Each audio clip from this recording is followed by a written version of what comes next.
Hey everybody, welcome to the hashtag Say What live watch party, hosted by me, Malkit Talks. Today it's not quite the party I thought it was going to be when we arranged this, thanks to yesterday's news. But we're going to channel it into having just a beautiful celebration of the Wheel of Time. And we're going to use the next probably 10 and a half hours or so as a platform to celebrate the Wheel of Time, the cast, the crew, and to show other people out there, A, why they should watch it, and B, why another studio should pick it up. My money's on Apple. There is a poll in chat, which I'm going to leave up for a while, asking you which studio you might like to have pick it up. Frankly, as long as they do it justice, I don't care who makes it. I just want it to be good, and I want it to be made. So that's what I'm hoping for. But today we are going to watch the whole of season 3. Obviously, I can't play the whole of season 3 on the screen as much as I'd like to. That would be amazing. Might get me a little bit of copyright issue. It will be appearing here and there throughout the stream, but it won't be a permanent fixture because of those issues. We'll be watching it off screen, so we're going to encourage you to watch it on your own device along with us. That's why the timer is right there. I'm going to click that. When we start, that's going to line up. We're going to watch, and I'll reiterate this when we start, we're going to watch any previews or previously happened or whatever type thing, and just watch the whole episode off screen, and we'll talk about it when I pop it on. Now, it's not just going to be me for those 10 and a half hours. I have a whole range of guests joining me. One of them is already here with us, calling in from vacation. They're on holiday right now, and they were like, no, I'll still be there, Rob. So please welcome to the party, Indira. How are you doing? Hi, I'm great. How are you? I'm better for starting this already. I already feel better knowing that we're just going to have a great time of like sharing Yes, love and I'm joy all excited. the time. So this is, folks, today's going to be a day of new guests. I deliberately went out of my way to find people that haven't been on these live streams before, who have great opinions and ideas and make great videos and content, things about Wheel of Time. And Indira is the first of that. So why don't you tell folks who you are, where they can find you, and your favorite thing about Wheel of Time? Let's do that. I'll throw that in there last second. That's so much pressure. So much pressure. It'd be fixed in stone forever. You can never change it. That's how it works here, obviously. Yeah. Well, I'm a content creator. First of all, my main platform is TikTok, I would say, and I do like all sorts of TV shows, but my main focus lately has been Wheel of Time. So if you want to follow me there, it's at Indira Nova. And I have a YouTube channel where I just started posting Wheel of Time content, like kind of explaining the lore. And I have a big video coming up about the season 3, like my review and whatnot. Love that. Yeah, I've seen you on TikTok, and I went and subscribed to you on YouTube when I realized you were there as well. But yeah, I really enjoyed your videos that I keep seeing. In fact, I was like, I deliberately stick to my friends section on TikTok when I Yeah. want to have like good vibes, and you pop up frequently. So it's always nice to Oh, see. thank you. So yeah, Indira's going to join us for the first couple episodes. You got very excited initially when we invited you. You were like, I'll be there for the whole thing. And I was like, Yeah, yeah, yeah. probably like 10 and a half hours long.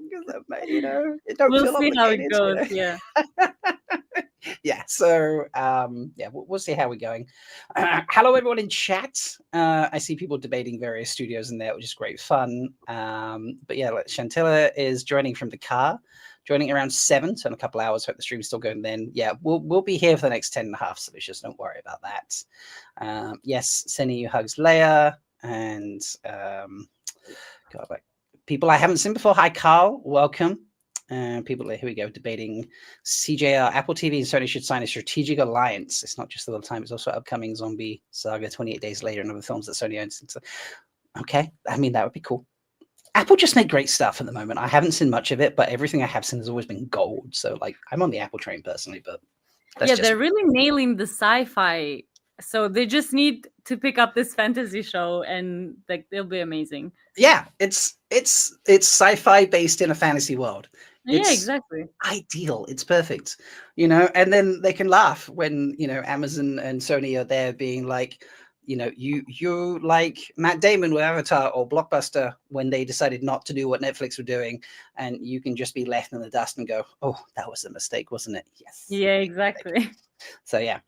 But we're going to get going with the episode at about 5:15, folks. So in about sort of 7-ish, 8 minutes of time from now, we will start watching the first episode, the timer will be clicked with that when we get going. But before that, I thought we'd start on a fun note. And I, through a combination of work and being busy and so on and so forth, haven't actually watched the blooper reel that was released for season 3. Yeah. And so I thought we would start with that. Have you seen it, Indira? I don't think so. Maybe I've seen like snippets on TikTok or like Instagram reels, but I haven't watched the full thing. Right. Fair enough. I mean, I heard there's something about sunglasses and something about fucking a hat. Oh yeah. More rain and sunglasses. Yeah, I saw that. Those are the two things I've heard, and people keep making jokes, and I'm like, I haven't watched the bloopers. I need to know this. So we're gonna throw it up. Here it is. We're gonna enjoy this and hopefully have a good giggle. But yeah, get your sunglasses ready. Josie's saying there. Amazing. Hello everyone. Yeah, let's press play and enjoy this. Sunglasses. Oh yeah. Thought it felt good. And action. I've still got my bloody sunglasses on. You're checking me out.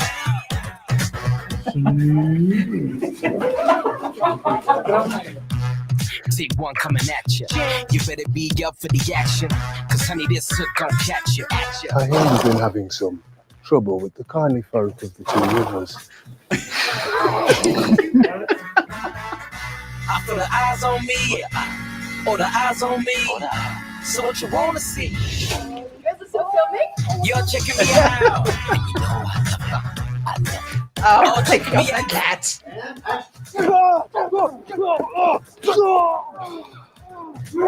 Bless you. No. You're checking me out. You know who your favorite is. Come on, baby, there ain't no debating it. In my hand, you made to fit. Let's get a pic. Next part of the plan. Got the whole world in the palm of your hand. The last one I took that I couldn't do anything. Can we go again? Sorry. You're checking me out. And you know I love you. I love you. Oh, sorry. Me out. Better know I love you. I love you.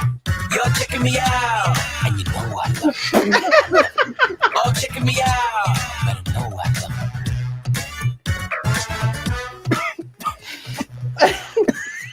Were they actually drinking alcohol? I don't know. You have betrayed us all. And now, right here today, you will be tried, stilled, and... Sorry. I'm just looking at this little sack. You have betrayed us all. And now, right here today, you will be tried, stilled. Sorry, I did it wrong, didn't I? Sorry, I did it wrong again. It's my fault. The speed was fine, my acting was shit. It's no longer, it's not to do with the bag, I've realised.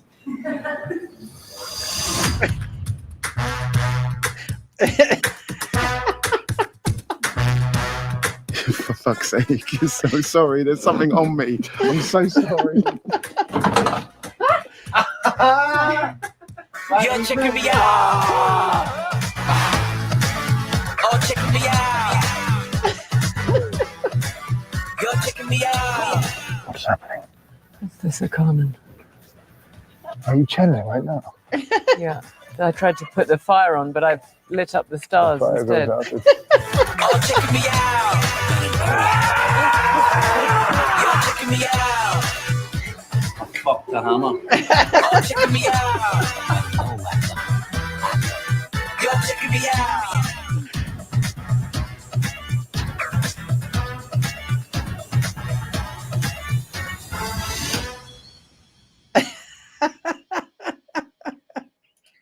That was great.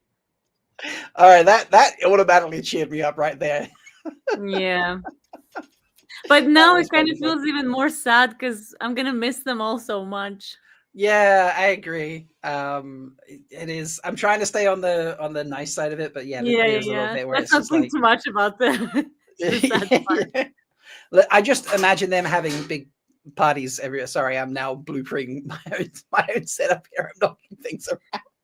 It's infectious. I've messed up something here. But yeah, it's I just imagine them having big parties. And now I get some of the jokes that are going around But yeah, Sophie with the like the bag thing is getting in my way. That was hilarious. And yes, Ashikov is right. Abdul Salas's voice he's so just nice and nicely spoken. He's such a sweet person, and he plays Valda, who's actually obviously not a nice person in the slightest. It's such a weird juxtaposition. So I definitely needed that. That has cheered me up somewhat. So yeah. Okay, a few minutes away, folks, from starting up episode 1. The clear winner in the poll so far is Apple TV, which I'm down with, as I've said before. But as long as it's good, I'm down for it. Best cast and crew ever. A lot of amazing chemistry. Yeah. So Phil coming in is a very huge contrast to his character. So, all right, let me make sure I've got everything set up. I need to switch which screen I'm going to be ready to share so that I can pop it on and off now and again, and you can enjoy it. So, folks, if you are watching at home, this timer that for some reason now I need to adjust is not appearing on my screen properly. 1 second while I just fix that. Live tweaking, folks. There we go. That's better. I have my remote ready. You have your remote ready. So what's going to happen, folks, is we're going to, I hope you'll get your TV, your device, whatever you're going to watch the show on ready. And I'm going to say 3, 2, 1, and we're going to press play. And then you're going to see this happen with the timer, folks. You see, it's just going to tick along there.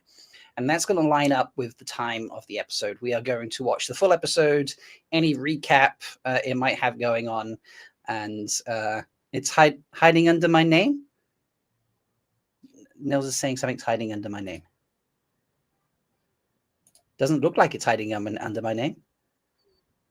So it's right. It's mirrored for me, but not for all of you. Okay, so if I put it there, now tell me how it's doing, folks. Because to me, it looks like it's not mirrored under my name, but let's see. There we go. I seem to have moved it. Yep, everyone's now telling me my name is blocking the timer. It's very strange. Like, it didn't look blocked to me, and the timer is mirror reverse too. Okay, well, I'm glad I set this up in advance. I can fix that.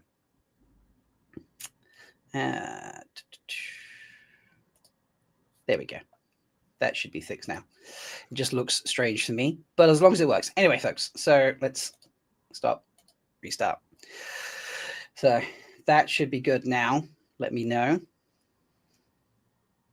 I love this fucking Wetlander. I mean, yeah, okay, fine. Let's just hope that seems to have fixed it. So let me know if that doesn't look right. It looks right to me, and we'll start the timer again. Okay. So that's how it should work, folks. You're going to see that happen. But yeah, let's get ready. So, Indira, are you ready to press play? Yes. Okay. Right. Press play in 3, 2, 1, now. Okay, I have Amazon intro. Yes. So we should be having the recap play now, everybody, which will be. You must find the dragon. So it's going to be appearing like this on and off the screen occasionally, folks.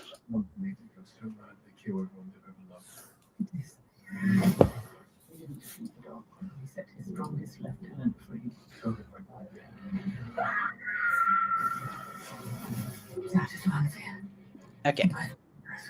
301, everybody, just in case you're curious, watching start 301. Beginning of Can you actually hear the sound of the episode? Maybe I should mute myself for now. I don't think I can hear it. Let me just 1 second. Oh, I can hear it a little bit, actually. Okay, should I mute myself for now? Do you have headphones you can pop on? Actually, yeah, let me get this sorted.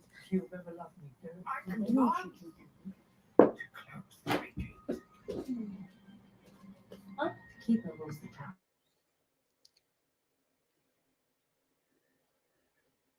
Sorry, folks. We're just gonna get some headphones sorted or something like that. Obviously, because Indira is watching on TV, that's why it's coming through. So.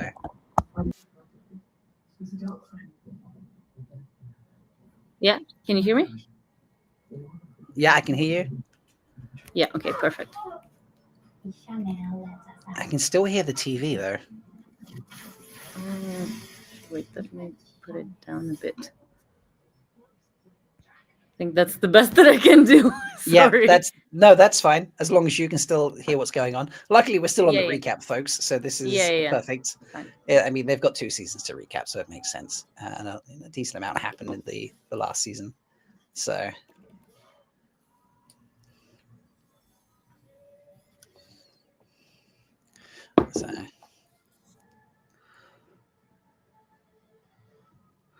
Season 2 was also so good.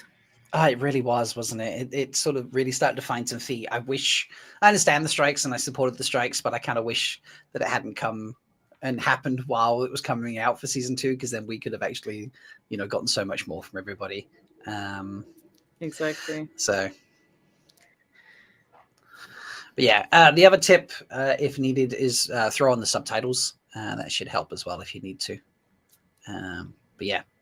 So did you watch, I'm curious, did you watch this 11-minute sneak peek they gave us? Of course. Yeah. How was, because I lost my mind when this happened. Me too. And I didn't expect it to be the cold open of the episode. No, I agree.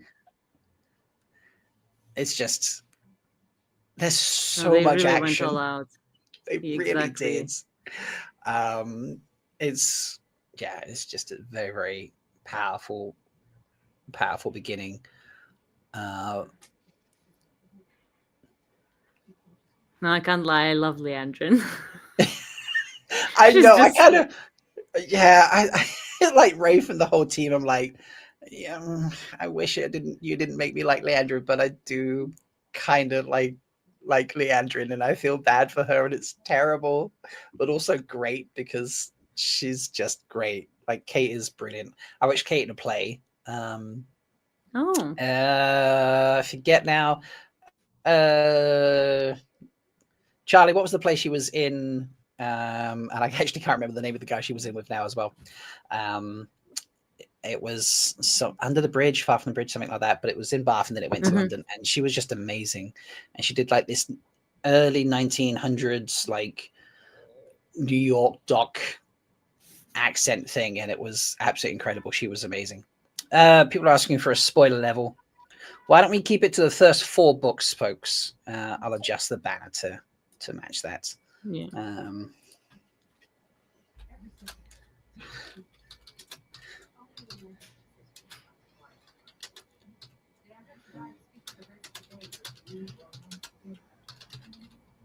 Let's do that. Liana is just a legend.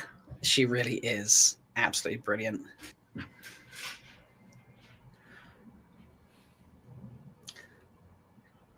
And this look here from Alana. Yeah, a bit of. She goes back. Yeah. I did not see that in the beginning. I was like, hold up, someone pointed out, and I was like, that is insane. It's so good.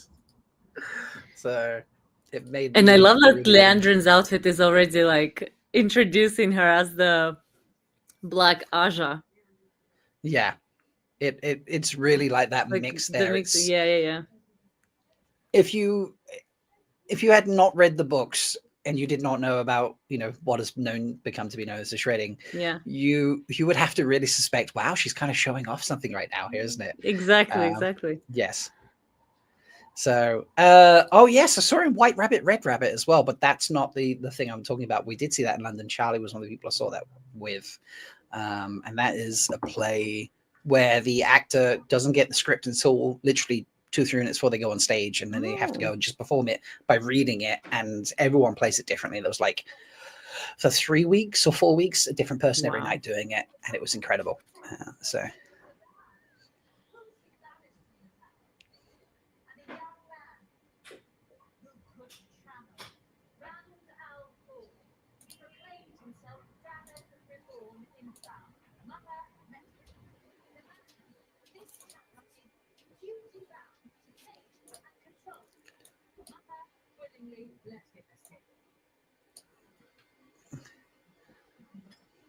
Just sorry, I'm just messing around with a couple of settings, folks.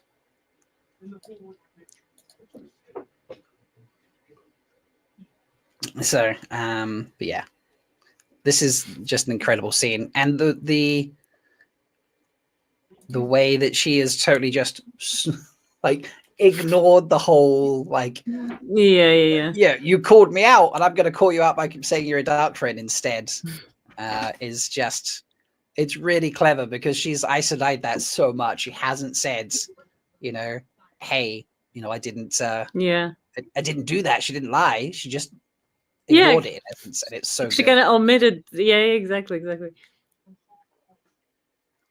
Yeah.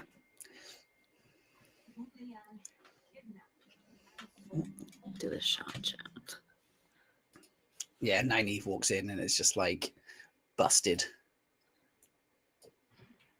I love this look from Swan. Yeah, someone's like, gotcha. So I'm going to throw just a little bit of music in the background, just to make sure nothing gets caught. There we go. Yeah, I do love how quick, not just Liane, but also Alana is straight there, just capturing her when she tries to channel. She was ready. Oh yeah. And the channeling looks so good in this scene. Like they really improved from season 1 and obviously season 2. Yeah, Dusty Wheel were live yesterday, and obviously, you know, just talking about the news and trying to share, you know, good feelings and you know, love for the show and hope. And they actually played Maureen's channeling scene from 101. Yeah. Whilst it's still epic, her and Lan fighting and things like that, it's also in the same breath. It's, you know, it just shows how much they've changed. Imagine if that scene had the, you know, season 3 level of channeling. Oh, chopped off Aes Sedai. There's a lot of gore in this opening, which I got to be honest, I didn't expect. They really tried to do Game of Thrones style, I think, like go for the gore and for the shock value. Yes. And then we have our introduction here. So our Dark Sisters, or one that we didn't quite realize. Yeah, I just love this. This was so good to slow down, because on YouTube you can go frame by frame. So we slowed it down frame by frame. You could just see the formation of weaves, and it was like, oh, it's just absolutely mind blowing. No, the amount of like visual effects they did for this scene is probably like insane. It is pretty incredible.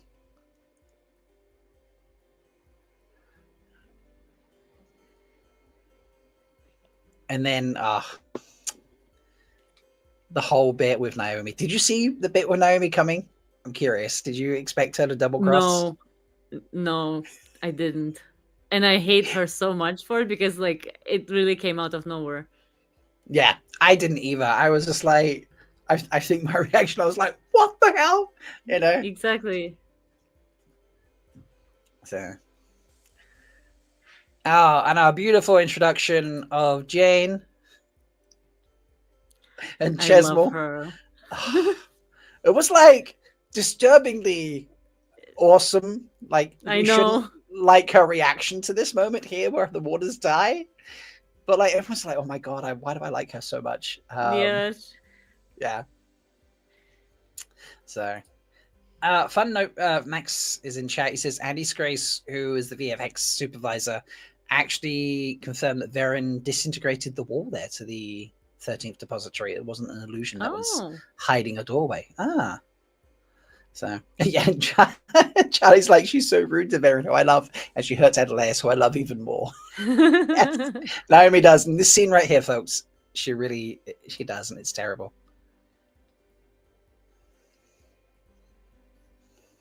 No, she blocked that weave brilliantly. She did. But then plays off like she still got hit. And it's just Yeah. It's really great. Apparently Illuminatrix reckons she called Naomi being a Dark Friend after the Dark Friends social in season 2, but nobody wanted to hear that. I mean, another character we loved, we just didn't want to lose, you know. So, really with the head bashing.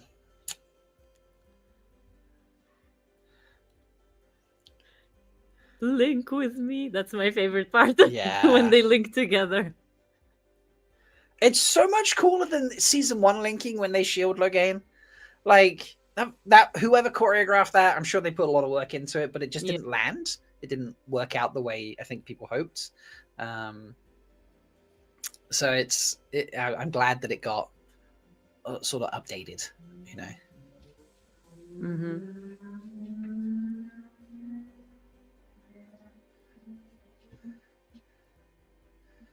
And there is some serious damage in this, like, this hall right now. They got their butts whipped. I predicted. Let's go. Sorry, you go. Sorry, I was gonna say. I wonder if they fixed the whole like with magic with the one power, like you know in Harry Potter they do that spell like reparo, repair. Yeah, repair. Yeah. Oh my god! You imagine just like a maintenance weave just going around. Yeah, exactly, fixing things. Yeah. Oh, amazing. Yes, Illuminatrix saying link with me, instant chills. I think that's very accurate. Everyone's getting chills.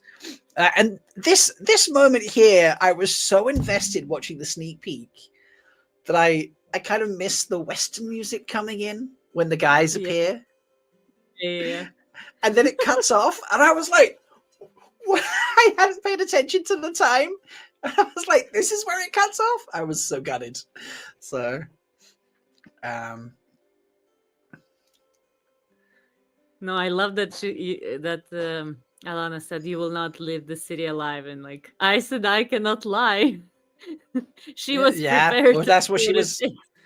Exactly. She was. Yeah, this is all the stab in this episode is just too much. It really was. I gasped. You know,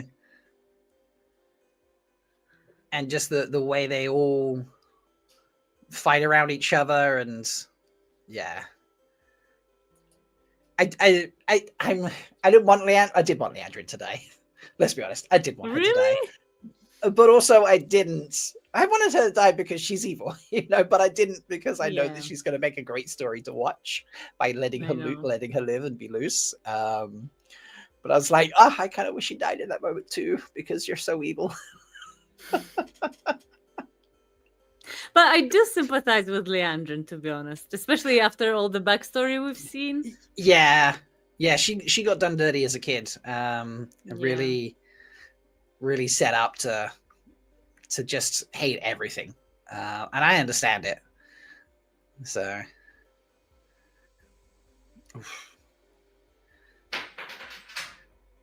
such good fighting here.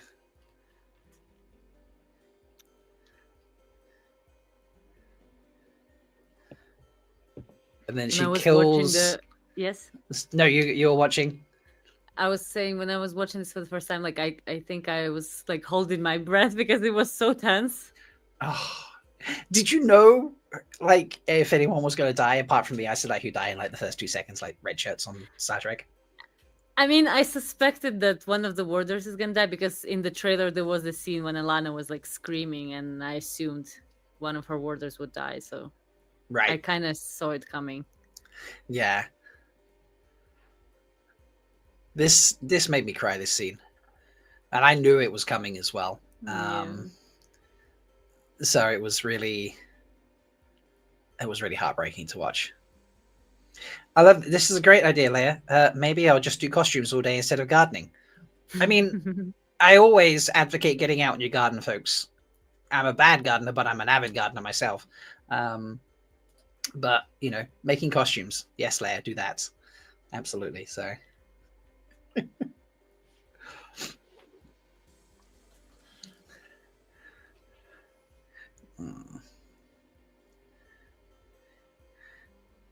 Swan looks just so fierce in that moment. She's like, I'm gonna just kill everybody. Oh, And then she Moraine goes, just standing yeah. there. She's just like the look. This is the sign of great acting, people. Okay. Great acting for people who understand each other, because there's no dialogue there, and there absolutely could have been dialogue. And all they've expressed so much more with their faces and body language than they could have with anything else. And it's just like, you know, how could it not be? How is that not Emmy worthy, people? How is this not Emmy worthy? You know. But Rosamund is getting submitted for an Emmy, I think, right? There's like a general FYC process Yeah. that they're all going for. You know, I'm not sure exactly what's been put forward. I just had a discussion on my podcast with my co-host. Jen actually is a screenwriter and producer and director and things like that. And you have to actually you have to pay to be considered for each award. You have to like, pay a submission. It's not extensive. I'm not talking like thousands of dollars or anything, but you know, it is, you know, you do have to pay a small fee to be for writing, for best episode, for best effects, or whatever, you know, what each category you have to pay for each category submission to be considered, and then there's voting, and that's how you get the nominees. Or then the nominees get picked from that, and then there's voting on who actually wins. So yeah.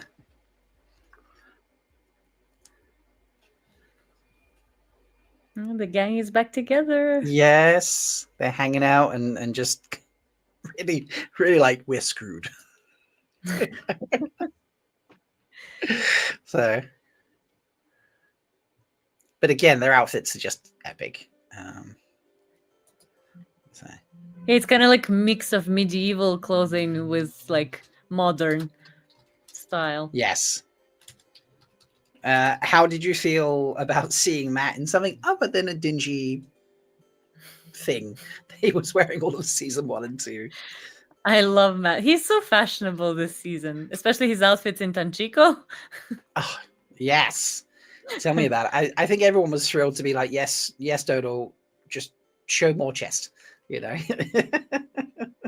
Yeah. So I wasn't happy when he was recast, but I think Donald like almost fits better for Matt. Yeah, I agree. Here's a fun question for you. I don't know if you caught this. This was raised on, I think Dusty raised this on their first watch, like after show party. There's actually in the window to the right of Lan and Moraine, a gray man actually appears. Did you know this? No, I didn't catch that. Oh yeah, it appears. Let me see. Should be appearing shortly. Okay, let's. But yeah, like the special effects folks. Yes, the window should be about nowish, I believe. No, maybe not. It's just cut away. But every time you see that window across the way, I do love this line. It's like it's a Hobbit line.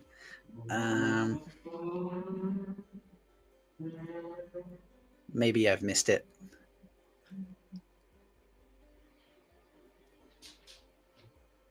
Oh, it's there now.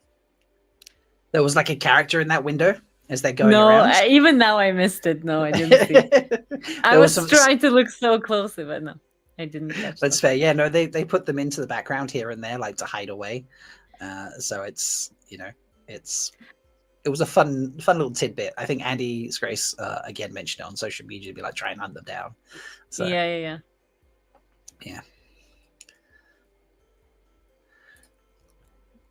I do love the way that we get this hand talk here and exposition. Trial of Viridian. Yeah. And this feels like flirting to me a little bit. I don't know. Maybe that's just me. Rand is just flirting left and right at this point. Rand's just horny. And he's just going to float away. That's what it is, folks. There we go. We've discovered it. You know, the Hulk is always angry. Rand is just always flirting. So, you know. But even with the scene with Elaine later, when she would be like advising him on how to handle IEL people and stuff, I feel like he was flirting there as well. Yeah, he We'll see is. what to say. That's fair. Yeah. So I hadn't looked at that. I'm gonna actually look a lot closer later. So,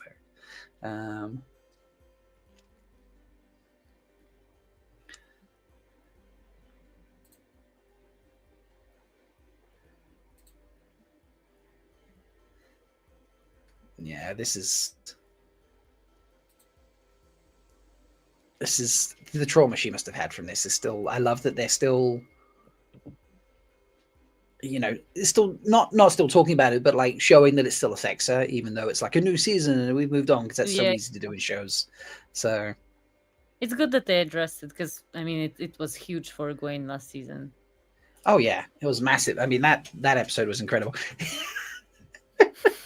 I'm sorry, Matt showing off the horn here. And getting his portrait taken. I know, right? It's like just having the caricature thing done. It was amazing. Charlie's giving away my secrets in chat, folks. Don't do that.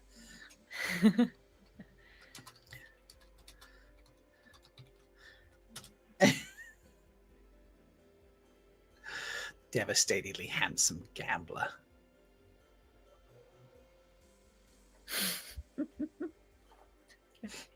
And this is a great touch up to the books where like they don't know how to talk to girls. Yeah.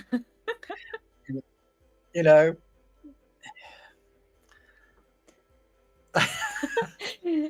Rand is so cheeky. He is.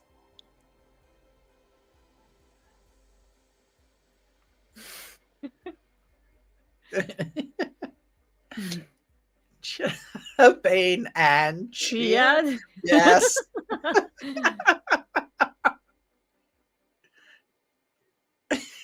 I hope so.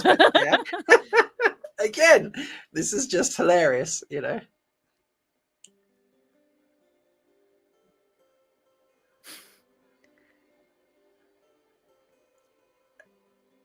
Yeah. And the old tongue thing, just dropping it in. He says it so easily as well. Like it's really cleverly done. Yeah, it's like second nature to him. Yeah. I wonder if they actually developed like a language, or was it just like phrases that they've came up with that he says? So I help me out in chat if you remember the name. But Sarah Nakamura sat down with a language expert, and they've actually created the old tongue as a full language.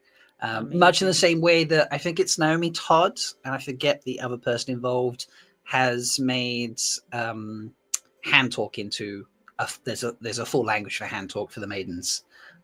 So yeah, chat, if you remember who those people are, please throw the names in chat for me too. So yeah, people having fun with like Celine.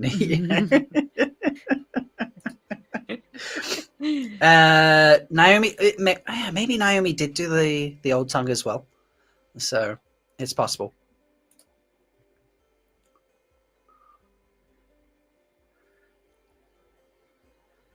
But it's insane to me that the attack in the White Tower happened like literally hours ago, and Varen is already there talking to Moraine like it was just a random Tuesday for them. Yeah, that's a good point. She's like, clearly she's not helping with the clear up. Yeah, exactly. she is not part of the maintenance Asha, that's for sure. So, yeah. You know, and the little adage here to snakes and foxes. So many small touches here that just were added in that mean nothing if you just watch the show. For anyone who's not read the books, this just looks like a game, and they're just playing randomly in the pub, you know, while having this conversation about leadership. And it's a nice little bit for us. Okay, so yeah, Naomi Joy Todd is a dialect coach.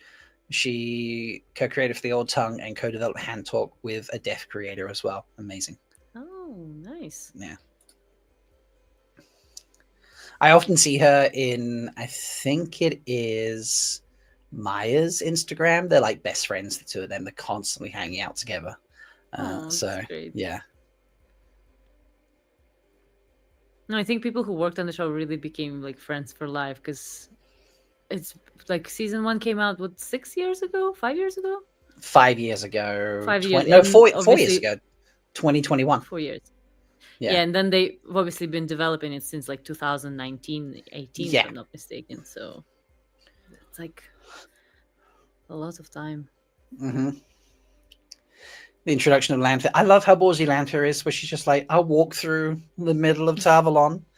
You know, no one knows really what she looks like, but still, it's ballsy to me. Yeah. So.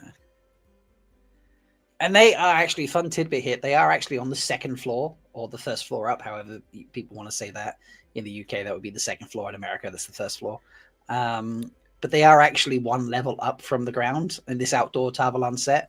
And I know this because I was very lucky enough to attend the fan sort of trips that they did during the strikes. And I've actually been up there at that place. Oh my God, that's amazing. Yeah. I've got photos somewhere of being up there, smiling from like the archway, not where they are exactly, but the little bit that goes across behind them. So upstairs. Did you see? Did I see? Did you see the Two Rivers set as well? Yes, we got to go to the Two Rivers set, which was absolutely incredible. It was when Perrin goes back there in later episodes. I'm just like, oh, I've stood there. Oh, I've stood there. I've been in that building. They actually let us watch the first 2 episodes inside the Wine Spring Inn. Wow. Which was absolutely incredible. So, yeah.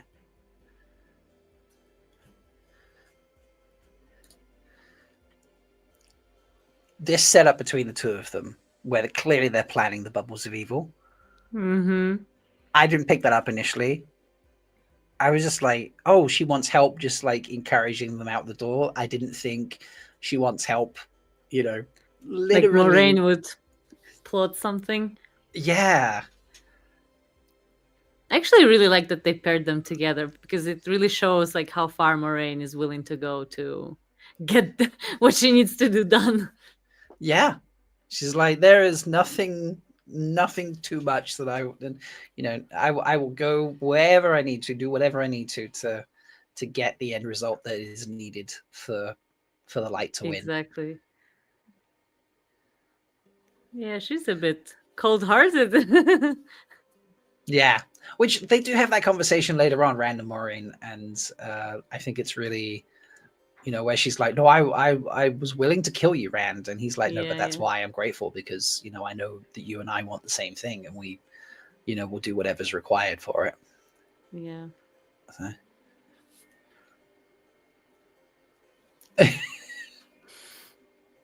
I also this scene's great for me because we've had the 3 guys talking about everything, and then we get the 3 girls doing it a bit as well. Yeah. And it's just nice to know that they're just all doing that and just having fun together.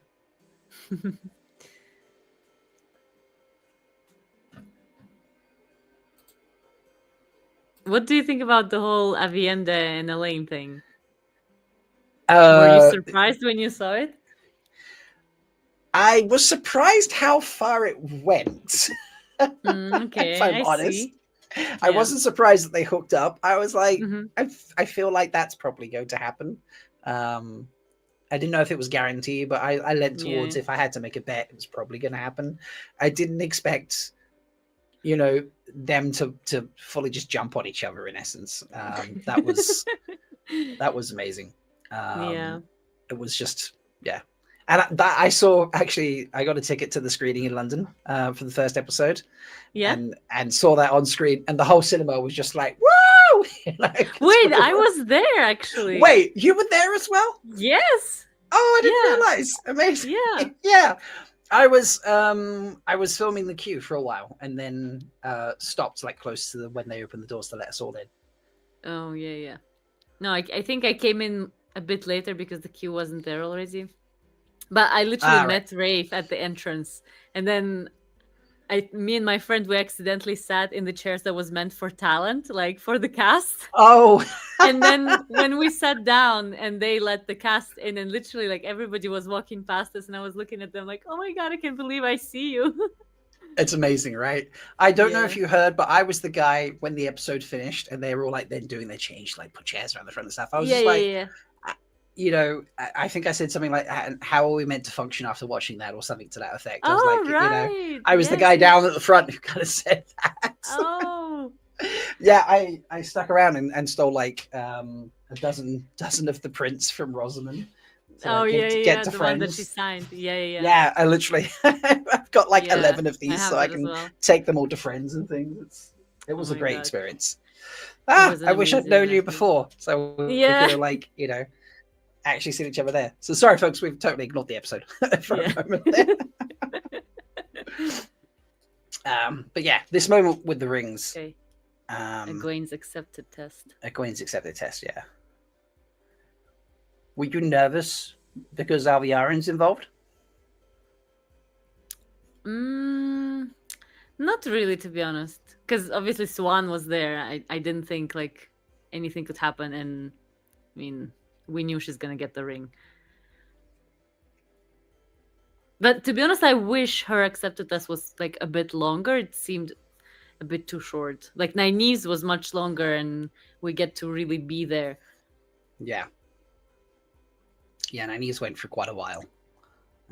But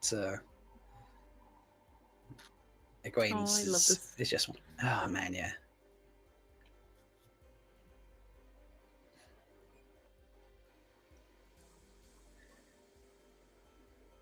Daniel Henney is amazing. So Zoe, like the two of them. I always joke, like, imagine being cast as Nynaeve and being like, you have to act like you're in love with this man here, and Daniel Henney walks in. I was like, I don't see anyone looking at him and going, "Oh, that's a problem," you know? Like, Yeah, exactly. because he's such a nice guy as well. He's not just, it's not just that he is, a good-looking person. He's actually a decent human being as well. Like, the things he does. It's just Google him if you're ever Totally. curious, folks. So, but yeah, this moment between the two is so sweet. Oh, they're just so lovely. Mm. But I wasn't always on board with their romance because I felt like Lan and Moraine belonged together, like not as a couple, but just like as a unit. So I didn't want Lan to be Right. involved with anyone else. Yeah, like can you just like chill, my dude, until Moraine's done, Exactly. and then you can go fall in love because you need a new unit. Yeah, I can see that. So.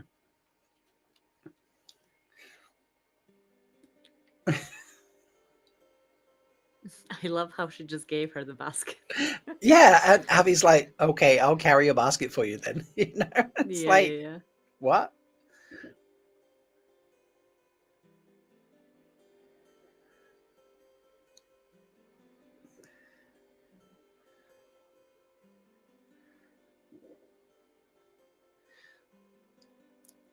A great scene between the two of them. Like fun, flirty, and now she's talking about Rand. It just it works so well.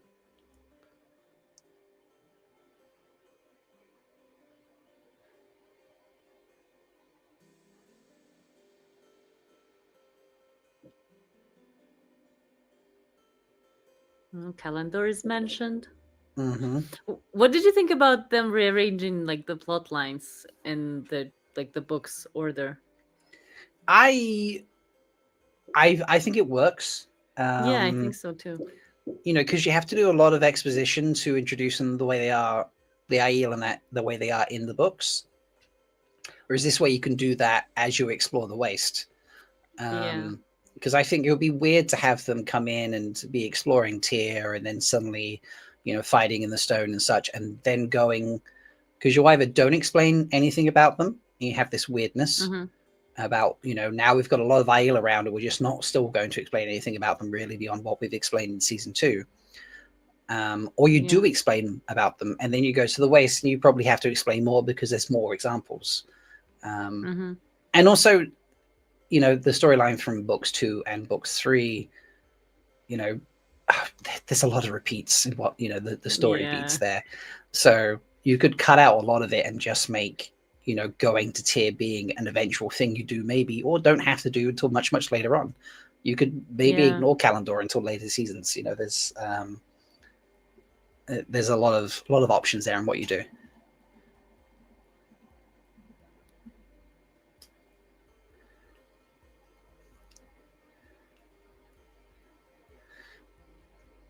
No, he's definitely making eyes at her. He he is making eyes at her. Or he's also like, she's so she's got such a good brain. She understands being a leader. And then also, she's objectively very attractive as well. You can't blame the guy.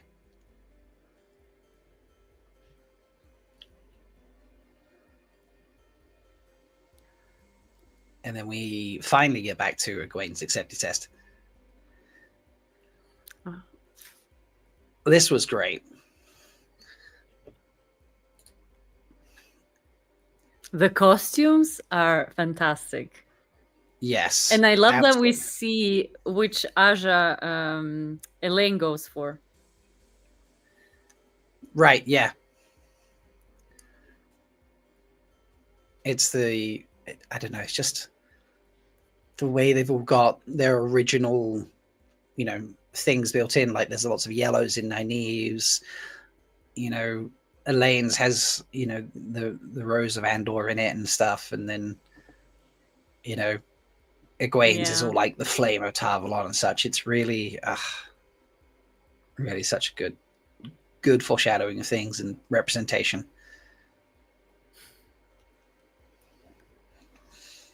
I wonder how cold he got filming in the river like this. Because I thought he was standing in a deep river initially. I didn't realize he was sitting. And he's got to keep getting in and out, I imagine, doing this. So...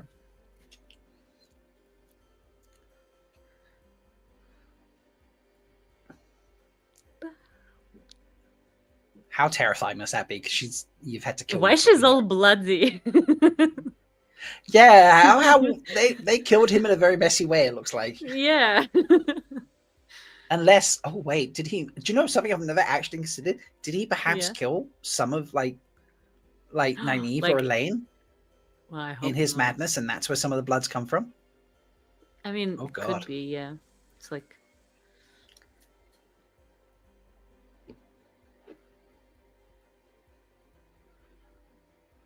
Gosh. This scene kind of pissed me off because Rand was just so too cocky with Moraine, Yeah, he's like, I don't talk to you.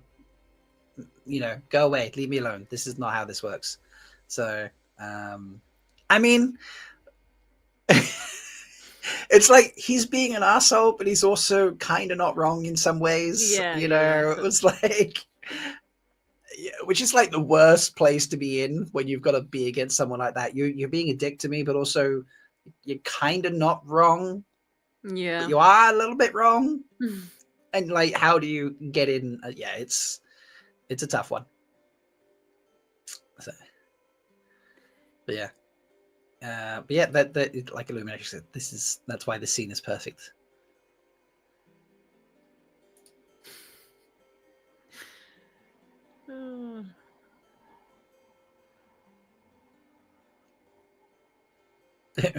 Rain loves the he's cocky in that scene.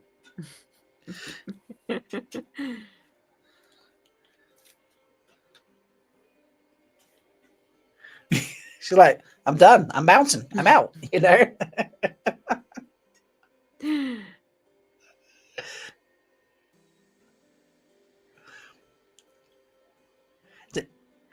It's an interesting change for me that she can get the ring, be accepted, and leave and come back to the tower. Or at least it's implied that she can just leave and come back kind of as and when she wants. It felt like an interesting change. Yeah, I was about to say the same. And plus, Egwene was always so loyal to the tower, and she was really committed to learning, and now she's like, oh no, I'm just gonna leave and come back whenever I want to. Yeah.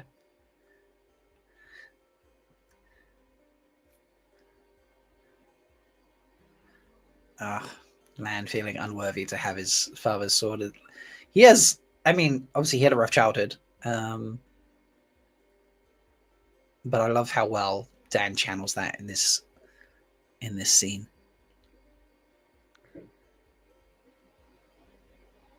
How can he call himself weak? Come on, man. Honestly, I was like, season 2, man. I was like, my man is being just treated so badly in some ways, and I'm like, I know. he is not. No one is worthy of Lan. I'm gonna say that right now. I've said this before. I'll say it again. Like, there's a reason my channel name is Malkir Talks. Like, Malkir Talks, yeah. Yeah, I was just like, have you seen this man? You know, he's great in the books, but Daniel Haney brings him up to just a whole new level. Yeah.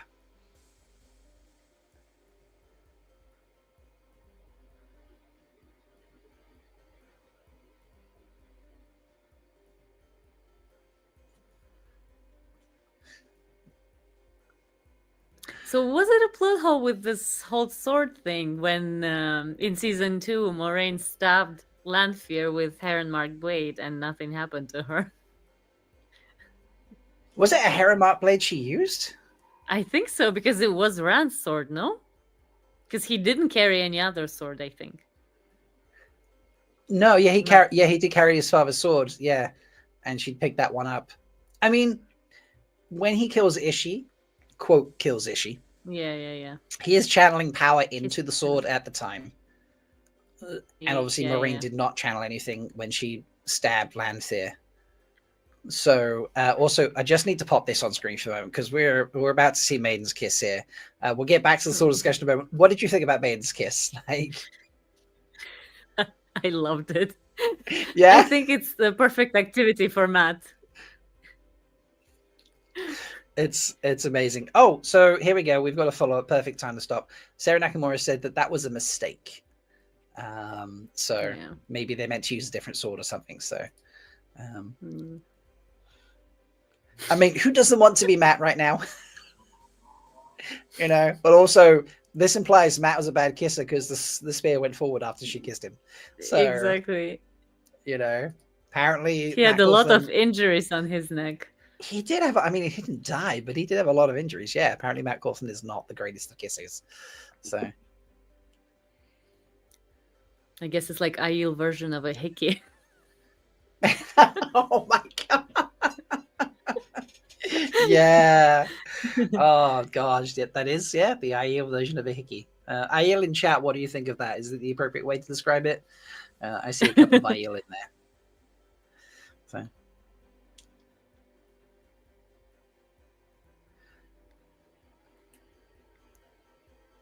I do love her reaction here to when they kiss and she goes, finally. I know I've jumped a little bit ahead jumped ahead there a second. But yeah, just like they've been dancing around this clearly for like over a month now, and then finally Avi makes the move.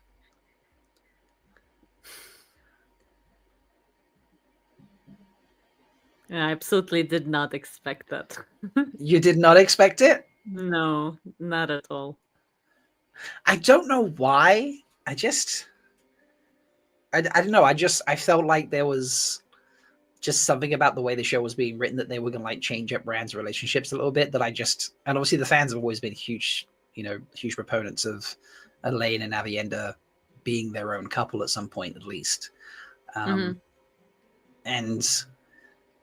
yeah, I just kind of figured it would happen. So. Charlie's making a good point. Season 2 was filmed without the writers on set because of the strikes. So okay. that might have been picked up at that point. So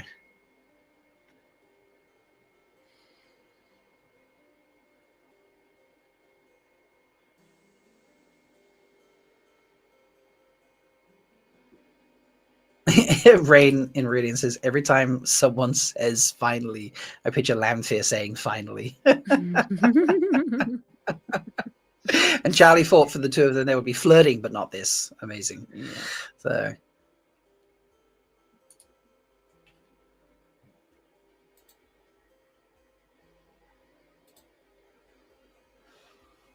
this was kind of a sinister look from Rand. He does. This is it's a little creepy in this moment. Yeah. You know, it's very tender in some ways, but yeah, he definitely gives off creepy, you know, the taint is taking over me vibes a little bit. Exactly, yeah.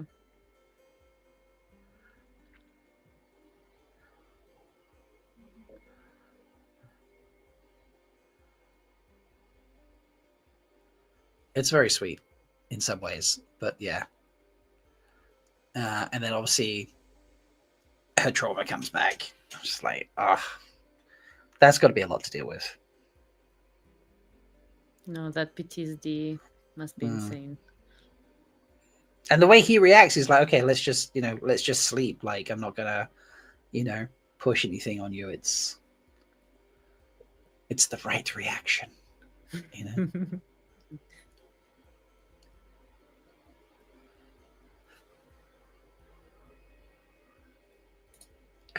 I do remember, and again, I'm jumping ahead a few minutes here, but I do remember in the cinema when the bubbles of evil were happening and Moraine was just sitting there. I do remember, like, what are you doing? Go do something. I almost yelled out, be like, Moraine, and they were like, no, you're in a public cinema, Rob, bring it down a touch.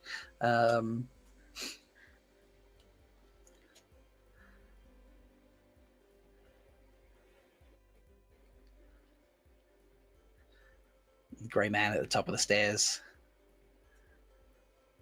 Yeah, apparently there was like 5 or 6 appearances of the Grey Man before we actually see them, and that moment kind of being like one of them. So I think I caught maybe one more, but I don't even remember which part of the episode that was. Like before it actually appears, like before Nynaeve. Right. Yeah. Yeah. They do appear a couple times, but yeah, it's. I think maybe it will be in this scene, like in the window or something. We'll see. I don't know if anyone actually like listed where all of them appear. I have to get Andy to do that. Actually, like take screenshots, be like, here's 1, 2, do like some sort of chronological post for us.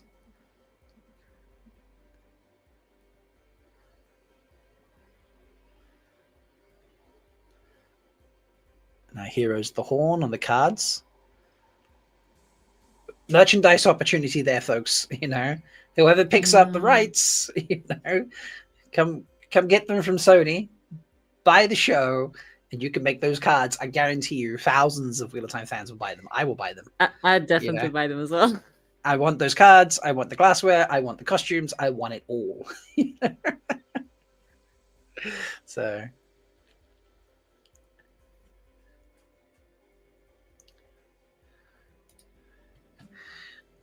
I'm going to say, this relationship between Matt and Nynaeve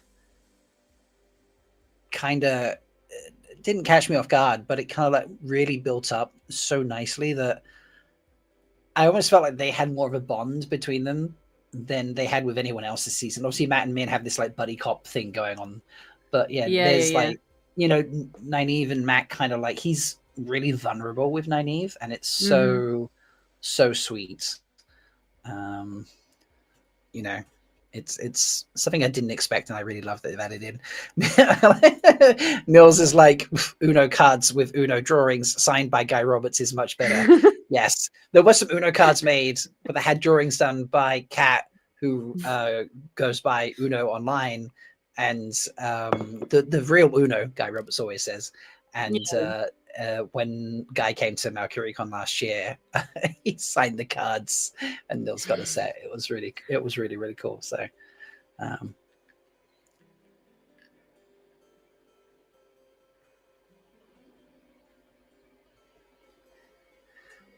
again, like him asking Nynaeve to help him is just, he's so vulnerable, which he just doesn't do. He's always like cheeky chappy and everything's okay, and I'll flirt and drink and gamble and I'll be happy, and he can be his really vulnerable self with Nynaeve, and it's so sweet.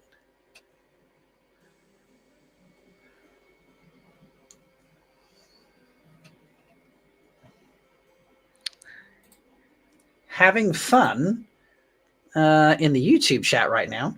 Blocking book cloaks as they turn up to hate the show and be glad it's gone. This is very entertaining for me. I don't often get this because I'm a smaller streamer on YouTube. I must have kicked like 20 people out of the Dusty yesterday, but I've already had to kick 2 people out today. So I'm quite impressed by that. So.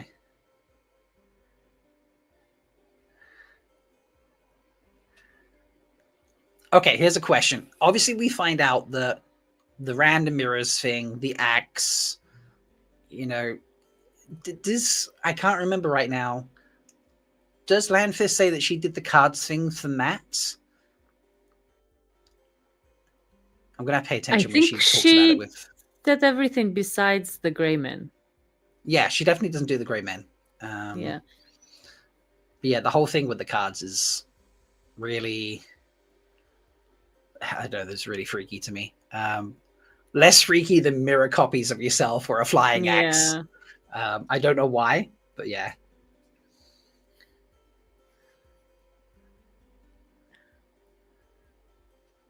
I think the flying axe is the worst.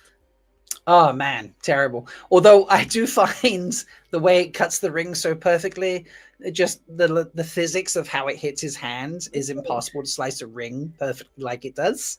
So I'm just like, you know, I'll let it slide. It's, you know, suspend some disbelief here. But yeah, like what a nightmare for Egwene. The Rand is choking her out when she's having nightmares about, you know, Reimer choking. No, not Reimer. Renna choking her out and things like that. It's just,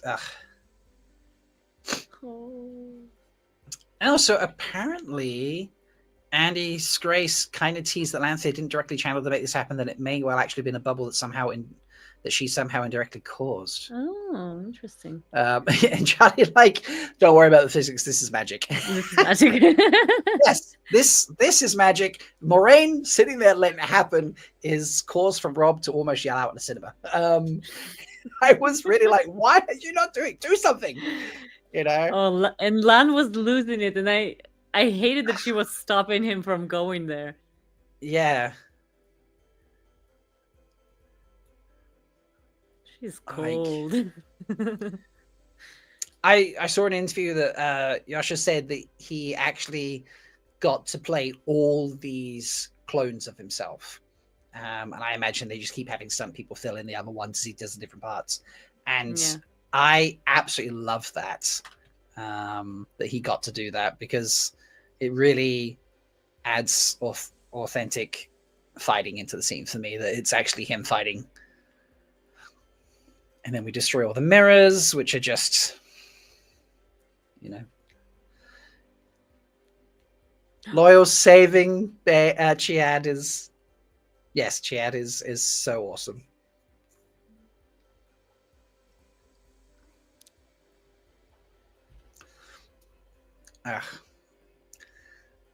Lan's like, screw it, I'm going. My love needs me. You know.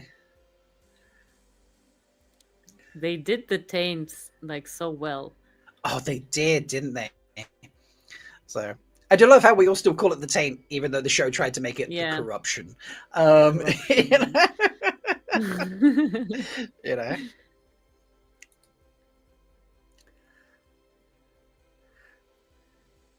Moraine turns up and it's just like, fixed, no problems. She's like so casual about it. Yeah, and she's like, what's your problem, dude? Why did you go running off? Everything was fine. Like, she's been, look at her. This is not okay. You know? Like, everybody's just getting stabbed.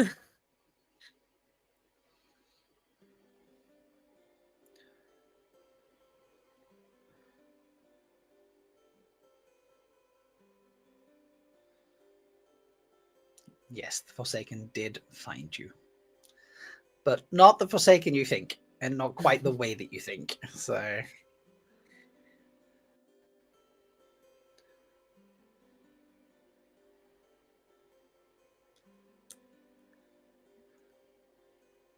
Okay, so she does say cards. I thought she did, yeah.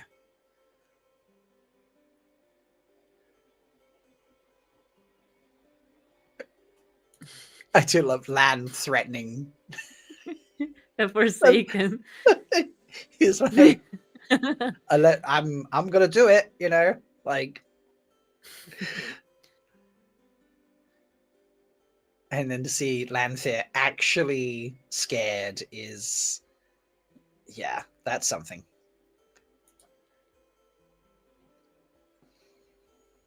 That's kind of wild.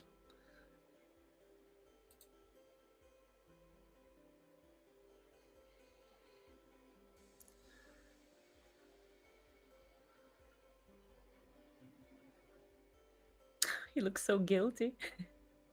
He does.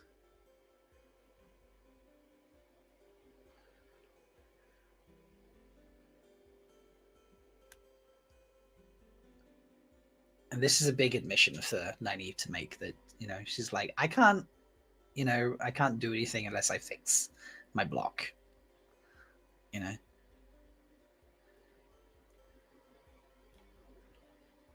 And Matt staying behind. That's an interesting choice that they made. Yeah. I like that he doesn't end up, you know, I think it works. He doesn't end up going to the Aiel Waste. I don't think it is the end of the world, because there's so much difference. So much going on in Ruidian, and with the whole of that episode 4, that, you know, to try and fit in Matt's part outside of it, you're not going to get it in that episode, and you can't do it afterwards because you're out once that episode's done. So it kind of fit that they put it somewhere else. And they've already moved the doorways around anyway, because, you know, one was in the Waste and one was in Panarch's Palace. In the Panarch's Palace. Wait, no, one is in the White Tower.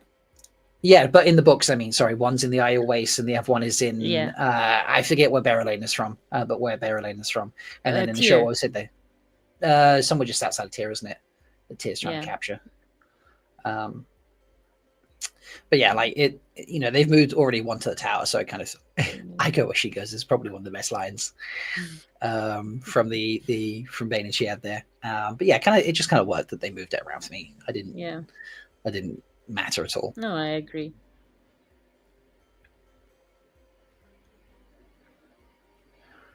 Oh.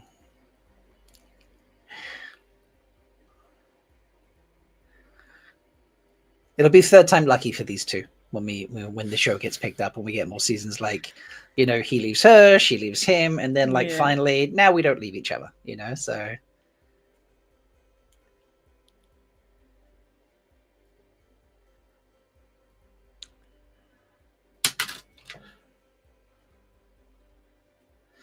And I did not expect this. I got to put it on screen. The ring. Oh, this was the other moment. I cried twice in this episode. He is. I cried twice in this episode. This was one of the moments I cried.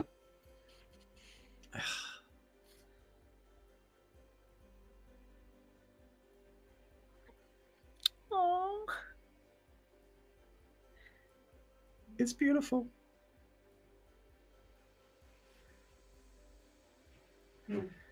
I mean, as we previously said, no one deserves him, but, you know.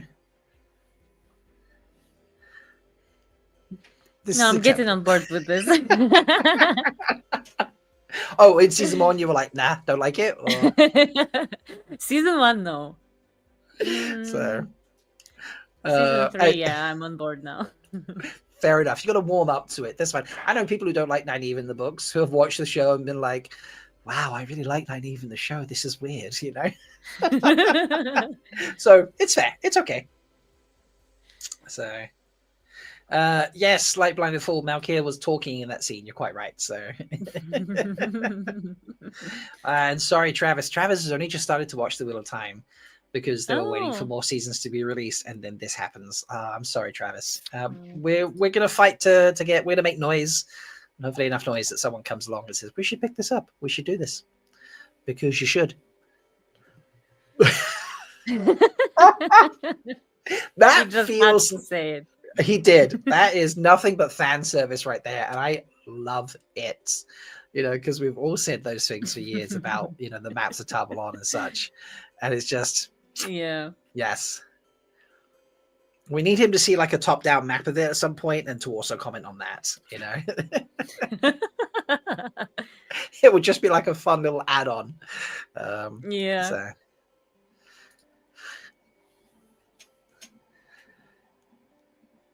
I love how he blindsides them here. Yeah.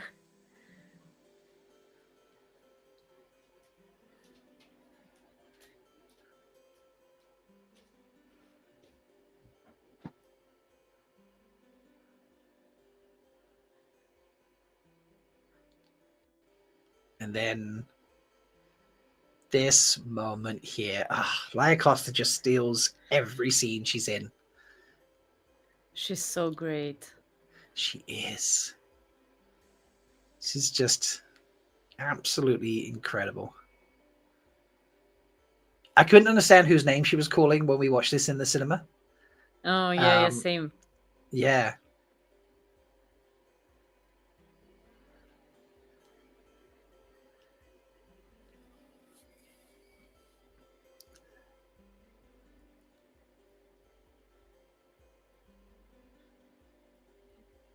It's a little foreshadowing for what's to come. Yeah. And this whole,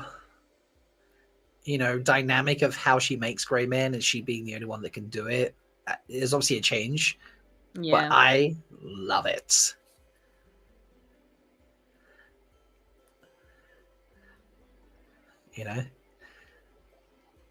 And like she takes such pleasure in torturing him. She does. Like she's the way villain. Yeah, and the way she says I'm freezing your blood makes me think that, and I'm pretty sure we all know this, that it's not going to be Semiraj as the Eighth Forsaken, but like, that it just her getting those dynamics is just great.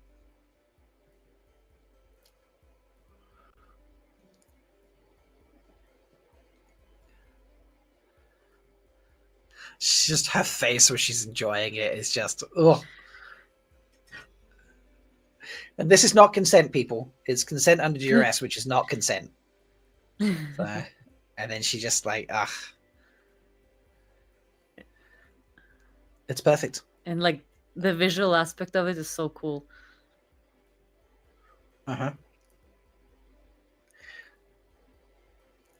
I wish there had been a best scream category for the Wheelie Awards. So the Wheelie Awards run last night, and they had obviously various categories. There was not one for best scream. So, what is it with like touching? The Forsaken don't understand personal space. This is Ew. disturbing, but fits, but disturbing. Oh, and that's it. That was how we kicked first episode, everyone. That was how we kicked off season 3. It is, it's pretty phenomenal. No, it's how do you rate it compared to episode. How do you rate that compared to the other 2 first episodes of the other seasons? I think it's number 1. Just for that cold open White Tower battle, I think it has to be number 1. Yeah. I would agree. Like the shredding is pretty phenomenal. We should do a poll, Lumitri says, which stream, Jaishim, Ispan, or Sabah? Yeah. If you're still here at the end of the season, folks, then maybe we'll throw that poll up. I just finished the poll we started with.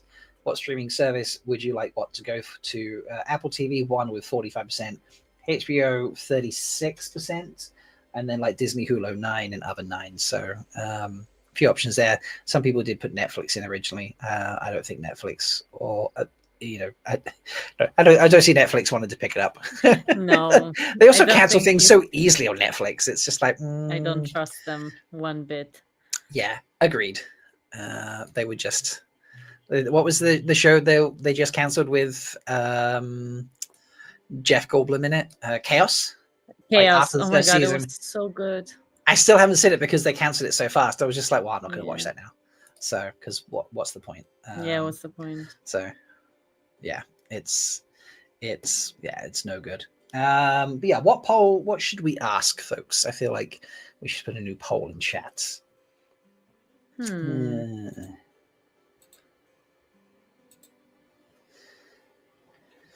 I do like now, yeah. Netflix is a definitely no.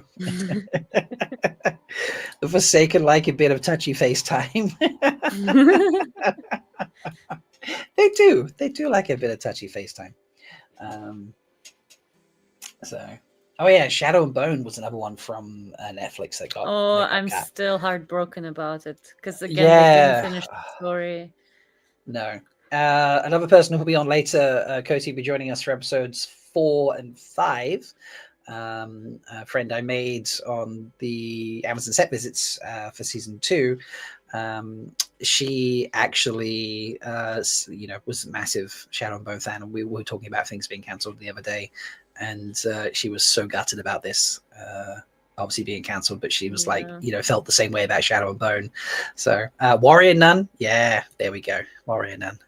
Okay, here's a poll question: which Forsaken would you most like to touch you? Oh boy. I think the answer is obvious, no? And it's Lanfear. Yeah, let's find out which Forsaken, or do I write Chosen? No, we'll put Forsaken. We'll play nice. Would you most like to touch you? And obviously your options are going to be Moggy, which apparently I can still spell wrong, Lanfear, and who else we got? We got Sammy. Oh, actually, Sammy? Is she? Yeah, I think Ishii. We put Ishii in there. He's another touchy-feely one. Unless we should trade Sammy out for someone.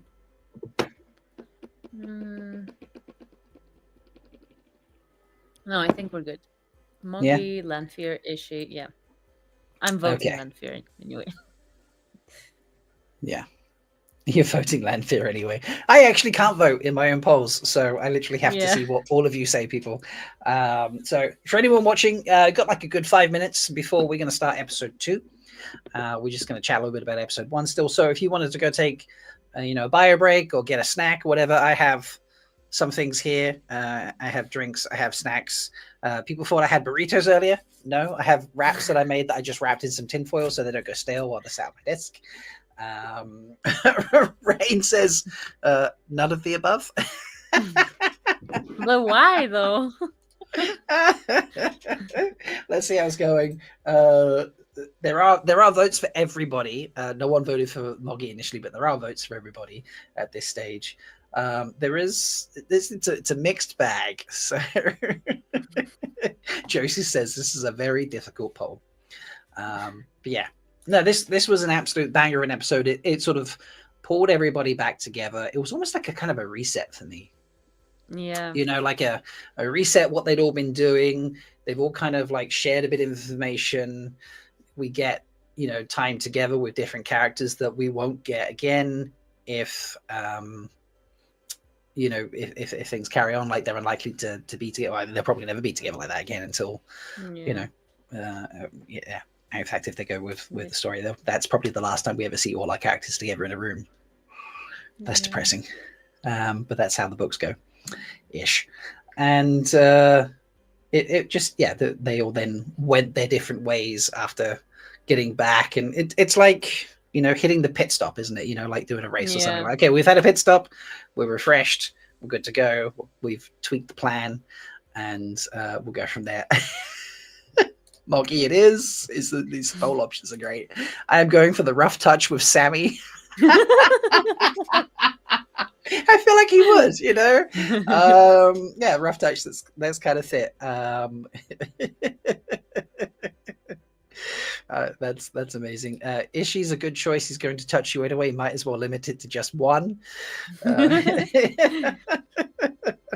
in season 2, he was touching Rand's face. I mean, when he thought it was Rand. Or it was Lanfear. So he's very touchy as well. Yeah, it's they really don't understand personal boundaries. So Sammy knows what to do with a hammer, Nils says. See, I get the joke now, because the hammer, I for some reason thought it was going to be a Marcus blooper. I didn't realize it was going to be a Sammy blooper. So yeah, it's amazing. So yeah, get voting in that, folks. I'll leave that up for a while, actually. So you can have fun with that and enjoy. But yeah, this episode was just It was a perfect setup for the season. Yeah, huge amount of off-screen or off-page action to kick us off with, to really draw you in, which they didn't do in season. Well, how did they even start season 2? We didn't have action on the first episode of season 2, did we? No, it was more about like Moraine going through it with the loss of her power. Obviously, it was much slower than this. Yeah, 101. Obviously, we had the Battle of Winter Night. Yeah, and then 201 was, a lot of Moraine's trauma and the way she was treating Lan, which I'm sure drove everybody crazy. Justice for Lan. Justice for Lan. Honestly, I was so gutted for my guy that season. I was like, no, he's being really hard done by. Oh yeah, we did. Okay, so Max, sorry, we did have the Thade fight in 201. Oh, so yeah, so that's the difference. 201 and 101 ended with a fight. And thank you, Alden, coming in there as well with that. Ended with a fight, but 301 kind of began with a fight instead. So no, and it ended in a fight as well, because kind of, I guess. There was bubbles of evil, bubbles of evil. Yeah, this is true. So just lots more fighting in this season, full stop. So Buzz coming in. Ishii couldn't be bound by the seals. I don't think harassment at the third age is going to hold him back. I mean, he's an evil dude, so I don't think they care about social niceties so much. But it's rough. Jersey disagrees with me. Lan deserved it after what he did to Nynaeve. Those two things have no relation. I'm just being petty. Well, I'm still Team Lan there. So you're on the Malkir Talk channel, so it's gonna be Team Lan. So all right, folks. Make sure you have episode 2 queued up. Hopefully you've taken your breaks if you need them. Refreshed your drinks, snacks, whatever else it is you need. Remember, the timer is going to be running. It should be there, which to me looks like it's hidden behind my name, but apparently to everyone else it's not hidden behind my name. So that's fine. You can see it. It will play and give you an idea of where we are in the episode, so you can line up. Should you be coming in later and you just don't know where we are in the episode because we're not playing it on screen, because obviously I can't just play the full season on television. On YouTube, it's that I'm allowed to play snippets, but the whole thing would get me in trouble. So but yeah, if we are ready, are you ready, Indira? Yes, I have. All right, press play, folks, in 3, 2, 1, play. Yay. Okay, and remember, we are watching the recap. The recaps, yeah. Yes, because if we skip ahead, like the time, I can't skip the timer ahead, and then the timer will be out of line and it won't work. So, I'm curious, while this recap is going to make me think, did you watch week to week the previews of the next episode, Indira? Yes. You did? Because it was hidden away in the inside the episode part, and I would always go watch inside the episode after, like the episode would air, and it would be there. So I've seen it. Yeah, that's fair. I avoided watching those because I didn't want to watch what comes next until I think I got to like episode 6, and then someone was like, "Rob, you have to do it, please." So then I started to watch them, and then I could watch the behind the episodes, the inside the episode discussions as well. So.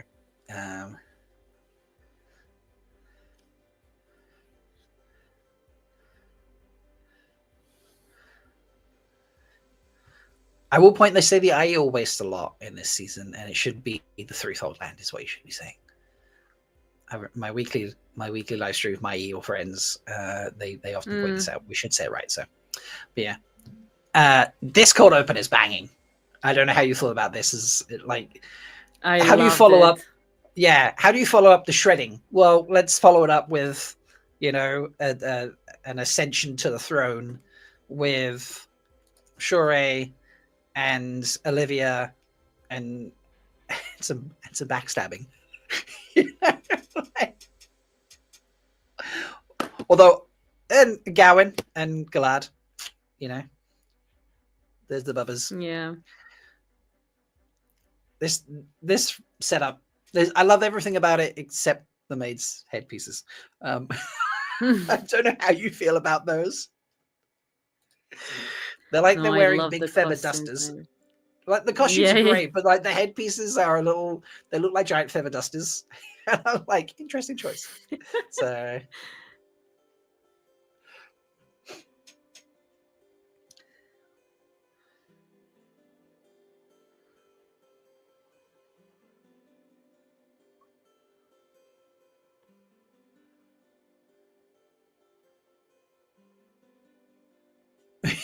What a line. It's over now because I want it.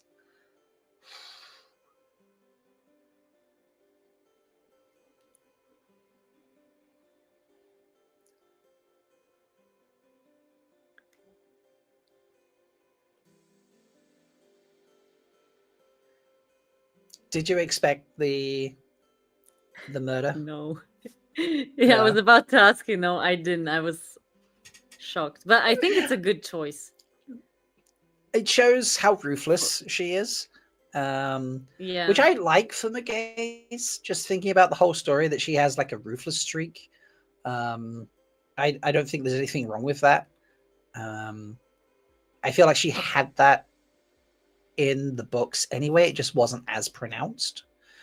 I think this, Yeah. this, you know, it fits the way that it's, you know, not just how it's been written, but how Olivia has played it in this situation.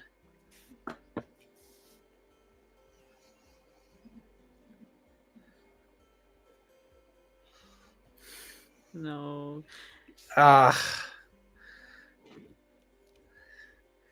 Like everyone else gets their throat slit, and like little kid, you know, gets a full stab in the neck. It's a rough day. She sort of pronounces herself, doesn't she? Long live, you know, House Dracan, the line from That's the Rakan. Like, you know, you've got a big Aes Sedai behind you. She's powerful. She was almost Amelin C. Like, yeah. No, a great flashback. Very good flashback, yeah. Gives you an age bound for Elaine as well, you know, because you know how old she's going to be. So she's clearly 19, maybe 20 at this stage. You know. And here she is scrubbing floors. I've got to say, she scrubs floors better than she mops floors, because in season 2, when they were mopping floors, that was disastrous. They were like just mopping without squeezing, and just mopping forward, like mopping and walking onto the floor they mopped. It's the most ridiculous. Sorry, I remember joking about it in season 2. So I'm like, as someone, and I'm a chef for a living, as someone who has mopped many floors in their time, you do not mop the floor and then walk on it. You know, that defies the point of mopping it. Let it dry. Exactly. So,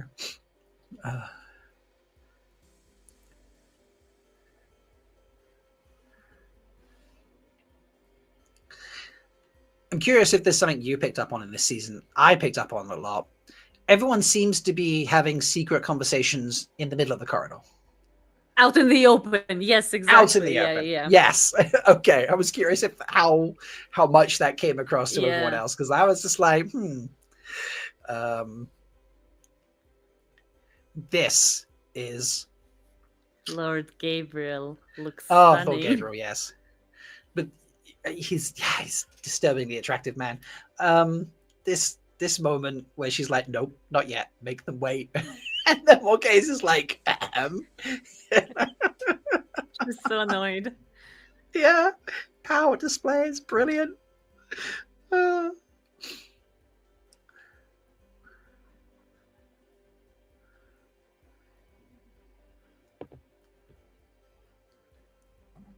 We should have them all. I'll put this on screen now so you can see them all entering. Now, do you like the boys? Are you a Galad or Gowan fan at all? I prefer Gowan. To be honest, I don't like the casting of Galad.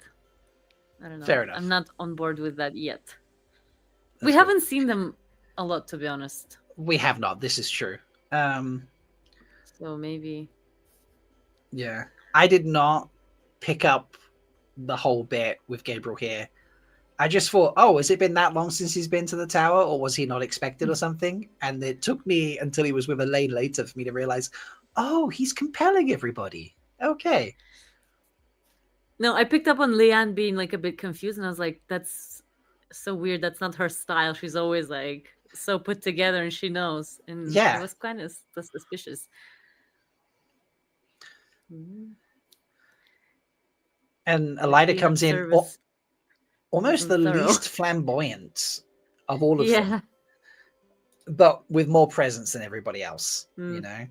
know, Nils, he wants that ear thing. I want that ear thing that Gabriel's wearing. Yes, I agree. So.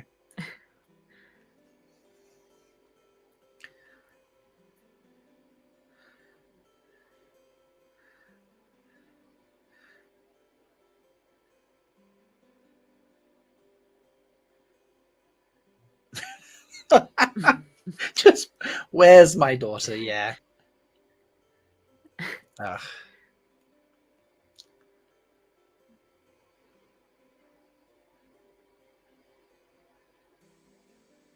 You forget yourself. Mhm. The power dynamic is very well juggled between the two of them here, because she is a queen of one of the most powerful nations, but you know she is quote tower trained in the place where you must absolutely show respect to the and see whether you're tower trained or not, and especially if you're tower trained. So yeah, it's very impressive. No, I love how Swan put her in her place, kind of. It is.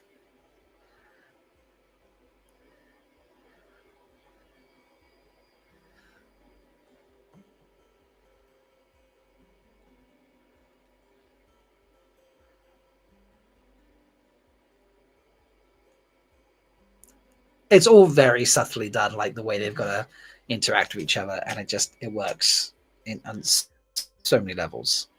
You know, it's really impressive.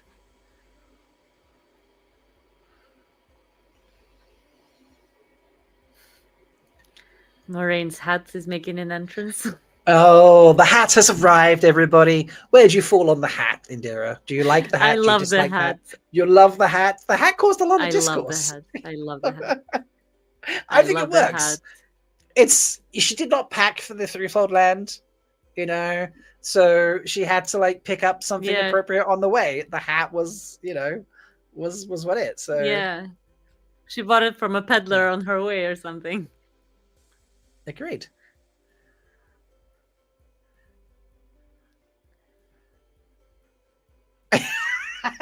The way Abby just sort of looks and be like, yeah, we'll just camp here. In fact, I'm going to change the poll right now. No surprise, everybody. Landfear won the touching Forsaken thing. Of course.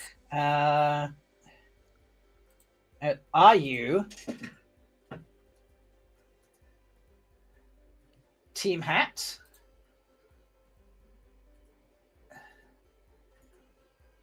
Or team, I suppose, no hat.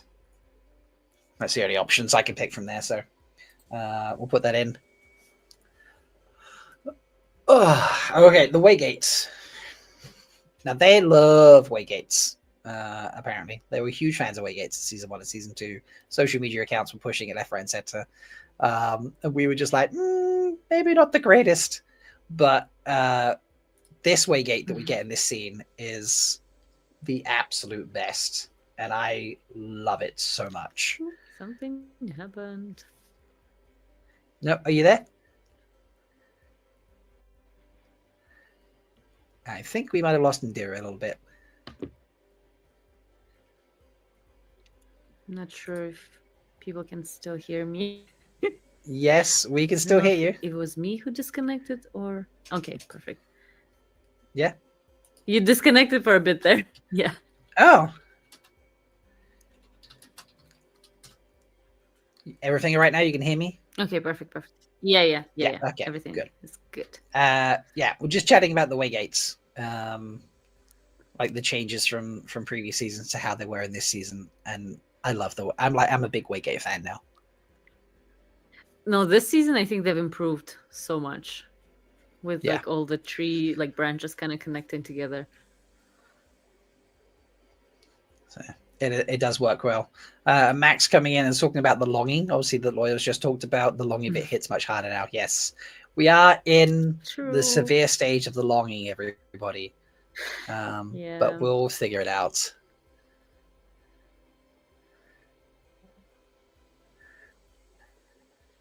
Oh. And here's the moment. This is the moment where I twigged. I'm like, oh, he's using compulsion. Oh, no, it wasn't this moment, actually. I still didn't get this moment. It was much later on when they were drinking. That's when I realized. I was like, how does she know him? That doesn't make sense. You know? And it took me until then to realize it.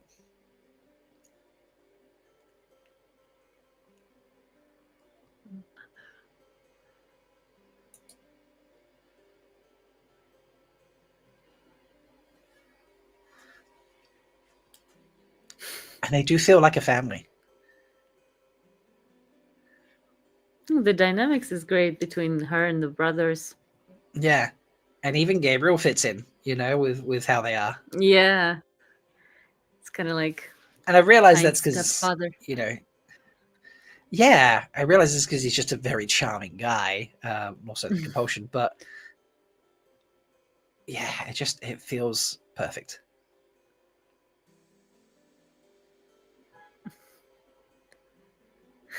I like the inside jokes. Yes. The training, them, you know, I think is them just hitting on novices is, you know, what they're here for, as far as I'm concerned. Disturbing the tower. Disturbing the tower. This scene here with Matt, Reimer, which is just beautiful to see back. But I think this might be some of the most beautiful channeling that we see in the show. This is absolutely just something that's stunning about it. The way it all flows together and hits him. It just... The color choices. Yeah. What do you think about the show not addressing how Rima Sedai came back from, like, and how she escaped the Shan-Chan? I think initially I was just really happy to see her back. That's true. That's number one. Which I was just like, awesome. And then I thought to myself, okay, when did she get captured? When did everything go down with rescuing Egwene and so on and so forth, and all the chaos, you know, with the final parts of that episode? A day or two, it feels like, you know. Yeah. So she didn't have any time. She would have obviously had the initial, this is how the bracelet works, these are the do's and don'ts, I'm probably going to rename you, all that horrible stuff that the Sultan would, you know, do when they capture a woman channel. But I don't think she got much more than that. Yeah, that's so true. I feel like she probably was able to get over it faster as a result. But I do think, you know, a line of something, you know, her talking to Nynaeve being like, well, you know, Aes Sedai heal everyone who asks, you know, that is our duty, but I will, you know, do my best to help Matt as much, you know, if only, you know, just to try and repay you for the help you gave me in Tyr or something. Yeah, no, not in Tharm, sorry. You know, they I mean, I'm not a writer, so that was a very clumsy way of doing it. I'm sure a writer could do that in a slicker way that fits in the scene, but there could have been a sentence or something that explains it. Yeah. And like, apparently, like, yeah, seeing in chat, like Ashkova wanted to see that, a line from Nynaeve commenting and Reimer being there and free. So yeah, that would have been nice. Yeah. Oh, Leia's bringing a good point. She would have been very distraught by the loss of her water, and she wouldn't have been well trained by the Sul'Dam anyway. At that point, she'd be so broken that, yeah. So if anything, it's Yeah, the that's getting true, over the loss actually. of the water is what should be affecting her more than anything else in this scene. Yeah. Yeah.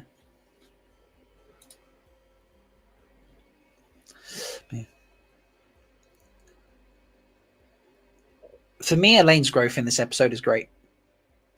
She goes from someone who, you know, does most of the time what she's told, especially from, you know, she's got, you know, the Amanancy and her mother, the Queen, you know, pulling her in two different directions. And she's a little bit sort of, you know, not subservient, but she's like, you know, okay, Mum, you do the talking. I'll listen. You know, I'll Yeah. say what I can say. By the end of the episode, she's like, no, I'm, you know, I'm Yeah, going she's through the making her own archways. decisions. Yeah, she's making her own decisions. She's becoming independent and saying, look, Mum, I'm, you know, I'm mature enough to make these choices. You have to let me make them. It's the right thing to do, sort of thing, and stands up for herself. And yeah, I don't know. For me, it's something I really, really love.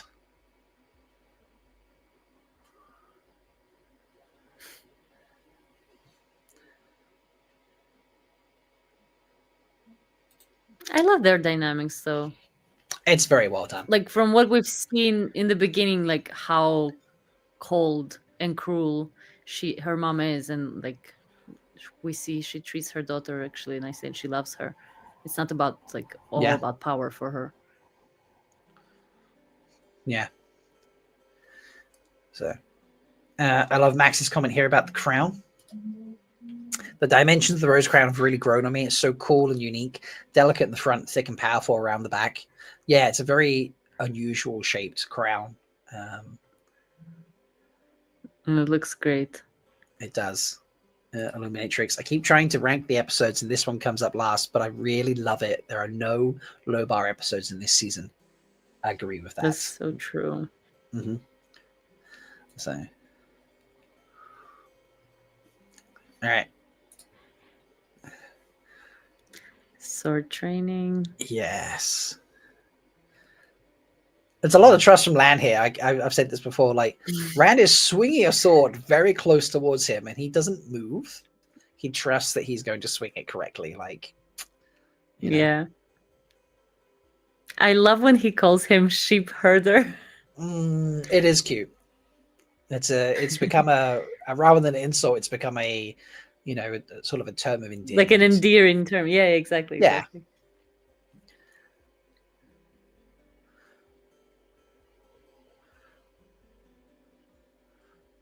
I feel it's just me. I couldn't tell she had more bruises until I've like looked a lot closer. So I feel like that was just me here. But again, No, same for me. I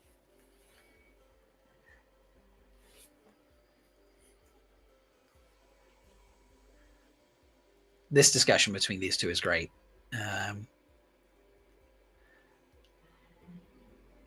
Avienda just pops in like, here's dinner. You know, dirty swords and such.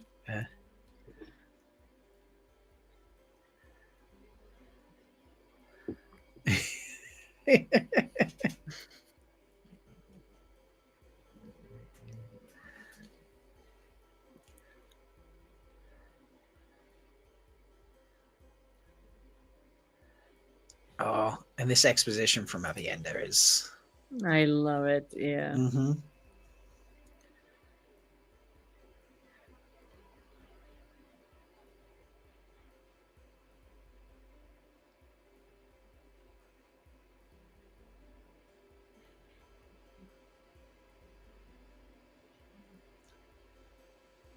Such a great moment.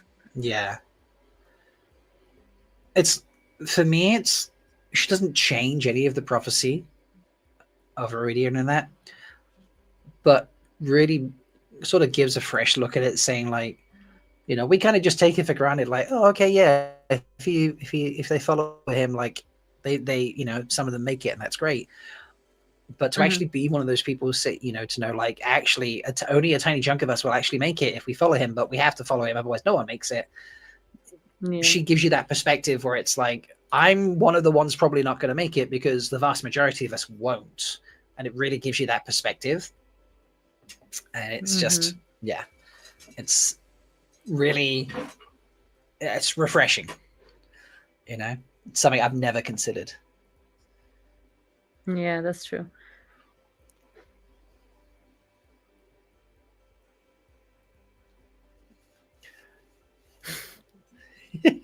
Bane and Chian, just brilliant. Too big and too many on the trees.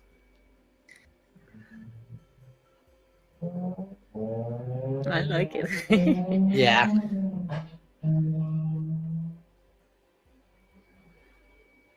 Netherin mentioned. Yeah. The way Chian calls them out. It's like, we're just shepherds. I've seen you fight, dude. Yeah. and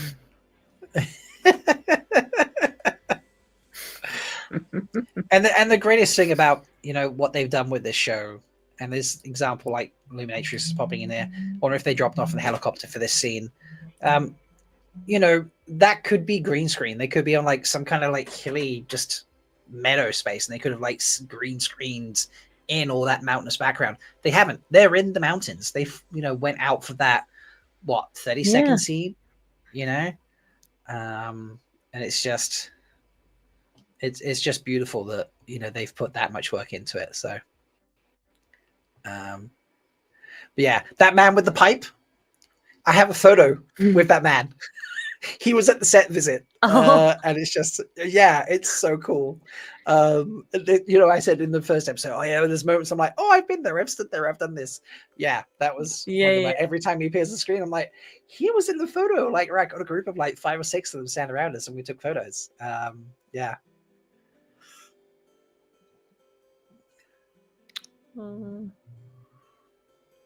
And then, yeah, oh god, his episode 1 moment with Lila.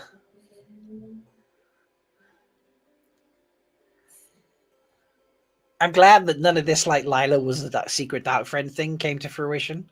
A lot of people were expecting that. Oh, and, yes. Yeah. I'm glad that wasn't the case, because that would have been silly.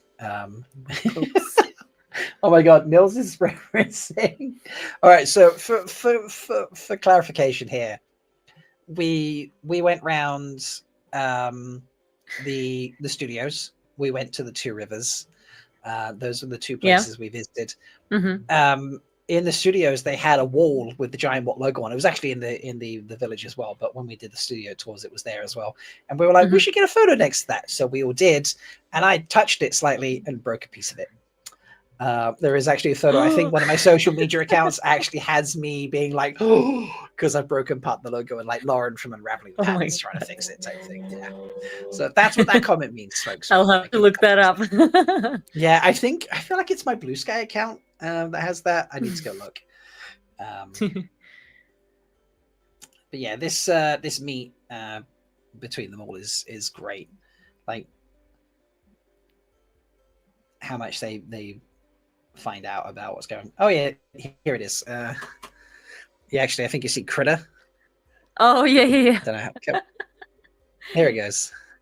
Yeah, Critter's just like, oh my god. And I wonder if it will show you the full photo if I click on it. No,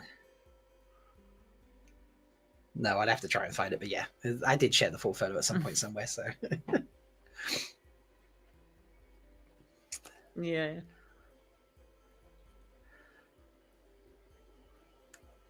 This arrival moment's great. Like, you know, having Alana and Maxim there when he turns up. Do you think they're the 2 that came through the Waygate? Because when they come through, he's like, I smell ash, and you know, there's a man and woman. Yeah, I think so. Yeah. Yeah, I still don't think it was them. Who do you think it was? Wrong. I think it was Luke and someone else. Oh, I mean, yeah. But I'm probably wrong. So. And here we go, folks. Another, let's talk about really important information that should be kept secret in the middle of the corridor. You know?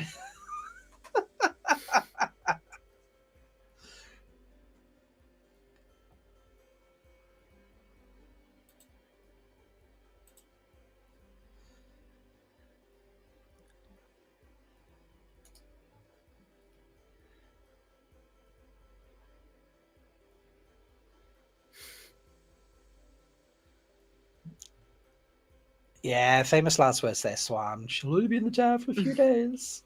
I don't think so. I think she'll be there for a while. She came to stay. Yes. She came to wreck your party.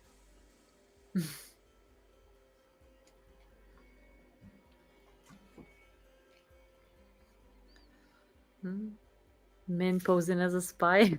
Yeah, perfect use of Min, to be honest.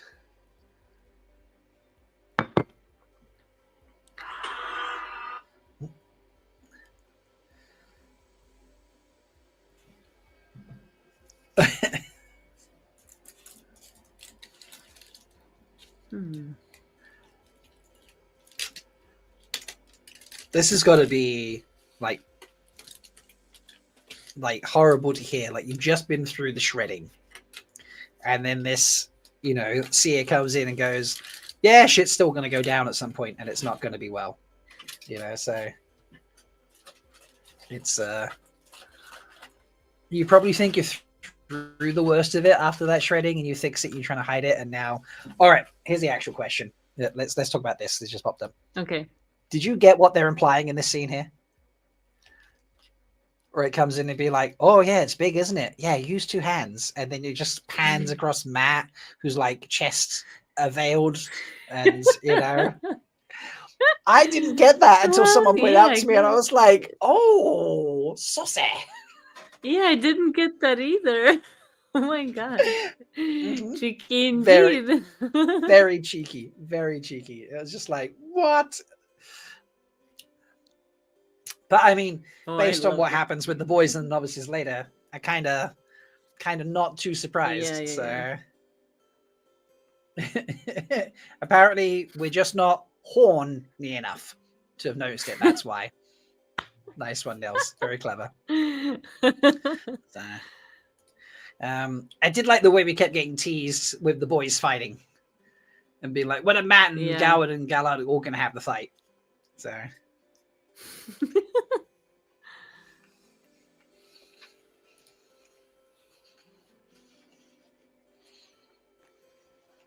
I love this moment from Min. It is great. Just sort of tucks in and watches, and Matt knocks everything around.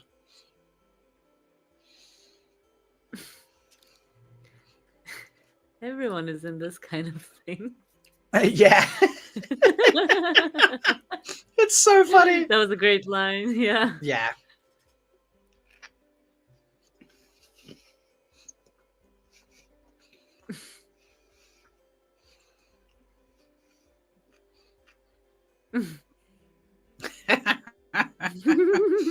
And again, great line from Elaine.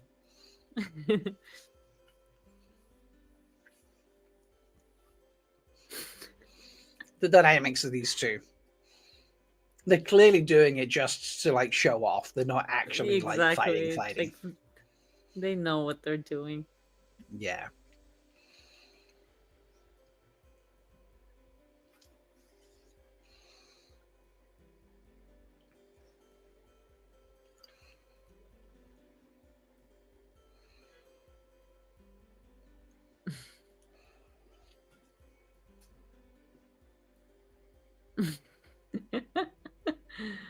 Yeah, just the explanation here about her family. Easy. That's one of the key things to me is the exposition in this show is just dropped all the time, and it just fits in the scene. It doesn't feel like dry or boring or slowing anything down, and you just pick up so much through it. It's perfect. Yeah, I agree. Yeah. And Leia agreeing, like, I love how quippy they are of each other and how a show's made them more friends than in the books.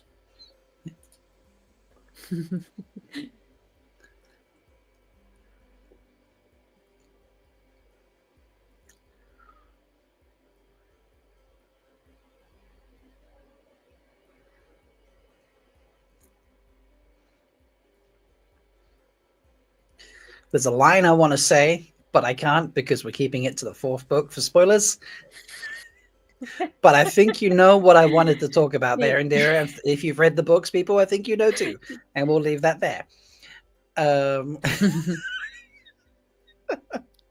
Hopefully you're watching along with us at the right time, folks. So you also, understand the scene we're at.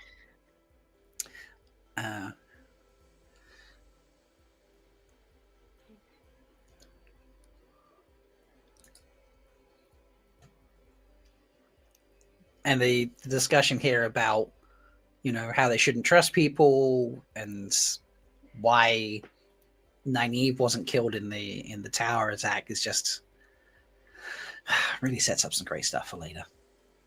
So. But it's also quite risky for Swan to send them to Tanchico because Nynaeve is blocked. Like, Elaine just became accepted. She was putting too much on them. Yeah, she is. I don't think she's trying to send them off to Tanchico right now. Yeah. I mean, but them running off to it is a part of it. So yeah, more conversations that are secret in the public hallways. Mm-hmm.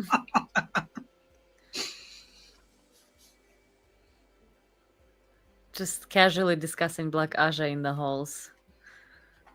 Yeah. I mean, because new novices and accepted probably don't know 100% what happened. Mm-hmm. So, because they don't want them to be like, oh, Black Aja and stuff.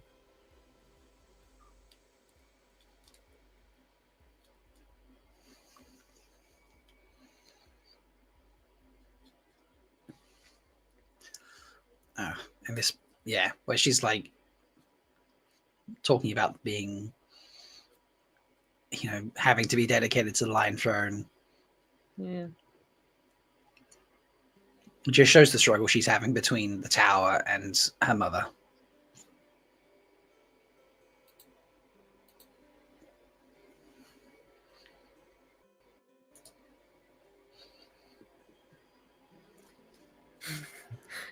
Perrin and Maxima each other. They are a little bit. I mean, Maxim looks like he's, not doing great himself. Like he's been through the mill a little bit here, which is obviously partially the journey and partially losing Ivan.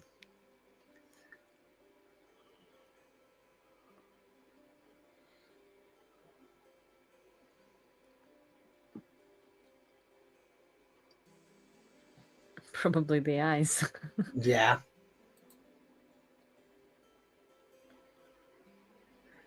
And nobody in Two Rivers questions the eyes. Nobody has asked him what happened. No, I mean, not many people have realized it's him initially.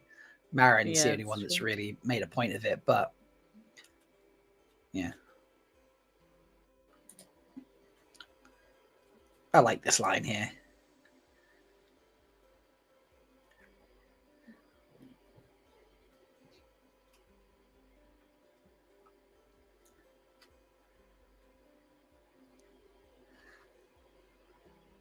It's a great line.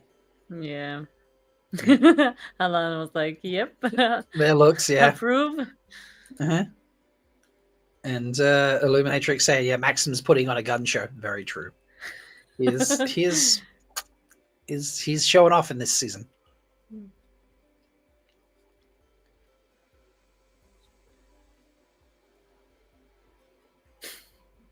Oh.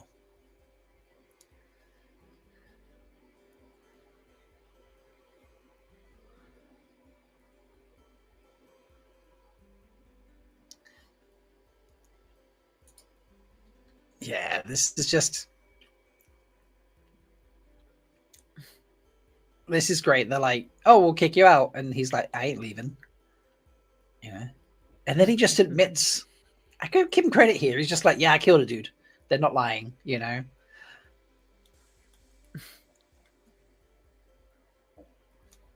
It's just So he's noble. not thinking. Yeah, it's very noble, but he's not thinking it through. He's just like, Yeah. yeah, you should, you know, if you should pay for your mistakes, you know, but also be aware of what the cost might be, and before you just casually throw yourself out there to the mercies of, let's be honest, you know, not a very good group of people. The White Cloaks Exactly. you know, they're based on some real world nasties. So yeah. Oh. These flashbacks are so so brutal. Well, Egwene is having nightmares. Yeah, and Rand's chilling. like, yeah, okay, I'll hang out with Natasha O'Keefe, you know, why not? And that we know that she's torturing Egwene at the same time as, you know, hanging out with Rand is just, it's so mean.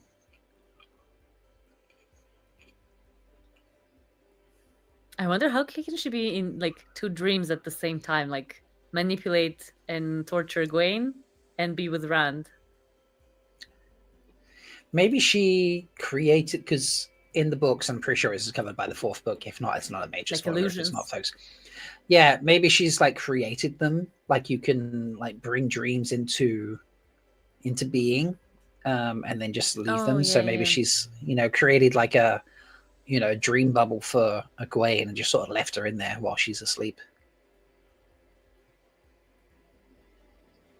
All right, so Max is trying on this rewatch to try and see if Rand is trying to be manipulative and not actually in love with Lanfear, at least prior to the Radiant reveal. Okay. Oh, that's a good point. Yeah.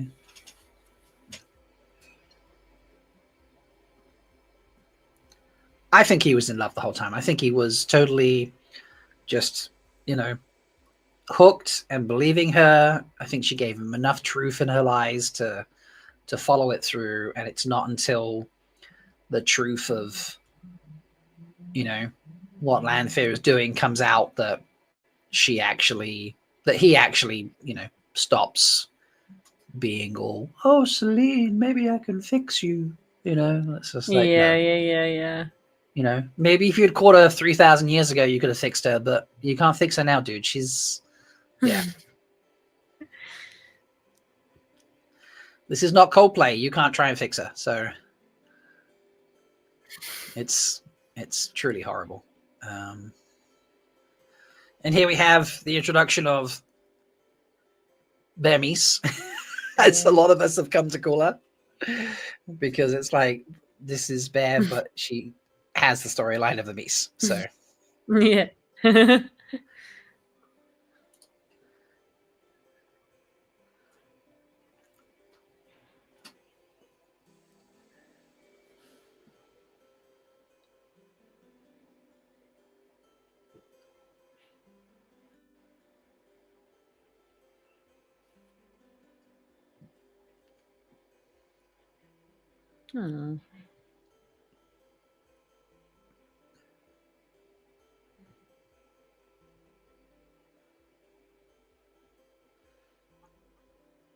I have nightmares too. Such a liar. Yeah, you have very different nightmares to anything else. So Peter just arrived, just on my homepage on YouTube. Book read as a kid, supporter of the show. Is there a specific ask or action we are being asked to take to support somehow saving the show? Currently, Peter, it's all kind of like being formulated. Make as much noise on socials and other places as you can. You know, if you see Amazon or Sony posting up things about Wheel of Time, comment on there and, you know, tell them what you think about canceling the show. Make a lot of noise about how upset this is. Go cancel your Prime account, things like that. But other actions are all being formulated. People are getting together to try and sort things out. So to try and hopefully get Sorry, I just turned to the screen. Sorry, I just saw Matt flashing Min and Min's reaction. Yeah, it's. I love their dynamics this season. Yes, they have the best dynamic. These two, it's so good. Like they had a horrible situation in season 2.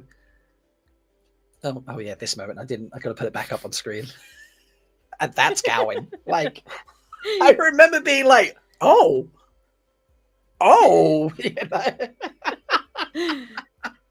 I was like, there's a lot of there's some dynamics happening for people, shall we say? Yeah. But yeah, Do you these think two, this is in any way romantic between them? Between Matt and or Min? is it pure like yeah, or is it pure I like think- friendship or banter? I think this is, you know, I think they found each other in a traumatic place, because whether or not she was there as a spy, she's still trapped in a way. Much, you know, hers is more of a mental prison than his physical prison. But I think they went through a lot together like that. But also, I think they see a lot of each other, you know, in themselves. A lot of themselves in each other, and I think they just it's a very platonic. They're like platonic, what's called like platonic soulmates, I think, where you just have like that, you know, that person you connect with. And I think they've just sort of stumbled across each other at a moment that allowed them to have that connection. And then there's a lot of understanding, so they can call each other out on their shit, and they can, you know, when they need to be quiet and not, you know, not share what they're thinking, the other one can understand that. And yeah, it's pretty amazing. But I think they just have the dynamic between the two of them is great. And I want to see so much more of it. So I know. Yeah. I'm gonna ask chat. 85% said yes on Team Hat, by the way.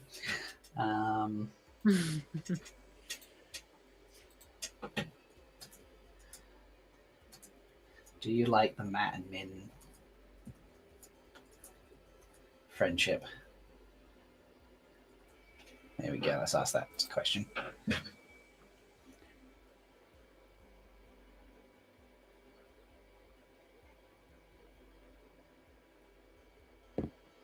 Yes, So we're in that's the episode 2 at the conversation moment. when you clocked that.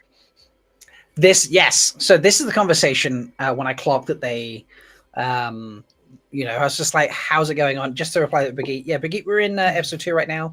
We're 44 minutes and 14 seconds in approximately. So scoot along to there and you'll be with us. But yeah, when they were talking here, I was like, there's a comfort and a back history clearly between these two. I was like, how does she have that? Because he's Gabriel, and maybe, you know, initially I was like, maybe, you know, his reputation has like come through, or someone's told her or whatever. I just didn't think too much detail about it. And here it made me, where they had this conversation, it's like, this is not the conversation between two people that have never met. This is, you know, there's people that have met and know each other fairly well and have shared their love of drinking and gossiping and stuff in the past. And that's what I was like, there's no way that fits with who he actually is. And then it occurred to me, compulsion. And then I was like, oh, and that's why everyone's a bit like, oh, wait, Gabriel, when they first meet him. And it was, and I felt really stupid for not picking up on it sooner. So, like Blinded Fool putting in the appropriate answer here. My answers to polls are going to be, I love every aspect of the show until it's renewed / picked up. Yes. That fits. Yeah. That's fair. Yeah. He's so good, Torsten, like holding her arm, playing the best. He like is. He really is. Yeah, I agree with Torsten. A few other people, Charlie's agreeing with that as well. Max was like, I think I was in denial even through this point because I thought Gabriel might have been a real person and Ravi was just using the potion to smooth out the rough edges of the impersonation of Gabriel. Oh, so maybe yeah, that's interesting. Okay. Yeah, that maybe Gabriel been someone that you'd replaced as opposed to a brand new person. That's very possible. So Oh, Your Majesty. This is my favorite scene in the episode, I think. this is the best moment. I'm gonna play the whole thing. Sorry, I don't care, Amazon. I'm playing the whole scene. It's brilliant. You know, Your Majesty. She's playing him so well. So well, so perfect. He's like, yeah.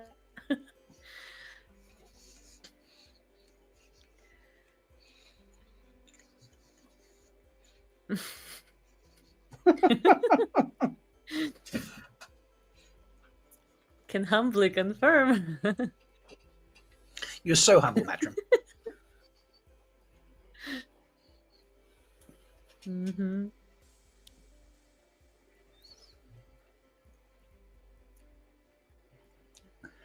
And then he's just like, what? Hold on.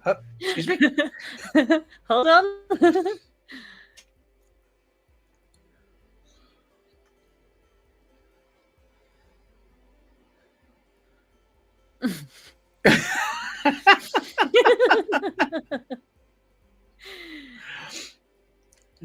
No. I'm sorry. I hope everyone else is enjoying this as much as we are right now, because this is just.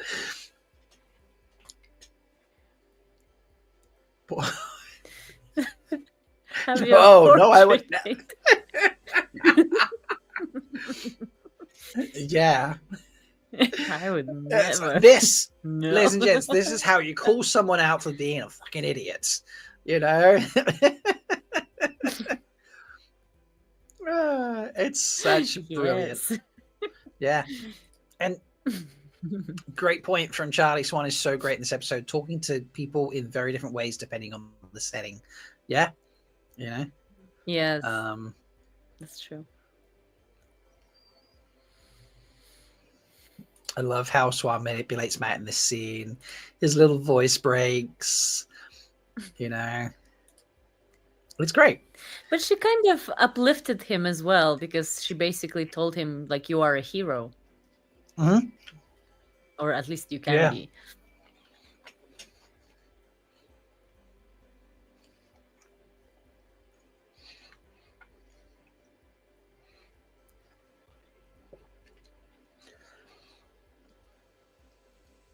Yeah, so true.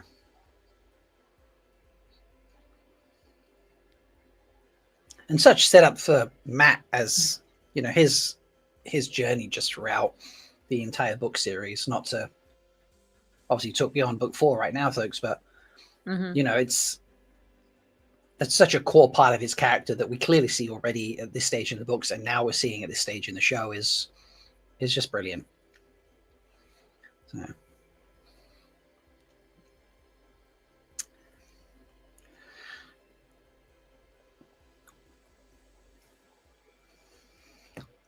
And here is Elaine standing up to Mum.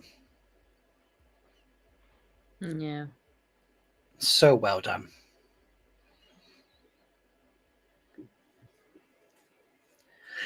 And then stab them.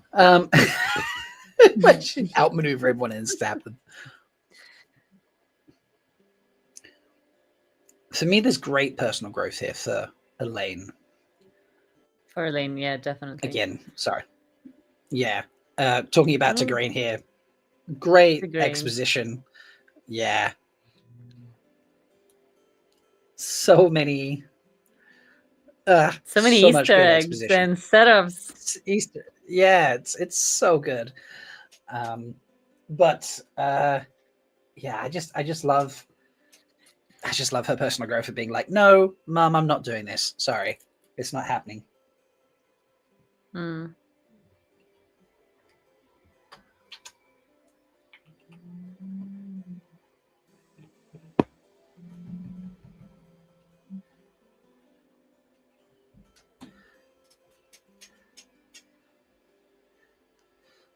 I just love that, where she's like, no, Mum, this is not about you. This is not about Swan. This is about me. Which is just perfect. Love this for Elaine. Yeah.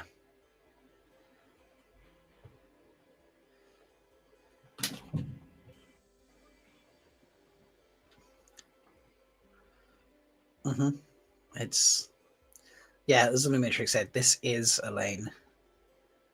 Yeah.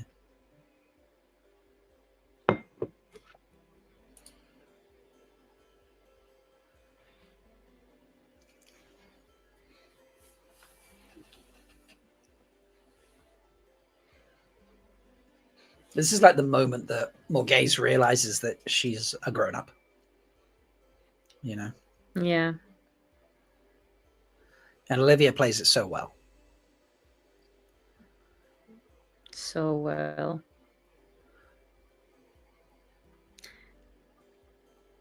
And she recognizes that Elaine's going to be a great leader. She just needs to do her own thing for now. Yeah. And she's like, all right, I guess I'm leaving then, you know? So even though that's her chambers. She's like, I got to go for a walk and, you know, Yeah, get my head around this.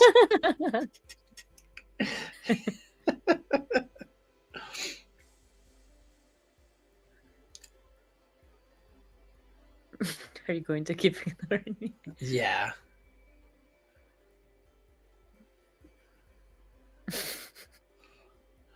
The look from Rosamund is brilliant in that moment.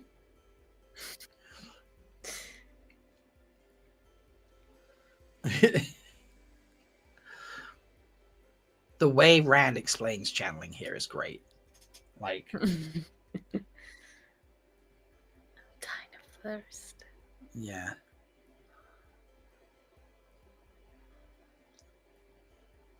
Do you think Moraine could see his weaves?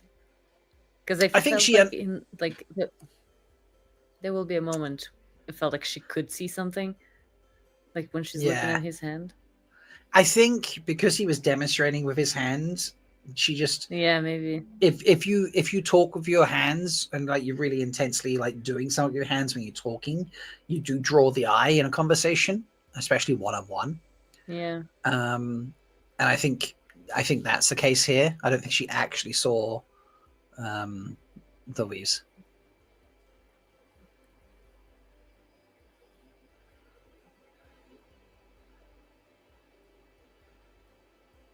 But yeah, it's a great moment between the two of them because this is like a step in them understanding each other, you know. Yeah. Swat, I hope you got what you came for. Oh, yeah, the novices. No, the novices will never recover. So. Yeah. Yeah. I wonder how Elida did not clock the compulsion, or like, did she ever suspect anything? He must have got to her really quickly. Yeah. Because she would have. But remember the handshaking that we saw from Elida? Somebody I saw people on Twitter saying maybe it's the side effects of compulsion. Yeah, some people have suspected that she's fighting the compulsion, which I think is very possible. There's also like she's wearing the bracelet at that stage, which comes from snakes and foxes. There's also possibilities with that. But yeah, Elida's like, I'm here. Yeah, I'm watching you. Oof. So.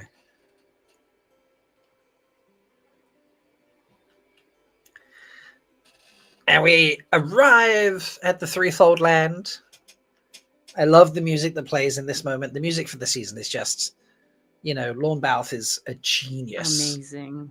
And he gets so many talented people truly is. to help him make the music. But yeah, this arrival moment over the mountains. There's the desert. You can see there, folks. And then Avienda turns up like, what the fuck? It's so good.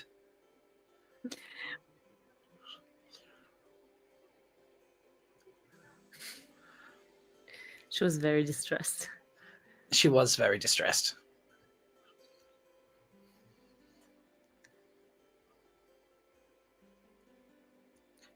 Oh. And then Amish shows up. I'm just going to call her Mies or Bear Mies. Those are the only two appropriate names. Yeah. Oh, and look, the AI will turn up, and so does Melindra. Hey, friends. So, and then Ruark. This man is fucking brilliant. So good. The presence, the voice, the physicality.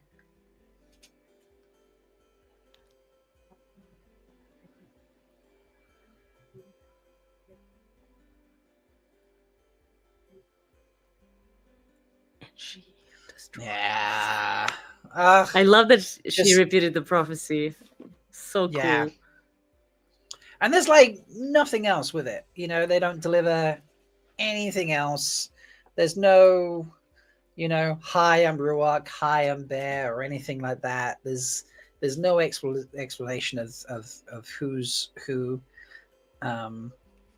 It just goes straight to the prophecy, and it's a very appropriately dramatic ending to the episode. I don't know. No, I like a bit of drama. And the close up on Ran's face, it's like, yes. Yeah. Yeah, it's crazy. So the Boz, okay, I effed about and have dubious dual screen set up here. We still on episode 2. Should I just wait for episode 3? Yes. Wait for episode 3. We just finished episode 2, Boz, so you can join that. Laura loves that ending. So you know, I love that ending too. I think it's pretty great. So let's have a look at the poll. The poll has gone very successfully in one way. Do you like the Min and Matt friendship? It has been 98%. Yes, we do like it. So, but yeah, folks, here is your chance for another bathroom break, snack break, whatever you need to do. Welcome the folks who are arriving. If you haven't been here before, please go like the video, share it out so more people can come and hang out. Our goal today is to share our love for season 3, the cast and the crew, show how great the show is, how stupid Amazon and Sony are for dropping it, and hopefully we can encourage, you know, in the days and weeks to come, or you know, hopefully not too long, we can encourage folks to you know, pick up another studio to come pick up the show and finish it and make it great. So but yeah, that's our goal today, folks. So I hope you have fun, and while you're here, go to the description and you will find a link to Indira's TikTok. I'm pretty sure I put the TikTok in there. Oh, thank you. Yep. Thank You can go there and go over the TikTok gonna and take follow. a little break and come Absolutely fine. Go for it. That's fine. Yeah. Yeah, go and follow. I've listed all the guests that are coming here today, folks. Most of them, you will have only seen one of them before. And you may have seen one somewhere else, but you won't have seen them here on my channel. But most of my guests today have not been on the show before. They have come from various platforms and social medias and things like that. I'm trying to bring you fresh faces and fresh perspectives on the episode. But yeah, like, get yourself set up for episode 3. We'll be starting that in about 15 minutes. Okay, so you have some time to get going. I love this conversation in chat right now. Bermise is married to Jaime Lannister. We stand a hot actor with an age-appropriate wife.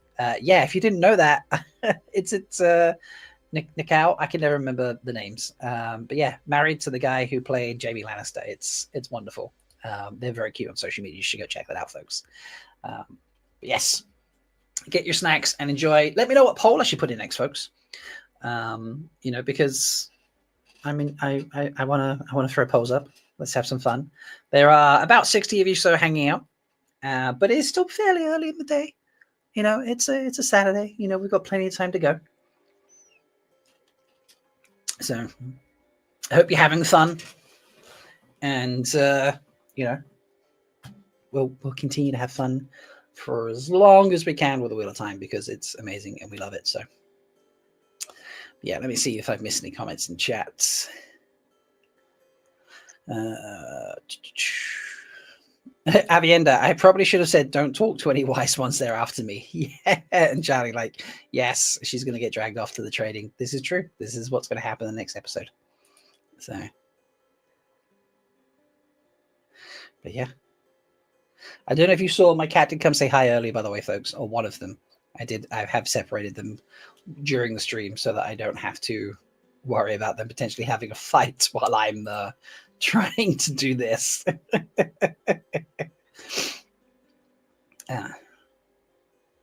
Yeah. And there we go, back. So, yeah.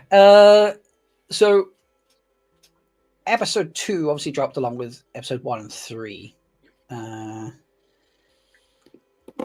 How does episode 2 rate for you, Indira, compared to other episodes this season? It's definitely a slower episode action-wise, but I feel like it's an important one because a lot of relationships get developed. We understand the dynamic between Elaine and her family more, so I think it's still great.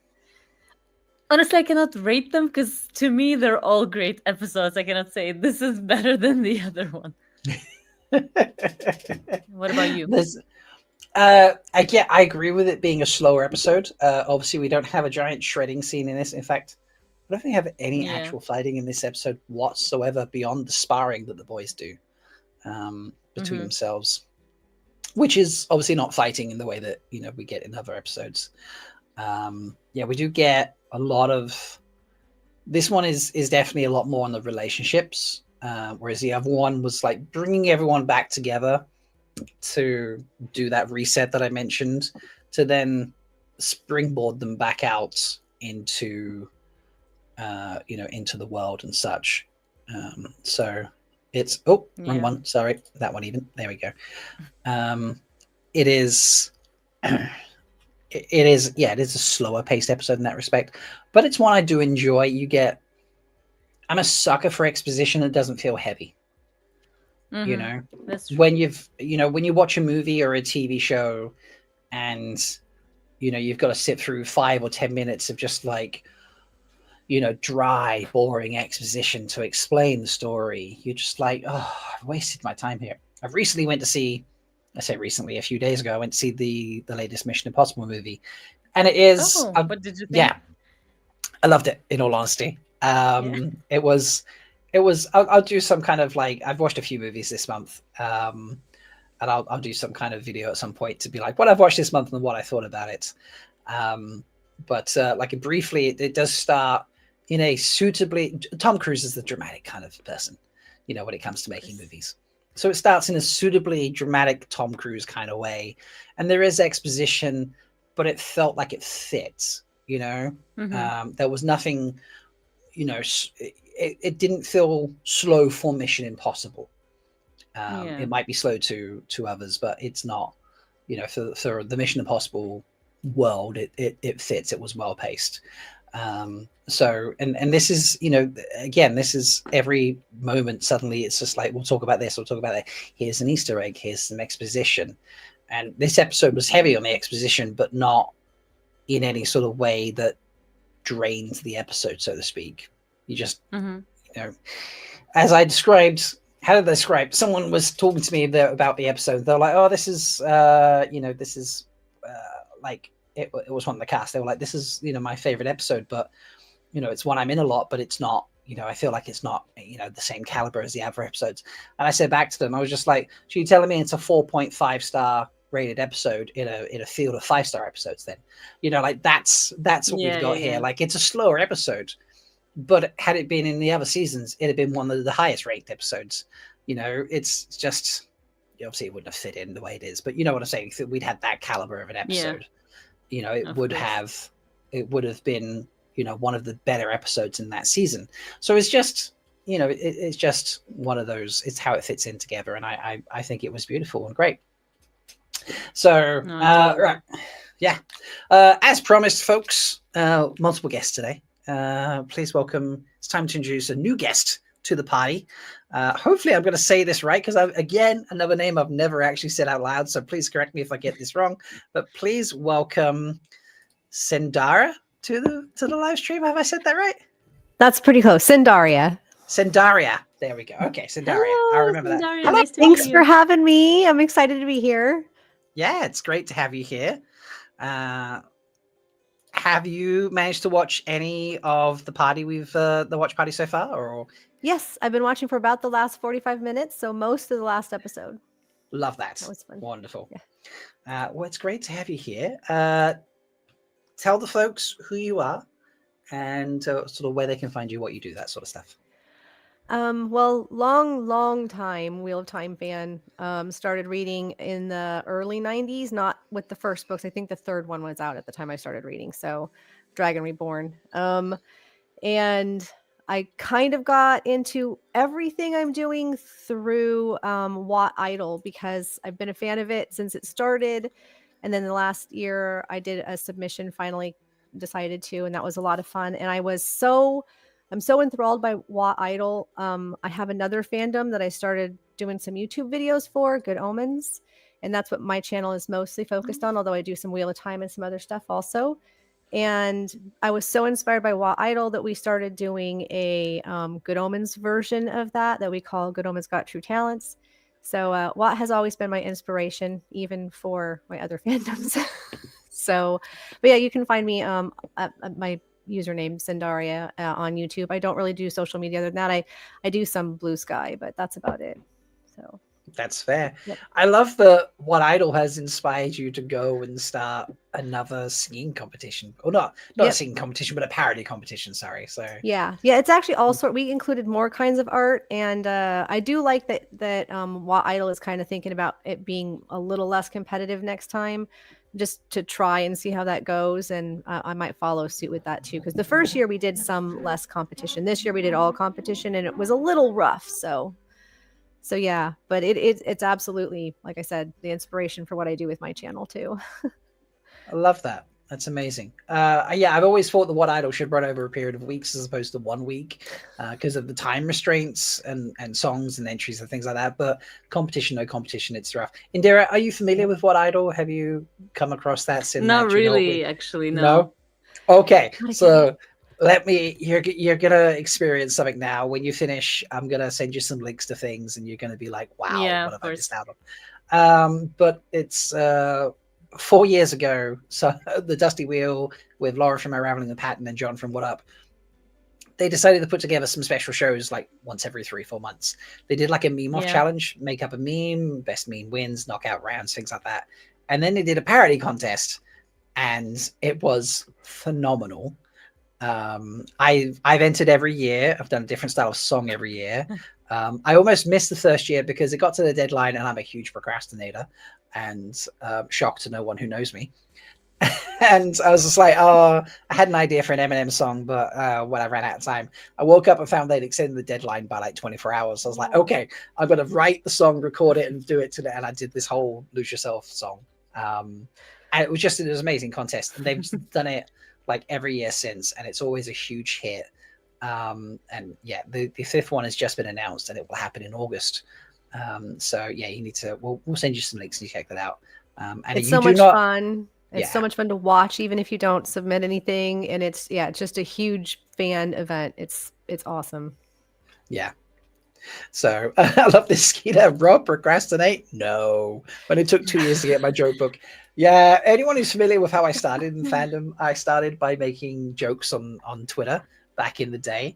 And I actually wrote, I did like joke competitions and knockout stages and things like that. And I've got 3 different joke books I've written over the years. I stopped doing that a long time ago. I really should make jokes again. They're bad jokes, just by the way. Everyone's just, if you're not familiar, they're like what I call them Tam jokes because they're dad jokes. So yeah. Dad jokes. Yes, it's great fun. I enjoy the eye rolls. So we've got a few more minutes, folks. Again, so if you need to go take a bio break or get snacks or whatever you need type thing, please go do that. You've got a few minutes before we'll get started. But otherwise, queue up episode 3 so you're ready when we go in a few minutes to get that started. And Derry, you're sticking around still? You feel good? Yes. I think this is going to be the last episode, but I'm going to stick around for this one. Yeah, because it's coming up on midnight for you. Am I right? Yes. Yes. Wow. So just as a Hardcore fun note watching. for you folks, when I first invited Indira, I think I said this earlier. I can't remember if I did or not. But her reaction was, I was like, "Would you like to come for an episode or two or something like that?" And Indira said to me, "I'll do the whole thing." And I was like, "Are you Yes, all 10 hours. sure?" That's like over 10 hours because of breaks and things, and she's like, "Nah, I'm down. That This is is good. I'm in." that is Yeah. hardcore. 10 hours of I was live stream. excited. Yeah, that's a lot. It's more tiring than it looks, but it's so much fun. It is. It's a Yeah. huge amount of fun.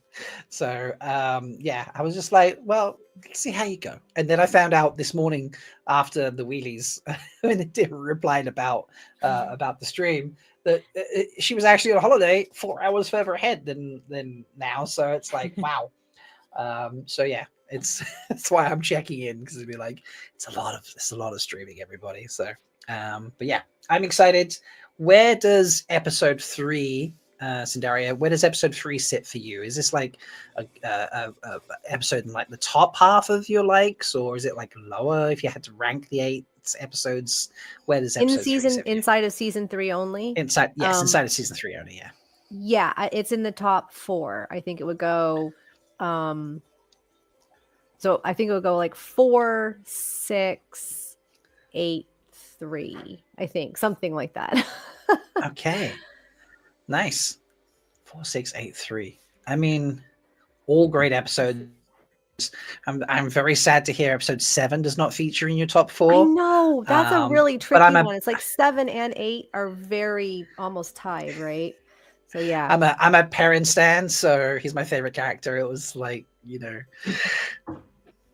doesn't contain my favorite love the battle. scene, but it does. It is my favorite episode. My well, favorite scene is- I love their rendition of Weep for Manetheren, like so much. So that alone Yeah. like really brings it up. Oh, yes, that was good. Yeah. It really was. Such a highlight. It really was. So, and Indira, like, where would you put episode 3 in the season? Sort of upper 4, lower 4. I mean, they're all great episodes, but No, 4 is the top. I mean, you cannot argue that episode 4 is number 1. Like, Number 1. I think for me, my top 3 is episode 4, then 8. I'd say episode 3 is like at number 4. Yeah, I'd say Okay. it's number 4. number 4. I'm curious, folks, if you're watching, where out of the 8 episodes would you rank the 3rd episode of the season? So, like Blindfold, I thought Rob would be more critical of 7 because he's a Perrin stan. Not to say there's anything wrong with the episode, but I'm typically harsher on scenes with my favorites. But there was so much great stuff that I could overlook anything where I'm like, I'll talk about it when we get there later, folks. There was one moment I was worried about, and that was probably when it came to him giving, the speech at the pass. But I'll talk more about that when we get there later. I could definitely see that not working out very well, and I was just like, but yes, it's I don't know. Maybe I should be harsher. But all right, folks, it's time. Cindaria, Indira, do we have the 3rd episode queued up and ready to go? All right, Ready to go. Which, remember, folks, we're going to watch it. We're going to watch it with the recap because otherwise I can't get the timer to match up, so people jumping in and out can find us. But hit play, everybody, in 3, 2, 1, now. Okay, let me change this because it's going to appear like that for us now.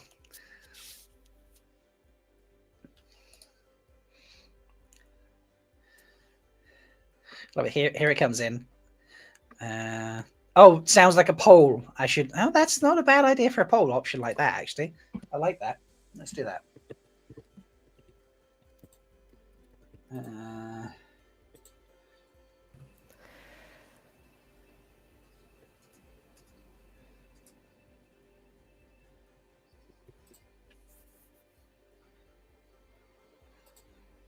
Three, 2, 4.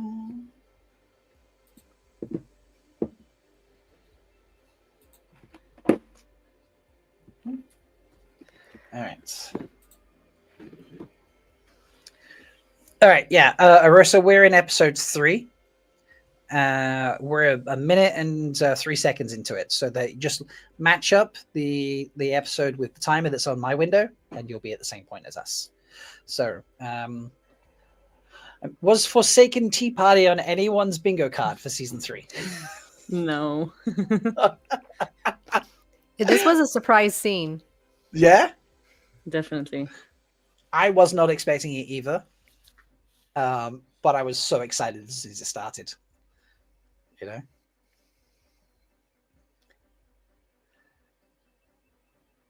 Sammy steals the scene for me. I'm sorry. I don't know about anyone else, but you know. As always, the costuming, Oh yeah. even in the dark, is so good. Uh-huh.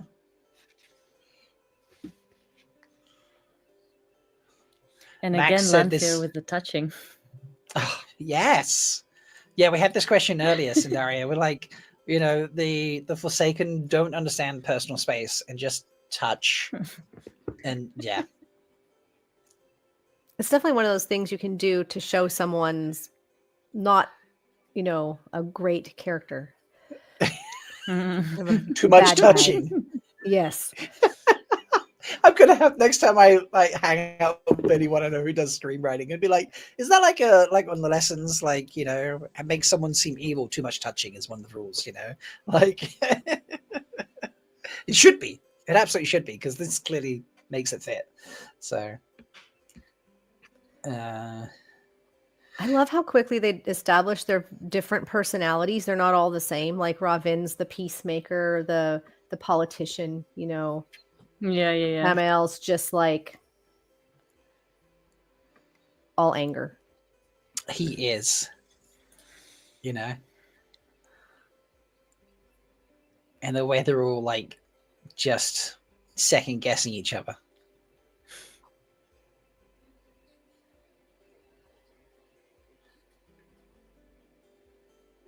Yeah, just the way he calls her out is so good. Sammy just really steals this for me.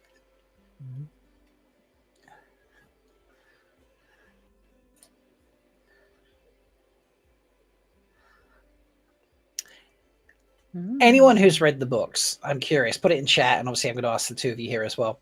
Did anyone ever consider Moggy a threat to the rest of the Forsaken, the way that she seems to be in the show? Not like this. No. Especially by the end of Not the like this, season. yeah. Yeah, by the end of the season, it's like she's kind of the top one, the one you really have to be terrified of. But in the books, she does not come across like that. Yeah, she's definitely a threat Yeah. to a couple of our characters. Nynaeve and Elaine mostly, but not so much. But not to the Forsaken. others. Yeah. Yeah. Yeah, we're getting nopes in chat right now. Yeah, and Charlie, I agree. I do love how Sammy says nameless. It's just, yeah. I think the Also, show elevated the Forsaken in general. Like, they've really given them way more depth. Yeah, I agree. Josie says Moggy scares her so much more than Book does. Book Moggy.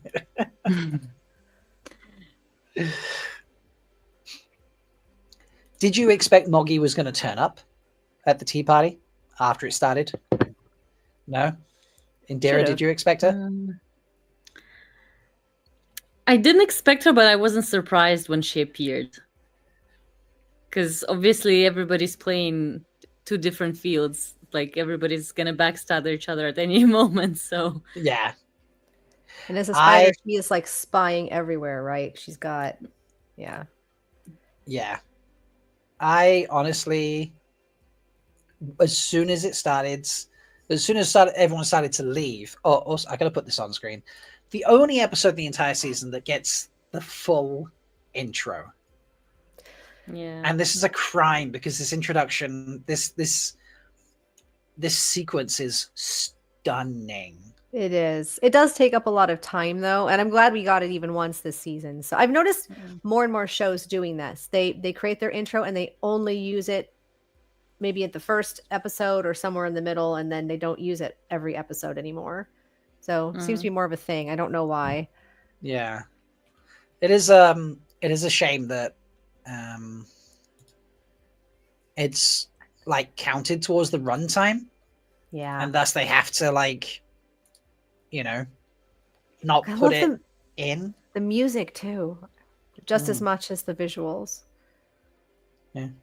Does anyone have any idea why this was the episode they chose to put it in? Maybe it has something to do with the runtime, because this one is like I think at 1 hour mark, and other episodes were beyond 1 minute, 1 hour, I think. Yeah, this So is this an hour and episode 5 runs minutes. for about an hour and 5 minutes, whereas the previous one ended under an hour because the timer stopped okay. when the credits began. The timer was at just under 58 minutes. Okay, so yeah, maybe just because they dropped the first 3, they were like, stick at on the 3rd episode, and then it's Max just literally put that in chat. Maybe just to cap off the big 3 episode drop. True.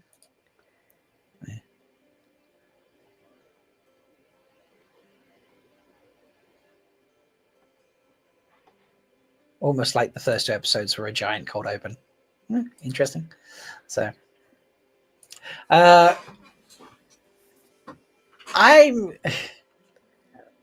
not sure how effective to accepted would be at interrogating 2 Black Aja. Yeah. And honestly, they really weren't. So that's fair. They didn't really get much out of them. It's what they don't say more than what they say that becomes useful, right? It just it's it's probably, if I had to pick a scene in the season that doesn't work well for me. Not that I don't dislike it, it's it's not bad scenes. I'm just like, I don't see anyone looked at this, any of the Aes Sedai and be like, yeah, that's a good idea, that'll work, Right. So in the books, this is in Faldara, right? This takes place there roughly. And I didn't buy it in the books either. Yeah. But they would I'm actually surprised they included it. Yeah, like, they were like some other clue options in Faldara, because otherwise it was Moraine, and in Tyr later on, again, it was the same. It was like Moraine, Moraine was there but didn't care, and so they did the interrogating. But here, there's a whole tower full of Aes Sedai. So while it fits the books, it seemed weird, like, it's like seems like using the whites or the grays would be in charge of this, or a combination of those 2, right? Yeah, that makes sense. Yeah, not some random accepted. Actually, Elaine isn't even accepted yet, right? Or is she? Can't remember at this point. I don't think she's actually gone and done it. No, couldn't be quite right. No, she's got the sleeves, so she must have. Oh, right. She must. Oh, they've just done it like totally off screen then. Yeah. Yeah.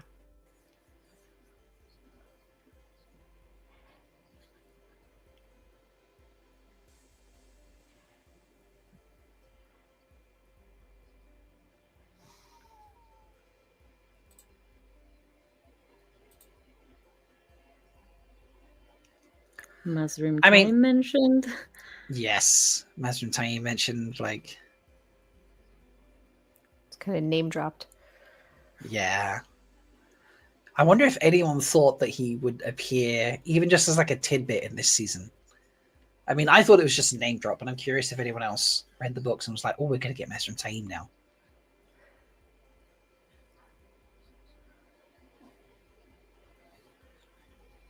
I like that they set it up. Yeah. Just so, yeah. Oh, and the This bracelet is a detail that we'll never understand now, I guess. we will, Sindaria, because we will get another studio to pick it up. I am manifesting, like, okay, I'll manifest that too, yes. because I really want to. Yes. I know people have. There's so many theories about the shaking, and I really want to know. I know. Yeah.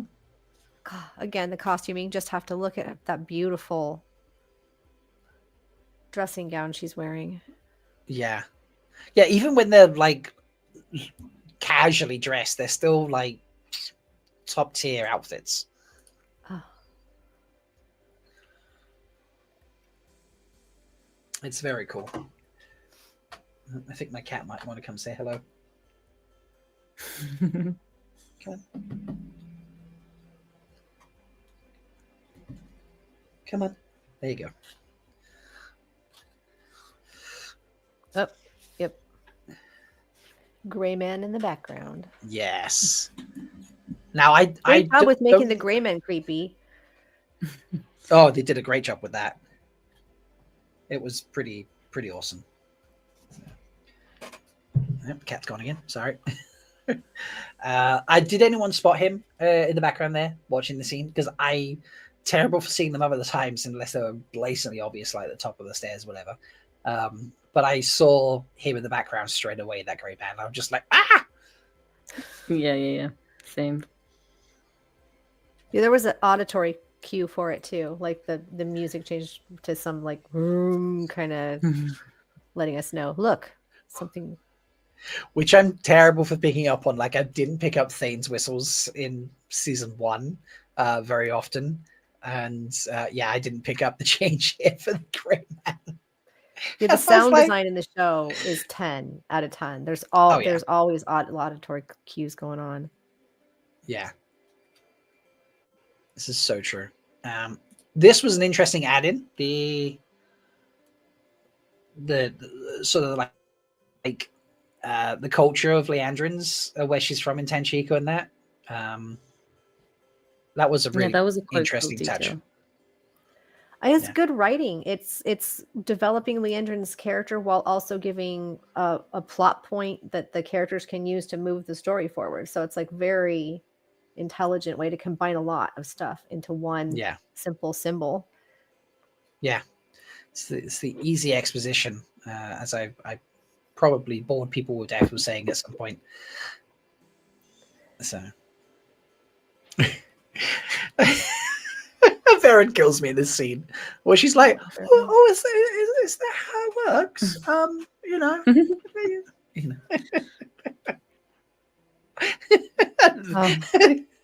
A line is just like straight to point, like, no.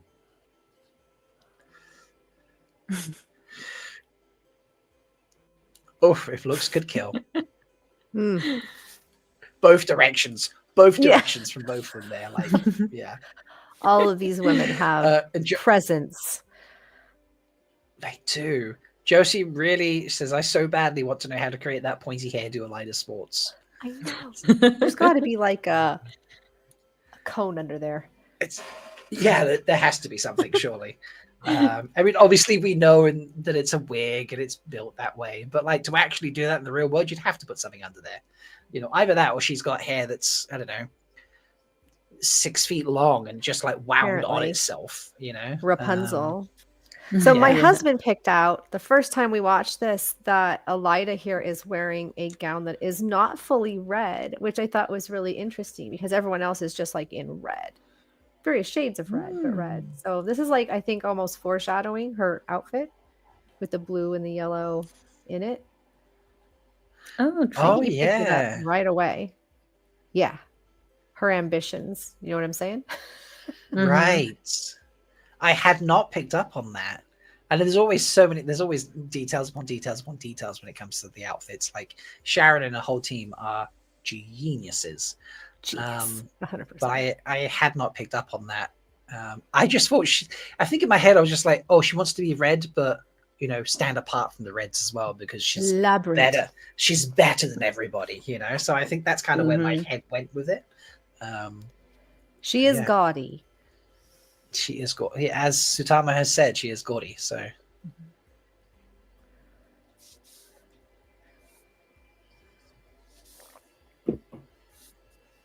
how Shorei came to be in Wheel of Time, I still love that. Are you aware, Indira, how she kind of came to be in the show? No, actually, no. Tell me. Okay, so she finished, I think it was The Expanse she finished.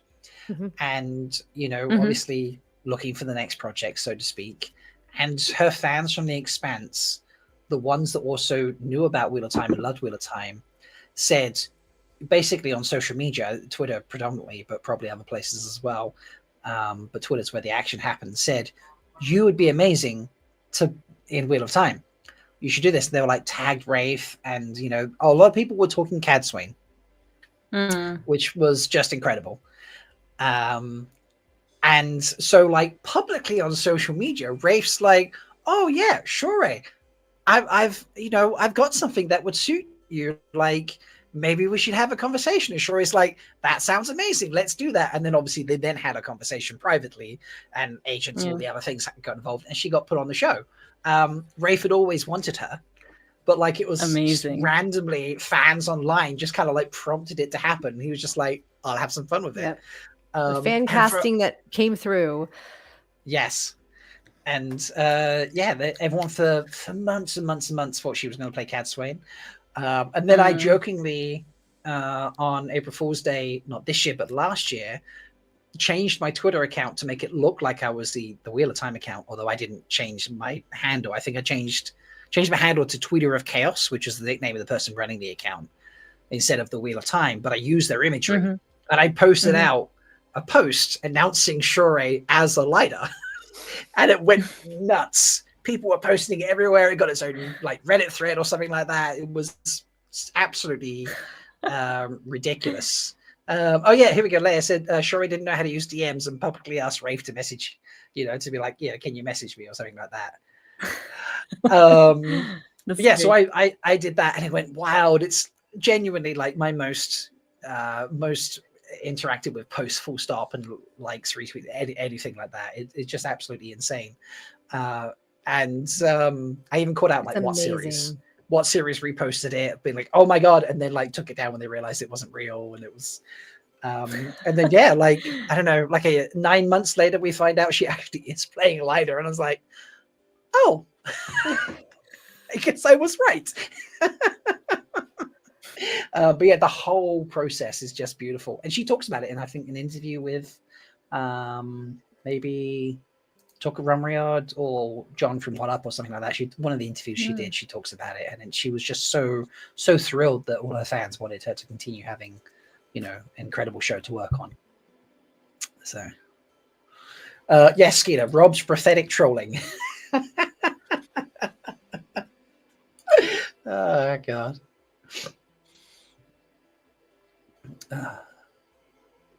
Right. So just to catch people up, this scene with the Tinkers is where we're up to, folks.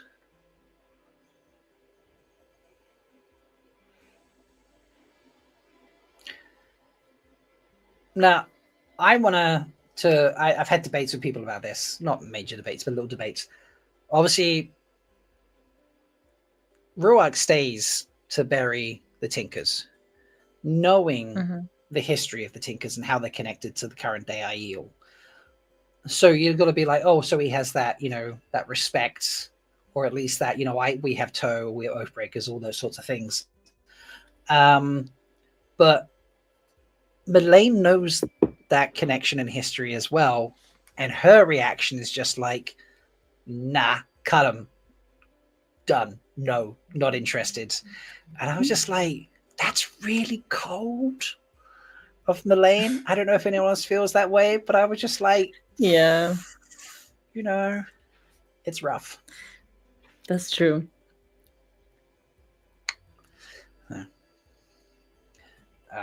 This whole scene with Perrin.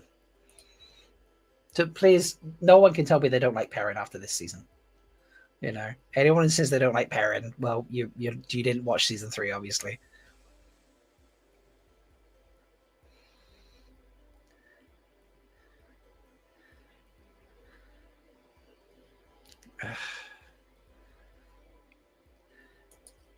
It's just so beautiful.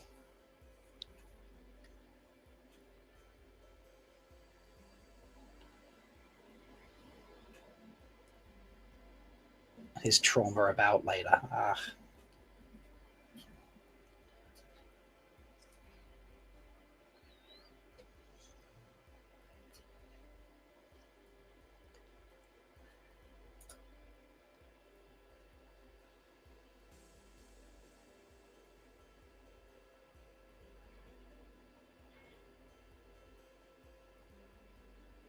That line is just incredible.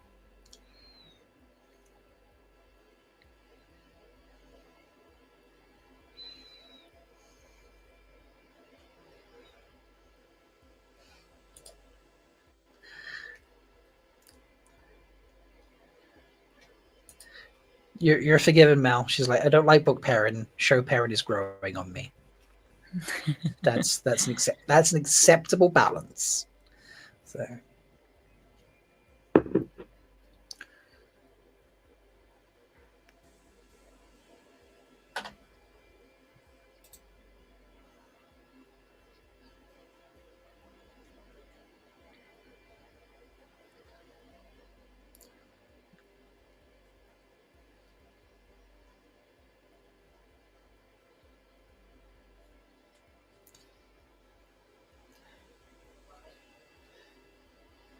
This discussion here about the dynamic between three people when they lose one is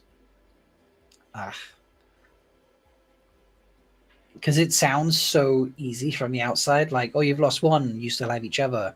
But, you know, there's the balance between three is so different to the balance between two. Between two, yeah. Yeah, that, you know, and it's not something if you're not in that situation where there's, you know, you have to have three people balanced together, you're not going to realize the impact losing one has, particularly in the case of Ivan with them, where he's like, you know, the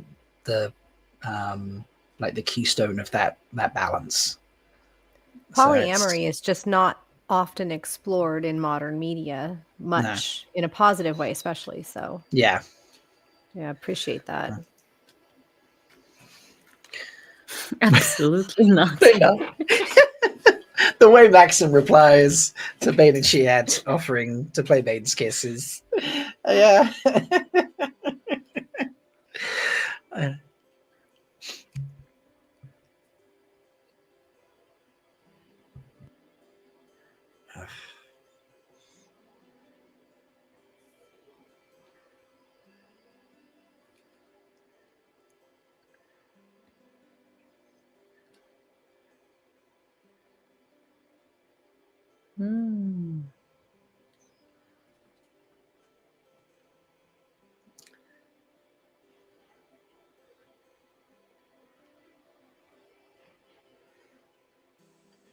What do we think about Lord Luke in this season?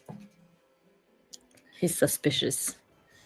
Yeah, he's suspicious, but there's not enough to really, I mean, you see him in other scenes, but he doesn't really have any other dialogue really, so. Right. Do you think we're going to get, you know, manifesting new studio, more seasons? More seasons. Let's just make that assumption. Do you think we get do we explore all of Luke's situation? Or do we just bypass that?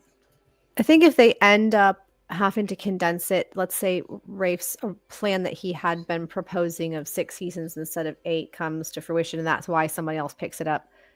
This would be a storyline they would definitely have to cut. I don't think it's important enough. I know it has some stuff, but I think it can be shifted to other characters, or even potentially just cut. So yeah, I don't think they're going to follow through on it. Probably, my guess. What do you think? Fair.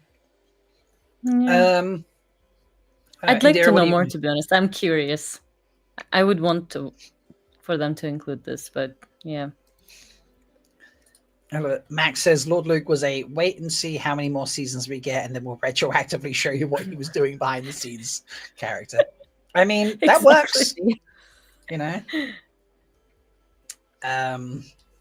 Yeah, I also make the White Cloaks a lot deeper, like a lot less one-dimensional villains. I mean, they're still religious zealots, but each character has more, you know, backstory, more personality. Very much agree. Like, you don't care for the White Cloaks, but you care about their story in terms of like, what is this like? They are, you know, instrumental in certain elements of the season. I know that's going to happen. I know what they're doing will play a part somewhere along the line to one of the characters I care about. I need to pay attention to what they're up to. Whereas in the books, you're kind of like, oh, it's White Cloaks. Okay, well, we'll just get past this at some point and whatever, you know? So, poor Nanny. Ugh.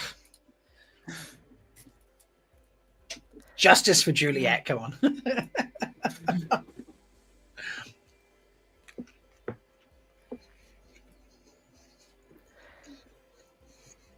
Man, Donald Finn was such a perfect replacement, honest to God. Look at that acting. I really agree. He was. Fun fact: he actually auditioned for Matt originally as well. Oh, When they were first looking, yeah. He did an interview with a magazine in Ireland or something about his just career in general, and it came up, and he was just like, "Oh, it's funny how it came about because I'd originally auditioned, but obviously didn't make it, and then they needed a new Matt for season 2, and I got a phone call, and I was like, oh my god, absolutely, and he went back in and re-auditioned, so to speak." So Yeah, when I popped in, I saw you were polling about Matt and Min's relationship, and I think it helps develop both of their characters a lot. It does. As individuals, too. It made me like Min a lot more. In season 1, I wasn't sure like how I felt about Min, but since she's been hanging out with Matt, love Min. oh, totally agree. Did she get some of that better? That Matt bias that we talk about that happens with the books and such? That's it, just rubbing off. Yeah, we like Matt. Matt's friends with Min, so now we like Min. It just you get to see more of like, I don't know, the depth of her personality. Like her sharp snarkiness comes through, but in a way that's endearing. Yeah.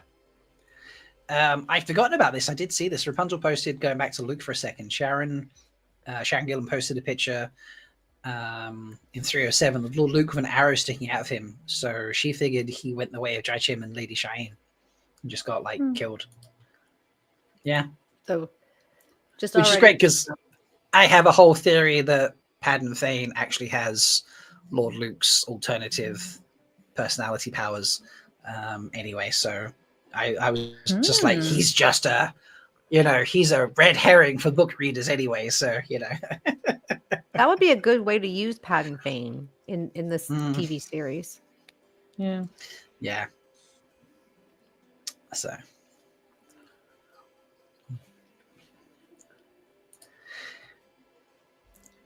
This investigation scene obviously is trying to match up in the books to them going through the leftover possessions from the Aes Sedai who left the tower. Mm-hmm. It's some of this works for me, and some of this is a bit like you got to stretch a little bit. Oh.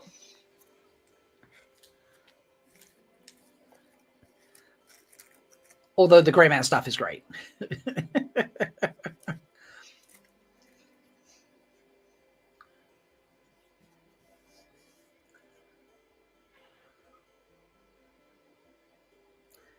That Grey Man went a long way before he actually died, though.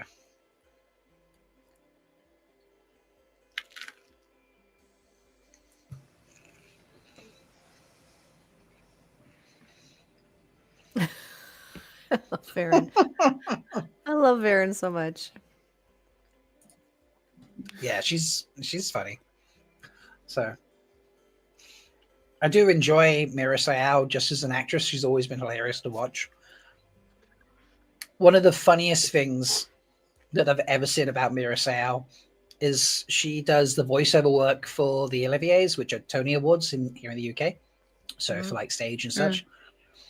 So when it's like, and the nominees are, and then the voiceover shows you clips, and there's the voiceover naming everyone and such. Mira Sayal does that. She was nominated for an award this year.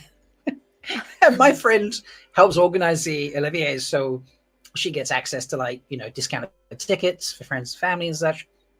So always buy a ticket and go and have a great time, hang out at the after party. It's a lot of fun.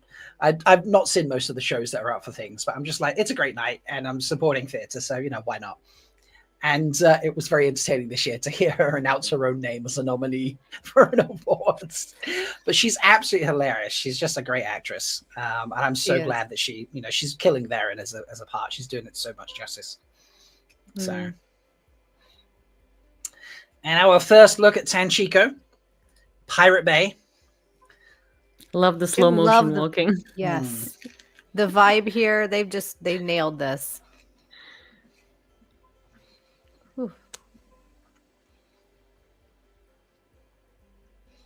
And the accent from Leandrin. Oh my god.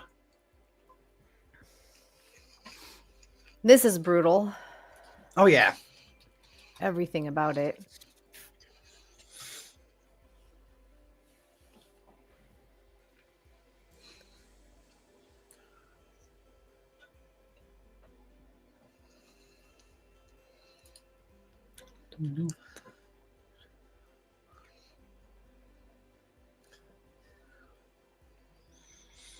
Gives you some age context for Leandrin.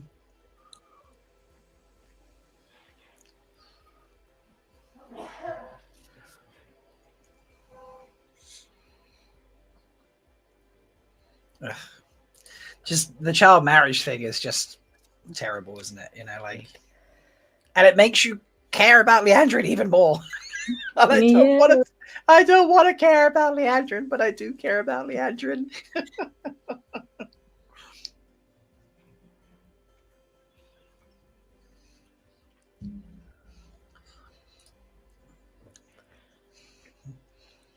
No, that was brutal. I mean, don't disagree with her on this, but I don't. Yeah. I mean, I don't know if everyone else needs to die as well. no, she goes. Yeah. Yeah. The Black Archer need to hide who they are and such. And obviously they're all there being complicit to it happening. So they are also like, they're condoning child, weddings and such, and all the horribleness that is going on in that situation. But, what strikes me here, though, is what she asks Naomi to do here. She doesn't give the girl a choice any more than that man did. Yeah. She is not really better. She means better, but she's shaking her head even. Yeah. She doesn't want this. Yeah. Yeah, she thinks she's saving another girl who was in her situation. But she's still committing. Yep. Continuing to take away her choice. Exactly. Again, I think it was brilliantly done. Very, very good writing. Yeah.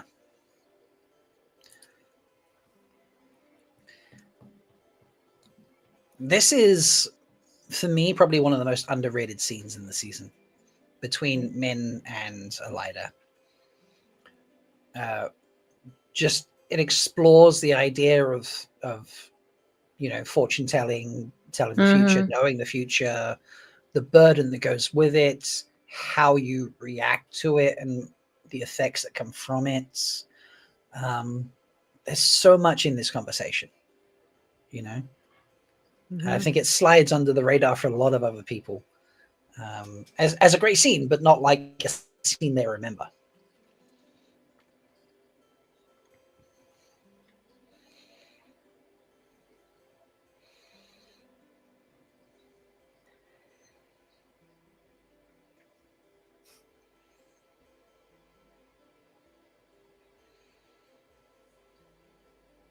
Yeah, Elida's foretelling literally like shaped her entire life, basically. Yeah. Yeah, she chooses to react because of it, thinking that, I know this is going to happen, so, I can, work around that and do. She tries to use them to her advantage, her personal advantage, not something Min does, obviously. Really Min tries showing how different they are, how differently they use their ability. Yeah. And it's like her visions come true because of what she does, because she chooses to react to them. And Min's come true because she doesn't react to them. Of course, we know from the books that Min did try to react to them at one point and they still come true. So it's kind of, it works both ways, right? Yeah. So. That collar is weird. Yeah. Oh, Charlie puts a good point here. It's like knowing a spoiler. You know a thing will happen, but not how or why. Ooh. Or sometimes when, even, yeah. Or sometimes when. Yeah. Wow. From now on, I'm going to say Elida and Min are the spoiler tellers of the show. The spoilers. That's amazing. Yeah. Charlie's right. She's sorry. Put here. I think a lot of these will come true in here, but she tries to manipulate in what way they come true. I agree. Because of her manipulation, what happens is a direct result of her manipulation. If she was someone who behaved like Min, it would be because she chose not to take any action. Those things would come to effect. Yeah. I totally agree. And I've got to be honest, like, if that was my quote burden, depending on how you want to see it, I'd probably see it as a burden like Min does, to be honest. But, if something's gonna happen, I think I'd probably be a little bit more like a lighter than Min. Unless it was like, this person's going to die. I'm not going to try and take advantage of that situation.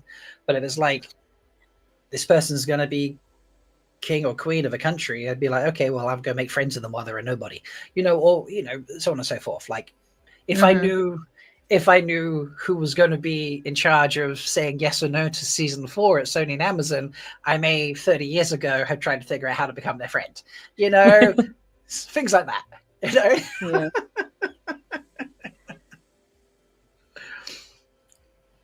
That's probably a little bit part of Min's planned journey, because she continues to reject her gift.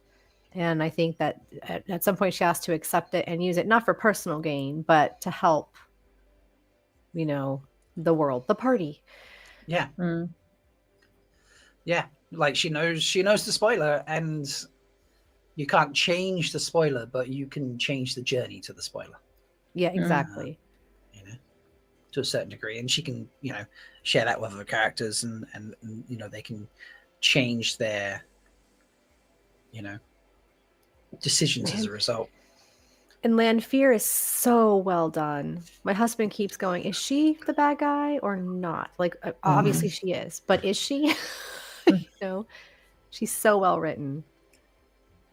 Complex. Yes, very complex. Manipulative. Yeah, I'm always questioning, like, what does she want more, Rand or power? I don't think even she knows half the time, or at least that's how it comes across. I think she does know. It does come across that way.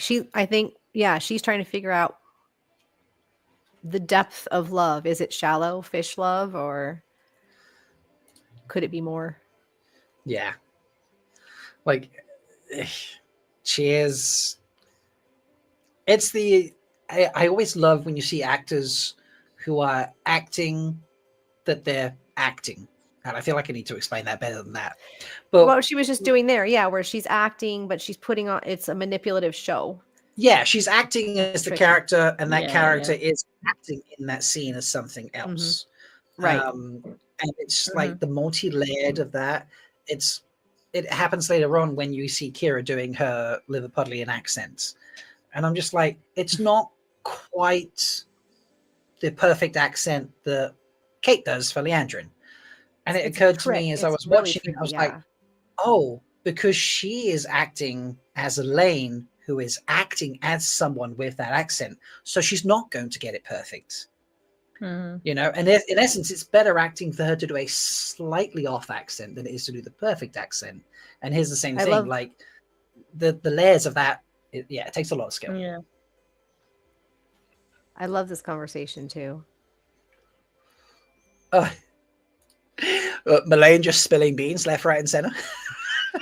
Seriously, she feels like Hagrid. I shouldn't have said that. Yeah. Oh my god! If I ever meet her and be like, we've decided that you spilling secrets is like Hagrid in Harry Potter. I don't know whether she would take that comparison very well. But we love Hagrid, so that's the bit she should take from it. I love how Lan hates the sweat tent too, because his culture is so used to the cold. This must be misery for him. He's like, I'm dying. Yeah. Yes, Illuminatrix. I love how Rob just said Liverpudlian. Yes, so Liverpudlian is a way of describing someone from Liverpool. Like I live in Manchester, and someone from Manchester is a Mancunian. So it's just one of those things. But I wanted Lan in this scene to be, or I wanted Moraine in this scene actually to say back to Lan, be like, do you want it warmer? Or could it be warmer? Or something to that effect, you know? So That would have been such as a a- great callback. as a callback, it would have been amazing. So, Yeah. but yeah, this whole flirty scene between them all and being like, is it you? Is it me? And night won't hurt, you know, all that sort of stuff. Who's into who? Was just brilliant. And then Yeah, the him seeing crane. the That tattoo. was subtle. I missed that on the first. I was like, I could see she had a tattoo, but I couldn't tell what it was on the first watch. With I was the crane same. yeah. Same for Yeah. me. I was just like, what was that? Because his reaction made me think it was something connected to him. And I was like, what was that? And then it pops back up like this. And I was like, oh my God, I want that tattoo. It's just something so incredible about it. So how do we feel about the changes in Melindra's character? I mean, it works for the TV show. Again, we're condensing a lot of exposition all into. It's again really well written in how we get all this information with character development at the same time. Yeah, I actually loved her ending and what they did with her character this season. Yeah, 100% agree. She did feel like she had a little more. We learned more about Melindra in the show. A little more as agency a than person. she A little- showed. Yeah. Yeah. But not. You know, I Age still. confuses me though. She looks about the same age as Lan, but I guess they're saying she's what, about 10, 15 years older? Probably, yeah. But, you know, I you know, Daniel Henney looks hard to young tell. for 50, so Yeah. let's just say that, you know. Obviously Daniel Henney himself is not 50, but, you know, he's playing a character who's, you know, apparently 50. Sen Bowie in this moment, man. Or just full stop, Sen Bowie is amazing. I love him. He's played by a guy called Gregory. I forget his last name. There he is. Gregory he's absolutely brilliant. He often performs with the Prague Shakespeare Company, and I've actually seen him performing. He was in Romeo and Juliet. He was in a couple of things I've seen when I've gone to watch the Prague Shakespeare Company performances. And I've got to meet him after, I think it was Hamlet last year we went to see. I got to meet him afterwards. And yeah, he's just such a nice guy. It's so funny.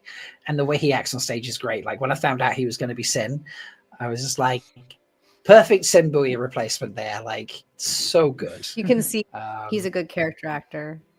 Yes. Also, the development of Fail through this season was brilliant. My husband was like, who is that person? The first time he saw her. By the end of the series, he's like, that's my new favorite character. So, your husband has such good taste. Such good taste. Yeah. we just call her Next, you're gonna- Scabby Girl because he's bad with names, but yeah, totally loves her. I mean, yeah, that's a good name for her. Or you gonna tell me now that he likes Perrin, and you know I might have to make your husband my bestie.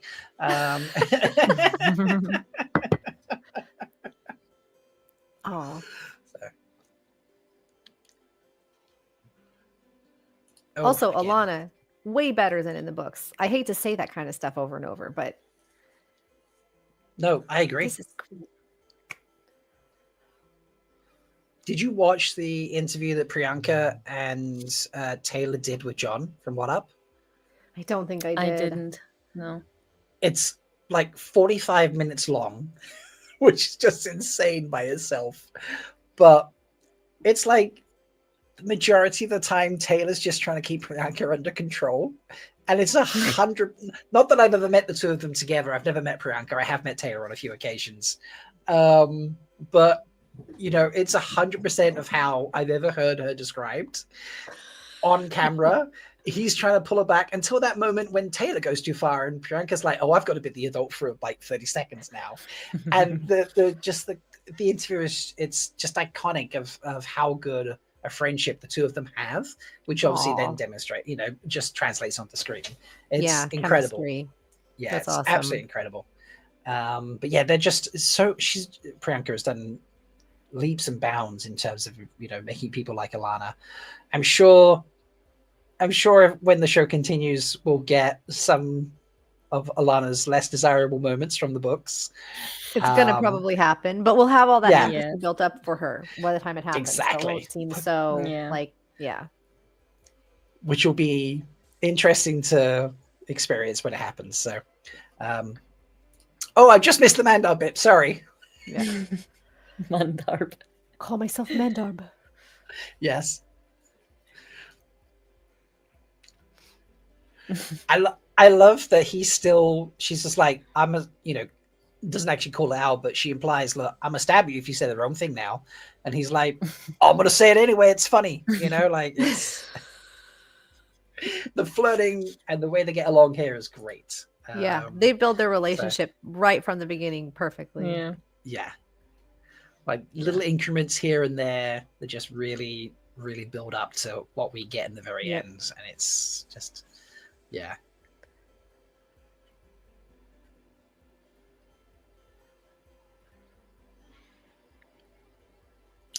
It's funny how much you do and don't remember.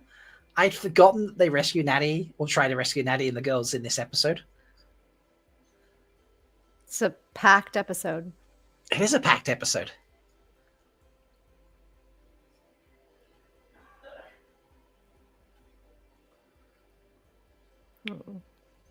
Oh, and we get the boys fight in the scene as well. That's one of the things that elevates it, honestly, for me to 4. Right. The 4th place. Because I think we were all scared we weren't going to get it, They teased it a couple times, didn't they? Between this episode and last episode, we were like, oh, you keep hinting at it. And then it's like, not going to happen. And then, yeah. Oh, and this vision moment here. I am so unobservant. When I first saw this, I didn't realize it was the redstone door frame he was hanging from. I just saw him hanging. I missed so many details on the first watch. Yeah. White knighting there. Is this man bothering you? Yes. That's me. Mushrooms, you really must calm down, sir. Such a toxic dude, man. It's but so well done from the books. But yeah, talking about the redstone doorway thing, it shows. And Apple, if you're watching this, because I'm going to send this to everyone I can possibly find to send this to pick up this awesome show and show Amazon and Sony that they are idiots for dropping it. Mention him again. What was I saying? Oh, second mention. Yes, they did mention him again. That's true. Like when you reread the books, you pick up details you've never picked up on before. I love that. It literally happened to me earlier this year with the end of Shadow Rising, when they have the fight in the Stone of Tyr after Rand has gone and killed whoever it is he kills in that moment. And he comes back out and he goes like, I am the dragon, about it, all that sort of crap to me. And everyone in the Stone of Tyr kneels to him, defenders and Aiel alike. And I saw so many people upset that Aiel bowed to Rand or kneeled to Rand later in the season. And you're like, it happened in the books. And like, it literally happened on page when he screamed at everybody, I am the dragon reborn, you worship me almost type thing. And I'm like, it just happened in the desert as opposed to in the stone. In the stone, and people got upset. That's not how Aiel work. I'm like, it's literally a moment from the book in just a different location. And it's just the details like that, that they happen both in the TV show as well as in the books, just shows the quality of this absolutely. This show. So. And this too, this politicking, again, my husband is not one who's like a big fan of that kind of stuff, like even in Game of Thrones. But when I asked him his favorite storyline in season 3 was the politicking in the tower. So so well written again. What Elida was just manipulating there for herself again. So well done. Yeah. It is true. Like when you can make politics entertaining, you're doing something good. I feel like we've missed not us, but I feel like in editing we lost a moment that led to this. Because it was interesting to me that the entire village that doesn't live in the village seemed to be leaving at once in the dark, whilst the two rivers and surrounding areas being tortured and hunted and tormented by Trollocs. It seemed like we missed a moment where someone was in the inn and said, come on, guys, if you don't all leave now, it's going to be too late for you to get back to your houses. And then everyone leaves at once. And that triggers Probably a her cut to give. scene, yeah. Yeah, I feel like there's some tiny moment cut for time or whatever purposes, or didn't get filmed for some reason, that just, got missed. And I was like, oh. But this is an appropriately awkward parent speech. Like, it's like him trying to be a leader and awkwardly and semi-dramatically somehow pulling it off, which we know is his Taviranness. Yeah. But it felt like, wait, that shouldn't have worked, but it did. Like we should question that. And it's like, yeah. Right. It's, and it's only because I appreciate how he works that I thought that. But, I think if I didn't like parents so much, I probably wouldn't have thought about it as deeply. So. I watched one of these combat expert guys on YouTube do a breakdown of this scene. It was really fascinating, actually. Oh, yeah? Did he approve of the scene? Did he? Yeah? Yeah, he was talking about how it's true that staves are well known for being one of the few things, because of their reach, that can really beat swords.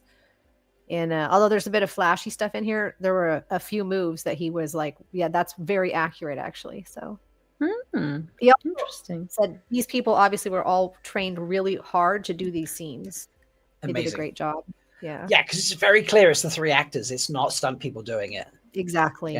So he was really, really, approving of that the actors put in so much work.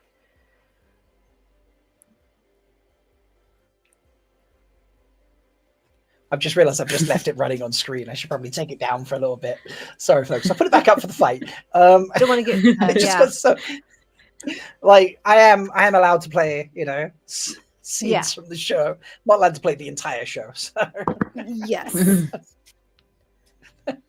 There is a certain level of that where it goes, no more. So May have a day off. This line. So good. I do love how much trust Matt has in Nynaeve, though. Oh, it's beautiful, isn't it? No, their connection this season is just so good.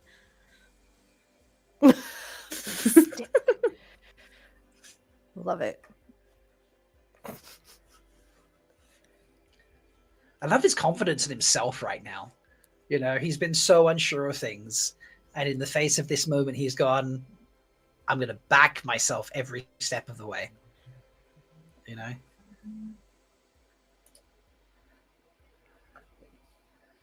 And he says that so well. I know. I love that.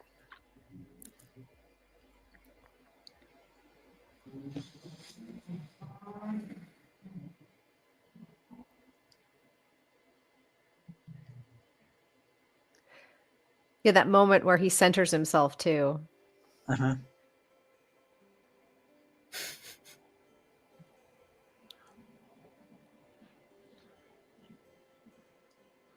Oh.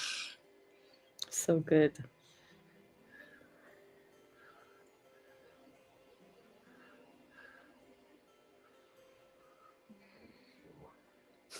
Nynaeve. I almost wish the horn music hadn't stopped, but it's still incredible. This whole scene.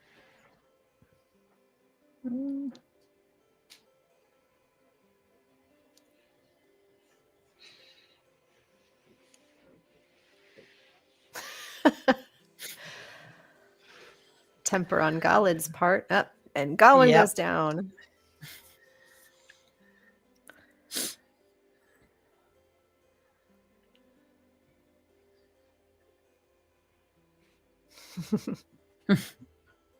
Now, in the books, obviously, this is done around all the water trainers and that.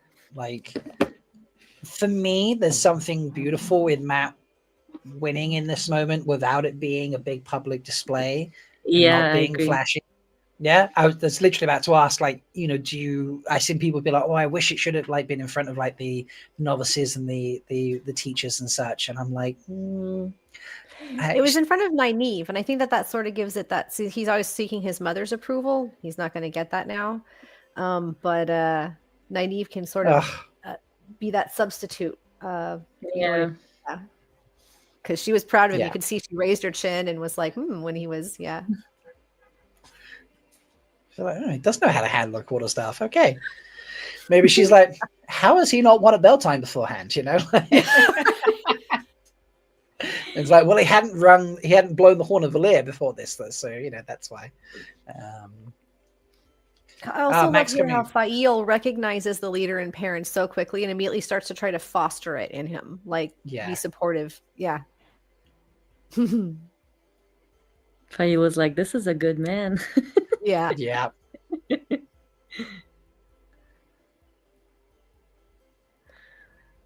I don't normally ship tons of characters in stories, but something about their height difference and their chemistry, I just love them on screen so much. Yes. And it's not even the forced height difference. Like they are genuinely, he's 6'3" or 4. Yeah. She's like 5'2" or something bizarre, you know, like, or 5 foot, you know, like they are genuinely that different in height. Yeah. It's are ridiculous. You can see that when she's around the other actors, you can see that she is genuinely that, and she's just so fierce. It just, I don't know, again, she exudes something. I love the actress is doing great. Yeah. They did do, Marcus mentioned in the interview, they did actually do chemistry reads for the actresses that they were auditioning to play Fael. So they could, yeah, I was right in remembering. Apparently she is 5'2", but yeah, they had Marcus do chemistry reads with all the actresses that they were considering. And obviously Isabella was the one that nailed it. So yes, Lottie is right. She is the perfect Fael. I very much agree with that. So.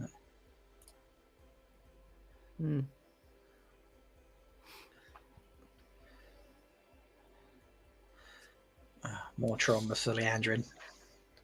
Yeah. Giving us more empathy with her. My question is later, I didn't know this isn't later, but I have to know this. I have to ask you guys this. When she says that to Nynaeve later, that it's her only regret, do you think she's telling the truth?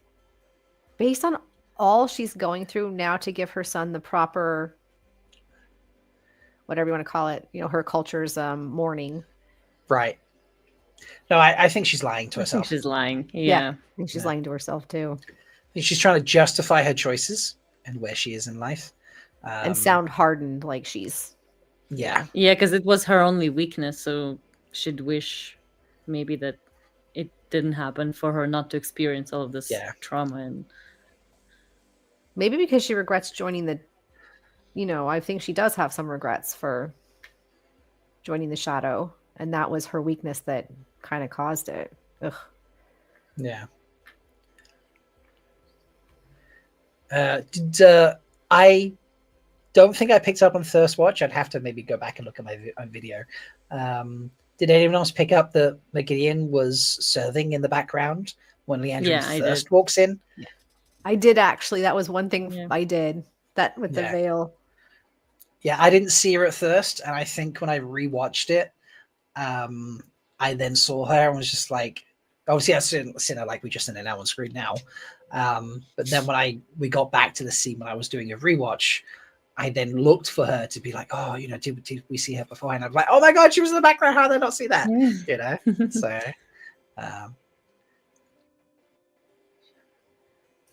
and softly from the shadows, just absolutely perfect. Ending with the Gideon. Yeah. Tease. No, they were really building her up as like someone so sinister. When in the book, sinister she is wasn't a great like that word. That's exactly, she's terrifying. Yeah, people were looking for her and they squeed when they saw her. The Matrix is that. So I'm going to end the poll of where this ranked out, people. Majority of people, 38%, said this was in their bottom 2 episodes. After that, joint 23% saying 3 to 4, 5 to 6. Only 14% said this was in their top 2 episodes. So, but yeah, It was interesting. definitely still more setup. So it's really in 4 that everything starts paying off for the rest of the season. Yeah, So, but it's great I agree with setup. that. Oh, it really is. Yeah, everything And is paid off. Everything we see set up here is either paid off later in the season or is really well set up for, those for the next manifested season, future seasons. hopefully. there's future seasons that are gonna happen. I'm not even lying, Gonna folks. I am literally gonna take the link to this live stream after it's done, and I'm gonna email it out to like Apple TV and be like, "Hey, I know it's 10.5 hours, but watch us like just gush over this season of television and this absolute do gold it. mine that is available." Wayne Gretzky is got a great philosophy of like, you miss 100% of the shots you don't take.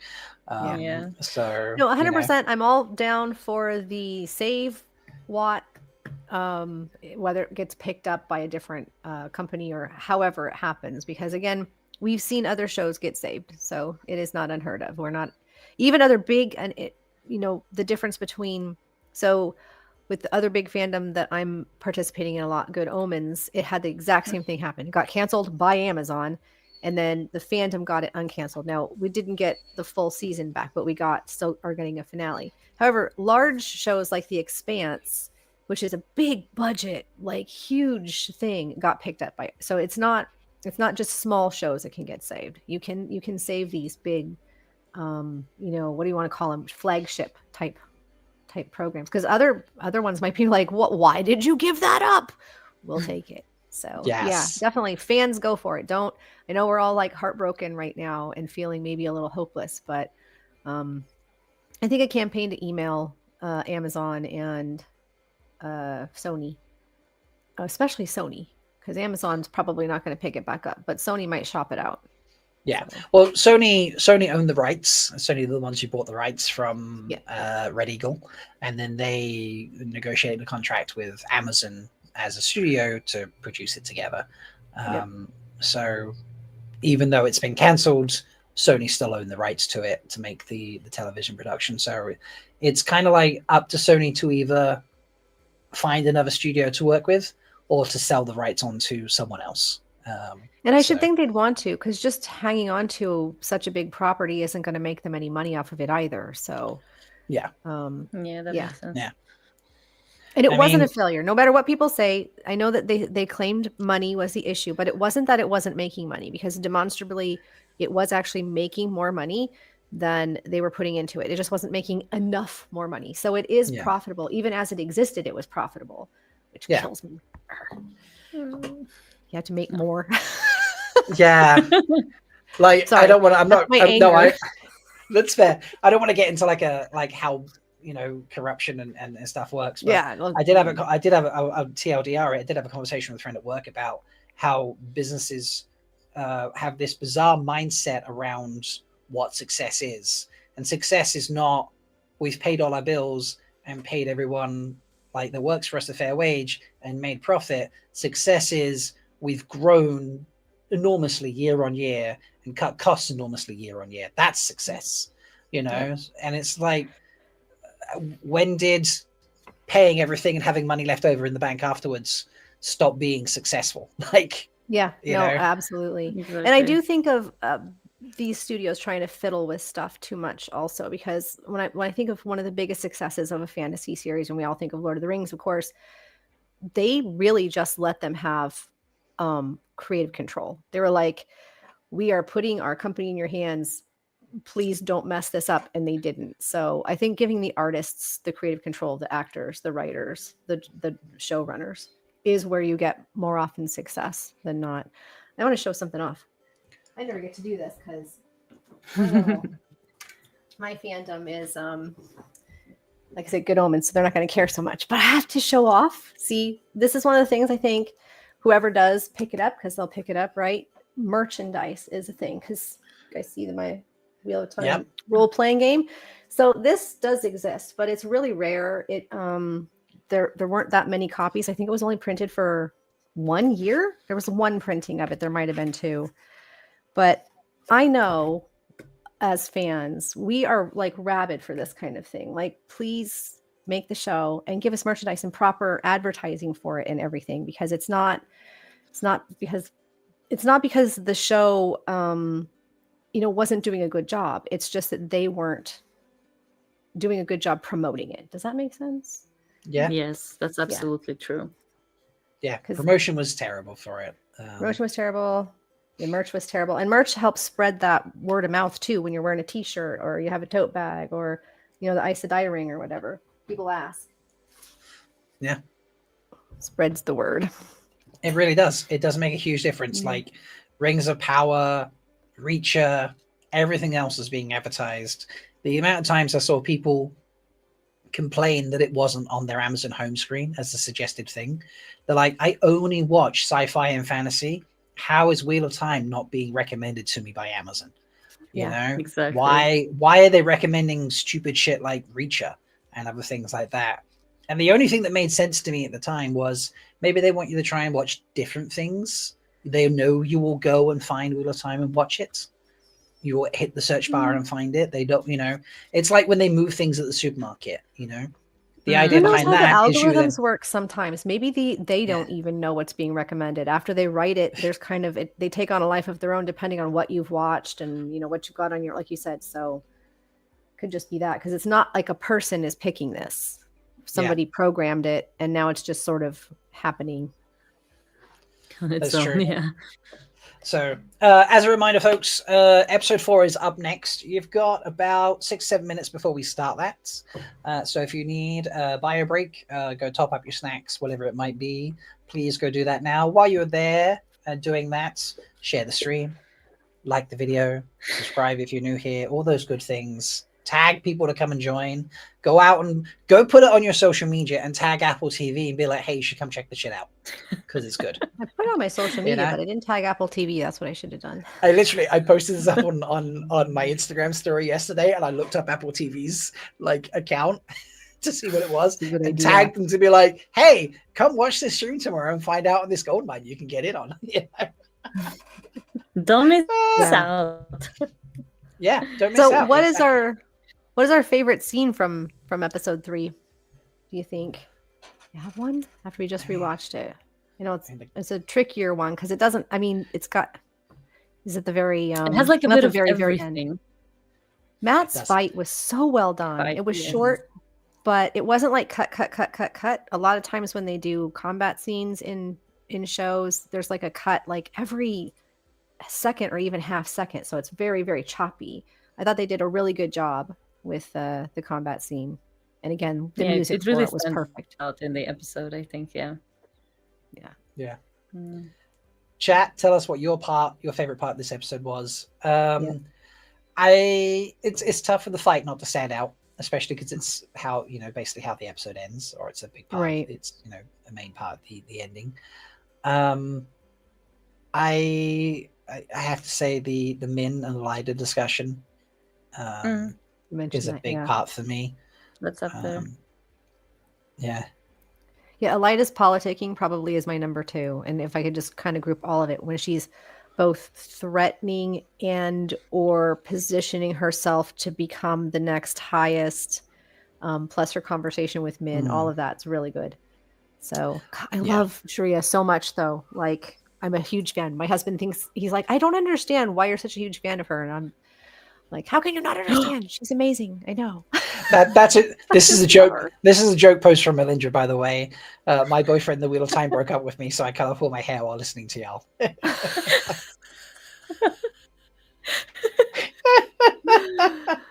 Oh man, for real though.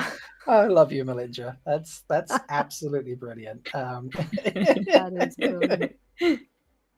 But Rob, thank you so much for inviting me on. I haven't got to be on much Wheel of Time content, and I just love it so much. So thank you. That was really fun to watch with you guys. Yeah, it was great. You're very welcome. Thank you both for hanging out. I really appreciate it. Folks, like I've said earlier, links to Indira and Sindaria's content is in the description to the video. Sindaria, I think I put your YouTube channel, and Indira, I put your TikTok. but they're obviously, will be on other Indira's on multiple platforms. So please go check out link trees and things like that when you get there, and follow all the things, because they both make great content. I know Good Omens has a huge fan base. It's what I have. It's on that list of things to get to. But I do love. Why did I want to say Simon Pegg? David Tennant. Yes. David Tennant and Michael Sheen. Michael Sheen. I love those two guys together. It's always a winning combination, and I've seen clips and social posts about them from scenes and things great like that. chemistry. It's always so good to watch. So please go check out Sidari's other content if you have watched it, and if not, like me, let's go watch it and then we can and check it out. I have some Wheel of Time content too. Yeah, I probably will actually do something on Wheel of Time next week again. I have some Wheel of Time content and a few other things too, just randomly I threw in there, like Blue Eye Samurai, and I don't know. I at one point I started to want to sort of branch out a little, but honestly, family time and stuff, I just didn't have the time or energy to keep doing that. So yeah, I'm always in awe. Like Indira, you're posting. You've been doing The Last of Us, which I never even finished season 1. That's a confession I haven't given to anyone. I love The Last of Us. That's for no other reason than I was doing reactions and had huge tech issues, and I was like, I don't want to keep watching and not be able to record properly. I want to fix these and then watch them. And here we are, nearly at the end of season 2, and I've still not done 8 and 9 of season 1. Oops. I'll definitely come see your Last of Us stuff, though. I love that thank show. you. And haven't seen any content on it. Like, I keep seeing them, and I have to just scroll past them because I'm like, I can't watch that yet. It's going to spoil things for me. Yeah, exactly. But it is great, and I love watching your Wheel of Time videos. So thank you. Please. Okay, guys, I think this is where I leave you. Yeah, totally fair. Do you have somebody else coming in, Rob? It was I do. It was lovely to meet you, Indira. Thank you. So thank you both for hanging out, and I will see you around soon. Yeah, I'll see you when we all react to season 4. So bye. Yes, season 4. Of course. Bye. Of course. Season 4 manifesting. Bye. Manifesting. All right, folks. My next guest coming in. This is someone that I might have invited to the channel. I don't know, 200 or 300 times at this stage, something like that.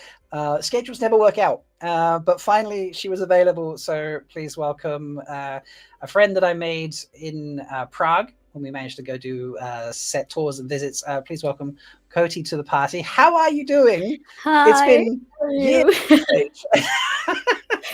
years. I was laughing right now. Like, it's been 100 times that we've not been able to do this. It just never works out, and that's totally fine. It became a joke. So, but yeah, you've made this one. This is brilliant. So, yeah. So we have like a minute before we start the next episode, but we can start a minute too late. It's fine. Tell people who you are, what you do. Okay, so my name is Coti Gonzalez. I am from Chile, which is a country in South America. For you who don't know, which is probably you don't know, it's fine. And I'm a content creator. I talk about films and I talk about TV shows. I actually love Good Omens. I was listening to you guys and I was like, oh, that's such a good show. And yeah, so I talked about The Wheel of Time. I've talked about it a couple of times, and we met at Prague when we went to the set, and it was incredible. Like, it's one of the best experiences ever. Now it's sad, but yeah. It's the only experience I've ever had, but yeah, like you and everyone else was like, this is one of the best ones we've ever done. So yeah, it was insane. It was crazy. Yeah, absolutely crazy. So, but yeah, folks, again, links for Cody stuff is in the description of the video.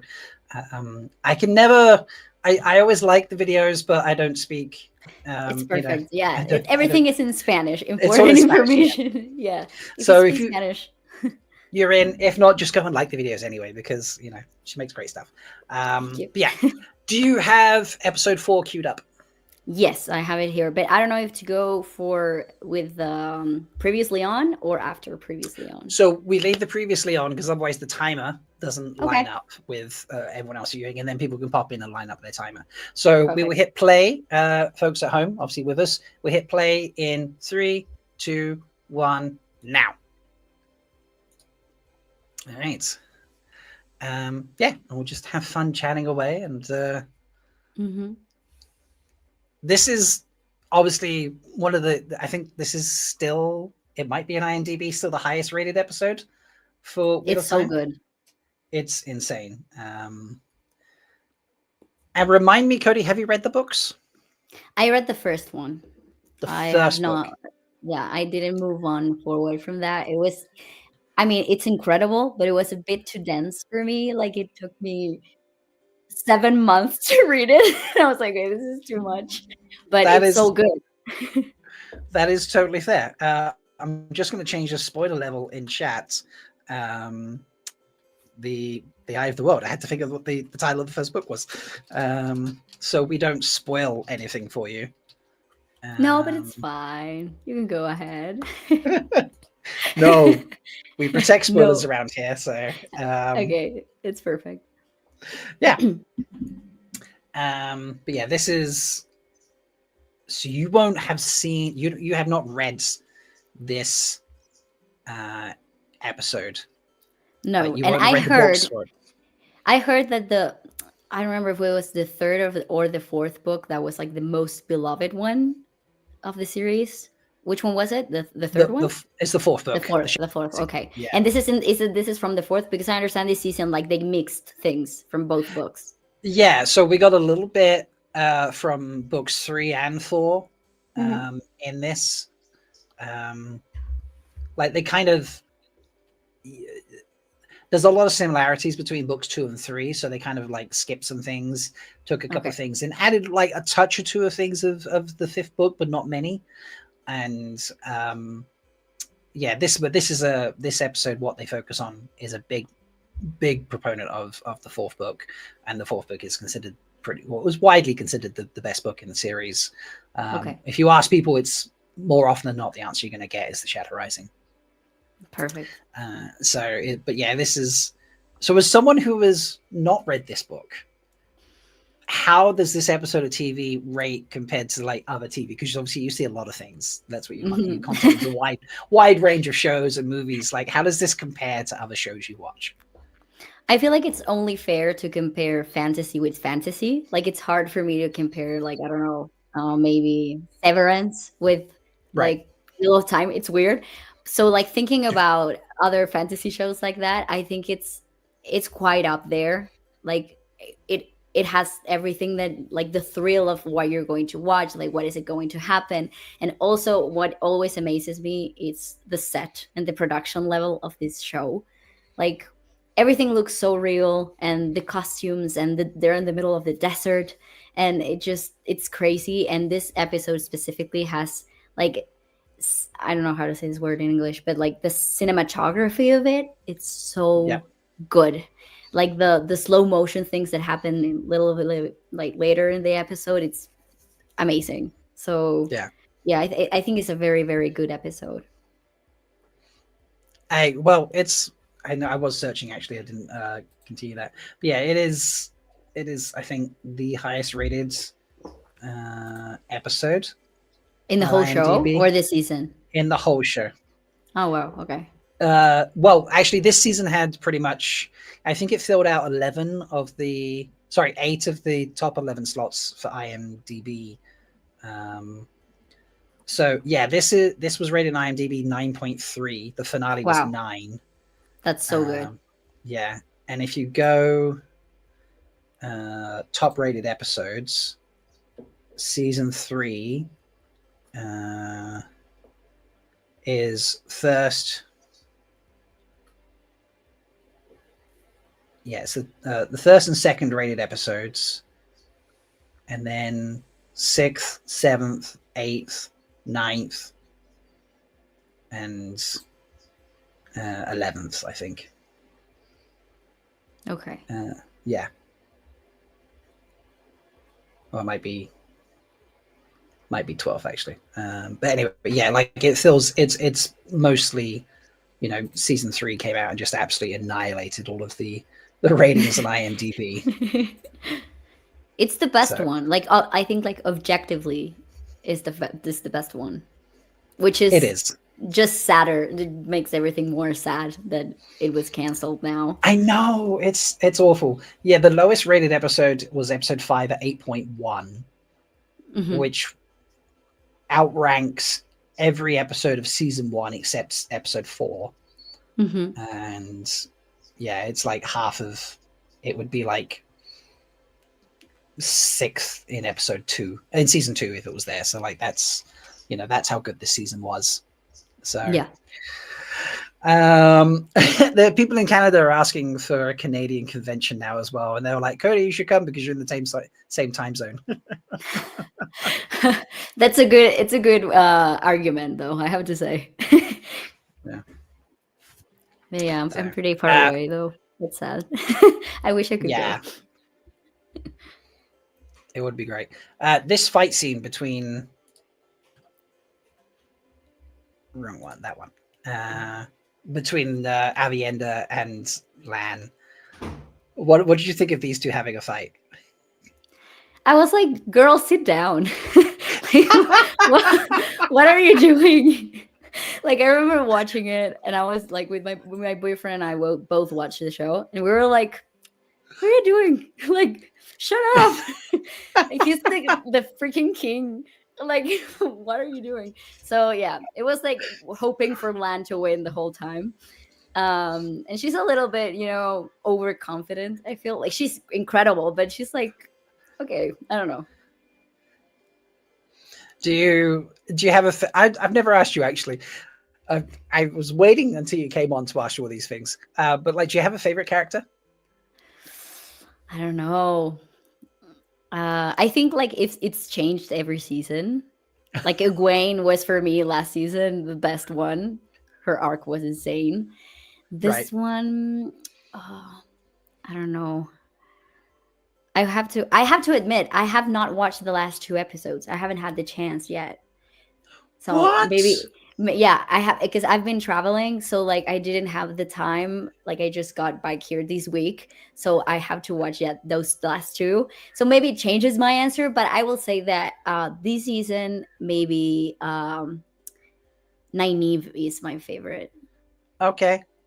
Yeah, episode 7, and I mean 8's amazing as well, but episode 7, for me, it's a big parent episode, and I'm a big parent fan. I can't believe you've not. Oh my gosh, you need to make those. You and your boyfriend need to sit down. Do you record together, or do you just watch together and then you record after? We watch it together. So yeah. Right. Yeah. Sit down and watch it, and so we can see what you think. Because honestly, it's like it's insane. Those 2 episodes. They are it's like and 2 finale episodes. No, we've been like, okay, we have to watch it. When we watch it, like, actually, the episode, the last one we watched is when Egwene finds Rand and I forgot her name, the bad girl, Rand and Lanfear. And Lanfear, like they're like making out, and it was like, oh, what a bitch.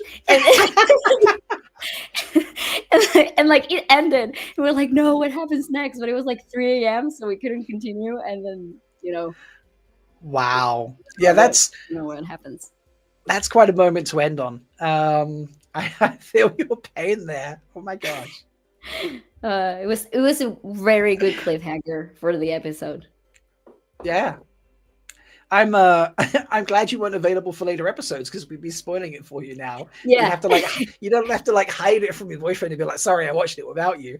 Yeah, he actually told me today, like, which one are you watching? You're not watching the ones that we had. I don't know.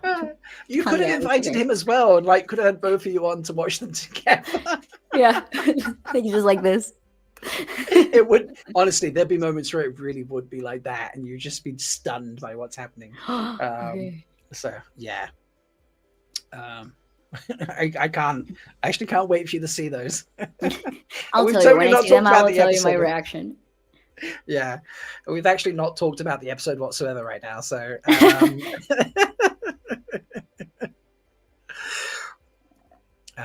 go. So this scene struck a lot of people very emotionally. Actually, a lot of people sort of like cried and stuff at this scene because of what she's being told. Like, what did you think of this scene? I don't know if I was like, maybe because I didn't read the books, I wasn't expecting it, that this was her responsibility, or maybe I didn't remember it from other episodes. Like I was like, when I first watched it, I was like, oh, she has to do, like, I didn't remember. But yeah, it was very sad because it felt like every single episode before this one, she's been trying to be like this great warrior, and she, like, you can see that it's also what she loves to do, and she's being told like, you have to let all of that go. This is like what you have to do. So like, I don't care what you want. This is not important. You have to do this. So it's quite sad because it's like a big contrast. Also, like we see her being very vulnerable, and we haven't seen her in that state before. So yeah, it was very interesting. Yeah, she's been very sure of herself the whole time. And yeah. Here she's kind of like had to like cut it back and just be like, do as she's told. She's actually been like, she ran off to like hide from this responsibility. So okay, I'm gonna charge my computer because it would be very ironic if your computer died. You finally make it, and then just the computer says no. Yeah. There you go. By the way, are you hearing me okay? Like, it's at fine volume and so, okay, great. Hear you great. No one said anything. We did have a little issue at the very beginning. Indira, who was on earlier, was watching on a television. It was a bit loud, but we managed to work around that. So, but yeah. So this discussion between Rand and Maureen's relationship this season is just really. Oh God! Now I have to be careful what I say for the rest of this. I should change the spoiler level to be like nothing beyond episode 7. Beyond episode 6, sorry. But yeah, their relationship. Oh man, I can't say what I want to say now. No, it's fine. It's very interesting and it's very complicated because it is.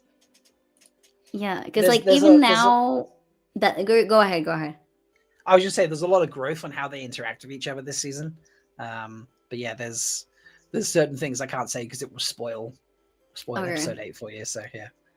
It's fine, but it happens. Like I don't know. I've been feeling as well that it's kind of sad, and I don't know if this will change. I hope it does, but I feel like every episode I like Rand less, and I'm like more like Team my brain. So I'm like, okay, who do I trust here? What is going on? But yeah, so I have to watch the rest of the episode. That's amazing. There is a podcast out there. I mean, you'd have to like read the books to listen to the podcast because it would just spoil everything for you. But there is a podcast out there called Everybody Hates Rand. But it's more to do with book Rand than TV show Rand. So yeah.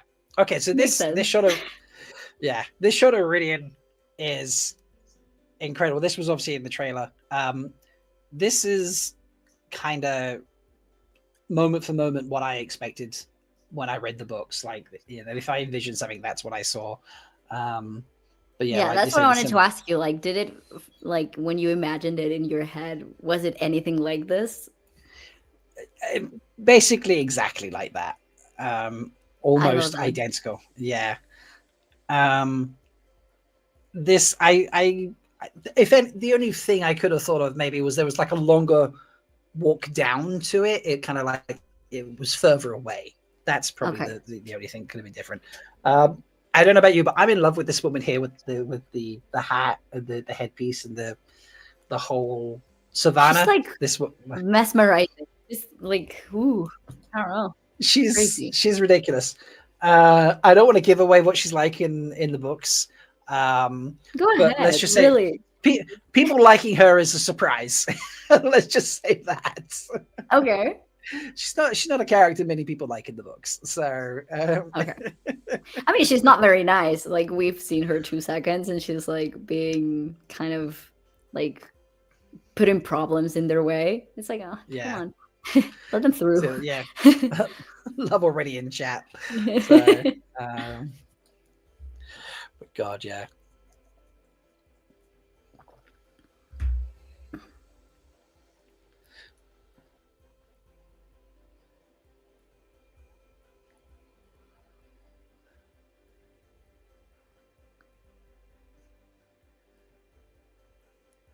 What I don't understand though, is like these are like different tribes of Aiel. Yes. Okay. Yeah, so it gets really complicated with Aiel because there's different tribes. So you've got like the Tardards, you've got the Shido, you've got, I mean, there's like I think 13. 12 or 13. Oh, it's a bunch. Okay. Yeah, there's a lot. But then you have different societies within them. So you have maidens of the spear. So any female warrior that you see is a maiden of the spear. And then you can have like thunder walkers and red shields and stone dogs. And they all do like slightly different functions. So like stone dogs are like rear guards. Maidens of the spear are like scouts. They all perform slightly different functions. And then there is like seps as well within the clans, the different tribes. And it gets really complicated, but you won't have two people from the same society fight each other, even if their tribes are fighting each other. Okay. So you won't get two maidens of the spear fighting each other typically. They'll like go and fight a stone dog or something else like that. So like don't even get into the relationship side of things of like mothers, brothers, and sisters and why it's very, very complicated. Okay, but like, do the tribes hate each other, or do they get along? Some tribes don't get along very well. They might have feuds and things. Most tribes don't like the Shido. Okay. Think of like the football team or the soccer team that everybody hates. Okay. That's all of them the against one. Everyone hates those. It's kind of like that, yeah. So I love this. So on my weekly live show, Cody, I'm the token wetlander. Everyone else who does the show with me, they role play as Aiel. And Leia is one of them, and she's like, token wetlander, explain the Aiel, what could go wrong. So sorry. I know I said it is clans, but Cody said tribes. I wanted to make it the way that she can understand. So sorry, It's Leia. fine. I don't speak English. It's not my main language, so any simplification, I will take it. Thank you. There we go. Also, the books are like there's so much information. I feel like asking to explain anything from this is like explaining the Bible. That's fair. Did you read them in Spanish or English? I actually was trying to remember that. Wait, I have them. Wait a second. No worries. Oh, it's fine.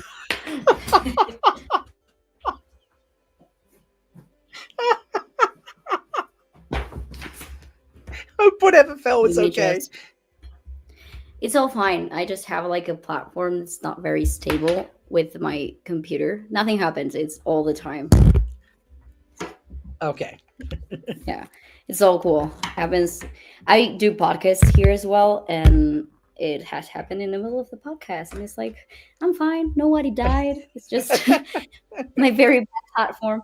I have them in Spanish. In Spanish. Yeah. Okay. It's huge. It's also like big in size. Yeah. It's not the pocket version.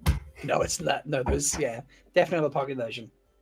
And I actually have the first one and the third one for some reason. Oh. I mean, they do audio.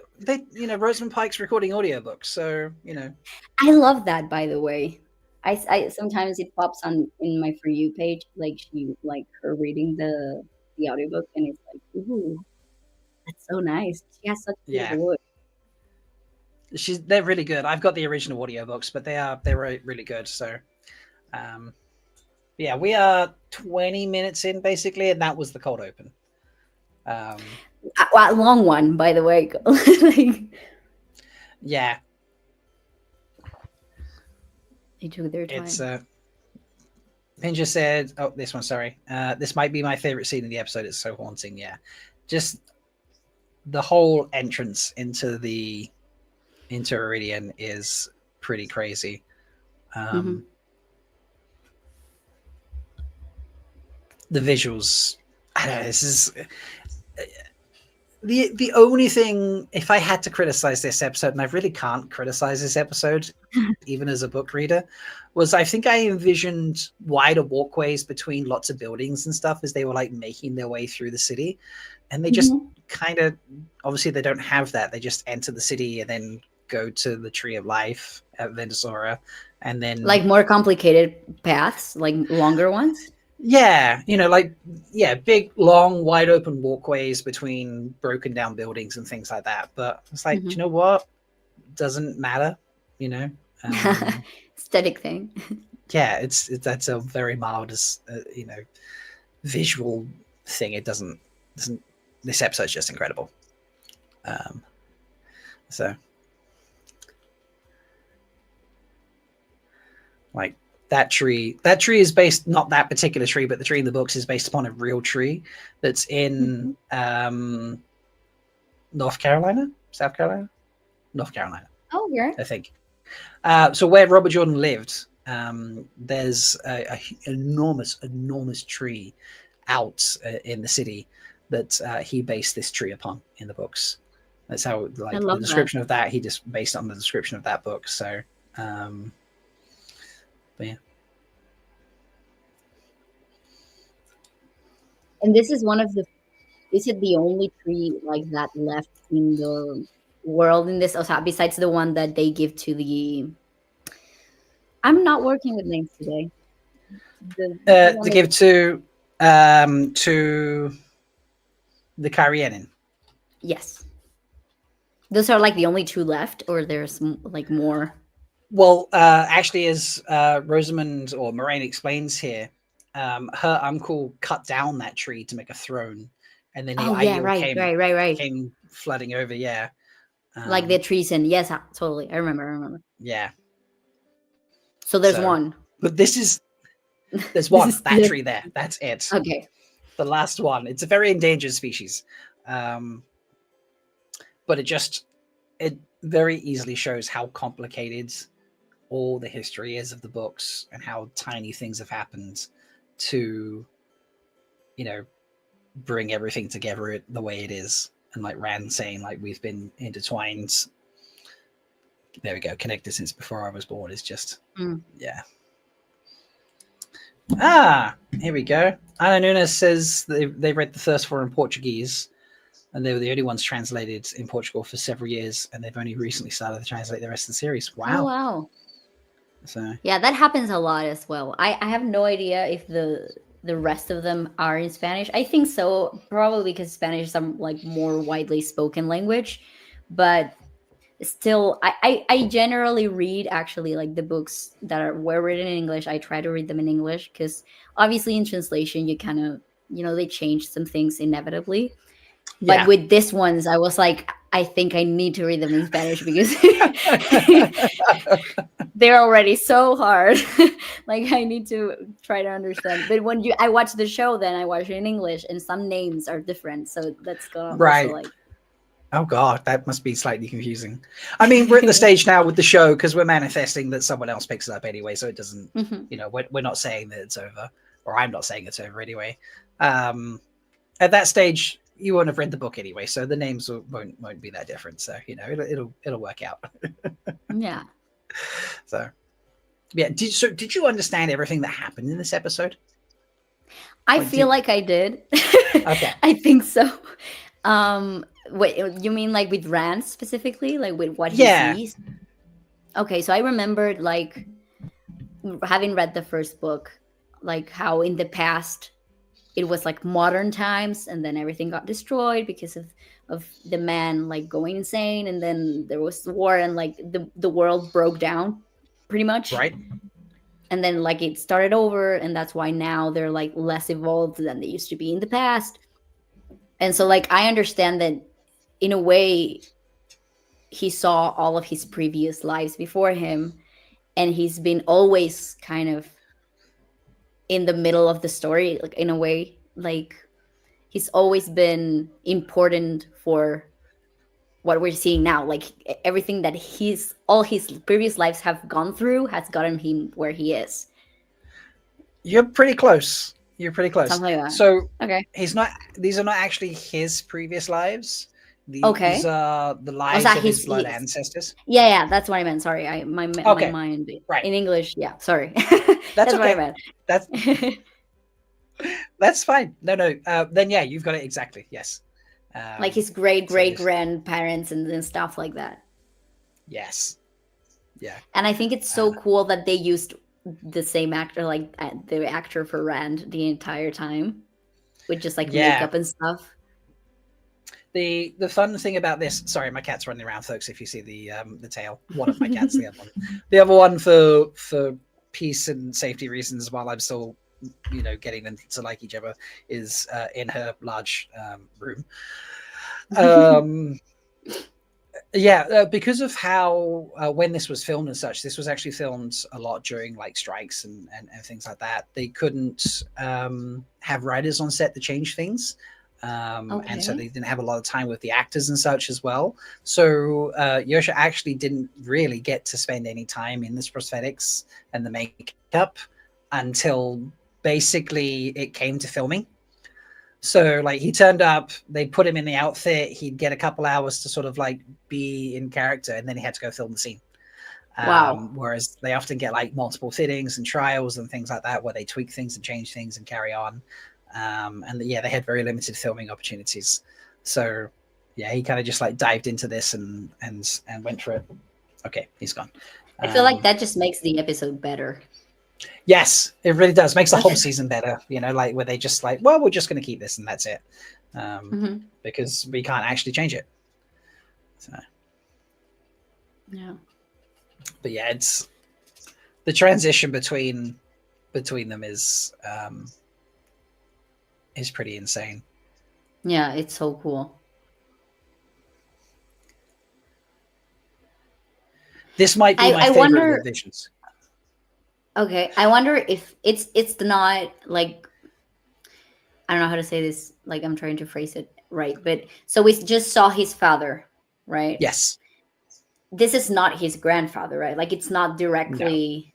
No. It's like no, it's because not. That's the city they're in, and that's like so many years before. Okay, perfect. Yeah, this is meant to be like a couple thousand years beforehand. So in terms of the book scenes, the fight scene where he's his father is not in the books. Oh, really? Yeah.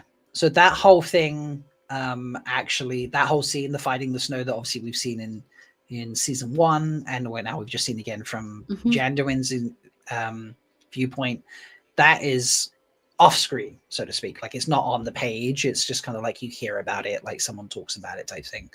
But it's like kind of mentioned, like in. It's mentioned. Yeah, it's like in episode 1 where they have the huge battle in the White Tower. Yeah, that's not on page in the book. That is off page. Okay. Like you hear about it from the clear up the afterwards. I like that they show it though. Like I feel like it makes a big difference. So much better. Yeah, I don't know. Like I feel like it's something important that you should show. Yeah. Like I don't know. Like if someone, I feel like I have watched the show and someone had just said like, "Oh yeah, there was a huge fight in the White Tower," and they hadn't shown me it, I would have been like mad. Yeah, no, it's absolutely the right choice to put it on.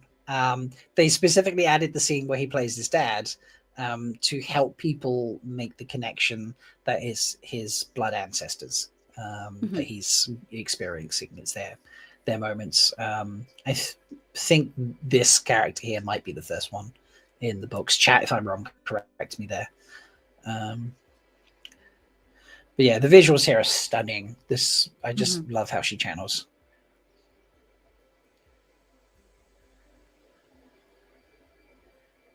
Did you make the connection that this woman here is meant to be the woman that we see later on who's younger and is like, here, take your Trora cuttings and the Sakan and off you go in the carts? No, I didn't know. No, I didn't notice. Yeah, so if you look, the necklace is the connection. It's the same necklace that she wears later on. This is not the same actress. It's a different actress who plays the older version. Okay. But it's meant to be the same character. So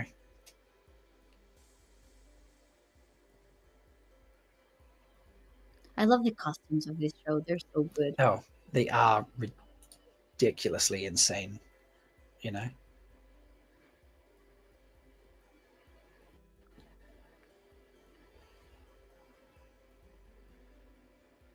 I mean, that necklace is just so cool. It's just, that she's wearing the 5 different stones, like.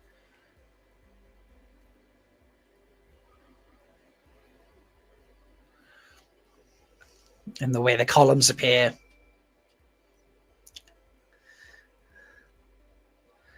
Wait, I understand this is like the little thing that she's holding is one of these artifacts that make them more powerful? One of those Yeah, things? so there's two levels. So you have Angrio and Sangrio. Yes. Yeah, and like Angrio, like, oh, they give you like a bit of a power bump. So Angrio will give you like a big power bump. And this one is the most powerful one for women. Perfect. Yeah. I thought it was that. I wasn't sure. So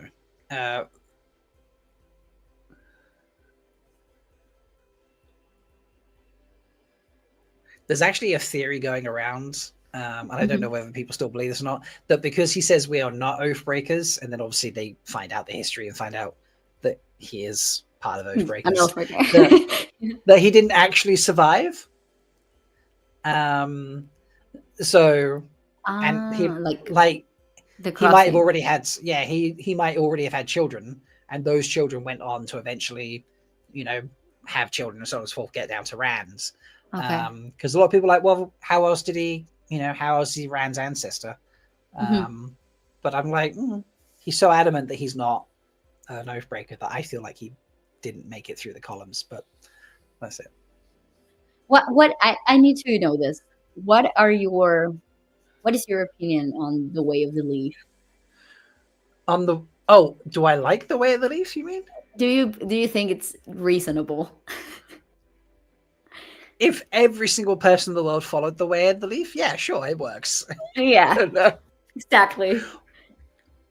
And you know, but as long as there are people who won't follow the Way of the Leaf, there needs to be other people to defend those who do follow the Way of the Leaf. I agree.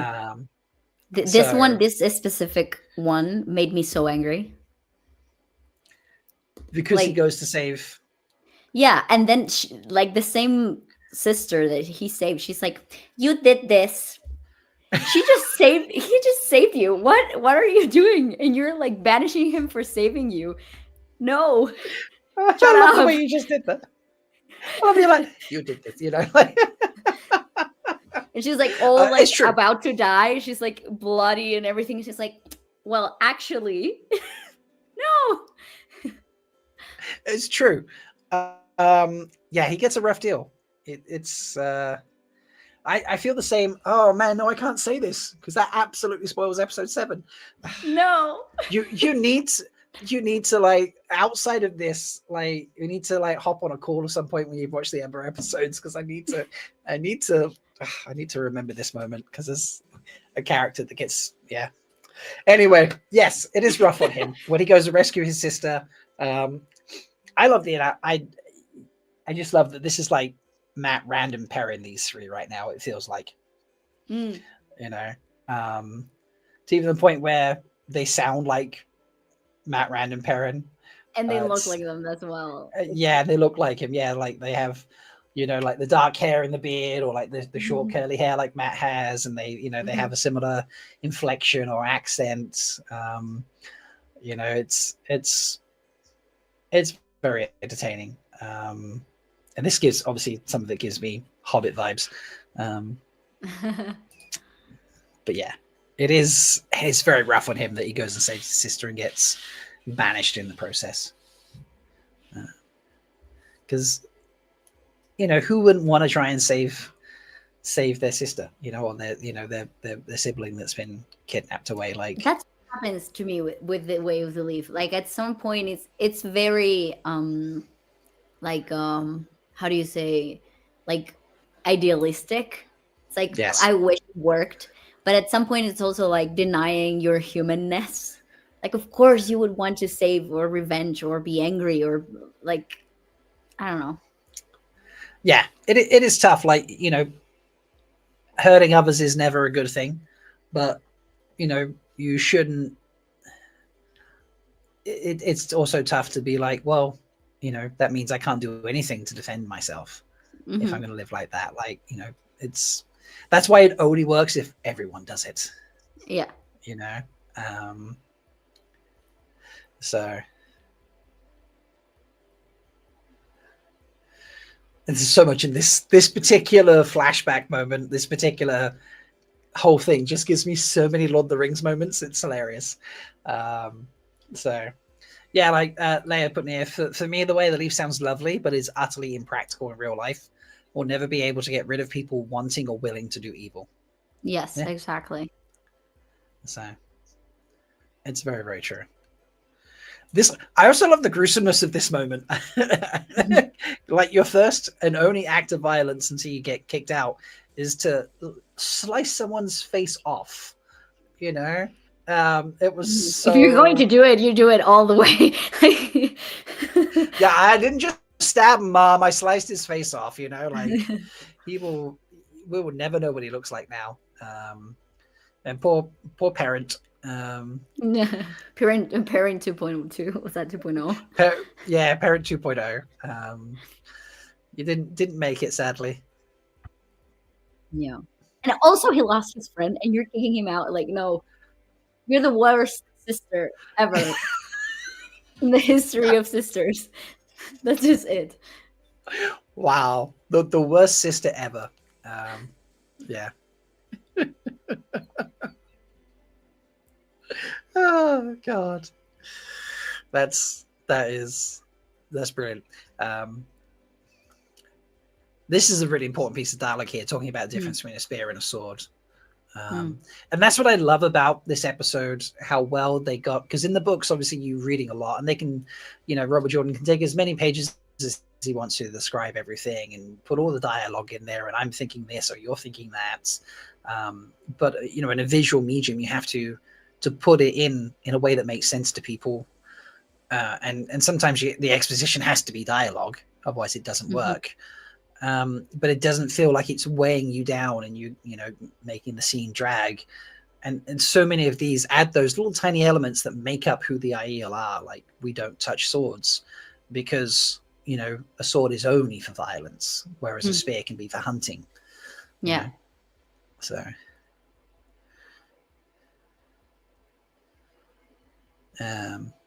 Yeah, and as Leia's put in, like the sword conversation is foreshadowed in episode 2, when she talks about like, why play with a sword? You can't catch dinner with a sword.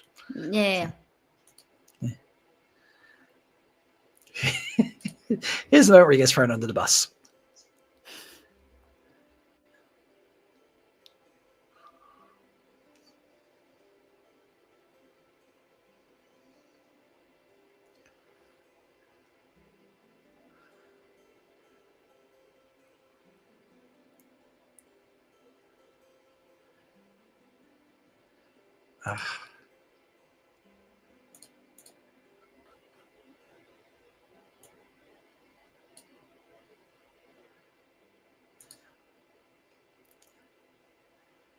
So rough to, like, not just have your mother and your sister call you out, but your grandfather as well.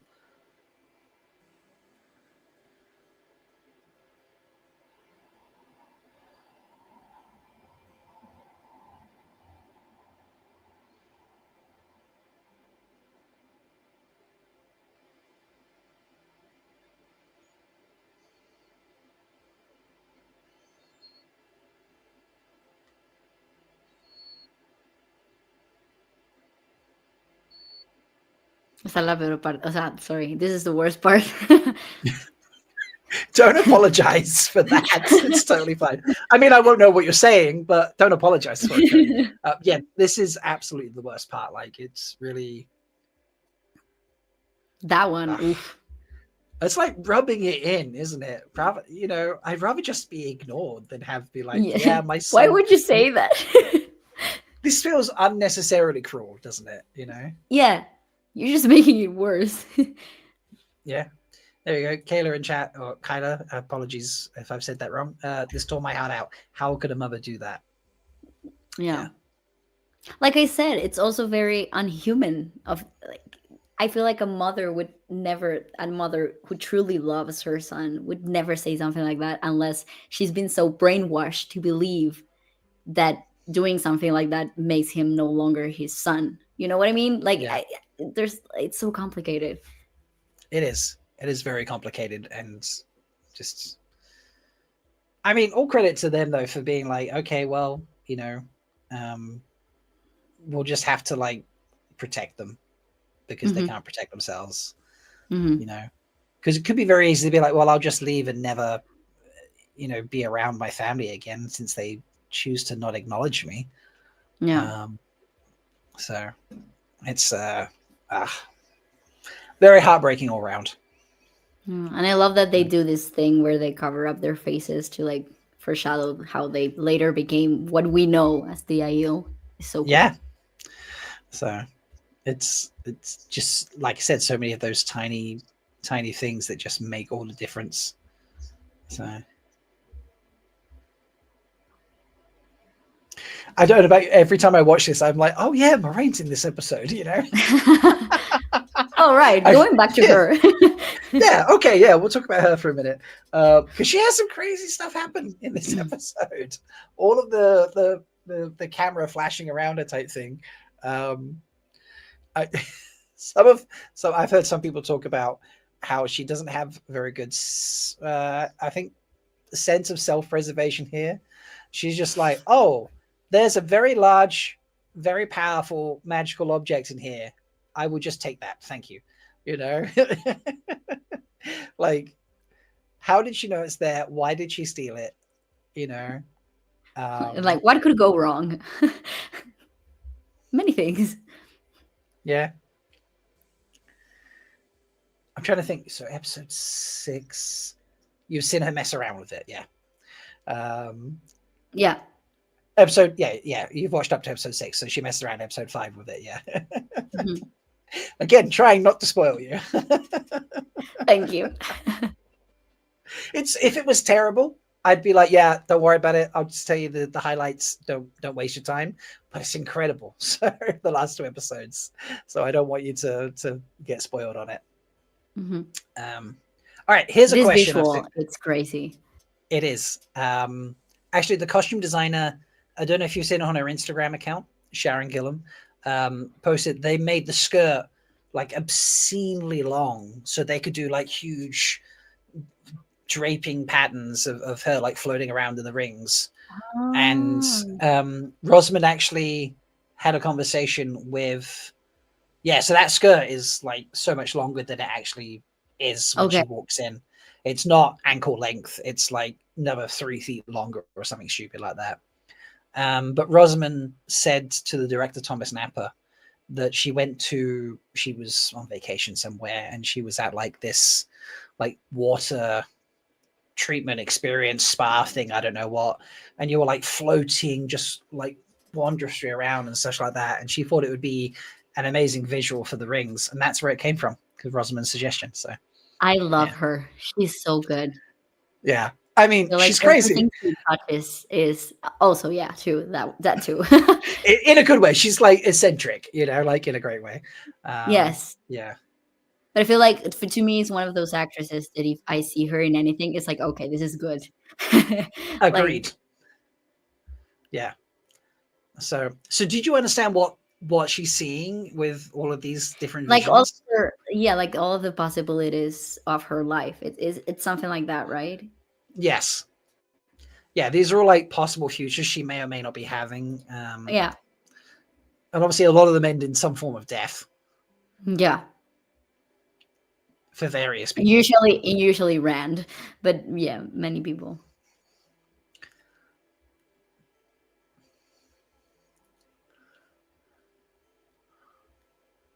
It's oh, there we go. Thank you. Vicky's trying in chat. She called it a water massage. There we go. Nice. Sounds a lot better than going through the rings, though.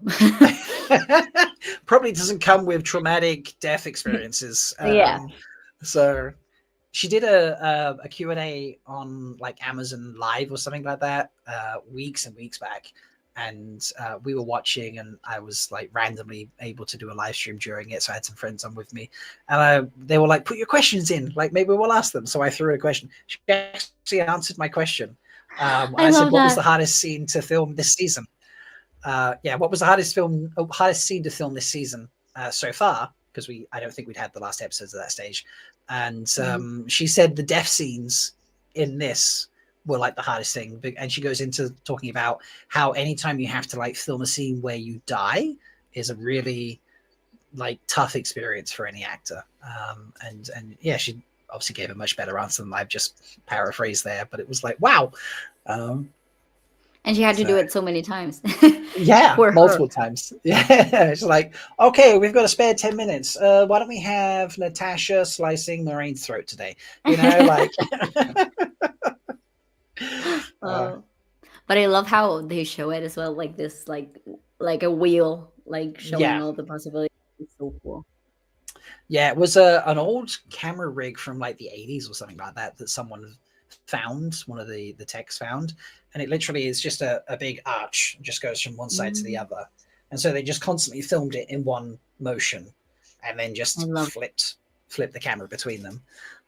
Yeah, and it created the spinning effect, which is just stunning to watch. Mm-hmm. So.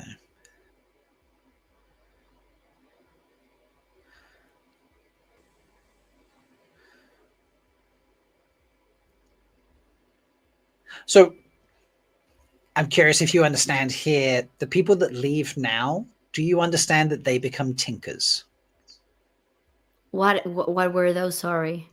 So in this scene here where these people are leaving, Mm-hmm. And they're like, we've been attacked too many times, we're giving up, we're going to find somewhere else to settle type thing. They actually become tinkers in the future. So you remember the people that... The people from the first season? Which one were Yes, the tinkers? like That's the Perrin. thing I don't remember. Okay, so you remember the one that Perrin and Egwene hung out with for a while, and they talk about Perfect, the way those. of the leave? Yeah. Yeah. So the people leaving in this scene, their descendants become them. Okay. So it's not... People have actually... I mean, if you get really nitty-gritty with this episode, like people have said that often that's probably the bit that doesn't come across the best. That's not the thing that translates. Yeah, because I thought it was I felt like they gave up on peace, like on the way of the leave. Right. Like that's what I like. You can understand it like that, and that's what. So, thank you for explaining to me, because yeah, I thought it was they just abandoned the way of the leave. Yeah, we feel like maybe there was a comment or something cut. And Anna, thank you, Anna, is coming in for the bit of knowledge. The young boy in this scene is Rosamund Pike's son. Oh, I love when Yeah. they do that. They're like, just get my kid in there, and they make him like be in one scene, and then he can tell all of his friends that he was on the Wheel of Time. I love that. I know, right? Especially when it gets picked up by another studio and becomes a massive global smash, you know? So Of course. yeah, it's just like Apple TV. Yes, I would love it on Apple TV. Apple TV make great shows. I don't get to see many of Yes. them because I don't have Apple products. So if they put them on other things here in the UK, I can see them then. But yeah, everything I have seen from Apple TV is great. So Yes. I would You're like like it. Definitely. what I like about Apple TV is that they make very specific, like they have, like compared to like Netflix, maybe they have so many few shows. They have only, but they're all good. Like they worry more about quality than quantity, and I love that. Yeah, I agree. It's they've got space in their IP catalog for a big fantasy show, but they are absolutely There about you go. quality instead of quantity. Yes.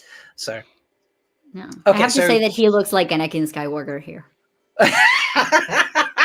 So much. The little braid in the back, and like the face is kind of similar to Hayden Christensen's. I can see that. I'm sure he'd be okay with that comparison. It's great. I hadn't considered it, but I do love that. So you remember the older woman I mentioned with the necklace? Yes, that's what I wanted to say. This is her. Okay. This is her. So, and this woman here, this actress was, if you remember the first season, the very last cold open in episode 8, where the two people had the conversation in Old Tongue the entire time, talking about going off a Singapore. It's the same actress again from that one. Ah, great. Playing the same character. Mm-hmm. Yeah. So. Okay, perfect. Yeah, I hadn't made that connection, so thank you. Now it makes more sense. Like, okay. Yeah. I mean, to be honest, I remember looking at it thinking I recognize her. And then it was probably closer to the end of this scene where I was like, oh, wait, no, that is Latra from that cold open in the last episode of season 1. Okay. So I wonder if she knows, like, in this world, like if this character knows that later on she's speaking to a descendant of this person that she's speaking now. oh. Like, I wonder if she did that on purpose. I don't know. Yeah, a direct descendant. Yeah, because in the books, he is just so the Daishan Aiel, as they are at this stage, are by choice like servants of Aes Sedai, which include men and Okay. women. Like at that stage, it's not the very structured tower thing that we see in the main show at this stage. It's like, you know, these are men and Mhm. women who can use this magic power. They work together. They're called Aes Sedai. That's kind of it. There's obviously trading structures and other things in there, but you know, there's no like they're white Azure or blue Azure or grey Azure, and you know, obviously the male power is not corrupted. Well, it is corrupted right now in this scene, but prior to that, it hadn't been. The Daishan Aiel are just like, you know, they're dedicated. They're called dedicated in the old tongue, like dedicated servants. Mhm. You know, to help them do their good in the world. He is like her personal Daishan Aiel. Perfect. So that's why she entrusts him with it specifically. But whether she knows that the Janduin, the main guy who's like, I'll go through your columns, is his Mhm. direct descendant. Who knows? It would be cool if she did know that, I think. Yeah. So yeah.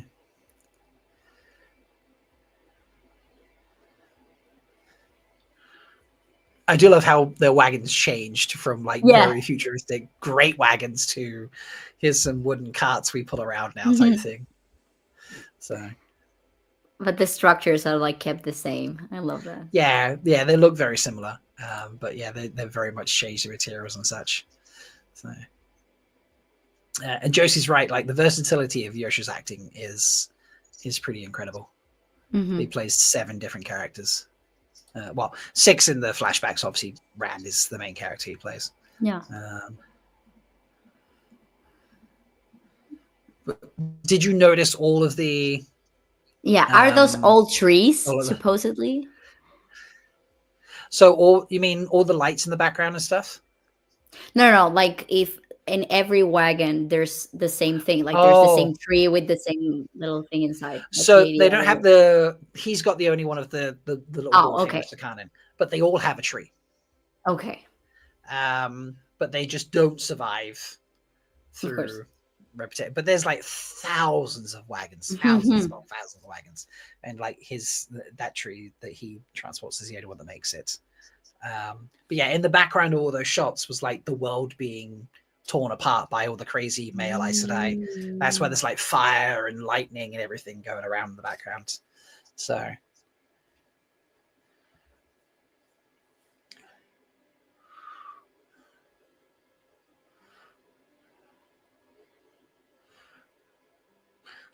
God, how terrified must you be of life to poke out your own eyes? Like No. Okay, so this guy is a lot of people's favorites character from these flashbacks. Do you like this guy, Chan? He's like there's like a naiveness to him. I think that's Yes. the word. Yeah. And it's like, I don't know, it's cute. He's like happy and like, I don't know, relaxed. He is. This is true. Yeah. But here's what this one was like, oh, Lanfear. But is that the Lanfear? Like, it's the same person? It is. It's the same one. Okay, perfect. Yeah. So at this stage, this is before they've drilled the hole where they find the Dark One, drilled the bore, as it's called. Okay. And at this stage, she's like just a regular power user, regular Aes Sedai. Her goal, she's like a scientist. Her goal is to, she's discovered a power that she thinks everyone can use. Yeah. not be like, this is the one for women, this is the one for men, like this is the one everyone can use, full stop, doesn't matter who you are. And so she's trying to drill, to access that. And so she's still like a nice person at this stage. Yeah. It's not until after this that she decides to swear her dark oaths and become the crazy ex-girlfriend who kills people by. But yeah, so at this stage she's a few hundred years old, because being able to use the power slows your aging, and but swearing her dark oaths makes her immortal. That's one of the benefits of joining the Dark One. So Okay. so yeah, so it is the same character, although this would be Selene, because Lanfear is the name she takes when she joins the Dark. So yeah.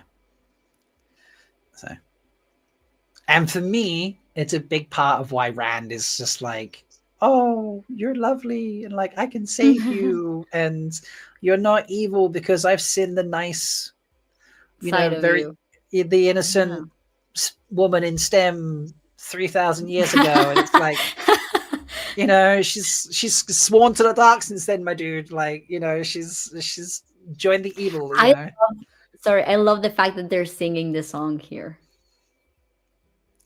I was like, Right, so, finally, I get to hear it. yeah, it's very, very cute.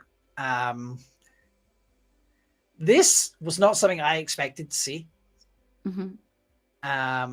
You correct me if I'm wrong, chat, but you don't actually see the boar in the books. You don't get this moment, and this was, I don't know what I would have expected had I had the opportunity to be like, hey, we're going to put it on screen, what would you expect to see? But this was, to me, phenomenal. It blew my mind. I don't know what you thought when you watched this. I don't really, I was trying to understand what I was seeing. Right. Because I feel like there's a lot of information that's like you said, missing, that it's not missing, but it's hard to explain with just the show when you have thousands and thousands of pages of books. Yeah. I thought it was like I don't know what's the term, but like the tearing of the world. Yeah, I don't remember the name. Like, that's what I'm seeing. Is that the beginning of the end, to say it in a way? It is a little bit like that, actually. Yeah, you're not far off. You're in the right you're in the right ballpark. So Lanfear and her cohorts have drilled that hole to try and find that power. And what they found is the Dark One instead. They've ripped the pattern. They've ripped the essence of life, so to speak. And on the other side, it's the Dark One, and then chaos lets loose, and then Luz Theron and his 100 companions be like, they obviously try and fight it once they realize what it is, and then he's like, we need to seal this back up. So him and his 100 companions go and try and seal it up, and that's the cold open from 108, where he's like, come with us, Latra. And she's like, no, don't do it. This will be bad. I'm going to stay here. No women are going to go with you. And it's a good job she didn't, because then the Dark One was like, okay, you can seal me away with this patch, but as a last ditch effort, I'm going to make the power that the men use tainted, and it's going to send you crazy. And then all the men go crazy, and that's why all the chaos and the world changing goes from there. So yeah. Okay. Correct me if I'm wrong. I thought Lewis Theron was the Dragon Reborn, he was the dragon. He was the dragon. Oh, so, yeah, Rand is the Dragon Reborn. I thought then, but I thought that for some reason in my mind, Rand in these visions was going to be Lewis Theron. Like, I thought it was connected to him, but it was not. Like, it was just like that was like a different life. Was that like a different so Luz Theron and Rand have the same soul. So it's like a reincarnation. They're not in the same bloodline. Okay. Yes, exactly. Yeah. But I can understand why you thought you might have seen him as Luz Theron, because of the whole ancestor thing, and he's Luz Theron reborn. It's very easy to sort of merge those two things. But yeah, like, this is all about blood heritage, and him and Luz Theron is a reincarnation situation. So, but yeah.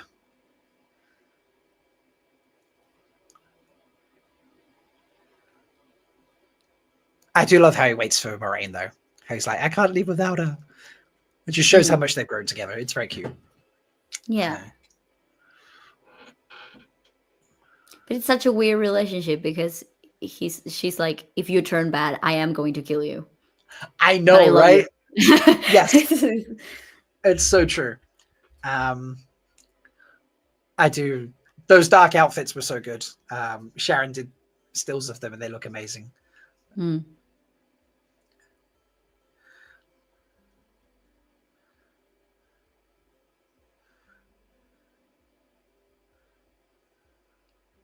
And the music is such a good choice in this as well.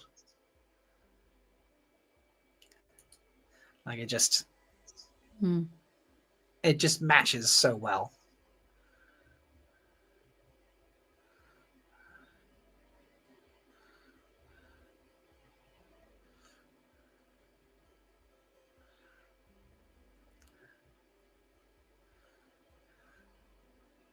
That's 3, 4. No, 7, 8. I think we're just in like 8 or 9 times in a row, and now repeats of her dying. Like, Poor woman. yeah.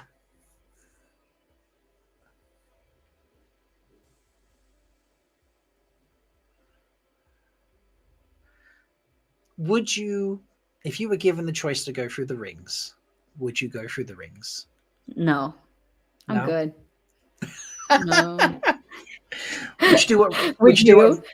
I don't know. Would you do what Rand did and go through the columns and see everything behind all the history? Yeah, I think so. I think that I would prefer than the future. Okay. Because then I would live like a stress all my life. Like, which one is it? You're in good company because Rosamund said pretty much the same thing. She's like, I don't need to know what's coming. It's okay. It can happen when it happens, and that's okay. You know.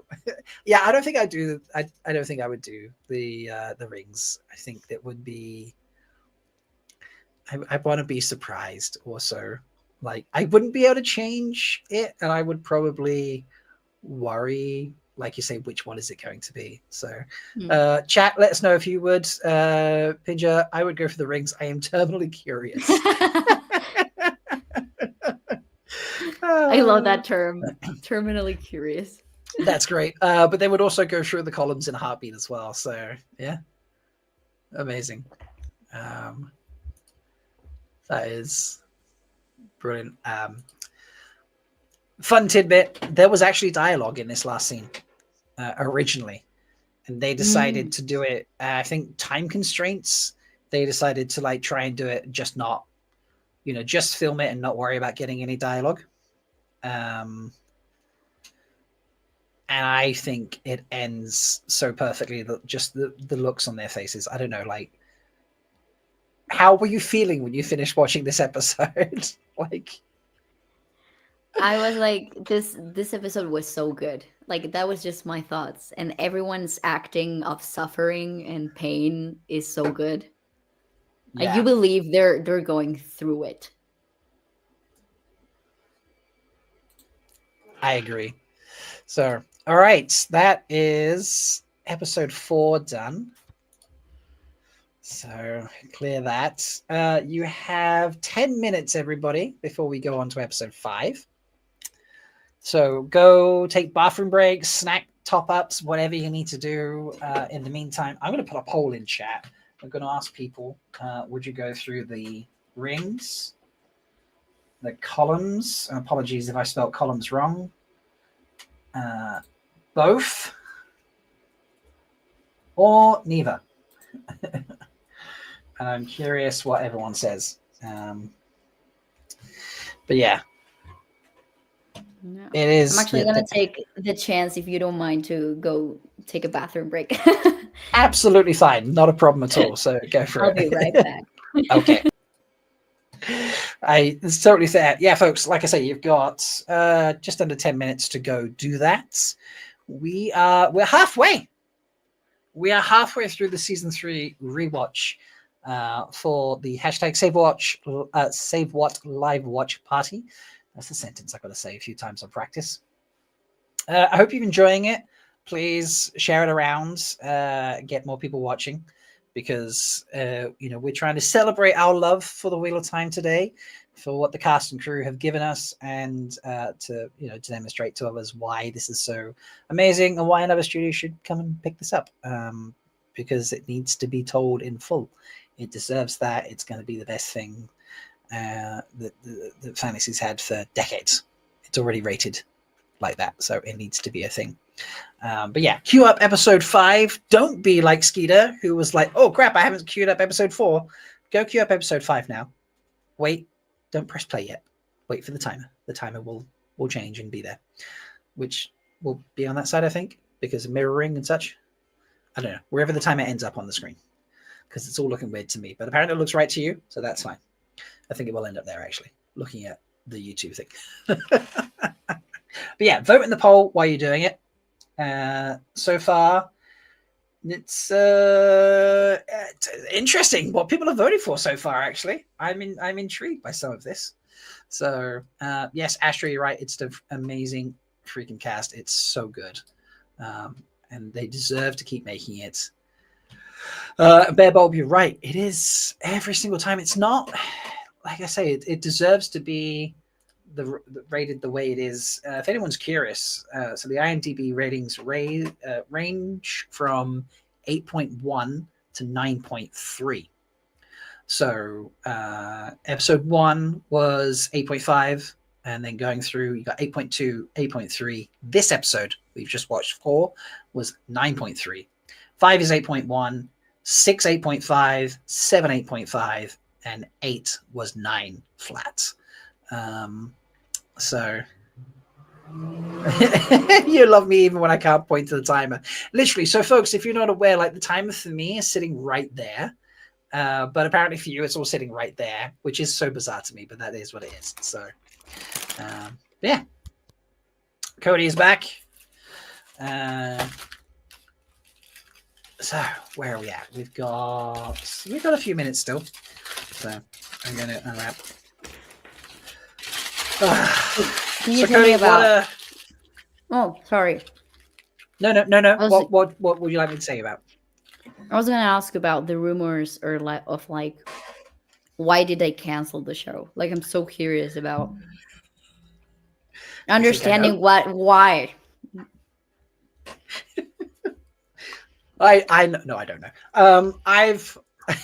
I know probably as much as anyone else, to be in in all honesty.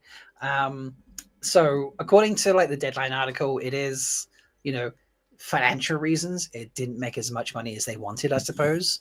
I'm pretty sure it made money. Like I've never heard anything from anyone ever or read anything that implies it made less money than it cost to make.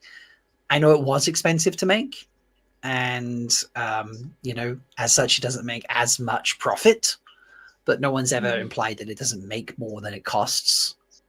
No. But obviously they do have a $500 million project sitting there that's guaranteed for 5 seasons in the shape of Rings of Power, because the Tolkien estate very cleverly said you have to make a minimum of 5 seasons in the contract or we won't sell it to you. That's so good. Everyone should do that. clever Tolkien estate. Kudos to them for that. I'm very sad that Amazon can't seem to make a decent product out of that. They're just milking a established fandom because Peter Jackson made 3 insanely good movies, 25 years ago or whatever it was. Like 25 years ago. Wow, has it been like 25 years or more since? I think so. Because the first one is 2001, I think. Whoa. Okay, yeah, that's 25 years. Yeah, basically 25 years ago. Okay. I think, wow. 2001 is the first one. Yeah. Okay, right. 24. 25, 24. Same. Potato. 24, 20. Yeah, like, wow. Okay. Made me feel very old because I remember seeing them in the cinema. I wish I could have done that. And you were like, I wasn't even aware of what a cinema was at that stage, Rob, because I was 1. Yeah, you were like 1 or something. Yeah, exactly. Honestly, they were good in the cinema. Cody, if you get the opportunity, if they get replayed, do see them. I would love that. They actually brought them like they because then the anniversary. I don't remember why, but they showed the three of them very recently in the movies, but it wasn't the extended versions. So I was like, do I want to go if it's the regular ones? And at the end, I couldn't because of like scheduling and stuff. But if they and someone from the cinema told me that they can't show the extended versions on the movie theater. Oh, I mean, the Like they're extended not versions are like, legally allowed because they didn't sell in that format. They're only like digital. So like, there's like a weird thing there, but they can't actually show them. And I was like, okay, wow, guess I'll that's never a do shame. that. I mean, yeah, the extended versions are great, but they didn't play them in the cinema originally. So, Mhm. but yeah, Tokyo State were very clever about that. So I think there were financial reasons there. Like they didn't make as much as they wanted, but also if you don't promote a show properly, I don't know how you can expect to get great viewership and then make more money out of it as a result. So that is, it's a double-edged sword there for me. I heard rumors, and these are just rumors, folks. Okay, there's no, no one's come to me and said, actually, this is it, but don't say I said this. It's literally a case of like a few people have said, I heard rumors. Okay, so take this however you want to take it, folks. But there were rumors that Sony want to get out of making television.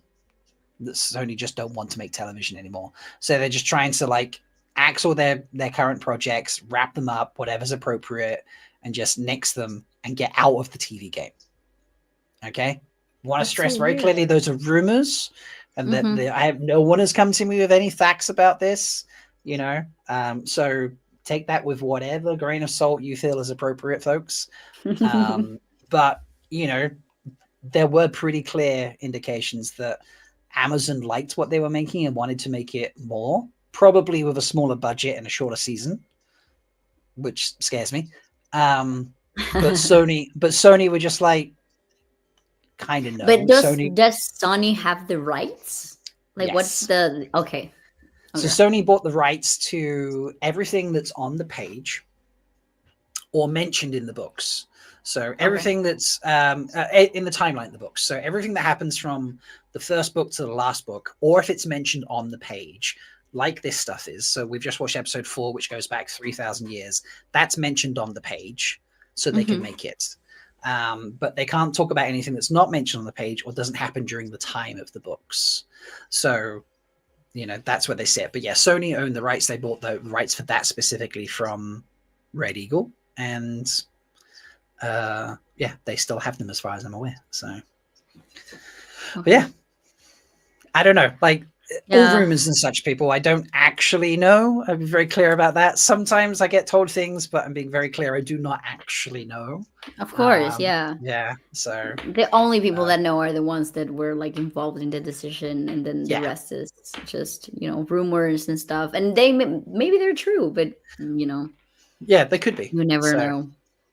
Yeah, it's so sad that they do that.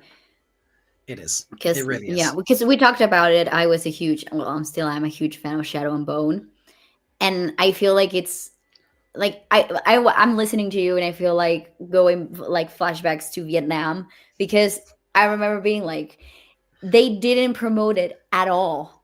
Like I don't remember seeing like, I don't know, like big posters or merchandise or, fun activities for fans for season 3 of Shadow and Bone. And then they went on and canceled it. And they were like, no, it's financial reasons. And I'm like, I feel like you never wanted it to succeed in the first place.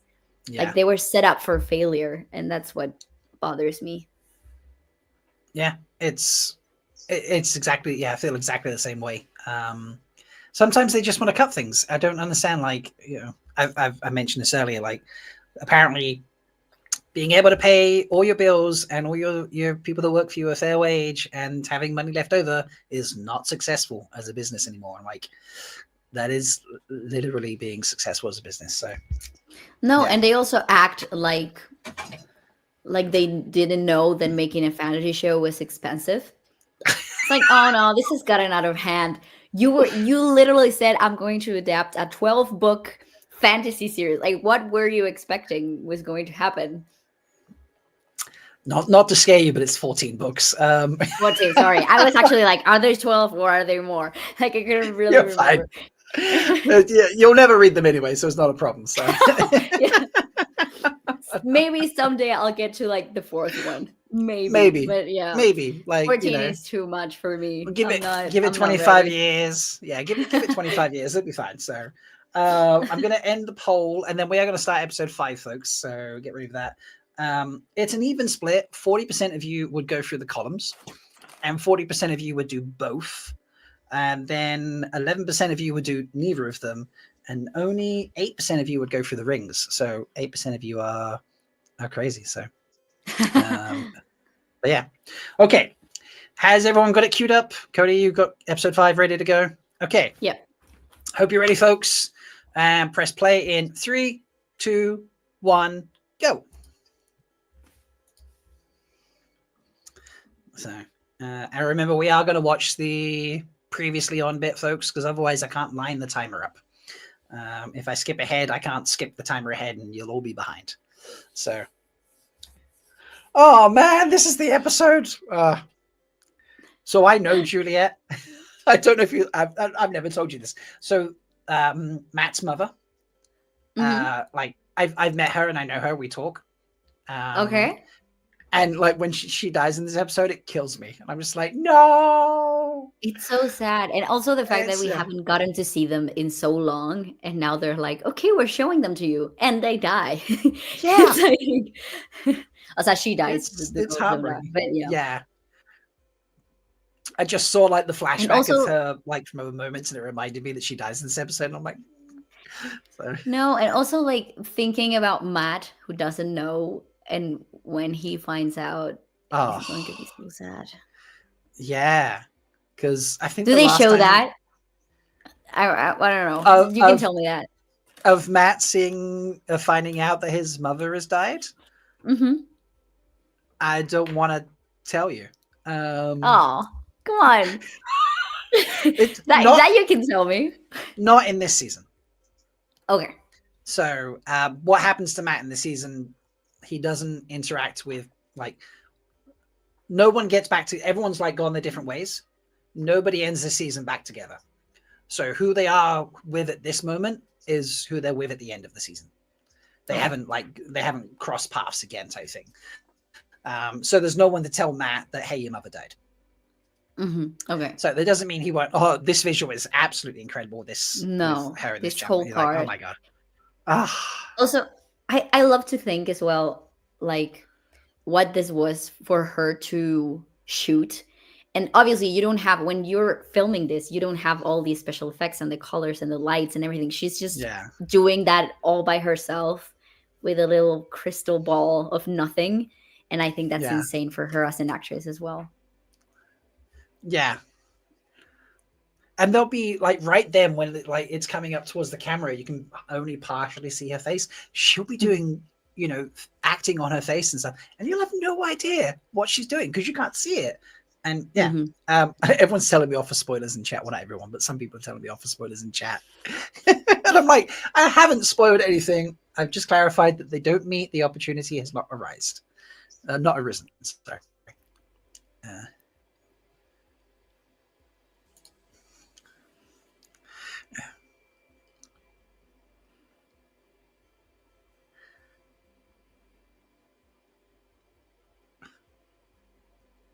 Such a good moment there where he's just like, what the fuck is going on, And then this pans out and the huge carving up of everything is like, what? I love their relationship and how it has changed over the seasons and how they managed to have so much love for each other, but you understand it's platonic. And yes, it's still so real and you don't expect anything else to happen. Like, I love that. Yeah. Okay, here's a fun tidbit, which you may not know and others may not know, actually, but she posted it on her Instagram. So I think I can mention it.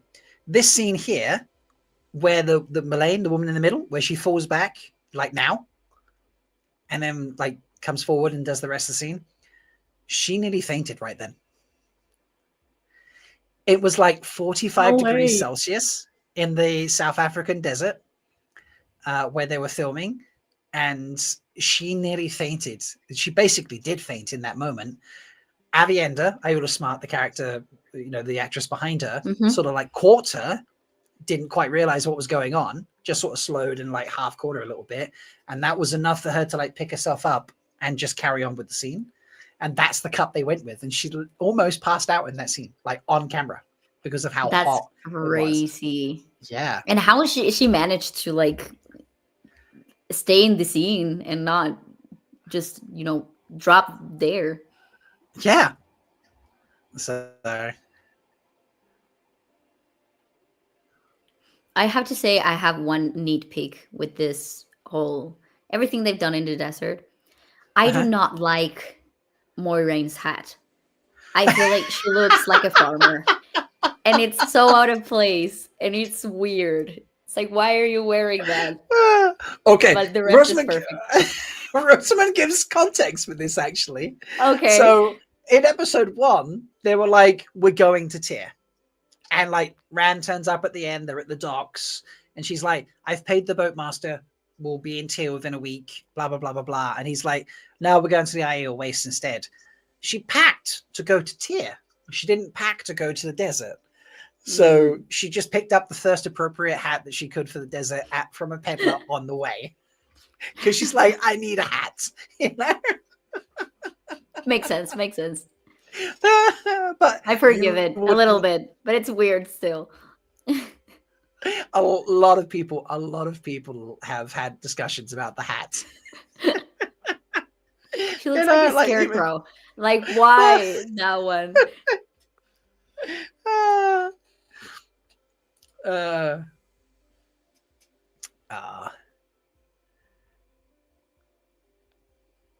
Like, she could have borrowed something from the Aiel. Well, she kept the hat. Maybe she's attached to the hat by this stage, Well, maybe, yeah. So what I'm hearing is you want that hat for your birthday, Perfect. Please. There we go.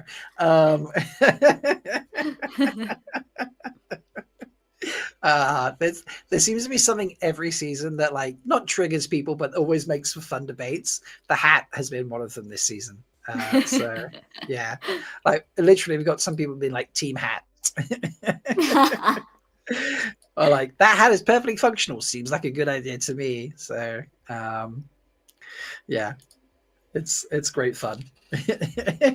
Aram, the hat is functional, it's just not pretty. There we go. So I love that. Oh.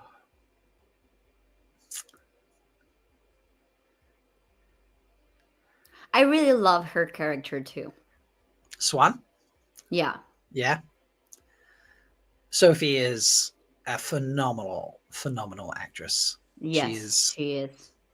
So incredibly talented. I'm curious what your thoughts are on how Elida talks to her in this moment, though. Where she's just like, yeah.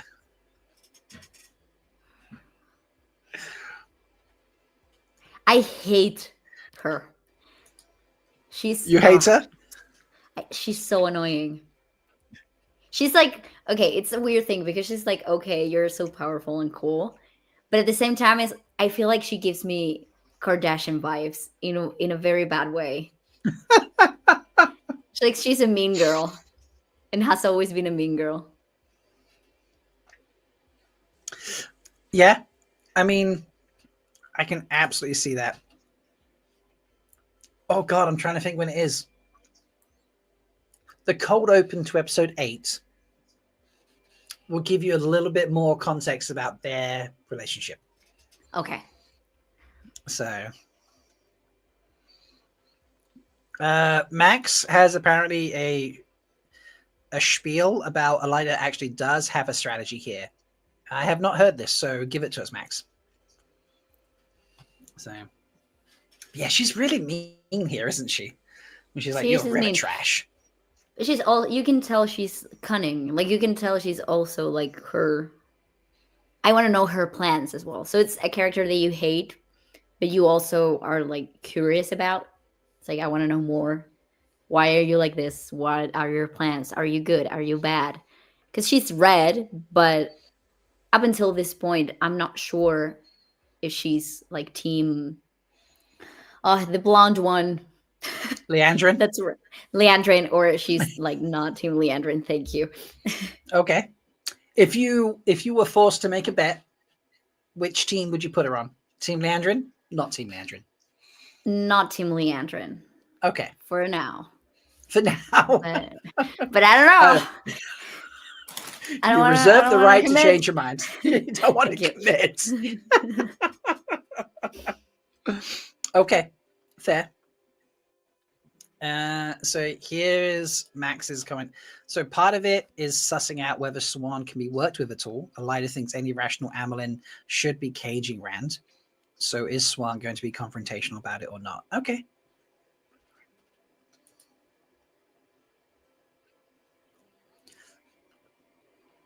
But, well, I mean, that, I don't worry, Line Blind 4. I don't think that gave any spoilers there. So, because it's, you know, we just set up stuff. So, but yeah, Elida is a character I always describe as a character you love to hate. Okay.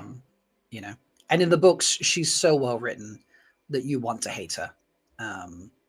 You know, and that's to me the sign of a great character. If a character makes you really love them or really hate them, they've been written really well because you're really engaged with the character. So it's like a very good Disney villain, like the ones like you said. Yeah. Like yeah. So this, well, she's lost her memory, Adelaus. This is so rough for me. Yeah, because she was brilliant in season 2, where she's like sat there on the chair and be like, Lan, do you want, it's so hot, do you want to wear those woolen trousers, you know, like you really should wear something less, you know, and and here she is like unable to really form a sentence and such, you know. It's really, yeah, it's so sad, and it's so sudden as well. It's like in 2 seconds. Yeah. Do you have any suspicions as to why Varen is okay, but Adelaus is not? She's okay. She's also a character that I'm not sure where her loyalties lie. Like I used to be so sure, and now I'm kind of doubting it. Like it's starting to get tricky. But I hope in my heart she's good because I really like her. Okay. Okay. I don't want to give you any. Yeah, I want you to find out as you watch the rest of the seasons that another studio will make for us. So, perfect. Yeah.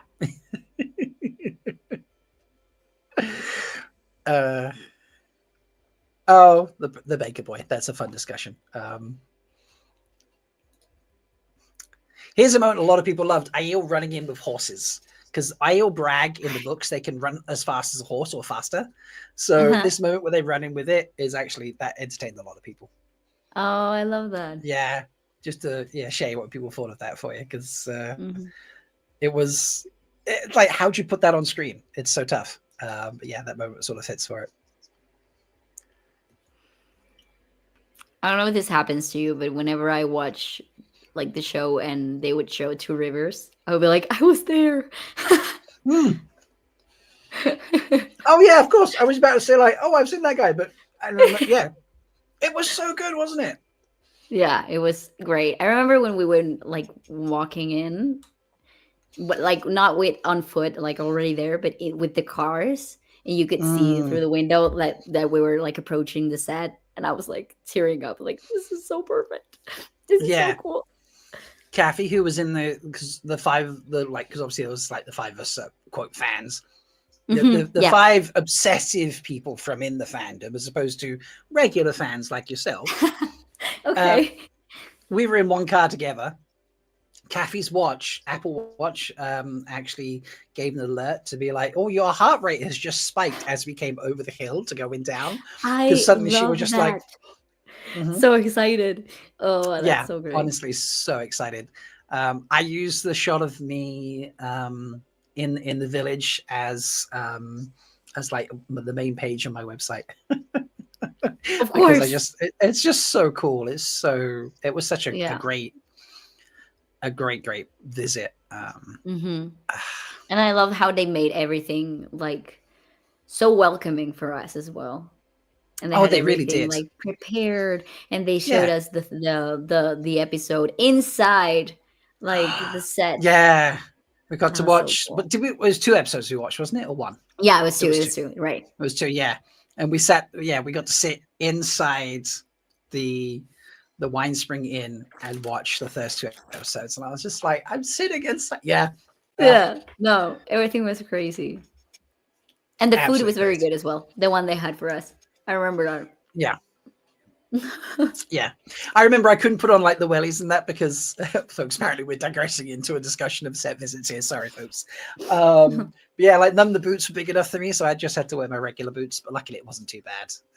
No. So it was, but yeah, it was just, it was absolutely incredible. Did I tell you that I hugged one of you? So on the doorsteps of the Wine Spring Inn, there were trollocs on the floor. Yeah. Did I ever tell you that I took a photo of me laying down next to one spooning it? No. Oh yeah. I need to send it over. I'll send it to you at some point. Yeah, it's it's absolutely hilarious. Because someone joked to be like, took a picture of just like touching it. I was like, no, I'm gonna hug the Trolloc. So this is my moment. Yes, absolutely. Let's go back to the episode. Dreaming.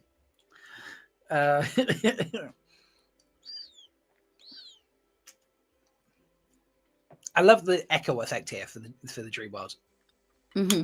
Oh, look, Loneliest Guy Shy was there as well. Oh. So Cody, the Loneliest Guy Shine, he's a wonderful guy.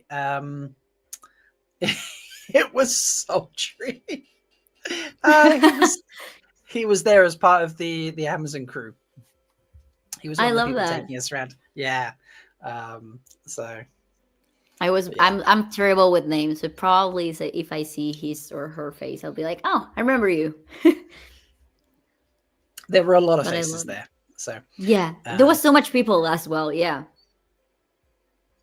but it was so fun. Definitely. Yeah. So did you follow all of the dream talk here? Did it make sense to you? Yeah. I always find how different movies and shows use dreams as part of their stories. So I love to like know how in this world dreams function. And I feel like I understood this one. Nice. Because I feel like it's also such a cool power to have. Yeah. There's other characters that will have related powers later on that come to cause some really great scenes, and hopefully a line that's really iconic for people that have read all the books. Hopefully we get that line as well, because it would just be a lot of fun. But we've been there too. Yes. That was so when they made it rain for us. It was very cool, wasn't it? When they made it rain. So cool. Oh, so they had the Shanshan guards going around to like stop us going places and show us out. Some of the social people from Amazon came to us and were like, the regular people here that are on like TikTok and Instagram and have websites and things like that, they're going to post pictures from this, and people from the fandom are going to see Shanshan soldiers in Tarvalon, and they're going to freak out. Like, so we know that you guys aren't posting anything about the trip just yet until after the strikes, but if you do see it, could you like calm people down, like tell them, you know, it was a stunt or whatever, you know, like it's not a Yeah, real thing. they did not you change know? everything. No. I remember saying, like, I might wait 5 minutes first, you know. Like, I might jokingly be like, I might let them just burn everything to the ground for 5 minutes and be like, chill, Good. it's okay. It was just a joke. I'll just let them yeah. spiral for a little bit because it's fun. Yeah, it's fun. Yeah. So, more conversation. Okay, here's something that I was talking with the others earlier. Did you notice in this season how many important secret conversations were taking place out in open corridors? Yes, all the time. And I was like, why aren't you in a room? Like, why? And like, I get it because they're probably they couldn't like create 300 rooms for private conversations on the set, but like, there's people behind you. They're not deaf. Like, that was literally the time, and they'll be like, come closer, and they'll move like a meter closer. That doesn't work. No. I'm glad I wasn't going crazy thinking that then, because Yeah, I was. Yeah. I was thinking that a lot initially. Are you coming back up?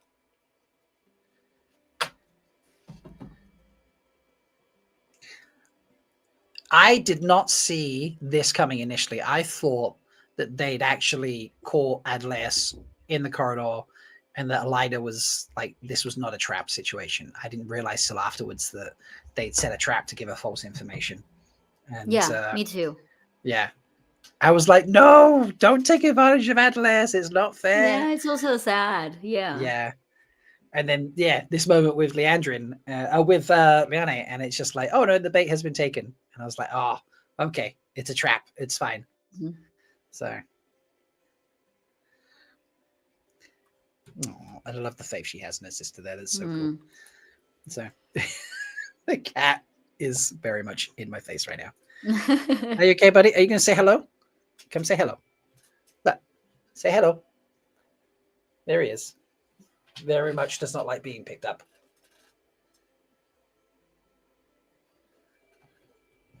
All right.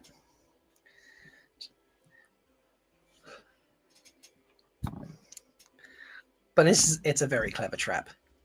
Mm-hmm. So. Yeah, smart move. Yeah.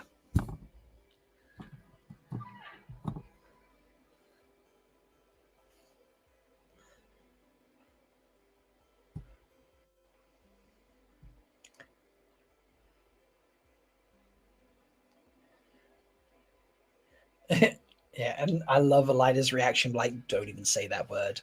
Like, that's a terrible word. You can't say it. So.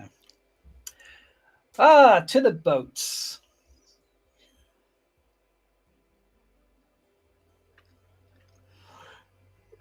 Poor Nynaeve. Like, that would be me in this situation.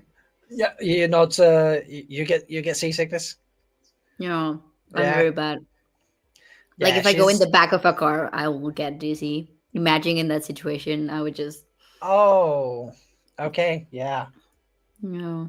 Yeah, Nynaeve gets seasick in the books as well. It's a very, very book accurate moment.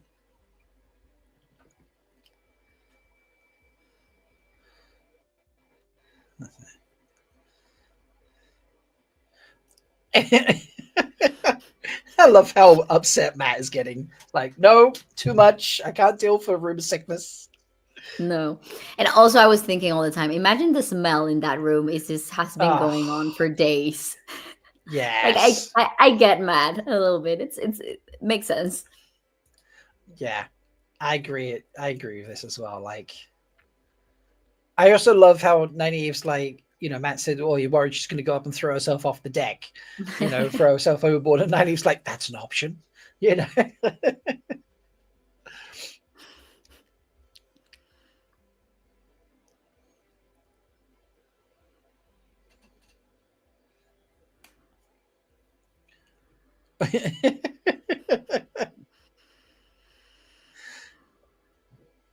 That's 14 days in that room, 3 people, one of them being sick constantly, is going to be horrible. So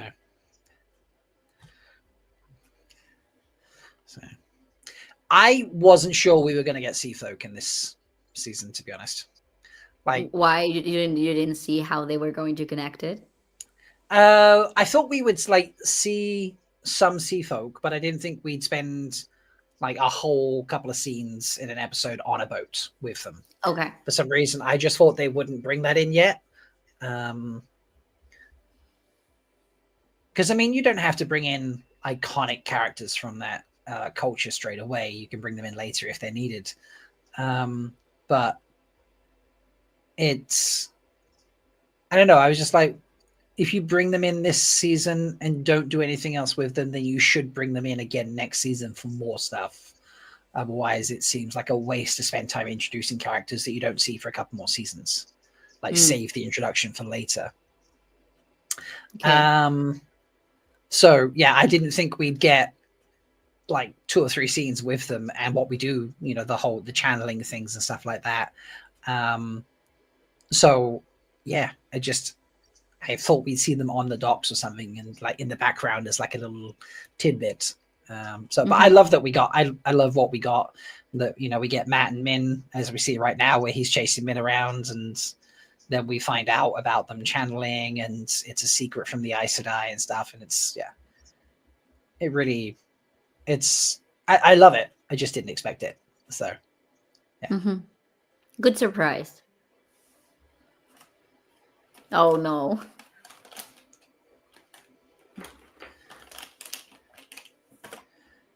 Oh yes, the White Cloaks.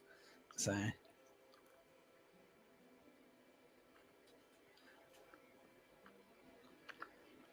I mean, I feel for Dane. He's lost his father in a very traumatic way.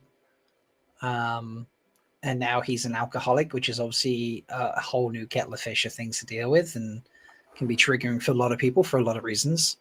But I'm glad he still doesn't give them up to Valda until later. Like, at least at this stage, at least he's still got enough sense to realize that Valda's a very nasty White Cloak, and you know, they haven't actually done anything wrong. Yeah.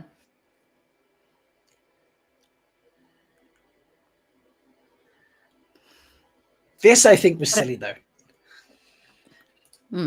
Natty trying to reach out and steal keys. She's not hidden.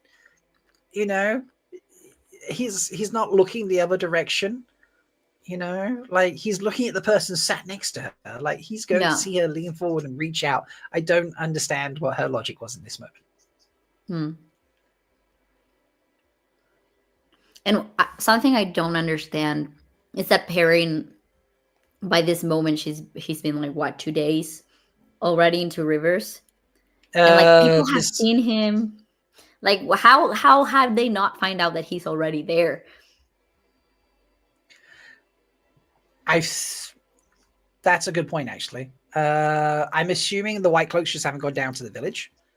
I think that was in my head what was going on. Like, because initially he was hiding in the attic, wasn't he? Yeah. And then he convinced everyone to stay in the village. And in the books, they kind of close off the village, the White Cloaks. Oh, okay. So, and obviously that doesn't really happen from from what we see in the first 6 episodes. So, yeah. And here he gets upset and hands over to Valda. I don't like. So, I was very sad about this.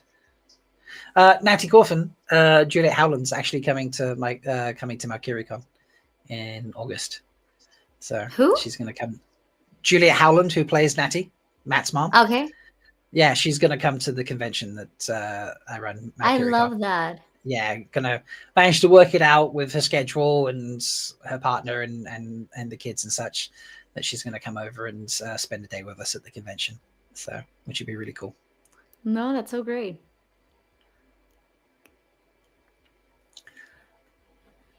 She is in the book.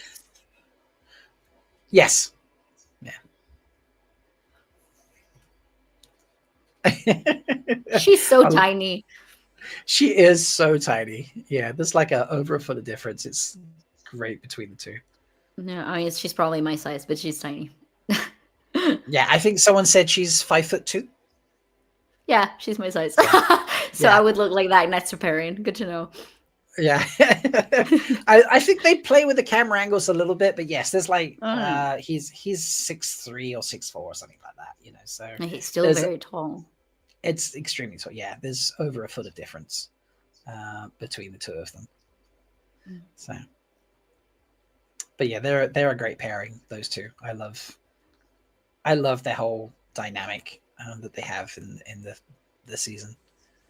So. And she does exist in the books in like the same way that they present her here. Later on, yes. Okay.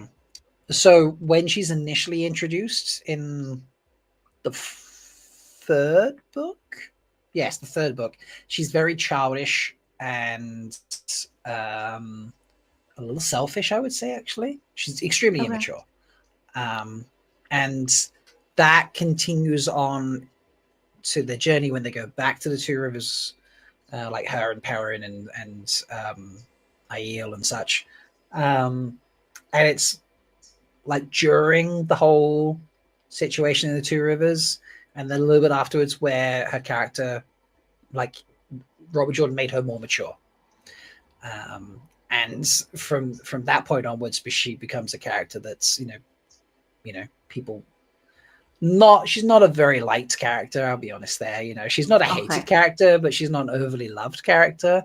But if you were like, would you like her from this moment onwards, you know, from the Two River stuff onwards, then people would more likely say yes than no. Prior, most people was like, no, she's really immature and silly. And okay, so she has a very good arc then. Yeah.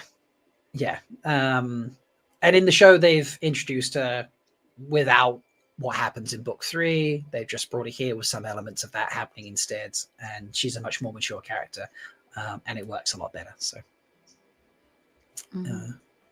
this moment between these two really was so rough for me. Yeah, where Maxim and Alana have a fight about losing Ivan.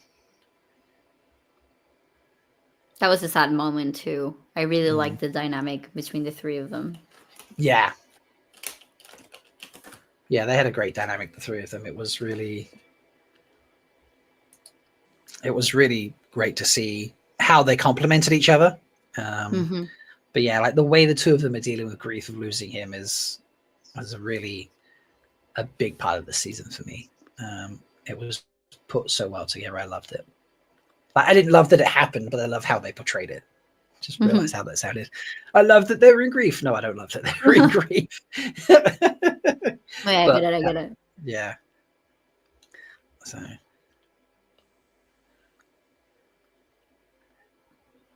I was surprised he left.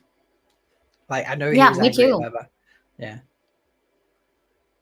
And everything that happens now, I was surprised as well. Like with that specific storyline, not now that we're in the desert, but that. Yeah. Before. Oh yeah, like all of a sudden where like the arrow, she gets attacked with arrows, and yes, like, the fight in the camp, and yeah, I was like, is she going to die? Like she got destroyed by arrows. Yeah, it seems like this season she's the one that gets beat up a lot, and shot with all the arrows and such. Aside from obviously Moraine getting stabbed multiple times in the rings. So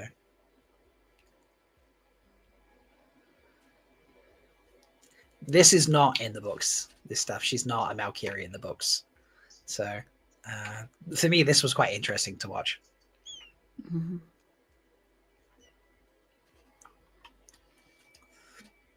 But it gives you a lot more insight into Lan, which I'm always interested in. So same, yeah.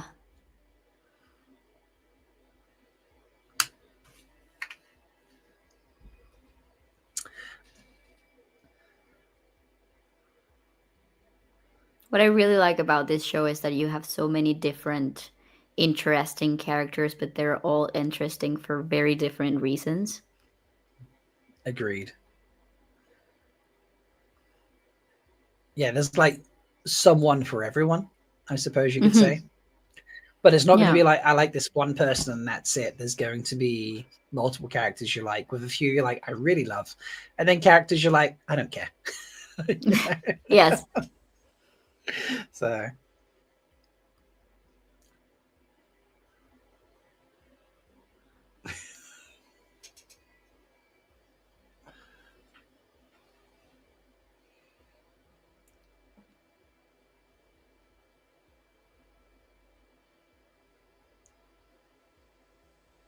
I want to talk what happens after the Lanthe reveal between these two, but I can't because you haven't seen it. So I hate him so much this episode. I mean, all of the other episodes as well, but this one is the worst one. And because also you as the audience know what he's doing, like behind the scenes, and yes, Wayne doesn't, you're like, there's a phrase we use here in Chile that is amiga date cuenta, just like girlfriend realize what is going on. Like you could translate it as that. right. So whenever, like, if you're one of your girlfriends is in a very bad relationship, it's like amiga date cuenta. This is the situation here. Like, realize what is happening, please. He doesn't Yes. deserve you. That's fair. I often caught myself yelling when Rand is like trying to fix Lanfear or falling for her lies, and I'm just like, wake up, she's evil, you know. Yeah, I often Yeah. caught myself yelling at him. Yeah. So I love that it's usually like in film and television, they usually use that same like narrative, but the other way around. Like it's usually the women trying to fix the men. So I like Right. to see it the other way around as well. It's interesting too. yeah, I agree. It's it's a refreshing change. So Mhm. I know you mentioned earlier the the friendship, the platonic relationship that Mhm. Lan and Moraine have. I love here where Lan's like, "Do you die tonight?" And it's like, Mm. "No." So have a drink and relax. You know. It was such a good Yes. moment. It's like, Yeah. okay, it was like a more friendship moment. Like you can see in those like glimpses of how they've been together for so long, not just as like Guardian and Aes Sedai, but like before they were friends, they knew each other. Like, They have a great relationship, the two of them. yeah.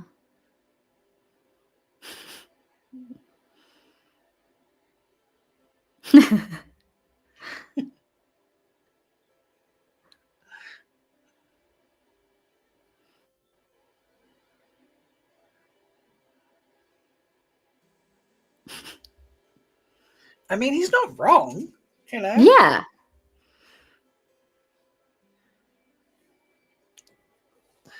Sometimes when things get the most serious, you need to do the most inane, simple thing and just Mhm. appreciate a moment, you know? Yeah. And a strong drink. And a strong drink. Yes. Which is interesting that this is now the scene that's come up because Loneliest Guy Shine in chat is like, not sure what this beer is, but by my clock, it's 1:15 Usquai. Leia, may I serve you some? And like, so Lonely Sky Shine is serving drinks in chat, everybody, which is kind of perfect because they are serving drinks in the episode right now.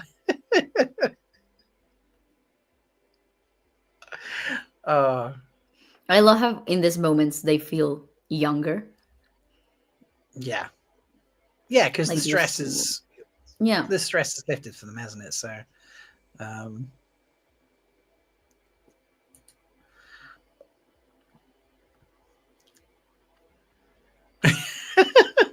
Matt's like, nothing. No one's throwing up. It's just chill. I'm surprised how many sketches she has of this hanging scene that she has of him.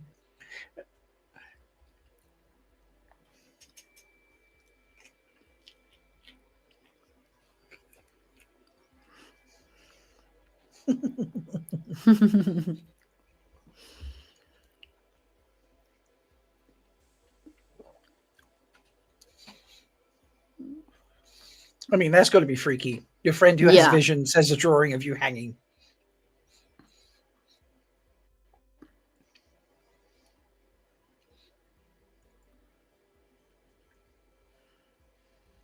I feel like Matt never gets a break. He's just always having the most awful time.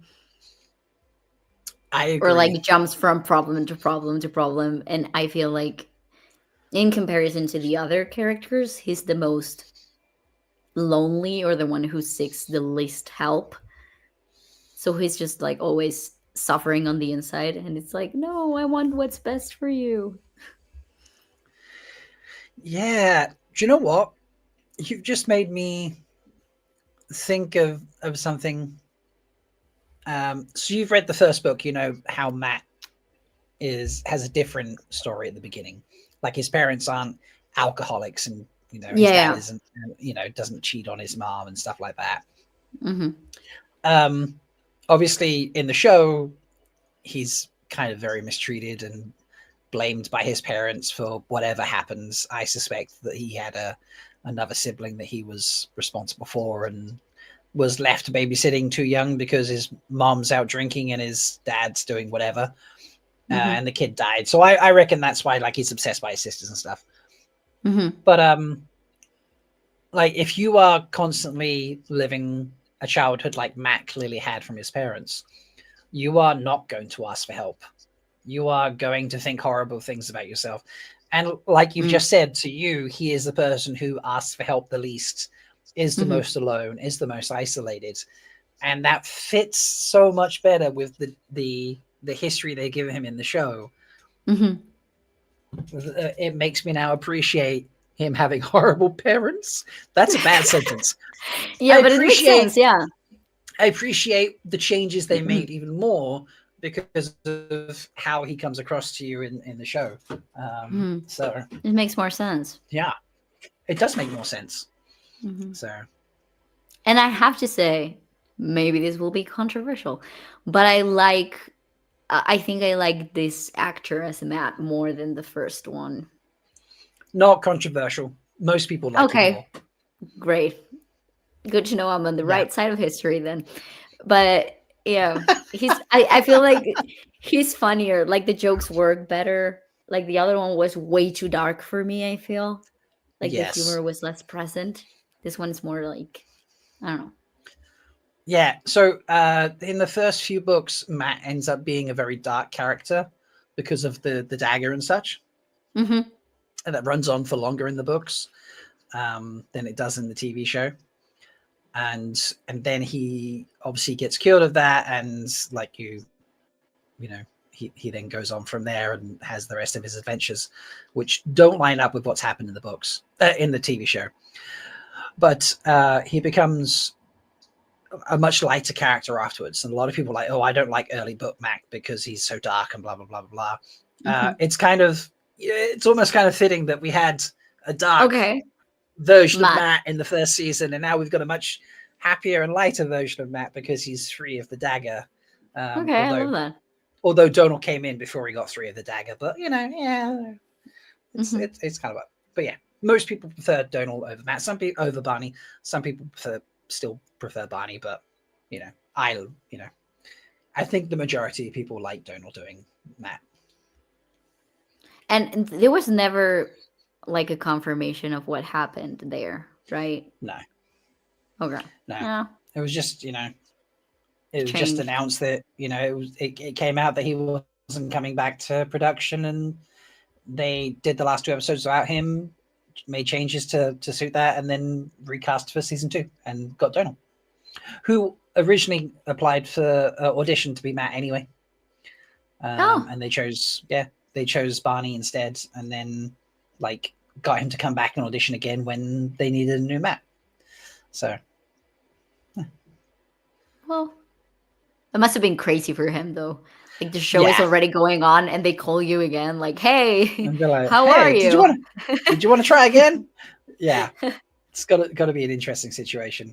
But yeah, he did an interview in like an Ireland magazine or something like that, talking about it, and said he was thrilled to have the opportunity to come back and try again. So he's really loved doing it. Yeah. So Tanchico is such a cool place. Like, it just gives me, if if you had a pirate city set in a fantasy book or setting, this is what I imagine it would be like. It's anything and everything, and I absolutely love it. I don't know. Have you seen Pirates of the Caribbean? Multiple times. Okay, great. Best movies ever. Tortuga, but like darker. I'm gonna say the best movies ever. They're up there. They're very good movies. we can have this debate later, but yeah, I They're love them so too. good. Best ever. Okay, yeah, not best ever, but I really, really love them, and I feel like this is, like I said, like Tortuga. You know, where they go and then everything's right, but very much darker. And yeah, this gives me definitely gives me Tortuga vibes. But with like a government in place, you know? Yeah. Because Tortuga is almost just like pirates doing whatever they want. Do whatever you want, yeah. Yeah. Here it feels like there's actually like maybe someone, quote, in charge, but that's it, you know? Yeah, that's a great comparison. Elida is vicious in this scene, man, where she's just like, "Oh, you're dead," you know. That actress who she killed is actually a huge Wheel of Time fan, and she was so excited to be a character. Yeah, so excited to be in the show. But yeah, this is she's so cold. I love when they cast fans in stuff. Yes, it's great. It's so great. Yeah, it's so the guy who plays Uno, with the guy with the eye patch, Guy Roberts. Do you remember him from? Yeah, he's absolute insanely big fan. Uno is his favorite character, and that was all it's all he ever wanted to be. Come true. Yeah, absolute dream come true. So yeah, it is a wonderful thing. I have a question. This is the guy we saw the other Dark One create like 2 episodes earlier, right? It's the same one? Yes. Yeah. Perfect. Yeah, we're pretty sure it is. It looks like he's got the same face in there.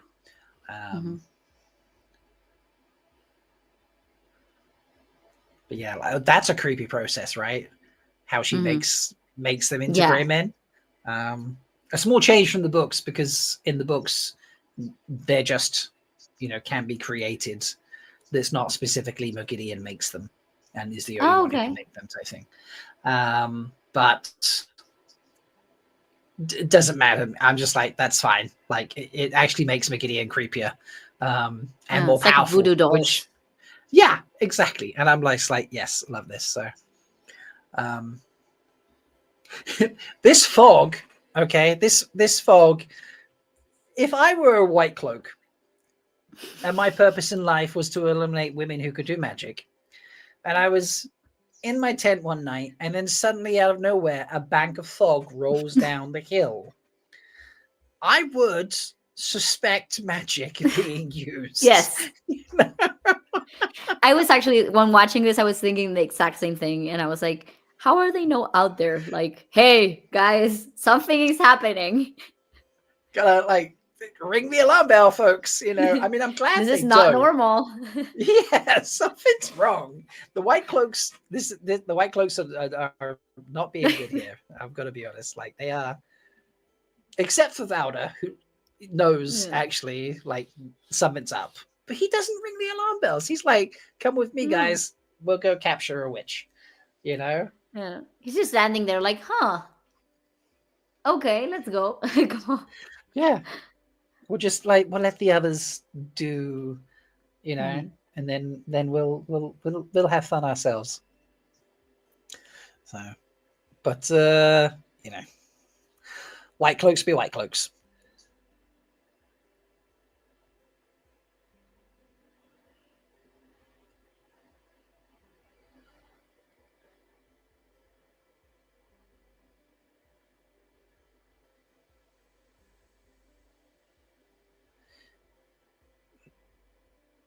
Yeah, I love it. Matt's safe. He hasn't. Oh wait, no, he thinks Matt's still in the tower, so he would think Matt is safe. Yes, he doesn't realize Matt went to Tortuga. I'm just going to call it Tortuga from now on. Sorry.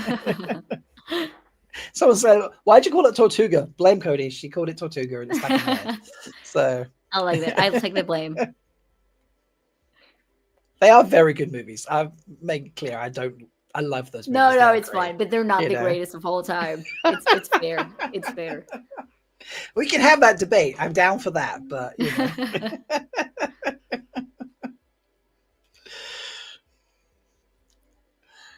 And this moment with Natty, it's man. I'm glad we didn't actually see her getting, burnt alive. Hmm. I'm glad That we is didn't an get awful that. image anyway. That is So- just, yeah. It is just horrible. I was like really, really gutted.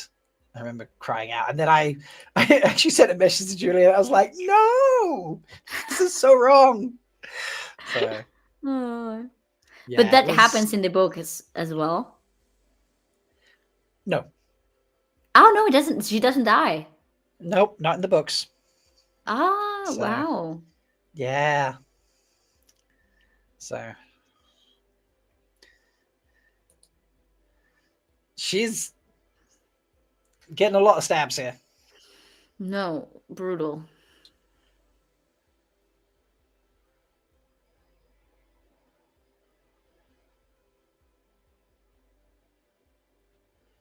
Again, no one's calling the alarm. He's just popped out of his tent and found his enemy.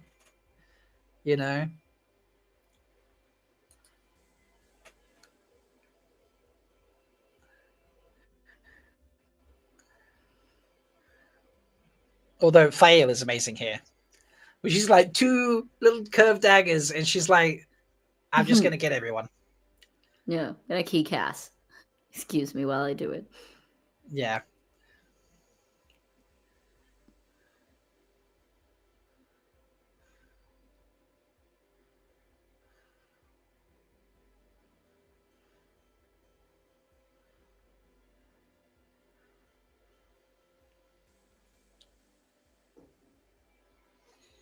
And here's the problem. She can't put him over her shoulder and drag him out of there.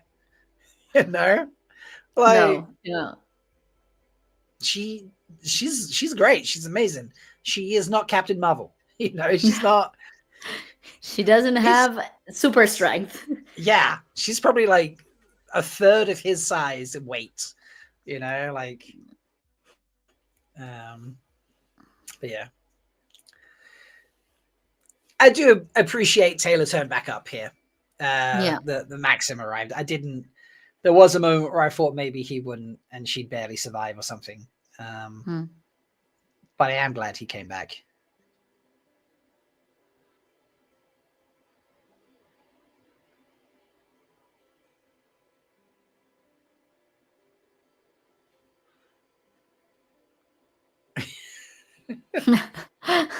That's a cute line.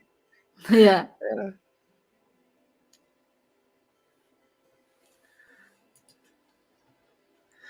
It is very entertaining. And they've killed a lot of white cloaks, so yeah. Nice. I love this. Layers come in. Faeo has a +7 in dexterity, but a 0 in strength. True. I have to say the places where they shoot are so beautiful. Yeah, this is Slovenia, if I remember. Mm-hmm. I think, yeah, the mountain scenes for the Two Rivers were Slovenia. Which just means I need to go to Slovenia at some point and sit on this rock. Yes. Maybe that actually, my friends, Sulin wants to do 30 countries by 30. Or is it, 30 by 30 or 40 by 40? I can't remember. Maybe 40 by 40. Anyway, doesn't matter. It's irrelevant. I need to check the list to see if Slovenia is a country she's not gone to yet, and then we can go and we'll go to the rock. We'll find it. We'll go hiking. So It looks like such a beautiful place. yeah. So But this is a huge moment for when I was yelling at the camera. They're like, "She's evil. She's a psycho. She's Stop lying it." to you. She's manipulating. Like, stop doing it." You know. Yeah, in many scenes and in many moments, I feel like Rand is just a child pretending to be a man. Yeah. Like in many things, he's like still so naive, or I don't know if naive is because he's good. That's why he's naive. But it's just like he needs to get, I don't know, because it's weird because I feel like he needs to get like a shock of reality, like really something very bad happening to him. So he was like, okay, can you realize that she's bad? But he Yeah. has gone through a lot as well. So it's like, how haven't you learned yet? What has to happen? Yeah. I don't know. You think he is captivated by this woman, and wants to see the best in people as well. He Yeah. hasn't learned that, you know, some people are just evil. So, and also it's just plain mean to Egwene. it is. It really is. So,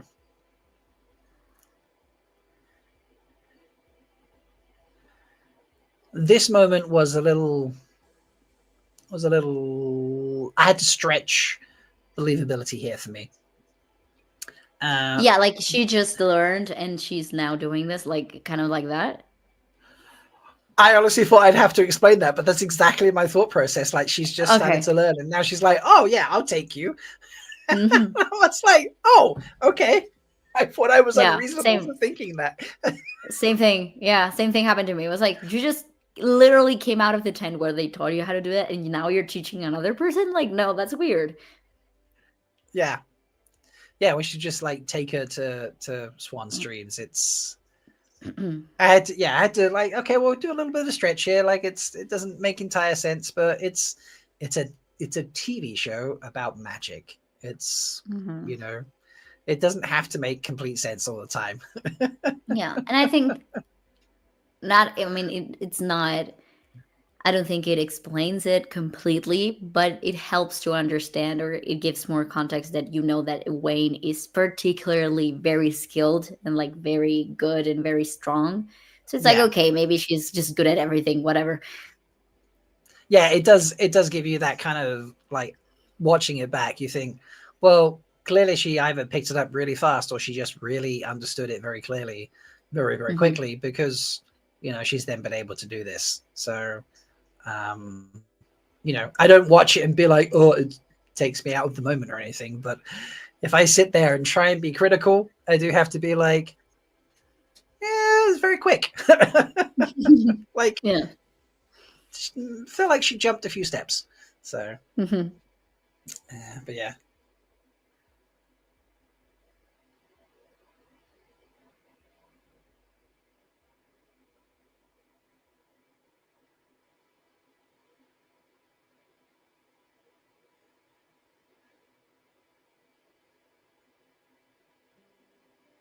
This whole scene between Swan and Moraine here was very sad. This was also Sophie's last day of filming. No way. Yeah, this was the last thing she filmed for season 3. Yeah, so any other scene you see from here on out was filmed prior to the scene being filmed. So it's sad and beautiful at the same time that she got it really is. Yeah.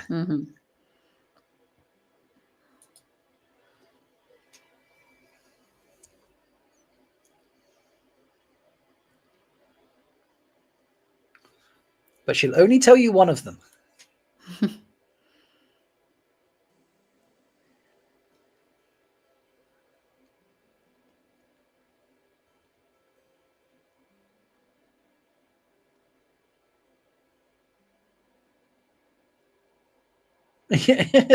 That was not it. You said 2 things and then explain one. Let's not.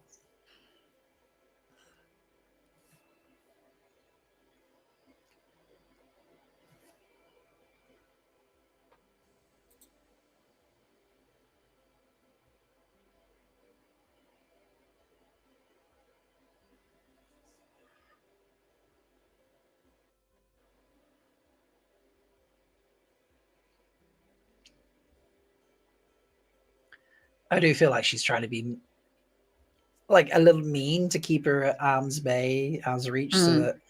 that she can say the tough things and not just Mhm. give in to her emotions.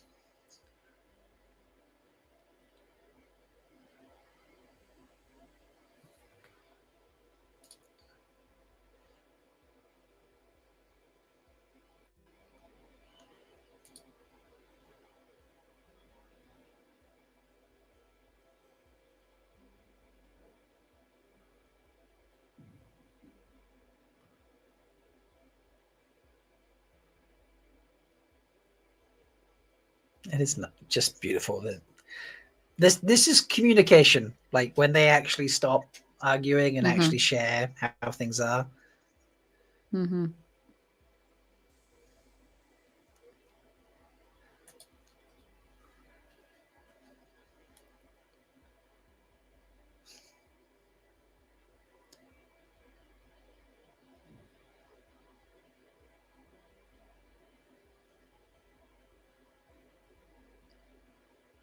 And also having two terrific actresses together Oh, yeah. doing scenes, just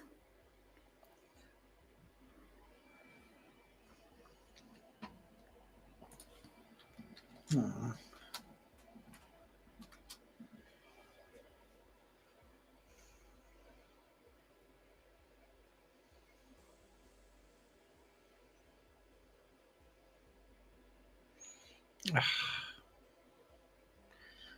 I mean, who doesn't want love like that? I'm sorry. yeah.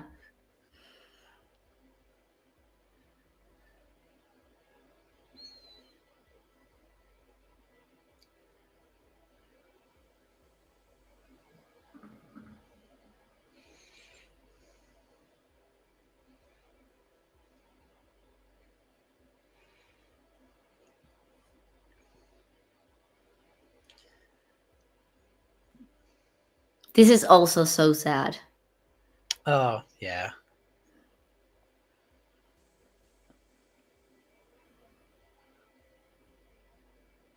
Oh, I've just realized the bit I didn't tell you about Matt and his mother earlier. I can tell you about because it's the dream moment. So when she goes to Matt's dream now. Ah, okay. That's in terms of this season, that's all they see of each other. Like that's the only time they're quote together.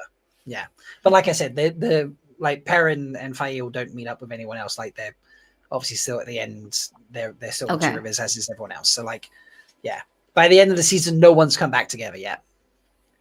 Mhm. So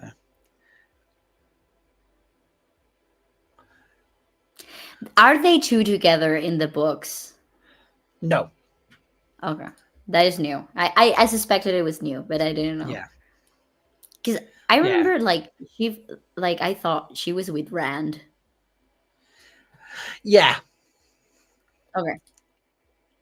Like there's a lot. I don't want to give spoilers, but yeah, they're Okay, not. okay. It's a relationship people hoped had happened in the books, and they love that it's now in the TV show. Mhm. So this is beautiful.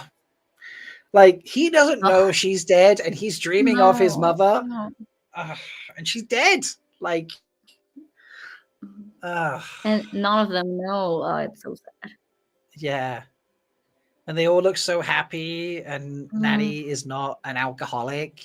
Yeah. You know, Like they all look so put together and like comfortable. Yeah. And Perrin just wants to be a blacksmith with Fail and Hopper. That's the same wolf that played. I know. Yeah, but it's actually like the same real wolf as well. Oh, really? Yeah. So No. it's not. Yeah, it's Kaya. It begins with a K. The wolf's name. Kai, But yeah, I don't know. Someone might remember in chat hopefully. But yeah, and then the wonderful moments that No. no I one would have likes. thrown him off the cliff. I don't know. But if I she just throws him like, off the cliff, okay, he dies. enough. Like, I might have yelled, you know. But she's like staring at her. She knows, No. She's the worst. And the fact that she's also been dreaming of her as the women who tortured him. Yeah. Also tortured her. Sorry. People in chat, it's Lupinka. Lupinka? Yeah. Is the name of the wolf. So but yeah. Absolutely. All those nice dreams, and then like, here we go. Your semi-quasi boyfriend is cheating on you with a literal agent of evil. Yeah. Dump him. Dump him. Divorce, baby, divorce. Divorce. I'm very glad that was not the last episode you'd watched. You know, because that was the last one I saw. No. Oh, you haven't even seen. Oh, you haven't seen the next episode either. This is where I got this. That was the last thing I saw. Oh. And I was like, I need to watch the next one. I need to watch the next one, and I haven't had the chance. Oh wow! What a cliffhanger. Okay. I know. Mm-hmm. Oh, ladies and gents, what do you think? The fact that Cody has not actually seen any of the other episodes after this, like, oh my god, I'm the worst. you were and I like to torture myself. Apparently so. You're like, we've just seen, Rand torturing people, emotionally with let's leave it there. Let's not watch anymore for now. Oh my god. Yeah, there's a few things happen. So amazing. Absolutely. No. For some reason I thought you need to watch the next episode. I know. I will. The second I finish them, I will be like, hey. Yeah, send me the videos, them. whatever. Yeah, like we'll send me messages. We'll do a chat. Whatever. We'll like a monologue of like, okay, these are my thoughts. Yes. Yeah. You're in for a roller coaster. There's some surprises. Yes. So yeah, some people. Here's the question for you. Do you think Rand is cheating on Egwene? Yeah. Yeah. Yeah. Okay. Totally. I mean, I do, but some people don't think so, because it's like it's in a dream and blah blah blah. And are they together? But are they not together? By this point, he knows that Lanfear controls dreams. Like that's her realm. So for her, it's reality. So it's her reality. So you're cheating on her. You're cheating, on Egwene because it's real at some in a certain way. He knows what he's doing. This is not a subconscious dream. You can't help if your subconscious dream makes you have a romantic dream. You can't help that. That's your subconscious. But when you consciously dream and that's cheat. Yeah. So and this is like this is actually her. You're talking to Lanfear. You're not talking to your version of her or your imagination. It's her. So you're cheating. Yeah, this is so true. So amazing. So folks, I know you would be excited if Cody would stay, but Cody is not going to stay for those reasons. She's going to... I'm abandoning you. Yeah, going to abandon me and is going to at some point watch those episodes, sit down with her boyfriend and enjoy them. Stop torturing the poor guy. Let him see the rest of the season. I know. We'll try. Tomorrow we'll try, and I tell you about it. Honestly, no pressure rush. It's totally fine. I get it. But yeah, thanks for hanging out though, Cody. Like, I'm glad we finally got this. I invited Cody to every live stream I did for season 3, and every single time she was unavailable. But like, it just getting you to join you here was even better. Like, so thank you so much for hanging out. Thank you so much for inviting me all those times in this one, and I'm so glad it worked out. You're always welcome, always. So yeah, we'll have fun. Much. But yeah. Yeah, so it was go so enjoy fun. yourself. Okay. I'll see you later. Have a nice man. Bye. All right, folks. Next up is episode 6. We're going to get going on that in about 5 minutes. But before we do that, I'm going to need another guest. So I think it's time that we add another new face to the party. You may have seen him around. You've definitely read his articles. Please welcome Dan from winteriscoming.net. How are you doing, Dan? I'm great, Rob. Thanks much for having me. My name is Dan. My full name is Dan Selke, and I write articles and do little video stuff on winteriscoming.net or .com, and the YouTube page is the same name. Thanks for having me. This is fun. I'm glad to have you here, man. I love reading your articles. They're always thank you. You know, they're always entertaining. People are already thrilled to see you in chat. There we go. Yay, Dan. So we're going to get going on episode 6 in like 5 minutes ish. Perfect. But because I realized, so I brought it up on Amazon, and I realized that they have all the ads. So what I'm doing is I'm watching all the ads, getting them all out of the way, so I won't have to watch any of them everything starts. Perfect. Absolutely perfect. Amazon, like I said, if there's any, I know, right? If at any point for some reason like an ad hits you or something you need to catch up, there'll be a timer on my. There's a timer on my window, so we can catch up to wherever we are at that point if something went wrong and hit you. How are you? I read your article yesterday, Dan. How are you feeling today about? I will say everything. I think you probably read. So there are actually 2 guys named Dan who run winteriscoming.net. There's Daniel Roman, who wrote that article yesterday. I wrote a new one that went up just a minute ago. About how with the really exciting, happy title of what Depression Quest did I title this? The Wheel of Time's cancellation marks the end of the high fantasy TV boom. I think Daniel Roman, my co-editor, was the one who wrote the one about the cancellation and it sucks and he hates it. He was mad. Yes, he was mad. Okay, my apologies. I didn't realize there was 2 Dans. There's a bunch of Dans. There's a million Dans a minute. I mean, my middle name is Dan as well, so I understand. There's a lot. You know, Dan it's a popular name. It's a good name, but it's popular. It's a very solid name. So, all right. Well, we don't know how you're feeling because obviously that article's just come out and I haven't managed to read it yet because I'm doing this. So, I mean, how are you feeling about it? Probably predict it. I don't think I feel terribly different than most of the situation. I feel bad, Rob. I don't like it. Oh, it was so depressing. I was so looking forward to it. We all were. Yeah. And just absolutely. You know, and just I gotta admit, I got my hopes up because after it came out, we were all so enjoying what I think I saw, a lot of us saw, as like a show on the rise, a show like gaining confidence every season. And then I told myself, well, they took 3 months to renew the Rings of Power, and the Rings of Power isn't even very well. We don't have to talk about that. And then I heard it's trash. You can say that. It's okay. You know. I don't love it.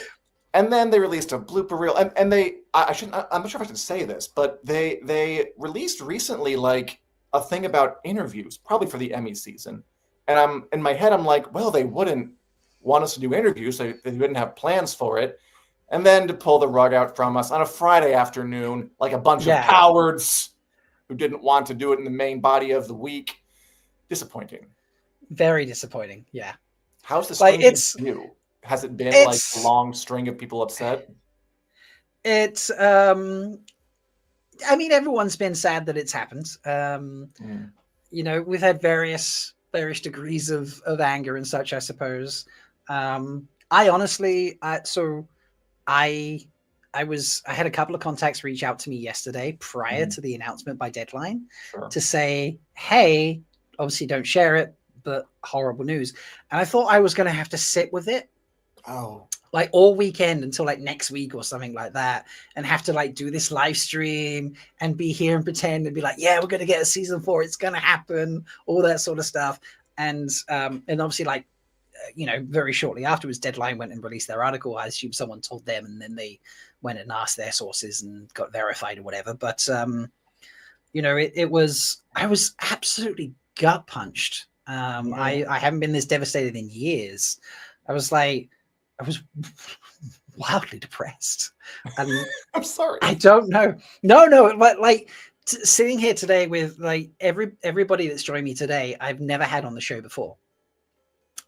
So I mean, it's been wonderful to have all these fresh people and talk to people. And I got up this morning. I'm like, no, this live stream is going to be a celebration of how great the season was and what wonderful stuff the crew and the cast gave to us.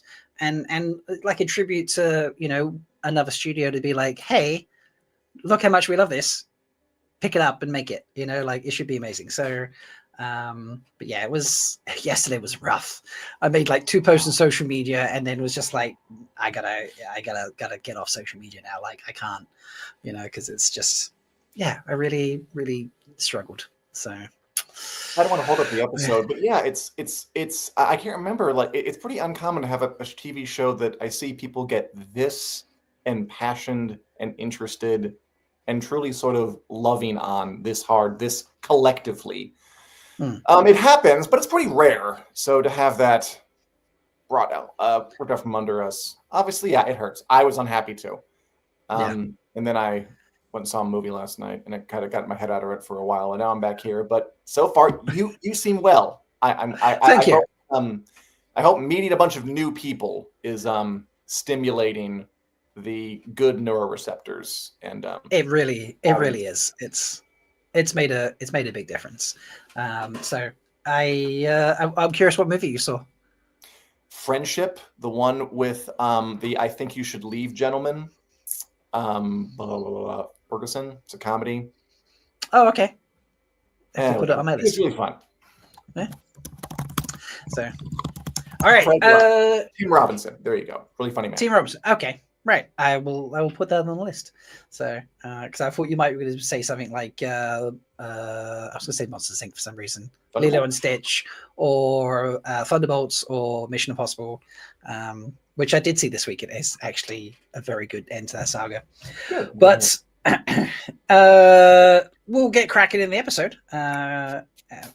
We will play with the recap, Dan, just so because otherwise, if I skip the recap, the timer becomes out of sync and it doesn't work. Okay. So if you are ready to press play with me, I'll do 3, 2. I'm just gonna no worries. Okay. We'll go 3, 2, 1 and press. Okay. So 3, 2, 1, play. Okay. But obviously we can continue chatting while the recap is on because we don't need to worry about that so much. I think we're good.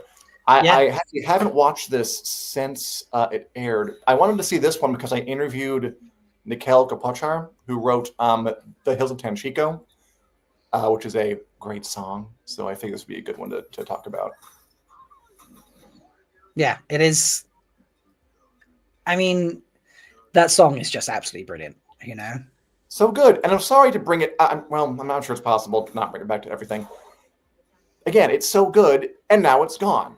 And now we can't get the Hills of Tanchico. We can't get the Mountains of Tanchico. We can't whatever comes next. We do. This is so true. I hope we're synced. I hope. How did the Road to the Spear go? Road to the Spear was good. So who was on for? I had my friend Coty on for Road to the Spear. She is like an Instagram influencer who does like movies and shows and stuff like that. And I tried to have her join me. I did live streams like every week on the Saturdays after the show came out, to like sort of do like a fun sort of review of the episode. Every week I tried to invite her because she wanted to come on, and every week she was never available. And then this time she actually was available. Perfect. But we discovered when she joined, she hadn't watched anything beyond episode 5. She stopped at the whole Rand and Lanfear moment, and like it never got back to finishing it because of work and travel and such.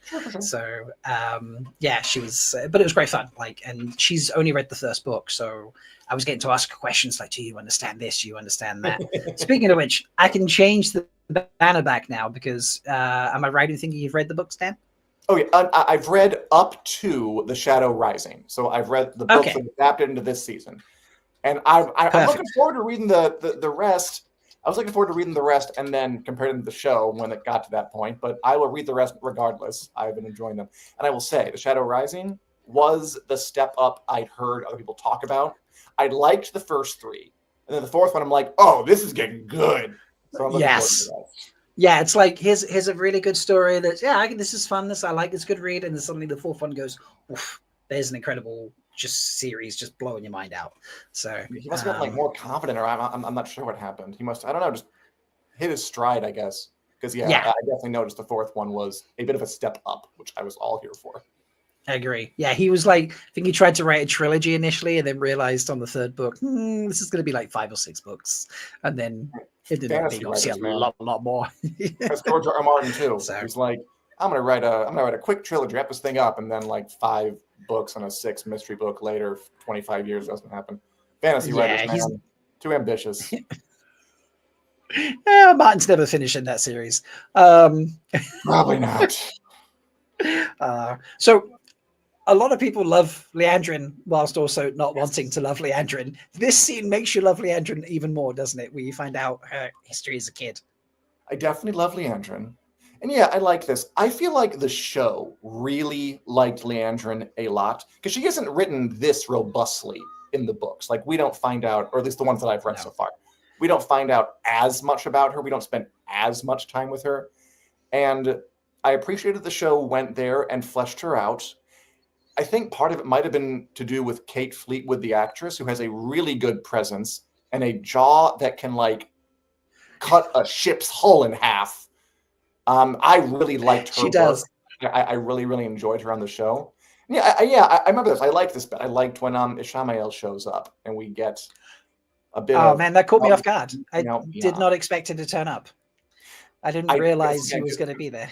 Because we cover this, like, I think I remember... No, because he was in the poster. I remember that. He was in, like, the poster. I do remember that, yeah. Corner, and they were like, Ishamael, what's he doing here? And then he had to show up at some point. And they fit this him is in true. I'd forgotten, like there's so much going on that sometimes you forget you've seen certain things. I'd forgotten he was in the poster, and so I'd forgotten he would appear at some point. And I guess if you'd asked me, I would have predicted episode 8 for some reason. And, yeah, sure. A big thing. Oh, yeah, we are almost perfectly in sync. We're so close. Oh, nice. No need to awesome. adjust. Again, I love the Wheel of Time, the show and the books, the show in particular, because no other show was doing this thing where we have this giant panorama of characters, like just layers on layers on layers of different people, different places, different ages, different goals, lots of like a hugely deep bench. It kind of reminded me of the old Game of Thronesy days. And again, I'm sorry to turn this stream into just a constant lament, but I don't like that that's gone. I was really enjoying having something that meaty and layered and kind of dense to sink my teeth into and think about. No, I agree. I completely agree. Like the diversity in characters that you can have, doesn't matter what situation you're in, there's going to be a complex character there in that scene just that you can draw on or have fun with, and that's in the show, but obviously in the books, like they're still there. You just can't alter them because the books are written, but it's just every moment is filled with richness, stuff to look at and think about. Yeah. Which is the kind of show a nerd like me loves. I want a show that I can just lose myself in. Yeah. And this was that show, and that's the day after it's canceled. Now we're talking about how we're not going to see it again. Or maybe we will. I wonder if the fandom has have they been clinging to could someone pick it up yet? We are. There was a campaign called RenewWoT, which was designed to be like just show the appreciation for what we've gotten, and to say to Amazon, look, we'd love to see more. We want to see more. We think it deserves to be finished. Please renew it. Type thing. We love what you've done so far. That's not good. And they are, after yesterday, pivoting to #SaveWoT, and they're going to, try and find ways to, I don't know, I'm not going to say pitch it to other studios, but make enough fuss and noise that other studios, other people, that have influence notice and say, oh, maybe that's worth having a look at, and it, could hopefully get picked up. It's not unheard of for fans to drive interest in things that have been cancelled and get them reinstated, either by the original studio or by a new studio. So, or to quote Guy Roberts, raging. He was posting about that.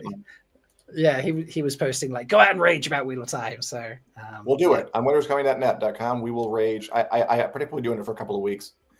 Moghedien, how did you like the depiction of Moghedien in the show? Well, he's on the screen game more.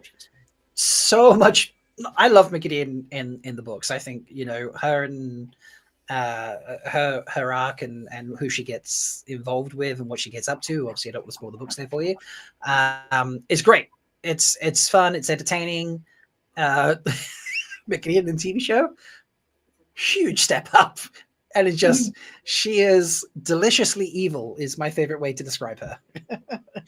There's a lot of deliciously evil on this show. They really know their way around a good vamp. Like Leandrin, deliciously evil. Lanfear is the queen of deliciously evil.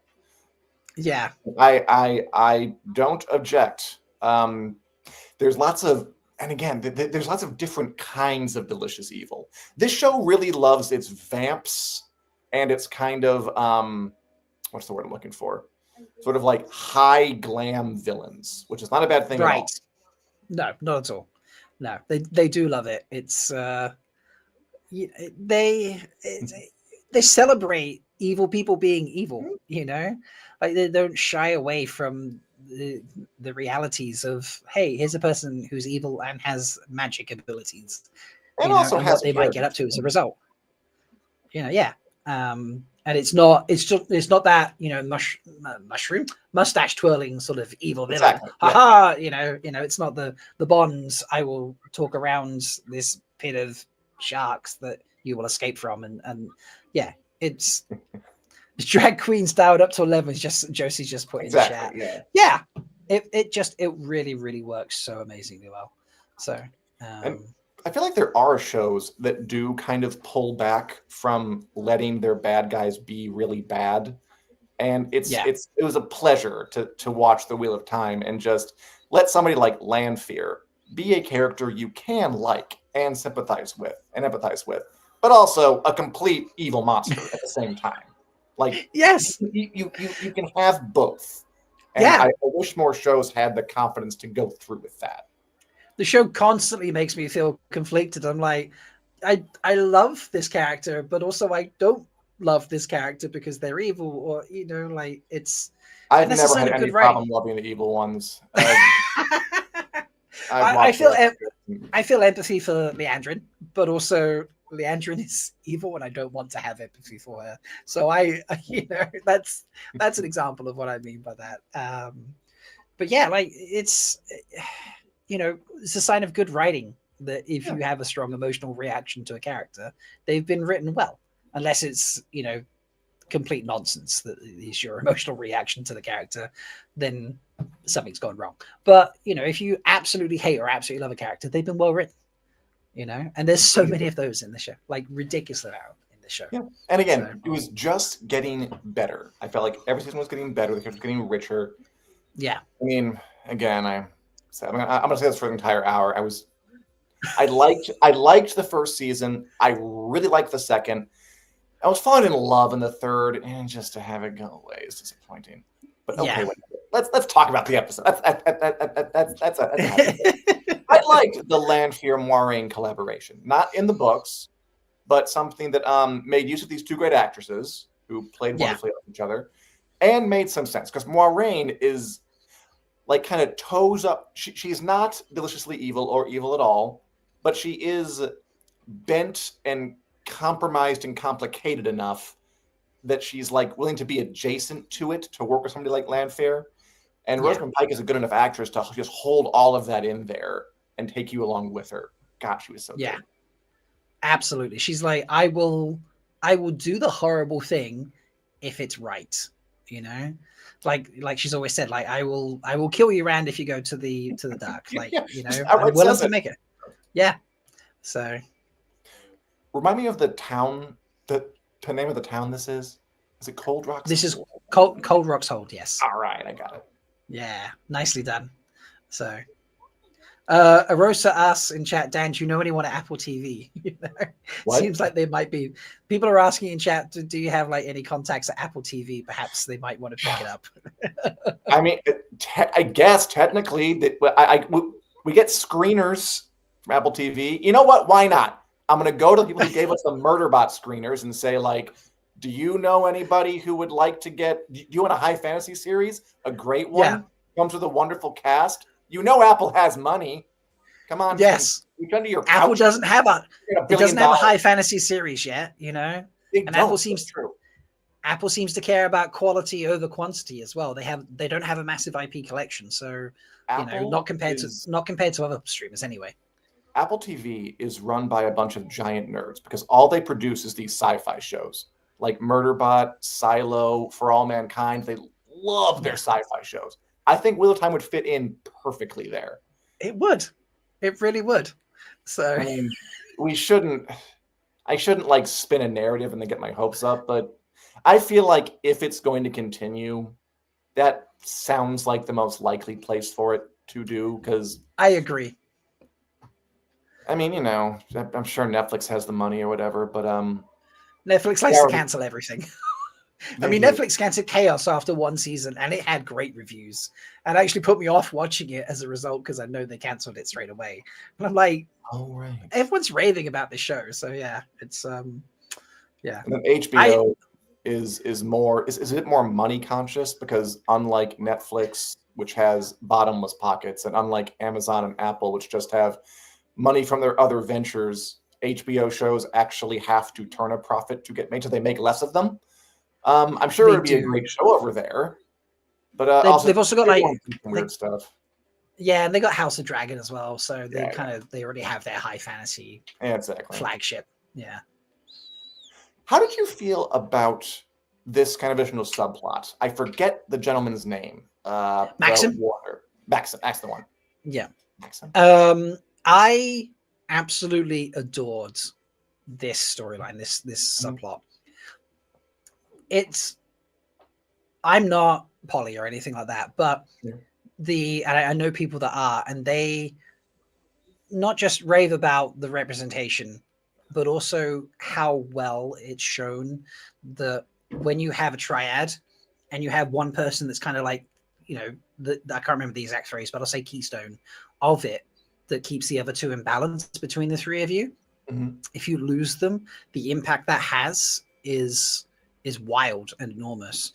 And the way they're showing it in this season is, from what I've been told, absolutely incredible.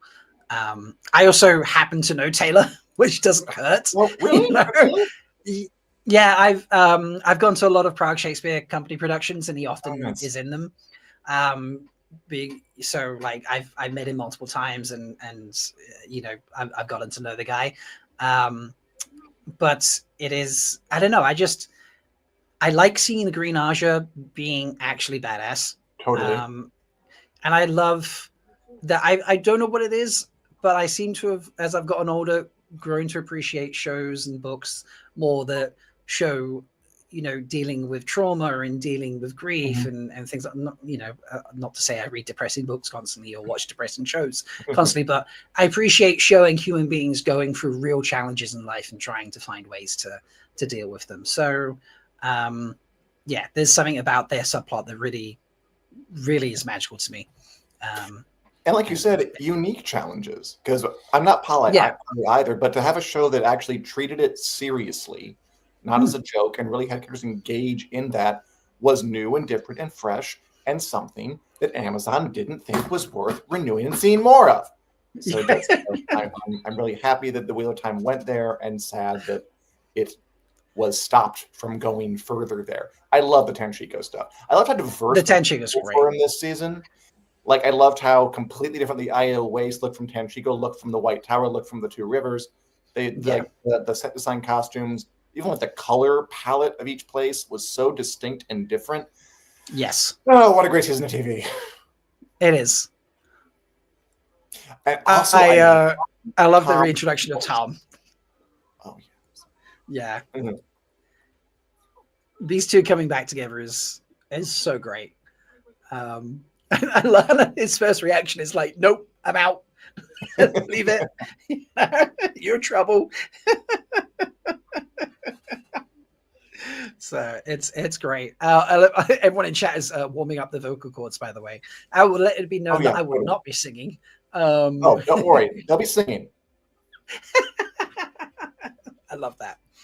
So, brilliant. But yeah, like you say, there was a different vibe to every place, but it didn't feel like, it wasn't, when you went from scene to scene, you know, place to place, it didn't feel jarring or anything like that. It's still like the editing was really nicely done. It's all flowed together.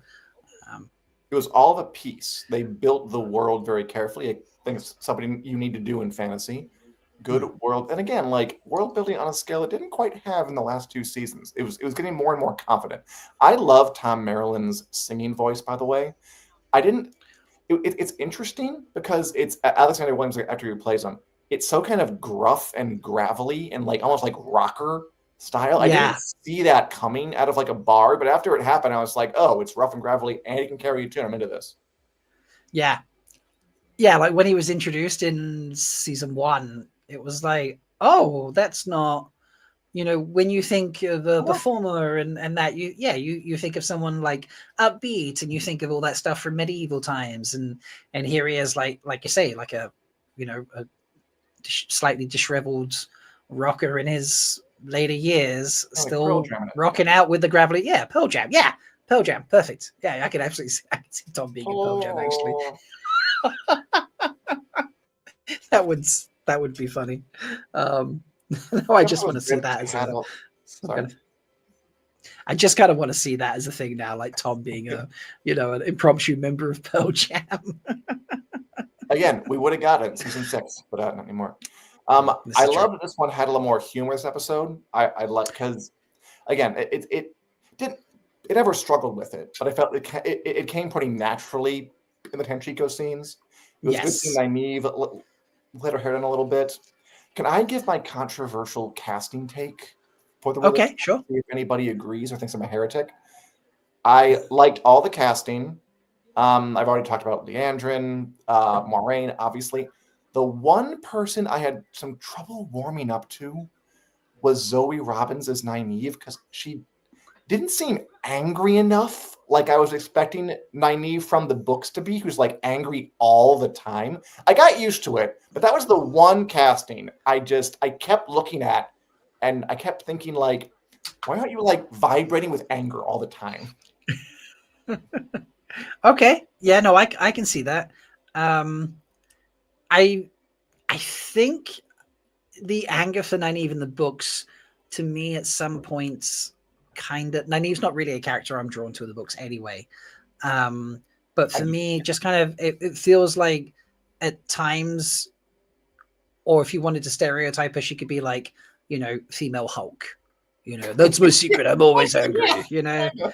And I suppose Zoe not playing her as angry constantly, but having a bit of a temper was like, okay, this feels a bit more realistic.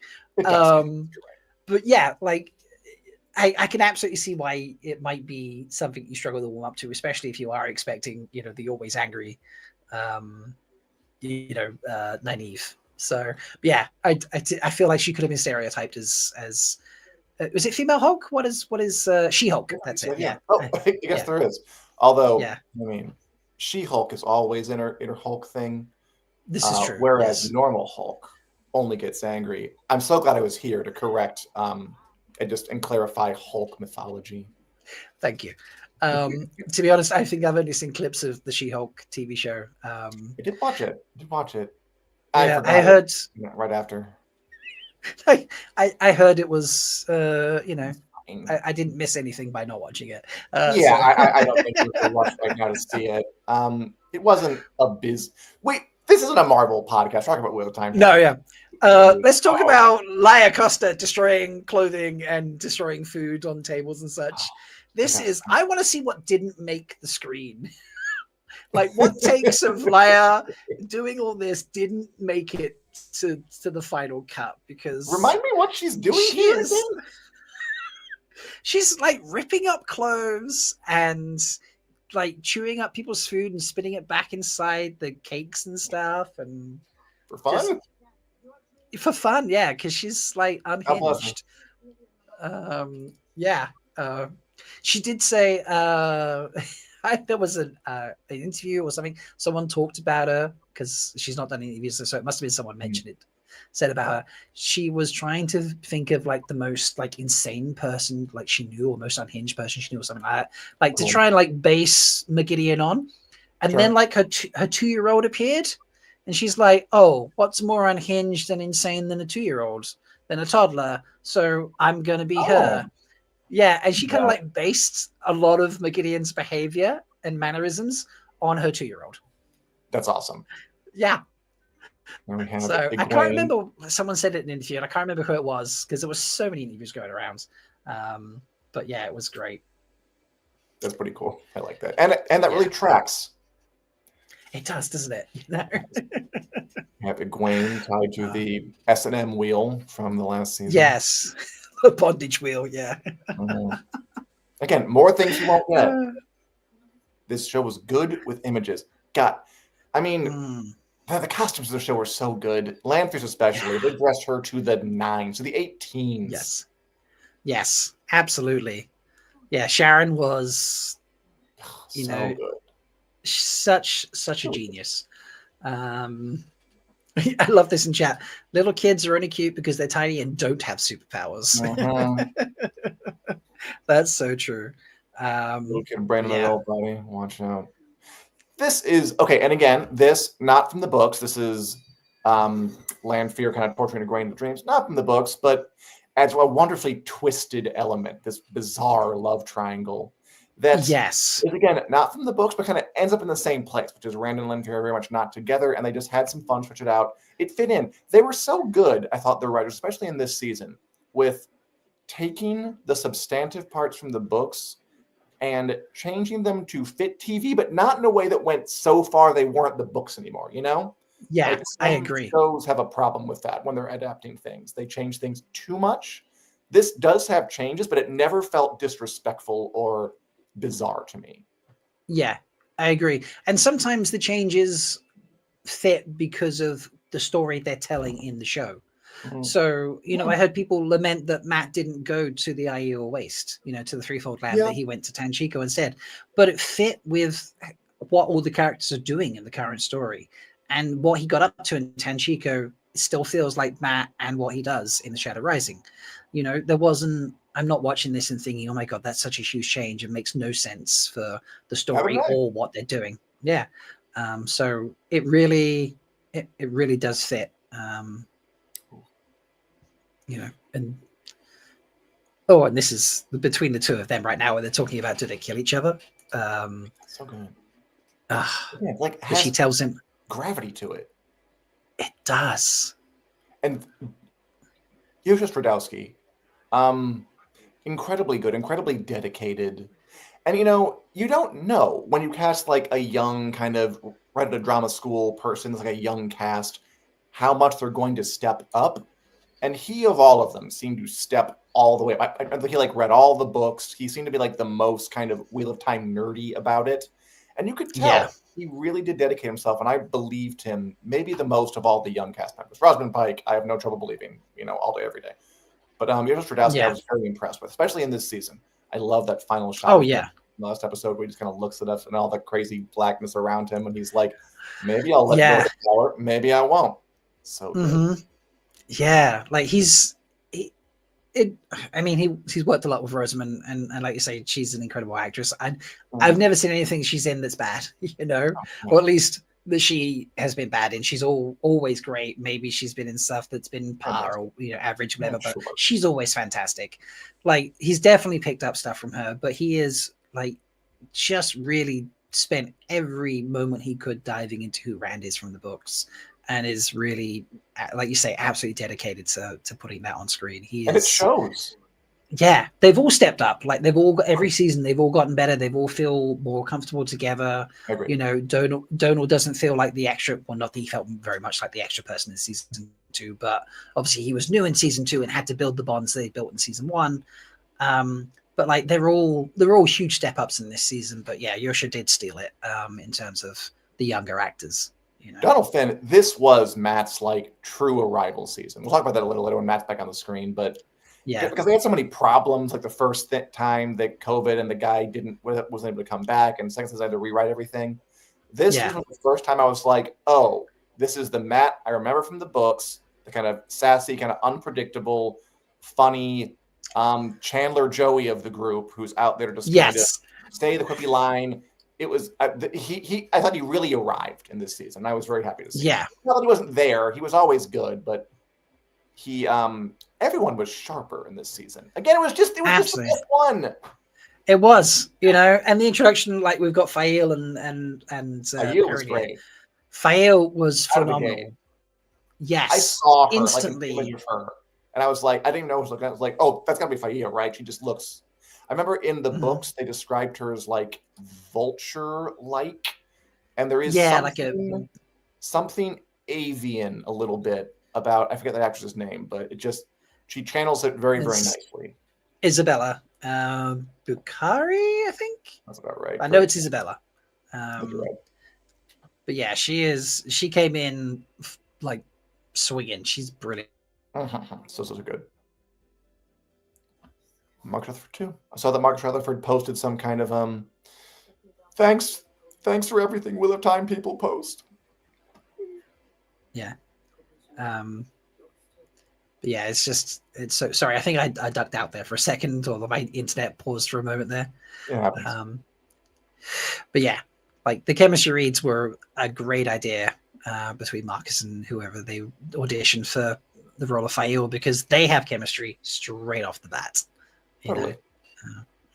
Such a good. Yeah. I was wondering when they're going to bring her in, and again, it's another example of them changing things a bit, but doing it in a way that doesn't feel disruptive or disrespectful. Bring her in a little bit later, in a way that I accept it completely. Yeah, I agree, because before the Two Rivers stuff, she's actually written as a very immature character, I think. And I love Fael. Perrin's my favorite character. I love Fael and Perrin's relationship. I think it's probably the one that has the most growth throughout the books. But yeah, prior to the Battle of the Two Rivers and all that, she's an extremely immature character in my books. She's very different afterwards. I feel like Robert Jordan had another look at her and thought, she can do better, and made her a more mature character. Or it was the process of the Two Rivers that made her a more mature character. I don't know. But I like that they brought her in here and eliminated some of that and made her, just a more put together character. It works so well. I don't know how else to say that. It just really works. You could tell they were planning things. You could tell they were laying seeds that were going to sprout later in the series. You could tell they were mapping out sort of roads for themselves to follow. Very carefully planned, this show, which I appreciate. And honestly, kudos to Rafe Judkins and everybody for navigating the impossibilities of the first two seasons when COVID and strikes and actor replacements forced them to rewrite things. And they managed it. They did it, and it's still an entertaining show. Only for Amazon and Sony to reward their dedication and hard work with cancellation.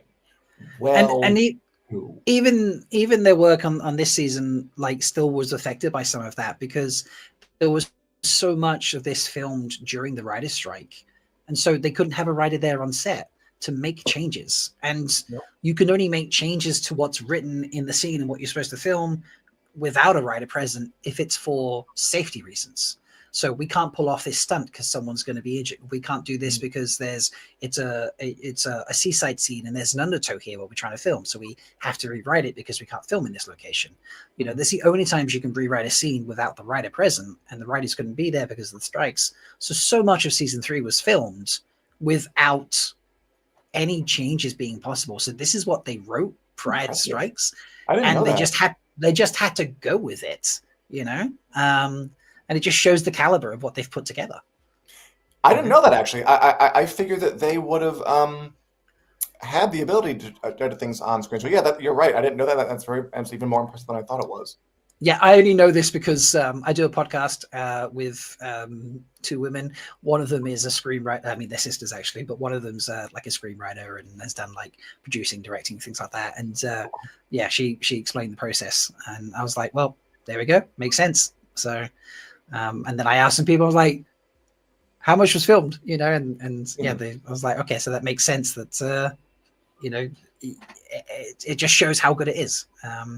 I love Paddon Fane showing up. Paddon Fane is one of my favorite evil characters. I don't know how you feel about Paddon Fane.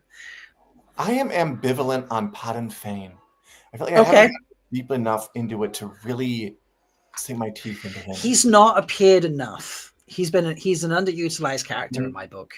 I remember that Brandon Sanderson. I had an interview with him once, where he was basically complaining about Padam Fain and saying like, I didn't use him very well, but to be fair, Robert Jordan didn't really know what to do with him either. And I'm like, I can't speak to that, but that's what Brandon Sanderson said. I mean, I think there were intentions, and then I think things changed in the books. Like, yeah, that's how it feels anyway. Obviously, I don't know. I haven't met Robert Jordan. I haven't read his notes. But it feels like he had an initial idea. The story developed. That didn't work. Padam Fain just kind of casually slipped to the side for a while. And then Brandon felt he had to finish him off or something. I don't know. But yeah. Here we go, people.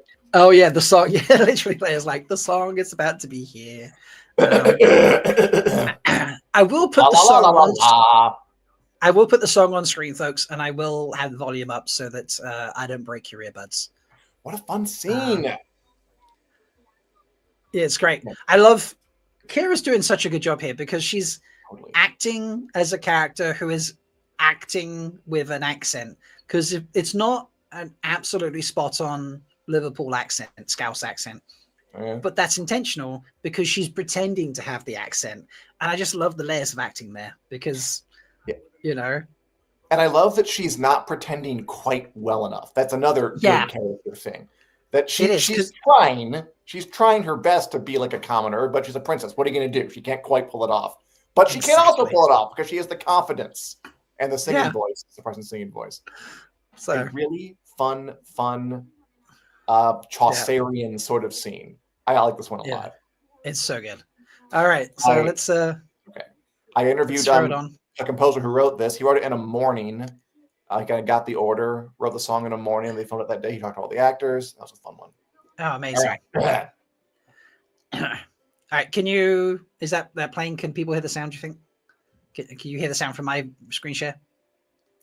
Not really. I can't tell because I'm hearing it from my thing.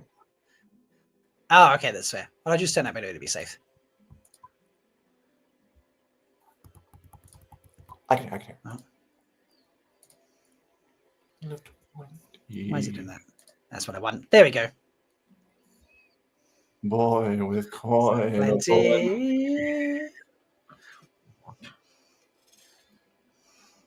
Love and more's the pity, lost in the hills of Tanchico City. All right. And 3 is too many. What does that mean? The hills of Tanchico. Do the dance. The hills of Tanchico. Hey! Genuinely fun. Genuinely sing-alongable. One's not enough and 3 is too many. True. Love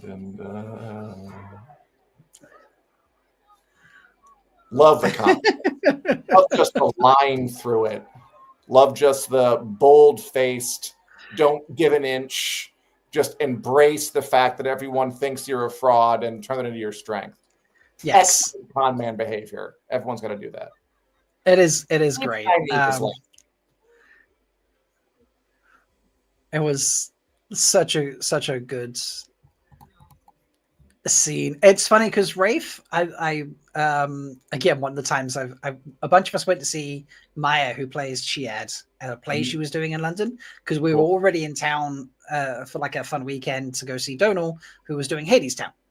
So it was like the Friday night was Maya's last night at her play, tiny little theater, like, seats like 50 people type thing. Sure. We were like, let's go. We're in town anyway. We'll be supportive. Rafe and Taylor showed up to also watch it.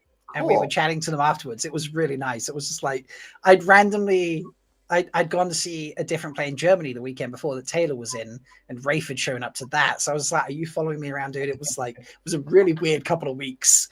But Rafe told us there, he was just like, Donal sings in season 3. you know.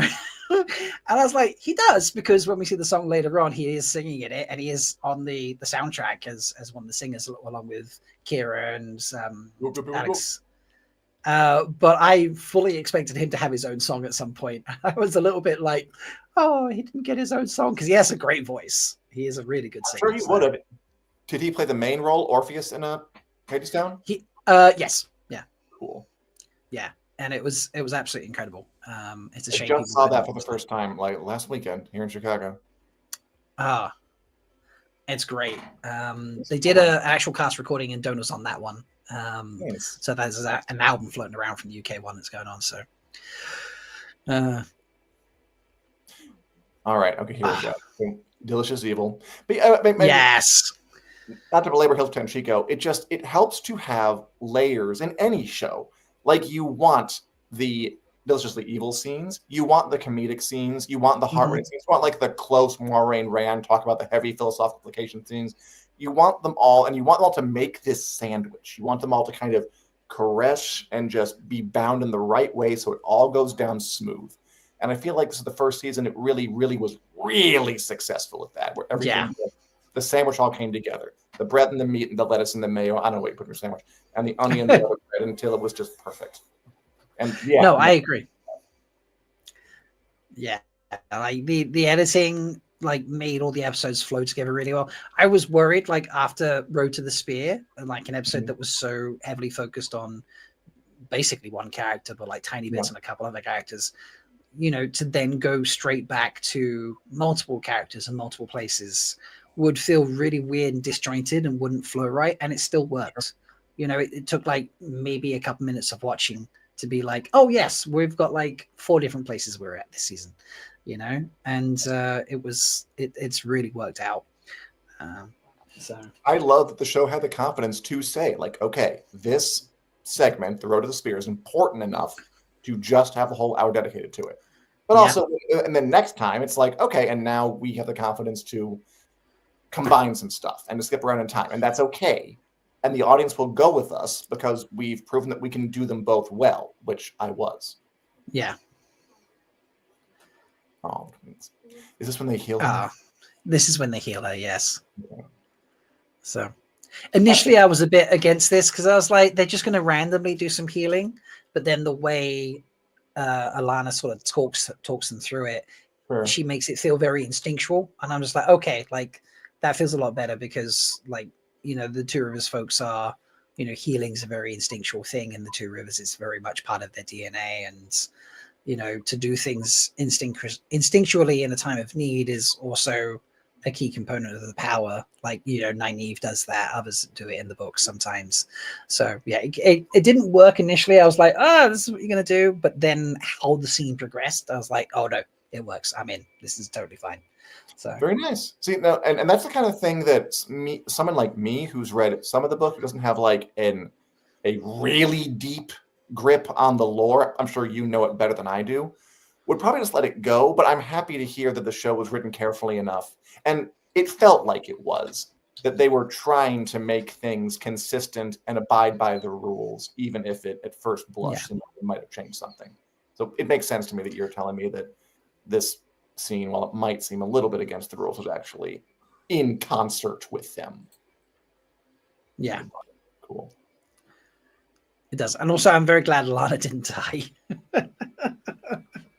You know, like she's an interesting character in the books, but she's done a lot for the Green Aja, and she's just hilarious to watch sometimes. Like when, you know, some of the lines that she's put in the, you know, when Egwene goes to her in season 2, and she's just like, how do you handle more than one? And she's talking about weaves of the power, and a lot of things she's talking about men, you know, and it's just like, it's hilarious to watch, and it's just really, you know, I was like, the show would be lesser without her as a character in it. So and her role is bulked up, right, for the show, or yes, at this point. At this point, it's bulked up. Yeah, she has some other stuff later on that I feel will stay par with where she currently is in terms of character presence. But yeah, initially she's been very bulked up. Again, smart planning, because she's more important later on, so they're going to bulk her up in the earlier part. Very, very smart. She won't get to pay off Or it will when Apple takes it. It will, yes, when someone else takes it. It's so true. So, but yeah, Apple, get the show. I'm manifesting that Sony and Amazon are going to look back at dropping Wheel of Time the way that Blockbuster looks back at saying no to doing things like Netflix, or the Matt Damon looks back at saying no to Avatar. You know, no to Avatar? Because yeah, he was offered.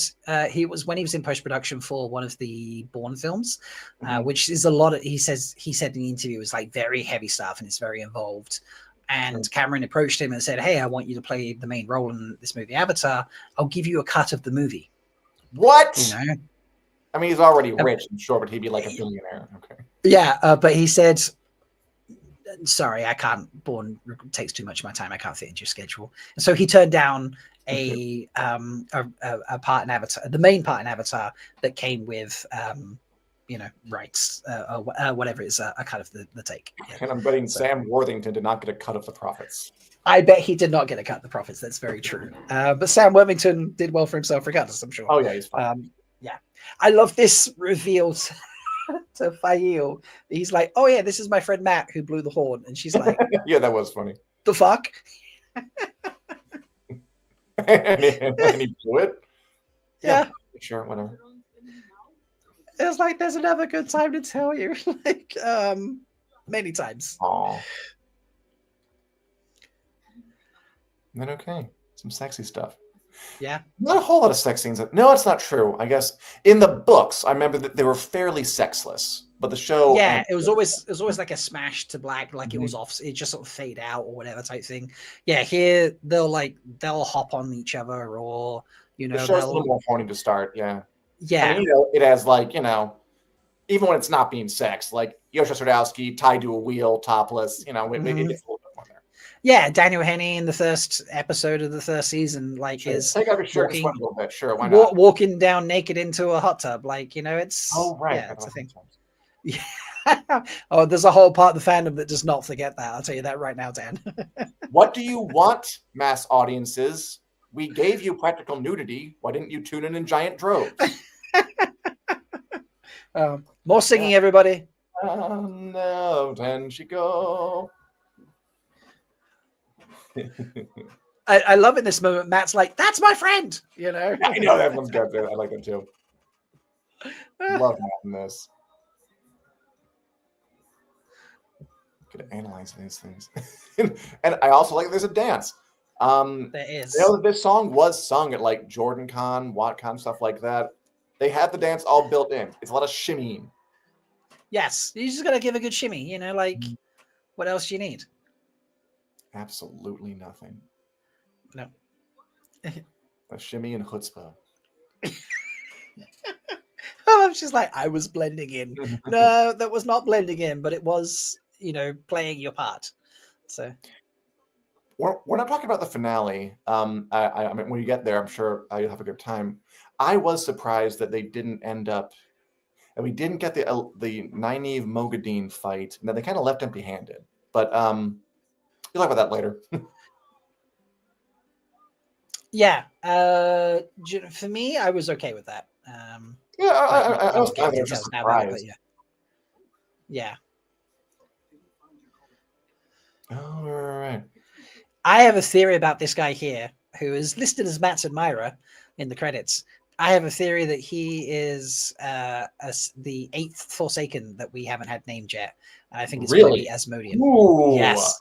That is cool. I actually like that. I don't know. I just saw him and I was like, he's getting a bit more presence than I don't know. There was something about him that just really struck me. He was in one of the shots, like when Tantico got, they did those Tantico shots in one of the magazines or something. I forget where, like Entertainment Weekly or something like that. And I was like, oh, he's been featured in that. I feel like he's important somehow. And I don't know, I got this vibe that he's going to be, the 8th unknown Forsaken currently. So. It also helps that, I was just going to say, it seems a little convenient they found it, but if he's the Forsaken, that actually makes a lot more sense. Yeah, that's another thing that works for me. So, okay, so Samael has not attacked him yet. that the episode? I forget. No. Sammy attacks him, yes, at the end of this episode, because 7 is all Perry in episode 7, yeah. No, I am not, again, I haven't read the books very far, so I was not attached enough to Samael to be put off by apparently him not doing as much as he does. But I understand that's what happened. But it was he's a kind of throwaway Forsaken anyway. Like, he has a slightly bigger part in the books, but it's not one that, you know, there's no impact. You know, not one that matters to the show anyway. Like, he can be gone. It's done. So.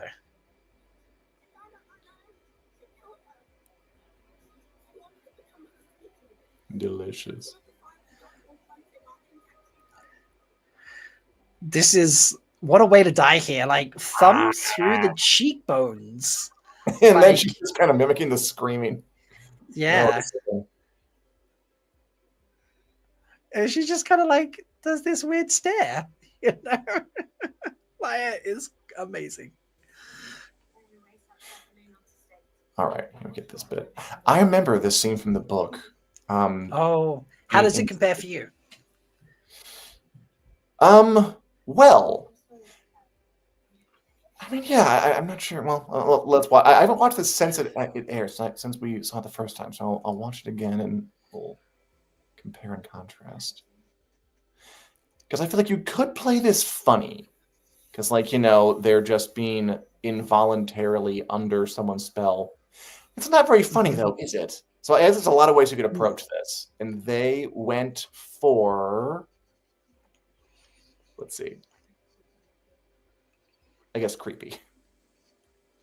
Remember the book? They're like, it's not they're saying or everything, yada yada yada yada yada. So they're gonna go for sincere and creepy and eerie. I guess they would have to, because in the book you don't really know exactly that it's Mogadine, like it's told from Nynaeve's perspective. So it's just some random woman comes in, and we just want to tell her all about our days and our personal lives and our hopes and dreams, and also all the MacGuffins trying to get. And here you really can't avoid that. So we already know Mogadine's creepy, so you have no choice to play it as creepy. Yeah, definitely creepier than it is in the book, because you know more and you've seen how she's behaved. So she's so reserved with them in terms of, like, we've just seen her poke someone's face out through her cheekbones and enjoy it, and so like a little weird scream with it as well. And here she's treating them like precious children, you know. It's and they're smiling. You gotta love smiles. If you want to have a horror effect, just have someone smile during a creepy scene. It's instantly horrific. With the slightly widened eyes, because you're intensely smiling. You know, it's just, she's so Look at her smile. It is a little funny. Yeah. It is. There is some funniness to it. Yeah, this is true. Zoe was talking about there was like the making of, or not the making of, but like the little things they were doing after the episodes. It was like 3-4 minutes, 5 minutes where they talk about making the episode a bit with some of the actors. Zoe was talking in the one after this where she had to like work out how Nynaeve laughs. And that because Nynaeve hasn't laughed until this episode, or this season, something like that. So she had to like figure that out. She's like, I've been acting and Nynaeve's been, my character for many years at this stage, like 4 or 5 years, whatever. But I finally had to work out how she laughs and smiles, and it was strange. So yeah. It is strange. It is a strange vibe scene, which of course it's supposed to be. Yeah, I mean, I noticed earlier in the bar, Nynaeve was laughing, and like naturally, and that's why all these characters were on the way to becoming deeper. They were already deep, but we're adding in Nynaeve has a lighter side. That was new. We're adding in Elaine is a confidence man and a grifter. That was new. They were all getting these new things, which yes. I really enjoyed this season, and I was looking forward to enjoying the process continuing. And I still will when Tim Cook decides to do the right thing. Yeah. Oh, is that who owns Apple TV? I didn't actually know. The president of Apple is Tim Cook. I mean, he's like the CEO of Apple, the whole company, Right. Okay. Said Apple TV do this, they would have to do it. I would assume that as well. Yeah. Yeah. You're like Bezos owns Amazon. He doesn't own Prime. He owns Amazon, but Bezos was like, go buy Lord of the Rings, and they did. So yeah. Yes, he did. Yeah, I imagine with Tim Cook, it would be the same situation. Yeah. Tim Cook wears glasses. He's probably a dork. He probably likes the Wheel of Time. Come on, Tim. Yeah. Can you imagine if he was a Wheel of Time fan and then he found out this was happening? I hope he is. I hope he is. Oh my God, yes. Get them all cover to cover 4 times. Yes.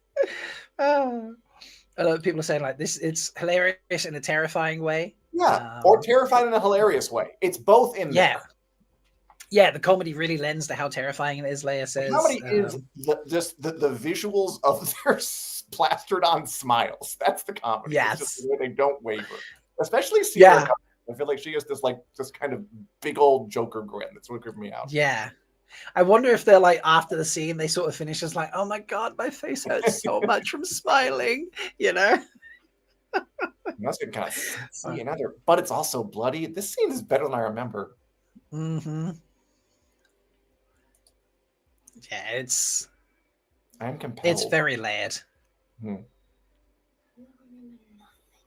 It's just like, I won't, sure. Whatever you say. Yes, of course. Okay, so like. And they stand up as one. That's a little funny. They're like on a string. Yeah, I feel they must have timed those things because like there's no way you do that accidentally. They must have been like, let's stand up and sit down and all those things together, like to make it creepier. So I don't know. Shopping, the weather.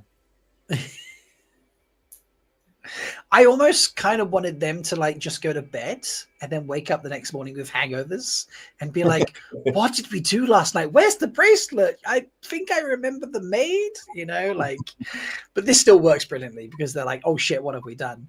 But Mogadine doesn't like leave scars on their cheeks in the book, right? That seems like no, it's definitely just a show thing. Yeah. Okay. So you got to go for the very dramatic thing. Make it a little gnarly. Yeah.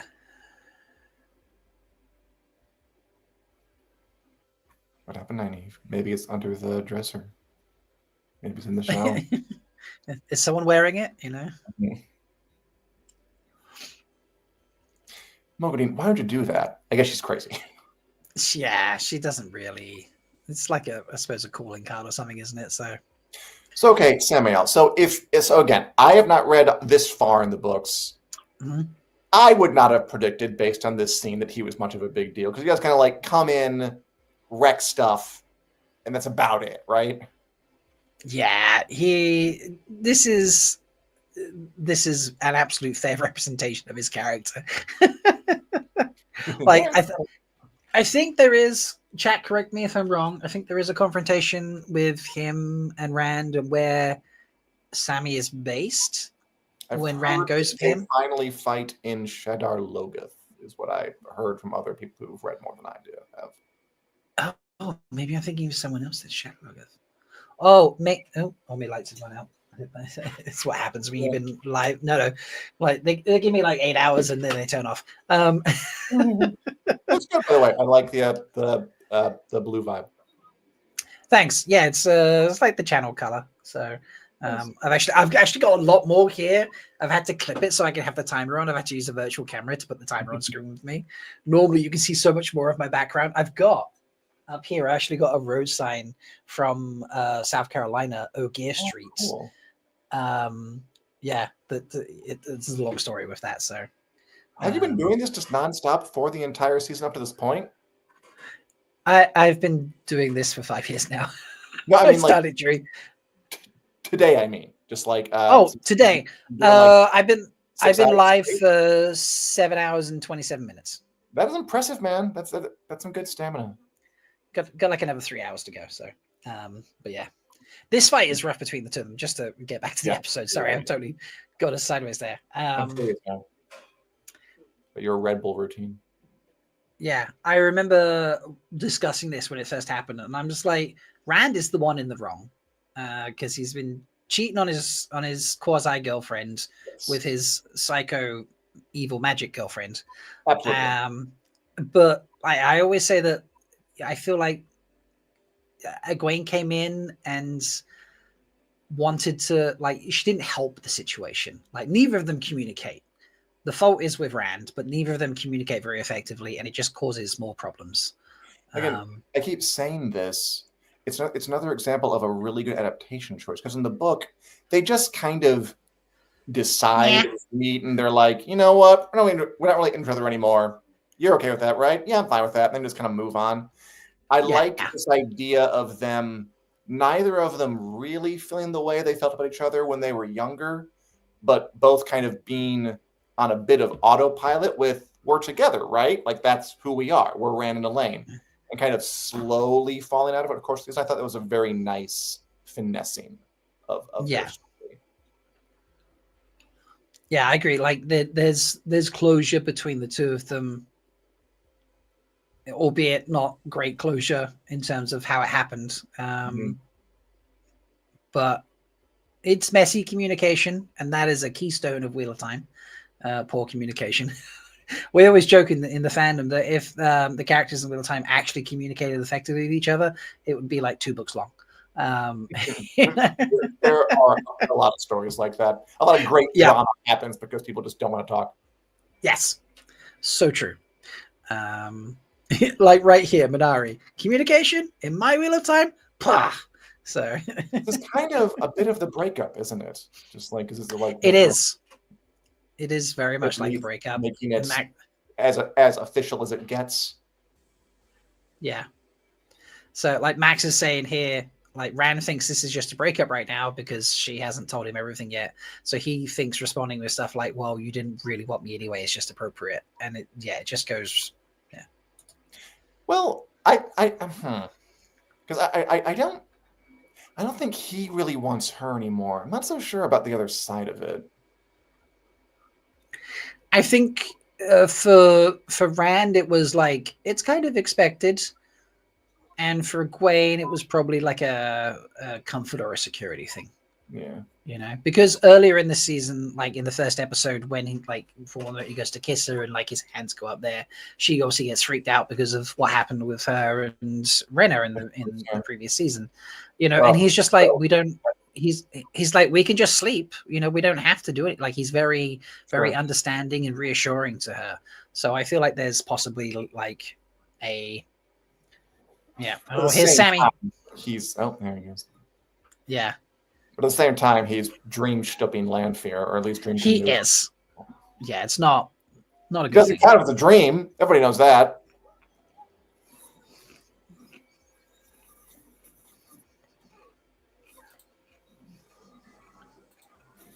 Does he use a hammer in the books? I don't believe so. Okay. It's a cool idea. I think this is just a choice they gave. I don't mind it. 1 power hammer.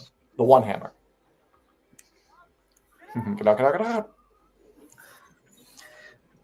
In the bloopers, he's using like a prop hammer type thing rather than a hammer made of light, obviously.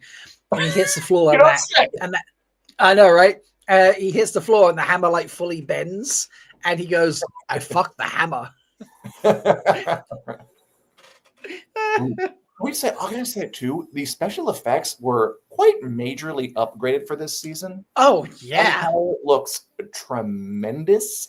That first scene in the White Tower where everyone fights each other, crazy.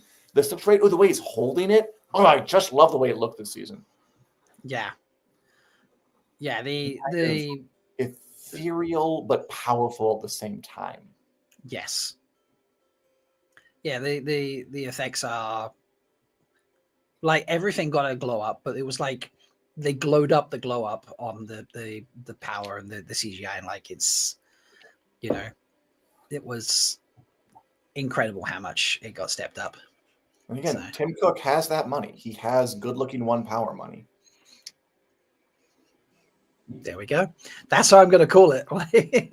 Hey, Tim, you've got that good-looking 1 power, buddy. Like, you know, splash it here. So, if anybody in the chat either knows Tim Cook or has been to an Apple store, you have power. There we go. Honestly, anybody watching this, like cast crew, if you're watching this at some point and just trying to help us, like, you know, if you got an Apple contact, I'm willing to schmooze people. So, you know, feel free to help, you know, send me deets. I won't share your name. Like you can be as a secret source.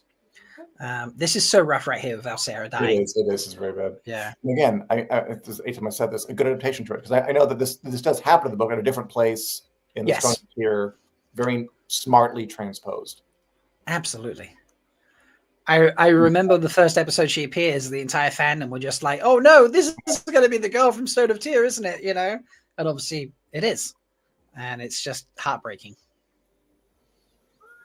Man, yeah, it's because of Yosha Radowski doing a great job, and again, to be able to emote that strongly when there's like wavy black licorice flying all around you, that's talent. Yeah.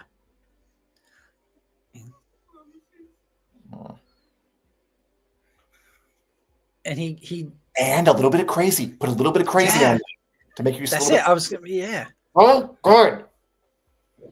The crazy that it almost felt like gave me like Joker vibes, you know. Yeah. Where I'm just like I'm happy, but I'm also losing it in the same breath, and you know. So Joaquin Phoenix Joker, yeah. Yeah.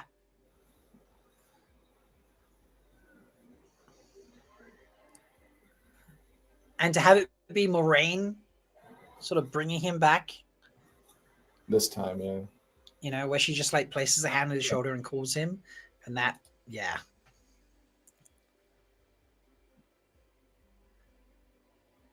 just speaks to their relationship again. Fantastic performing. I have a theory that I can't share because of it's like end of book spoilers, but it does involve Sarah's garden, and I told it to some people and they were just like, oh my God, Rob, how did you just rewrite that scene so much better? That not so much better than the books, but like in such a beautiful way that makes it like the books, but also ties it into to this. And I totally forgot.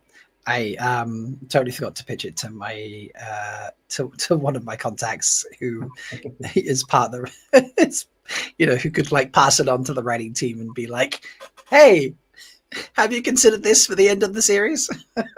Let's hope that somehow you get to it. Let's hope that somehow this comes back. Yeah. And you're able to get what sounds like a wonderful idea into the right hands.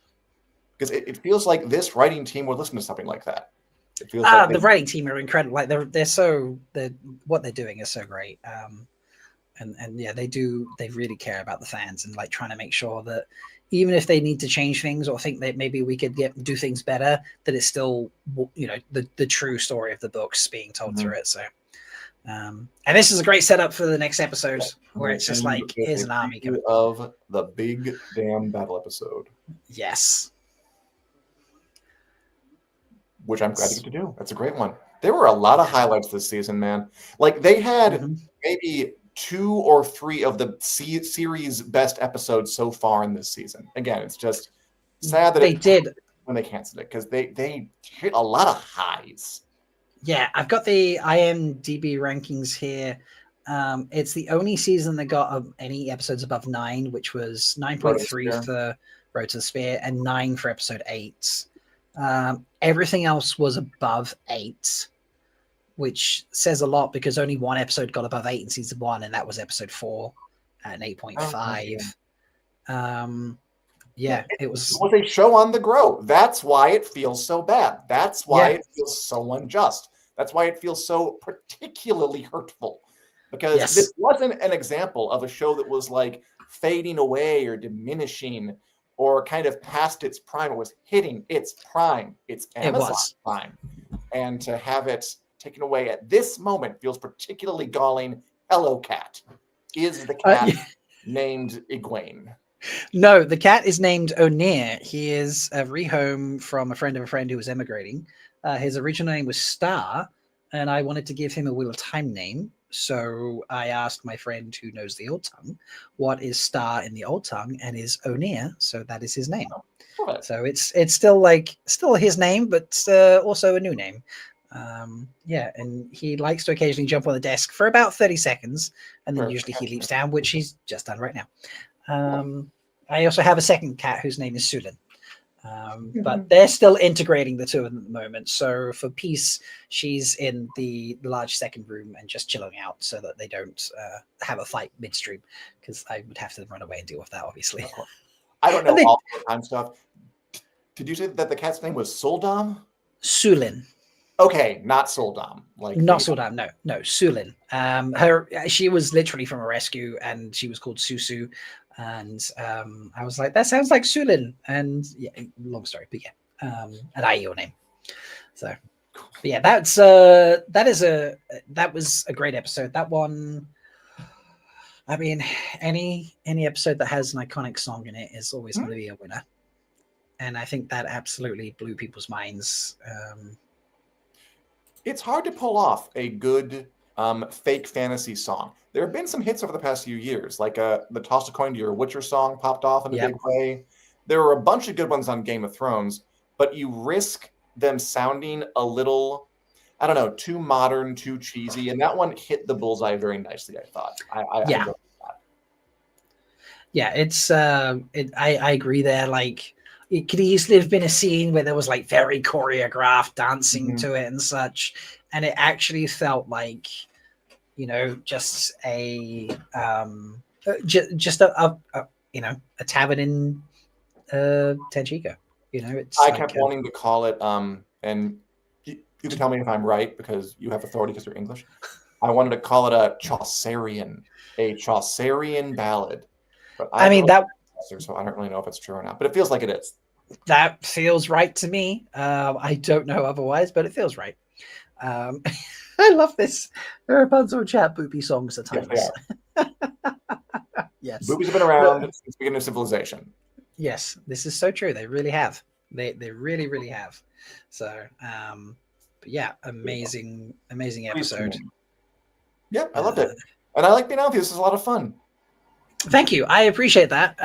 It's great. I'm sorry about the confusion at the beginning where I thought you were, you know, the other Dan. But now we know that there's two Dans.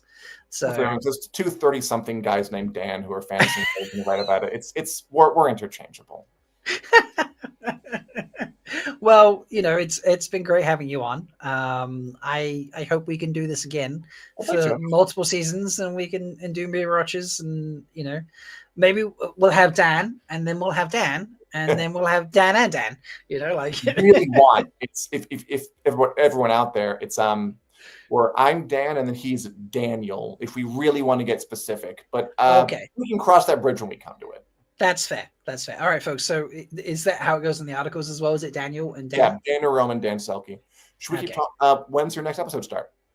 My next episode starts in a few minutes. I think my other guest might be running a bit late. I mean, you're obviously welcome to hang around if you want, Dan. Yeah, sure. Let's want to take a break. I mean, you have been doing this for 7 hours. I'm good. I literally I have supplies. I have snacks, drinks, everything I need. What's in the thermos? Is it like Red Bull? Is it Pepsi? No, it's just cordial, water and cordial. So yeah, I had 2 of them. Where's the other one gone? Oh, here.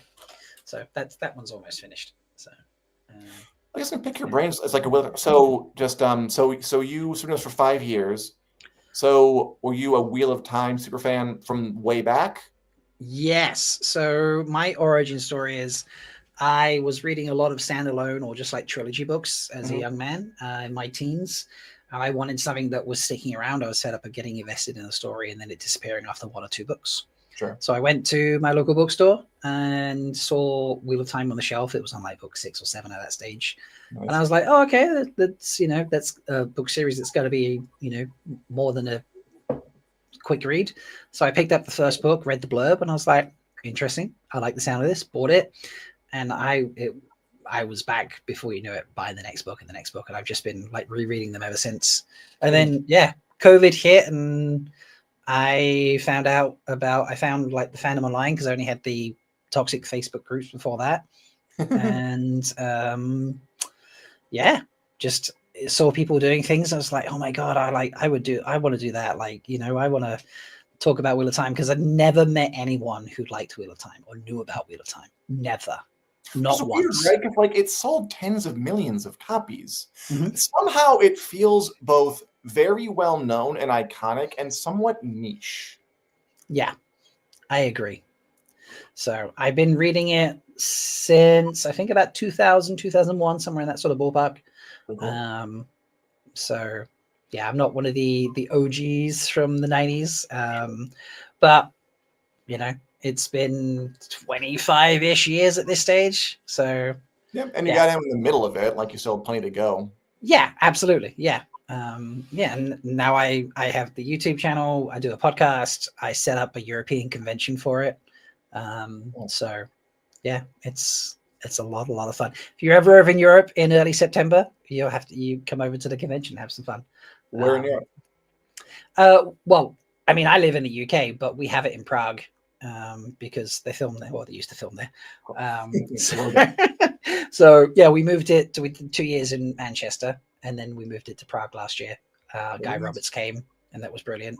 Cool. And then yeah, we'll in Prague for the next 2 years at least.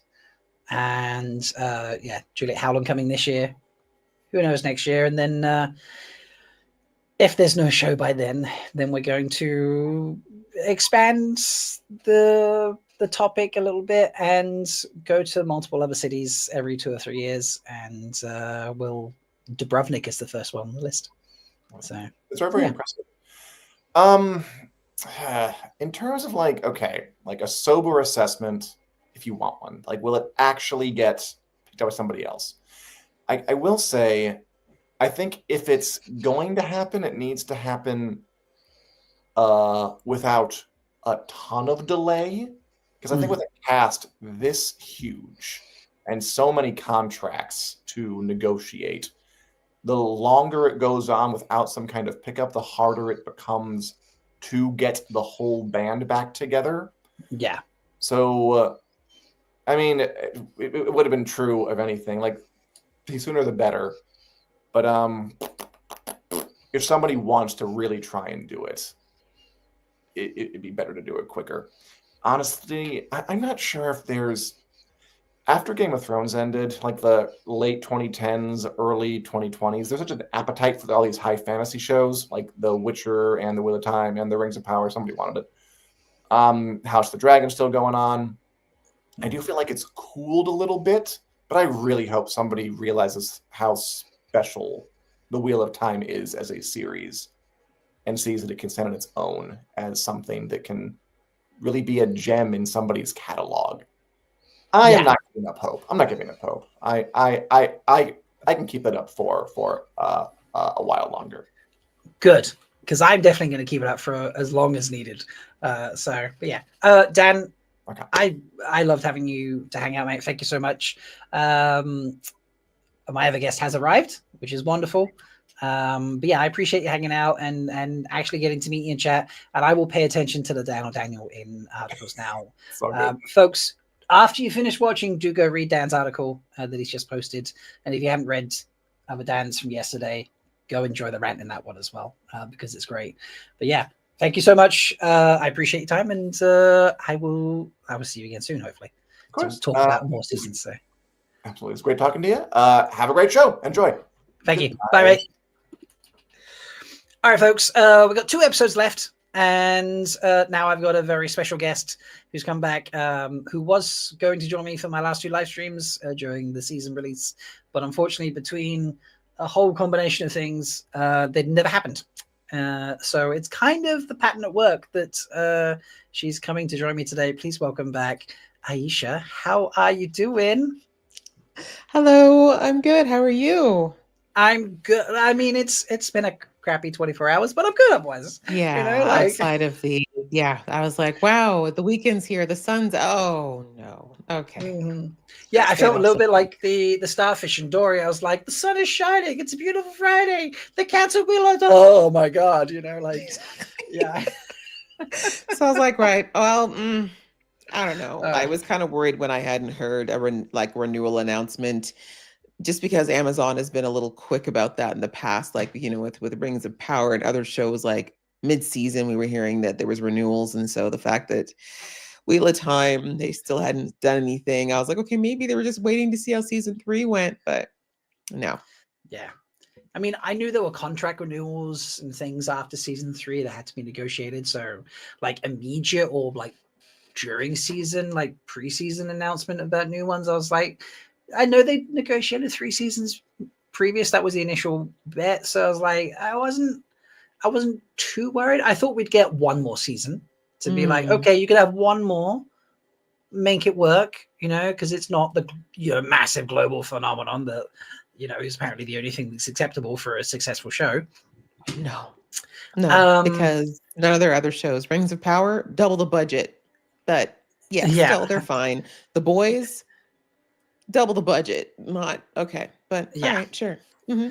It's bizarre setup. So I thought they'd throw one more season out there, and they didn't even do that. So yeah, it's pretty awful. But it's been a good stream so far today. That's good. That's good. I was saying I heard the tail end of your last conversation, and I think Dan's right. Like maybe it's possible another network might pick it up. Maybe a Netflix. Netflix seems to be one of the few streaming areas that is not scared to continue to put out, dare I say it, diverse programming. So I don't know. We'll see. But it is a costly show. I know, like, especially with from what I've heard, what's coming. It's going to be more expensive, so that might be a bit of a deterrent. But I mean, we can make it work. Absolutely. We can have some tin foil where there should be steel and cardboard cutouts instead of towns. Like, I'm fine with that. Give me the good acting. Well, Dan was just saying before that Apple, the folks over at Apple, they're a big giant bunch of nerds and they love making sci-fi shows, and they don't have a high fantasy show, so. Maybe Wheel of Time would be in their wheelhouse. And also, they got the money and they don't have a huge, their catalog of IP is not as big as most streamers. And from what I've seen anyway of Apple, I haven't watched an extensive amount of Apple stuff, but I have watched some. They seem to be focused on quality over quantity. So, Apple is. I'm throwing my lure at Apple. Reel you in. We're planting the seeds. Yes, planting those apple seeds. Come on, planting those apple seeds. So hopefully, but anyway, Aisha, you come to join me for the last 2 episodes, which is just so perfect because we didn't get to discuss these in lives during the season. So, do you have the show up on your device? You can watch it with me. I'm going to do that now. That is probably the one thing I didn't set up here. That's okay. I just didn't want to press play if you weren't ready. Oh, goodness. All right. Also, they're super excited to see you in chat, by the way. So, by Alicia, they're like, literally, like, just love your reactions, Aisha, like multiple, exclamation points. I appreciate that greatly. They love your takes, so. Thank you. I never know what's going on when I talk to myself, but I appreciate it. All right, let me just try doing this then. But things have been well for you in the meantime, since we haven't chatted in a while. Yeah, pretty good mostly. Like, it's just work and waiting on Wheel of Time, and I got another cat a while ago, and I'm doing doing some integration between those two. Rats, new kittens are adorable. What's the name? So her name is Sulin, named after an Aiel warrior. She's a year old and a crazy calico. He's a coming up on 11-year-old grumpy black cat. So just been a few bumps. But he needs the company, and I don't think it will ever. I don't foresee them being, the inseparable pair that maybe you would hope 2 cats would be. But I do see them being friends. There's already tolerance happening, so it's a process. But yeah, that's been fun. Oh, they're asking, Aisha, do you sing? Do I what? Do you sing? Are you? Not professionally.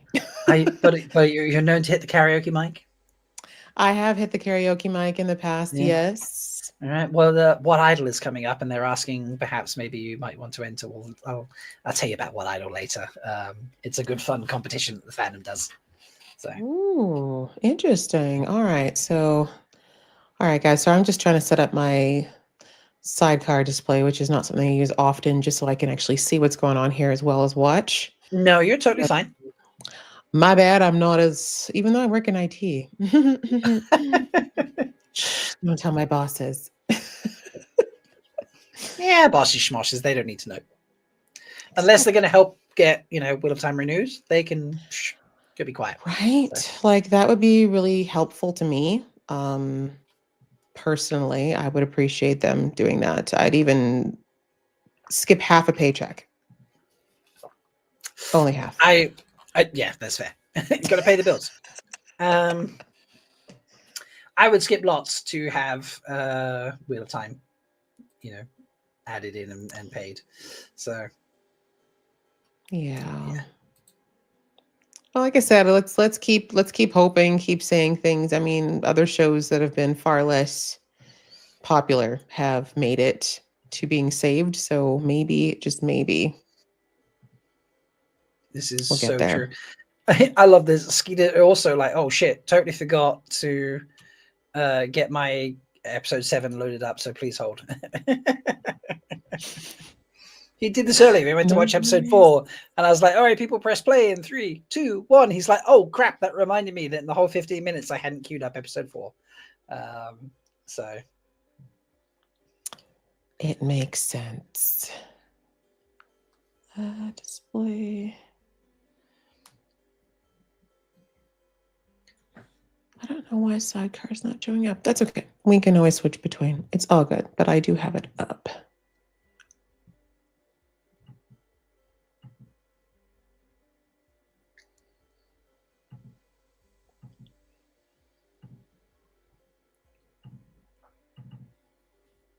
it's not a worry.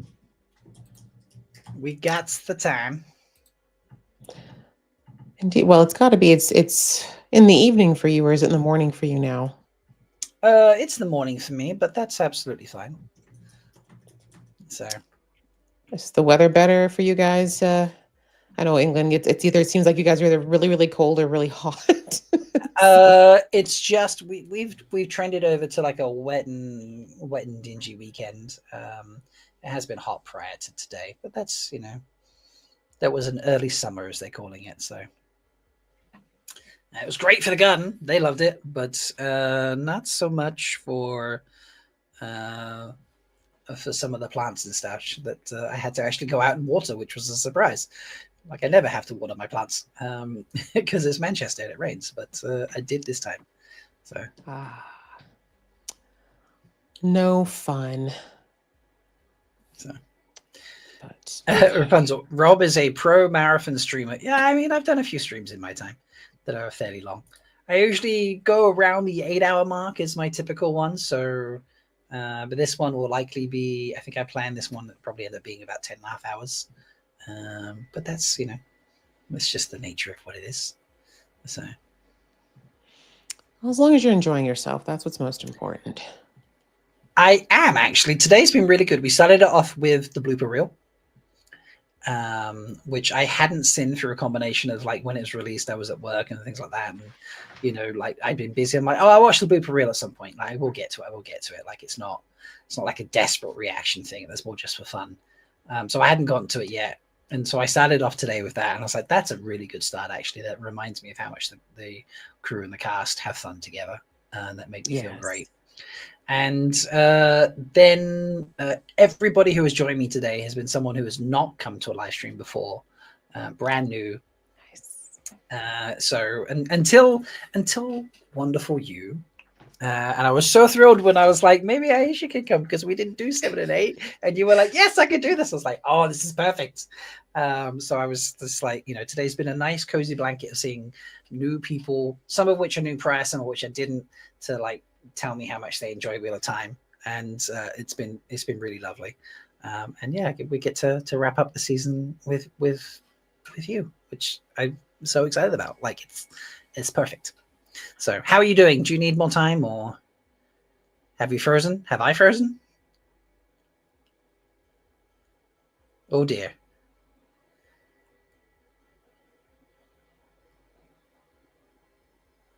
I think Aisha has frozen, or maybe I've frozen.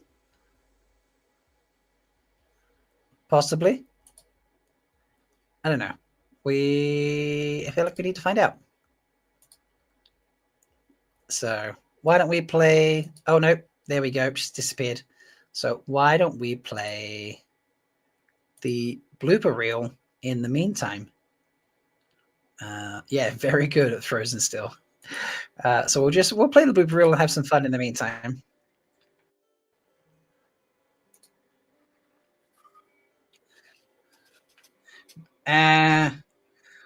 Oh, hurry.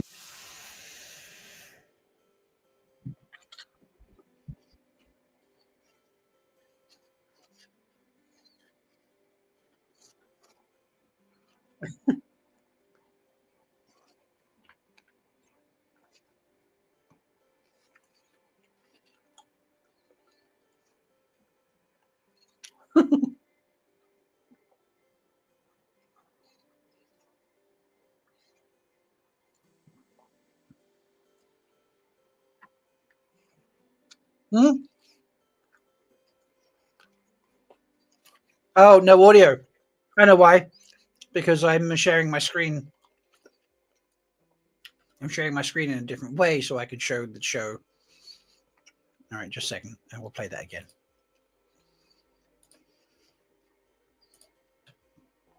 I forget that I had it set up that way because I can't share Firefox the other way.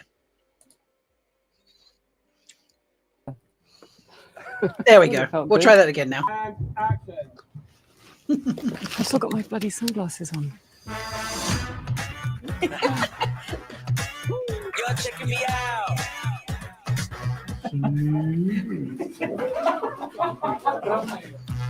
Take one coming at you. You better be up for the action, cause honey, this hook gon' catch you. I hear you've been having some trouble with the kindly folk of the two rivers. I feel the eyes on me, or the eyes on me. So what you wanna see? You're checking me out. The munching and giggling. Oh, checking me out.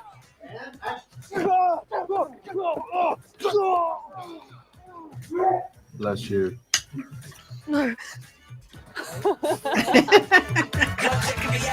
You know who your favorite is. Come on, baby, there ain't no debating it. In my hand, you're made to fit. Let's get a pic. Next part of the plan. Got the whole world in the palm of your hand. The last one I took the egg couldn't do anything. Can we go again? Sorry. You're checking me out. And you know I love it. I love it. Oh, sorry. I want to know what he hit. I think he hit like one of the camera bars.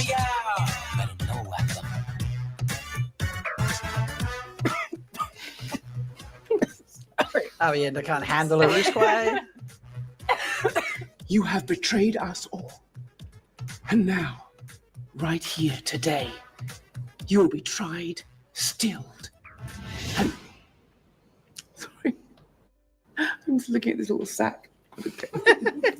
You have betrayed us all. And now, right here today, you will be tried, stilled. Sorry, I did it wrong, didn't I? Sorry, I did it wrong again. It's my fault. The speed was fine, my acting was shit. It's no longer, it's not to do with the bag, I've realised.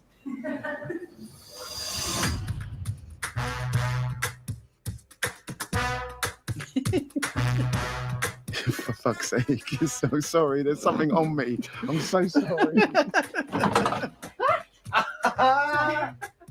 You're checking me out. Oh, checking me out. You're checking me out. What's happening? It's the Sakanan. Are you channeling right now? Yeah. I tried to put the fire on, but I've lit up the stars instead. Oh, checking me out. checking me out. Fuck the hammer. Oh, checking me out. You're checking me out.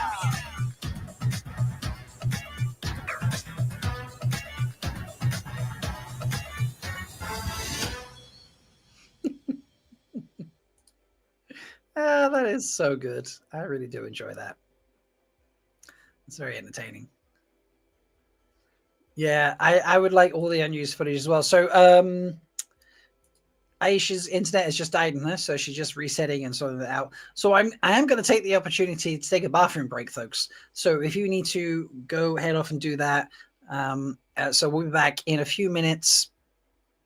I promise I'm not going to like run away for hours. So I'm just going to like mute everything. I'm going to pop a graphic over the top, folks. Go take a quick break, bathroom, snacks, whatever you need type thing. I might top up my drink. And hopefully by the time I'm back and you're back, Aisha's back, and we can get going. But if not, you know, maybe I'll kick off episode 7 anyway, and we'll just have some fun. It is my favorite episode. But yeah, let me set that up, folks, and we'll be back very shortly.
All right, folks. I have run and come back, and I'm pretty certain that in the background I am going to find the wonderful Aisha returned. Hey. Hi, sorry, my internet just said no. I don't know who Avada Kedavra. I don't know what happened, but and then my modem is all the way in the basement. So, oh gosh, I got my workout. But yes, I hope we're good. I mean, you sound good. You look great. So I went and took advantage. We played the blooper reel. I went to the bathroom. Like it's, you know, we after things. It was good. So don't you worry. Nice. So, but yeah, right. I'm getting notifications of things. But yeah, I think we're set. So You ready to rock with the episode? Yes. Lovely. All right, everyone. Episode 7. As before. Oh wait, I should actually stop sharing that one because I have to change how I share it. Otherwise, it doesn't work. Full screen there. Do that one. That's.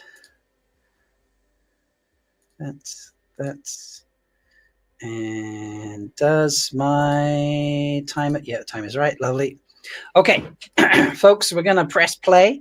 I'm gonna go 3, 2, 1, play. Aisha, just so you know. Okay, and we're skipping the recap, right? We're skipping the recap because otherwise I can't line the timer up. Gotcha. So don't skip the recap, everyone. Okay. Otherwise, your time will not be accurate. But we're gonna press play in 3, 2, 1, play. All right. But while the recap plays, we can just chat anyway. So, you know. Look at Perrin. How am I gonna? I can't Perrin. live not knowing what happened to him, being arrested by that lovely young man who's grieving. Yes. You said that lovely young man in such a beautiful tone. Trying to be nice because people say that he's not so bad, but I'm like, he's ticking me off. This season he was, but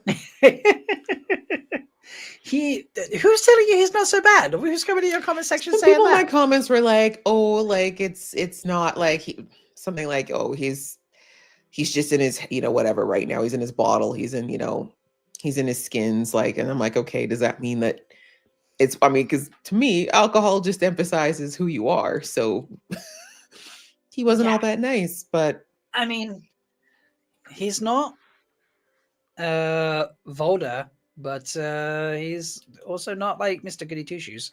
Oh, good point. Thank you, Lottie. Aisha, you've not read the books. Let me change my spoiler banner. And we're going to edit that to spoiler level is TV show talk only.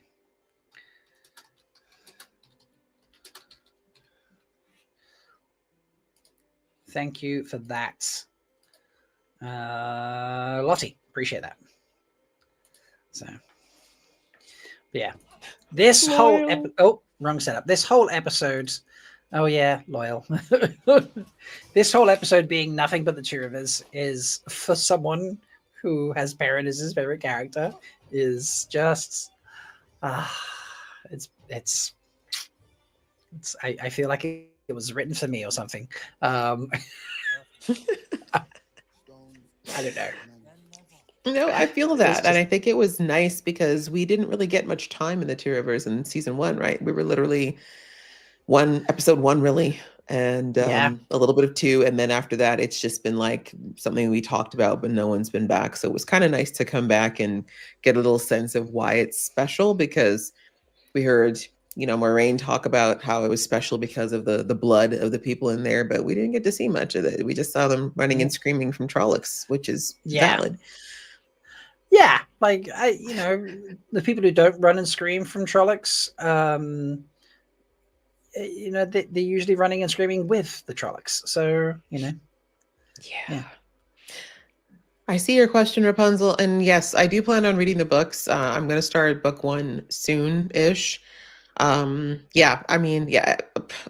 I'm hoping that we get to see more than me having to read, but yeah, I have time. I'm not going to be burning through them, so I can read book 1 and 2, I think. And by then, if they haven't come up with an answer, then we probably know the fate of the show. But yeah, we'll see. I'm hoping.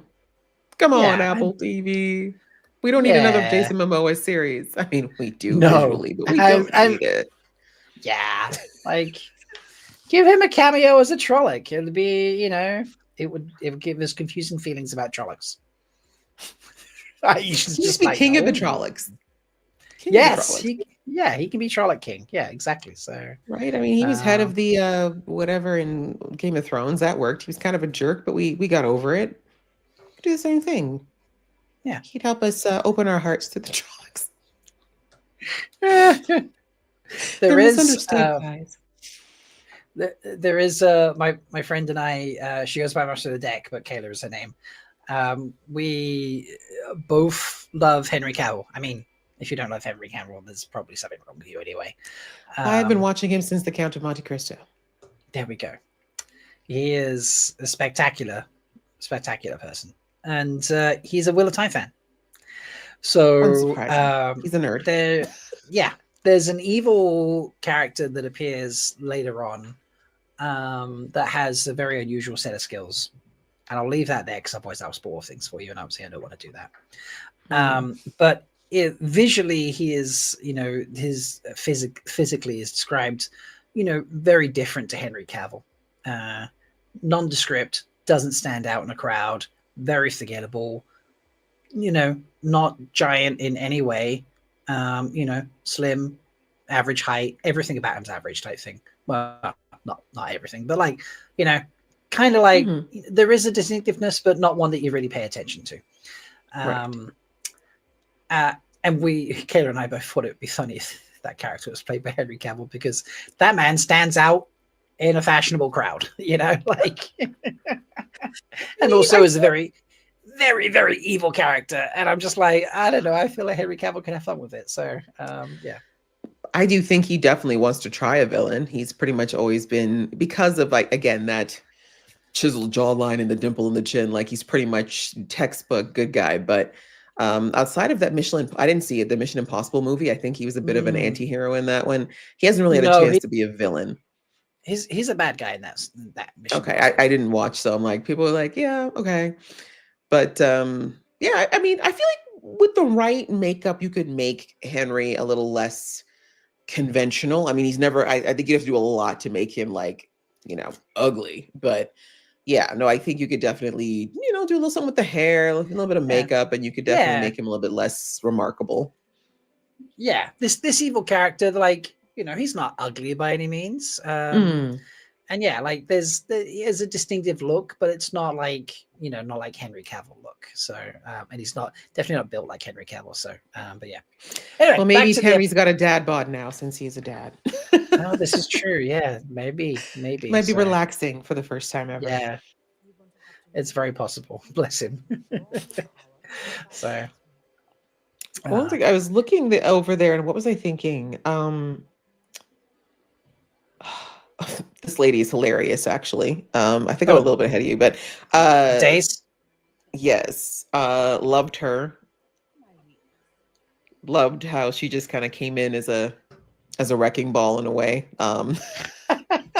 You definitely would not have expected, because I really just thought she was going to be there just to like be like brr, I said I, but I was like, well, look at you.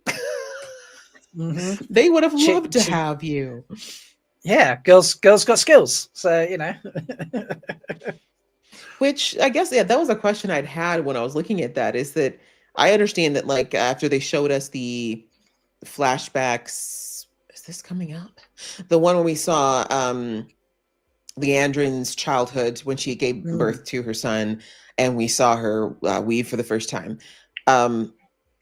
That shows that they clearly are born with a level of natural talent, I guess, depending on how strong your connection is. But from what we saw of Days, like, do they actually, like, it kind of looked to me like they were possibly training or learning to some degree, or maybe that was just her natural thing, but kind of like the, who are the people on the boat who weave the Aurora Borealis?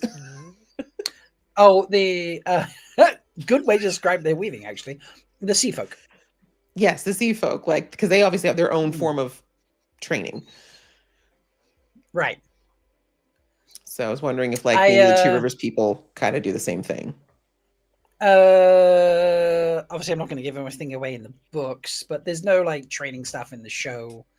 No, actually, like, there's nothing in the book. I don't know why I'm saying that. There's no, like, training quote in the books.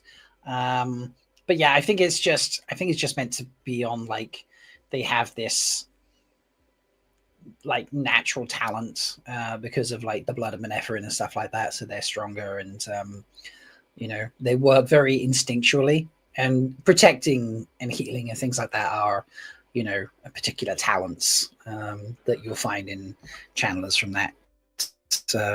that part of the world. Sorry, my cat can't decide what he wants right now. It's a very cat-like. Literally. Yeah, he's literally just like taking over my desk. Of course. I mean, it's his desk, really. Really, yes.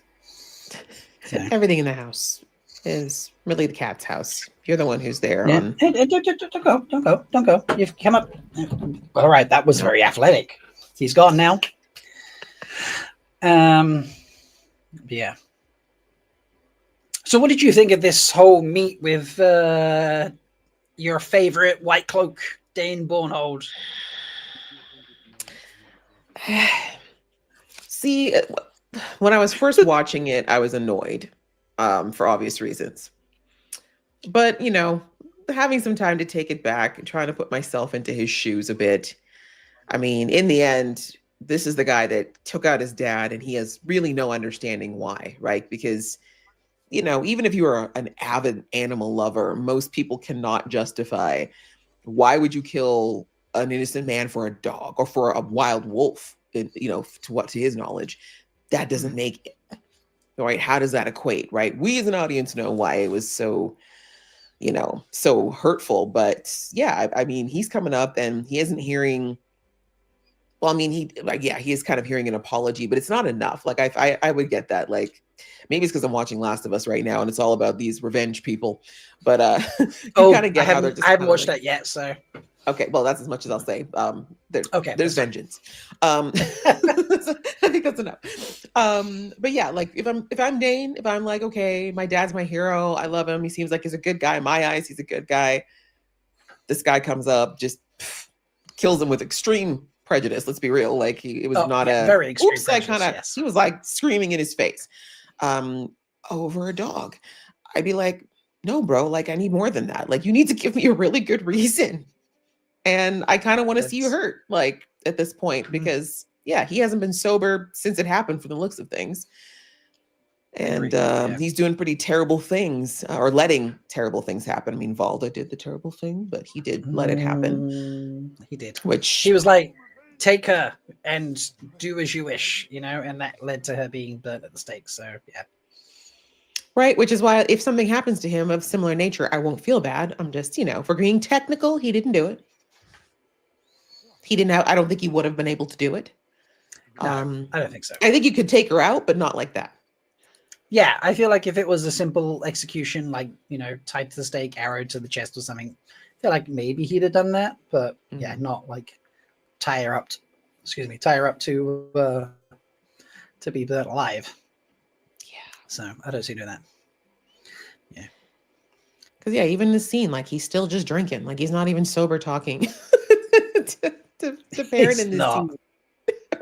Yeah, Perrin's being all very reasonable and being like, what about Natty? She died for your grief, and you know, fine, I'll come face your justice if you know, turn up and help us defend the two rivers. But he's here like, I'm gonna take a drink and say nope.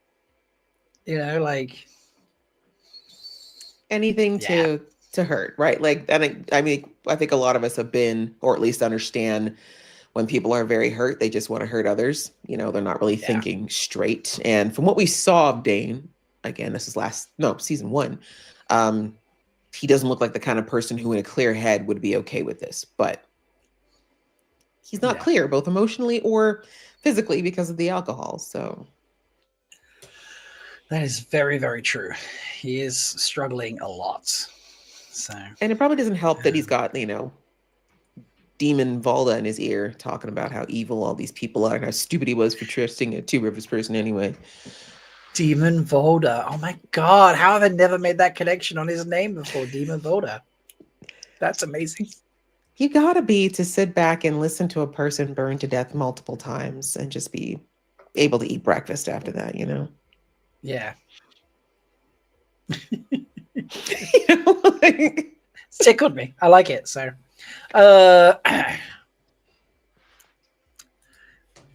which would you choose, boiled turnips or fresh figs? Yeah, definitely the figs. I don't blame Alana for losing her ish here. Calling him a bitch is very, very apt. Yes, it is very apt. Well, I don't know if you're aware, Aisha, but Taylor Napier, who plays Maxim, was the inspiration for the first Snack Water calendar. We took 12 images from his Instagram and had a bunch of fans, myself included, recreate them. And then we sold it for charity. And then last year we did it, but obviously it's running for this year. We actually did Priyanka and Alana. In fact, I think I have.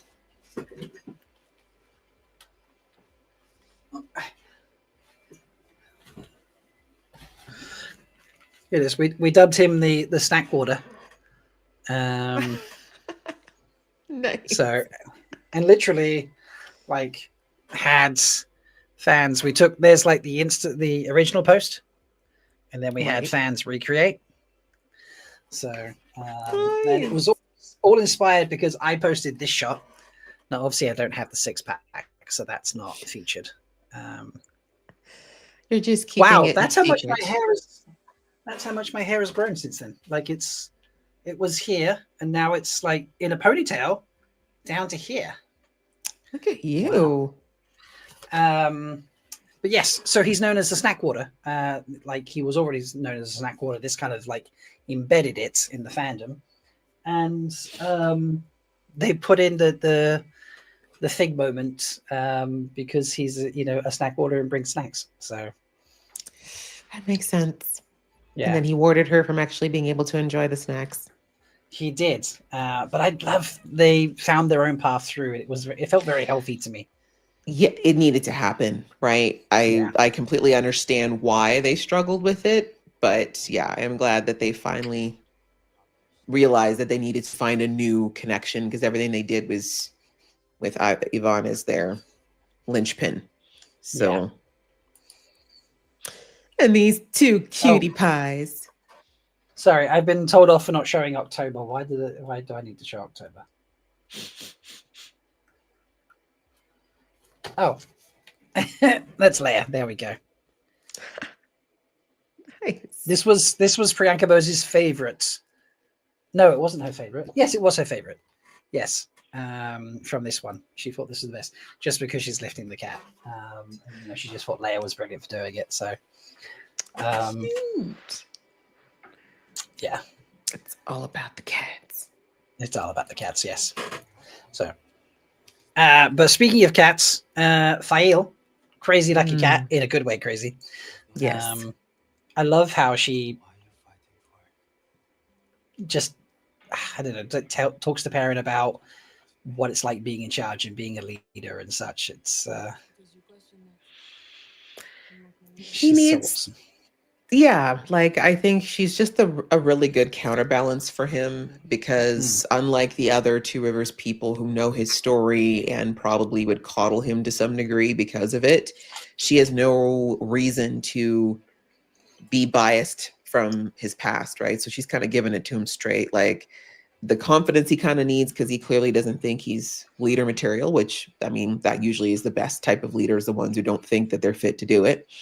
And on the other side, I really like how she kept saying to him, you dishonor your wife's memory by continually like keeping yourself stuck in that moment, and blaming yourself because she chose to fight, right? It's not like she was hiding away and you dragged her out into the melee and she got hit, right? Like she was out there, she saved your life multiple times. So yes, this is just sadly, like she said, as a warrior, you're going to die sometimes or get hurt. Like that's a risk you take when you're a fighter and you dishonor what she was doing for you by acting like it was wrong. I mean, we know he didn't mean it. Obviously he didn't mean to swing on her, or maybe he did. But he was sure eyeing Egwene a lot in season 1. No, just kidding. It's like, I mean, it's his signature move. It's how he took out Dane's daddy. So, he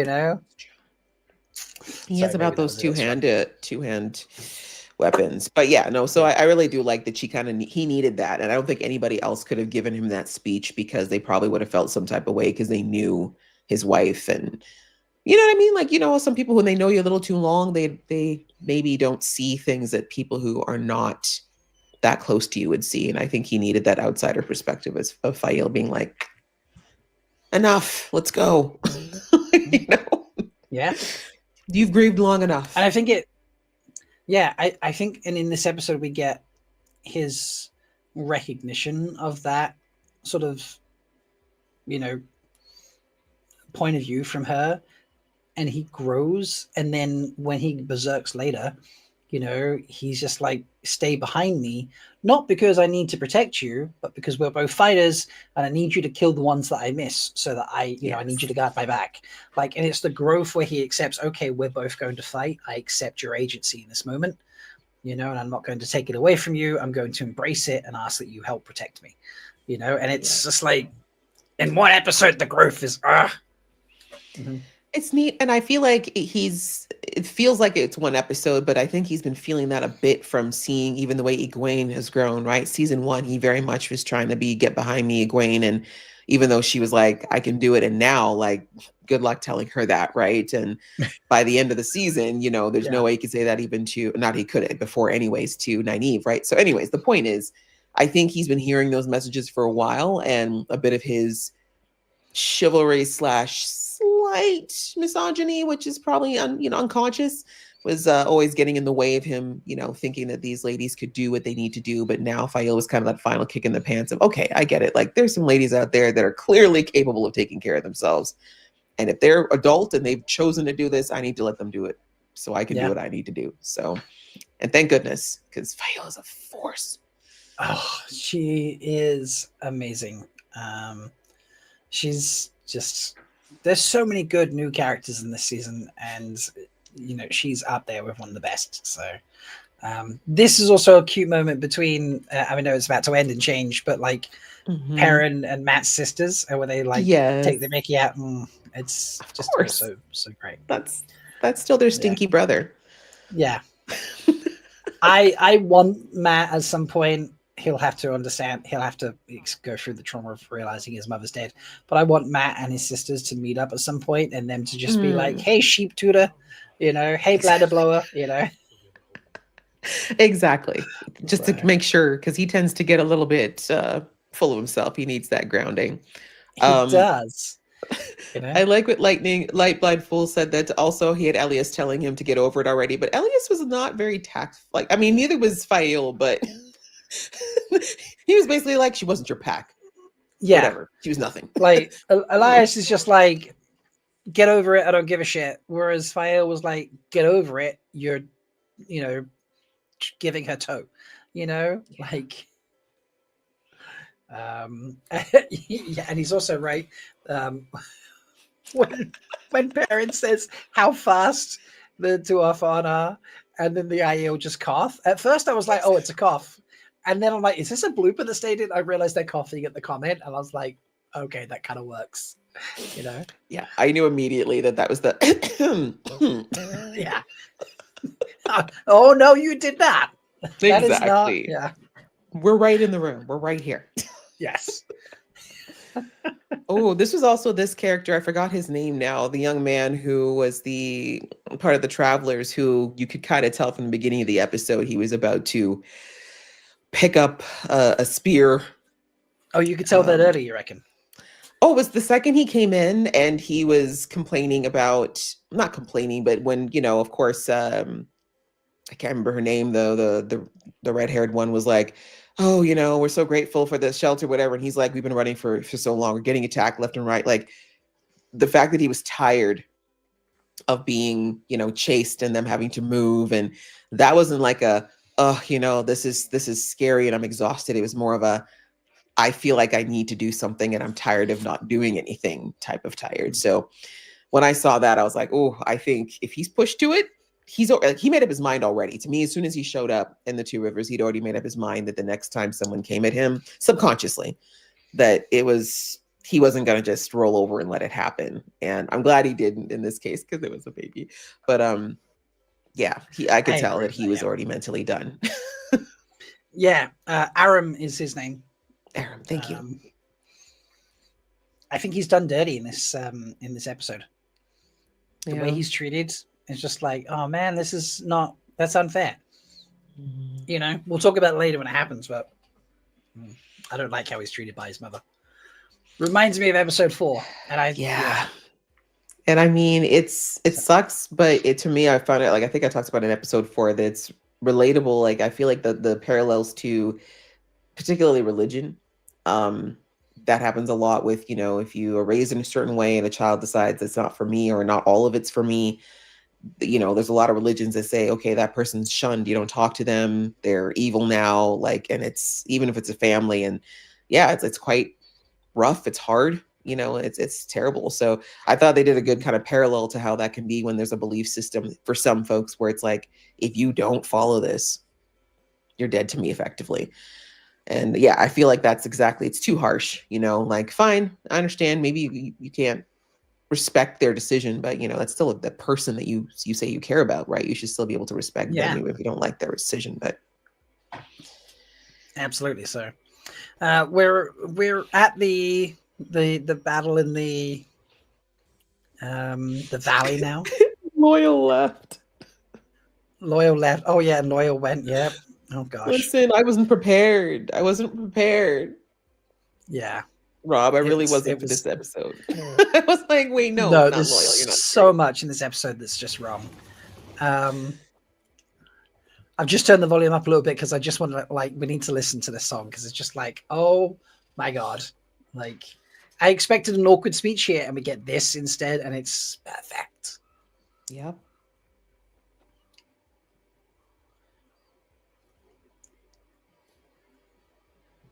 We walk the footsteps of our fathers, trail blessed by our mothers.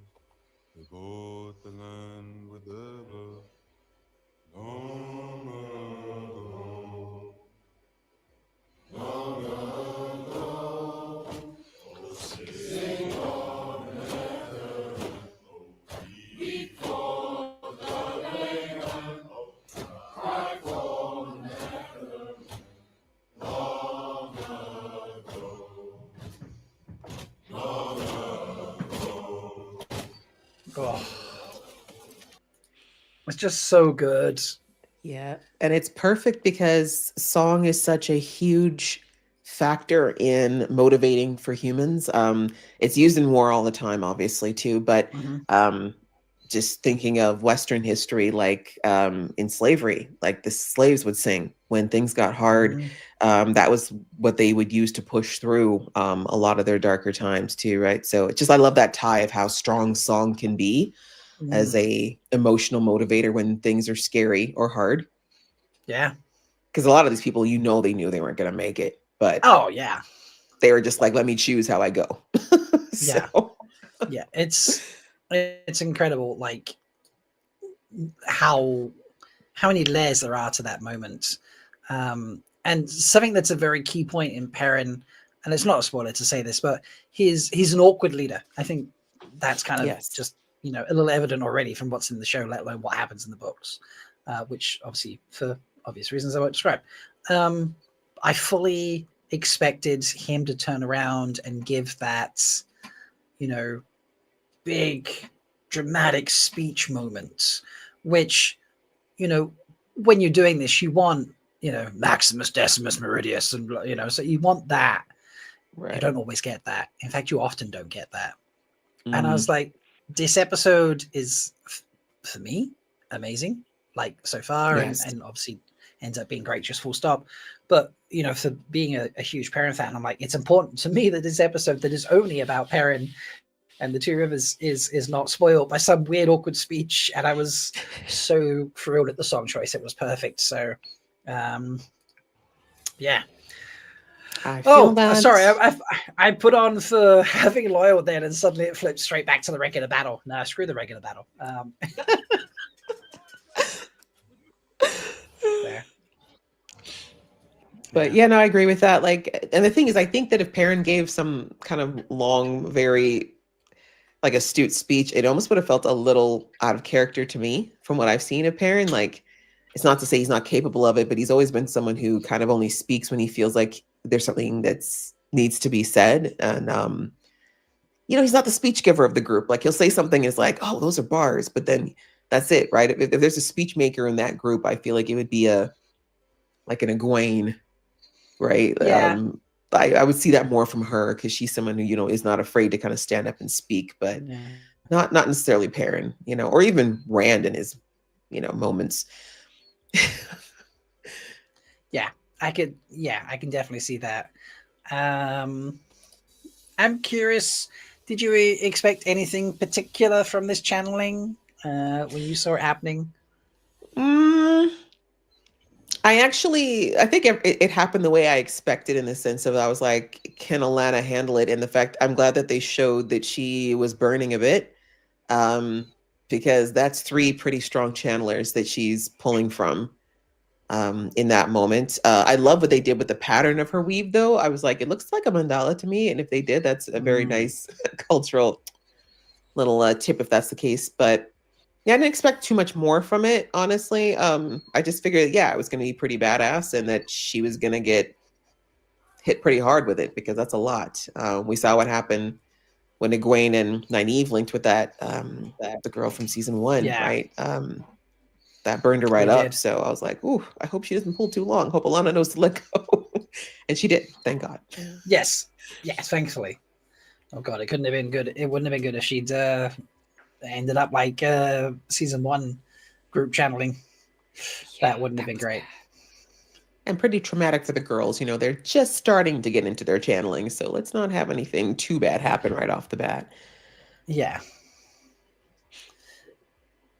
I love how Daisy's she's like, that's better than drinking. I don't need this anymore.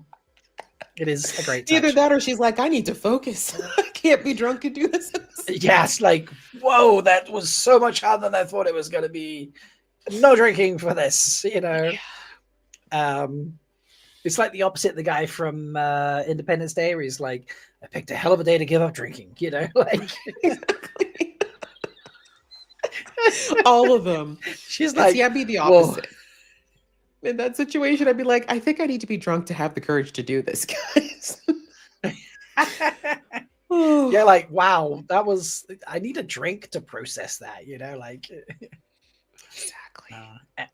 And then like, what is this random open gate at the back of the village, you know? This is the part that I'm like, okay, fine. We needed stakes. We needed someone to go, but it annoyed me. Like, Days didn't need to pay the price for this. This made no sense to me. And you never thought, you didn't think Trollocs could go around? Yeah, I know, right? But anyway, I'm like, I had to just give them a pass. I'm like, they are farmers. They're farmers.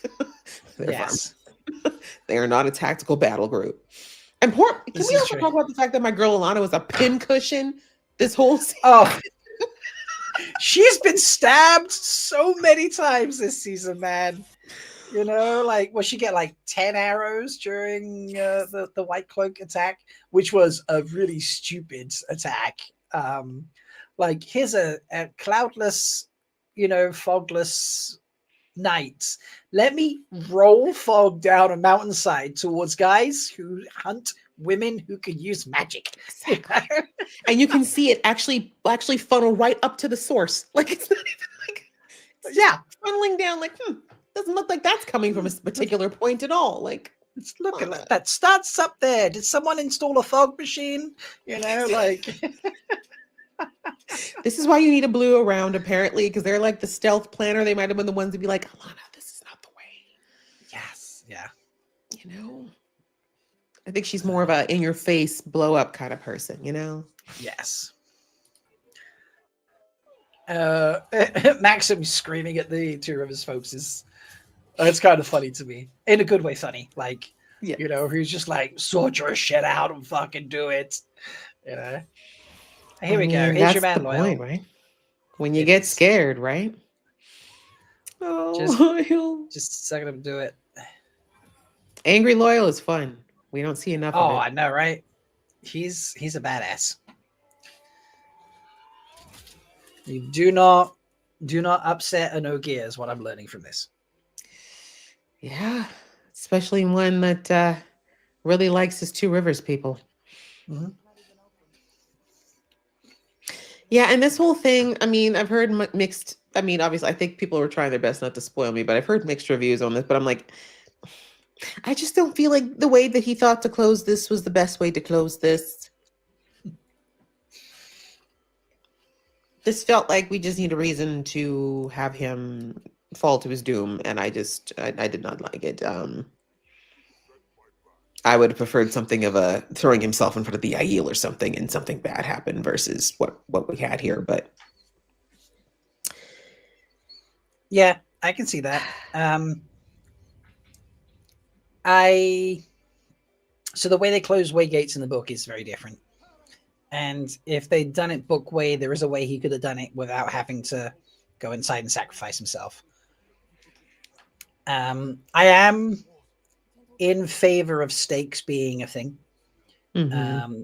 If your key characters just have plot armor and constantly survive, don't get injured or get healed constantly, like Alana's had enough this season. If Alana doesn't die the next time she gets grossly attacked around, in a space where she's not surrounded by channelers, then and doesn't die, that becomes unbelievable and stupid. Like they stretched it enough this season with Alana, for example. Stakes need to be real. So I think someone that we cared about dying, and especially someone who doesn't do a lot for a lot of books now, makes sense. The way he died inside the way gate like that, very heroic. Could we have found a better way of doing it? Probably. I didn't hate it. It kind of it for me it worked. That Loyal would do it that way, because they're clearly not doing it the way they do it in the books in terms of how you close a way gate. I don't know. Just yeah. I'm not a fan of people dying, but a fan of the stakes being real. And it's always in war, there was always the innocent who die first, and who's more innocent than Loyal, let's be honest. Which sucks, but it is true. Anyway, before I leave the entire show on screen there, just realized how much I was playing. Yeah, no, I'm biased. I hate it because we lost Loyal, and I still think someone needs to jump down to the depths of the ways and find him. He's down there, guys. He just needs to be lifted up, guys. That's all. He's falling for eternity. Listen, considering what we've got in this world, like we've got weird cat people dressed like David Bowie that can grant wishes. Like you can bring Loyal back. Damn it. Used to believe it's over. Oh, Fane, you are so dramatic. Mm-hmm.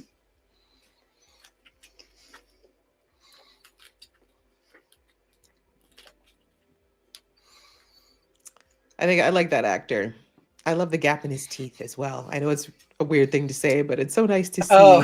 I mean, glorious gap tooth being on display. Yes, be proud of your gap in Hollywood. Yes, this is who I am. Yeah, exactly. He's a great Represent actor. those gap tooths. Yeah, he's fantastic. That's why I wasn't that sad that he got let go, not taken out. I was like, you probably should take him out, parent, but I'm not mad you didn't. Yeah, it's sorry, I've just seen Leia just quoting you, cat people dressed like David Bowie. Am I wrong? It's true. It gave me Labyrinth vibes, and then later on someone told me that there was inspiration taken from Labyrinth, and I'm like, that's exactly what I thought immediately when I saw that character. I'm like, that looked like David Bowie in most of Labyrinth, short of the very, very tight pants. I'm glad they skipped that part, but super tight pants. I was a child, and I was like, what am I watching? It was basically outlined. But yeah, this battle has so many layers to it. You've got what's going on in the square. You've got the women's circle. It's the women's circle was badass. It's intense. It's very badass. Also, claps and snaps to the Trolloc actors getting to show off. Sorry, say again? No, I was saying claps and snaps to the Trolloc actors getting a chance to go off for a while. It has been a while since they got to go off. Like episode 1 was the last time they got to really just have fun with all that makeup they have to go through. Oh yeah, absolutely. And they're like disposable, break off cloths and such. I love Bane and Shead here, where all these like Trollocs and things show up. and they're sat there and just being like, screw it, okay, fine, you know. This is and what we've been training for. Yeah, they're like, okay, well, you know, more people to kill. And they're so chill, like just put up their you know, the masks and. Well, you can tell they think of it like as gosh, why her name just slipped out of my head? But as it's like a dance for them, right? It is. It is. You Yes, know, the dance of the it's spit, yeah. fun. I mean, that's kind of maybe the wrong word, but yeah, like they somewhat enjoy what's going on there. So yeah, you're gonna always find more adrenaline if you don't hate what you're doing. That's true. You remind me of the pow. What pow? The one pow, babe. We're getting David Bowie lyrics in chat. Yes. Babies being chased by trolls. Who doesn't enjoy that? Everybody. Well, I mean, they're That's like who the doesn't worst enjoy people that. to run away. They're so loud. I was like, They are. but they're kids. I'm not going to blame them. It's very hard to keep children quiet when they're scared. To be fair, I very much believe that. Yes. So. And that part too, I was like, I knew it. this- I'm like, the baby's gonna cry. The baby's gonna cry. Yeah, it's almost like a cliche or something, isn't it? Although he did not get grabbed when the baby cried, like someone else got grabbed. So I was like, okay, Yeah. that's a teeny bit of difference. But Well, I kind of had the feeling, I'm like, with the rating of this show, I'm like, I'd be really surprised if they took out a kid like this. I'm pretty sure I was pretty sure the baby was gonna be okay. I'm like, that would be a really brutal way to take out a baby. So, I mean, we stabbed like a 12-year-old in the neck back in like episode 2 cold open. So, you know. But that's 12. That's 12, yeah. Okay, yeah, maybe. There is, you know, there's a little bit of difference. So, it's like, this is why the Dwarf are so brave to take the stinky, noisy children, knowing the danger. This is true. This is true. Wow. Yeah. And then here comes his mom. What have you done? I don't know. Oh, Kept yeah. a baby from dying. Yeah. Like, how is that? Why are you disowning me for that? Come on, Mom.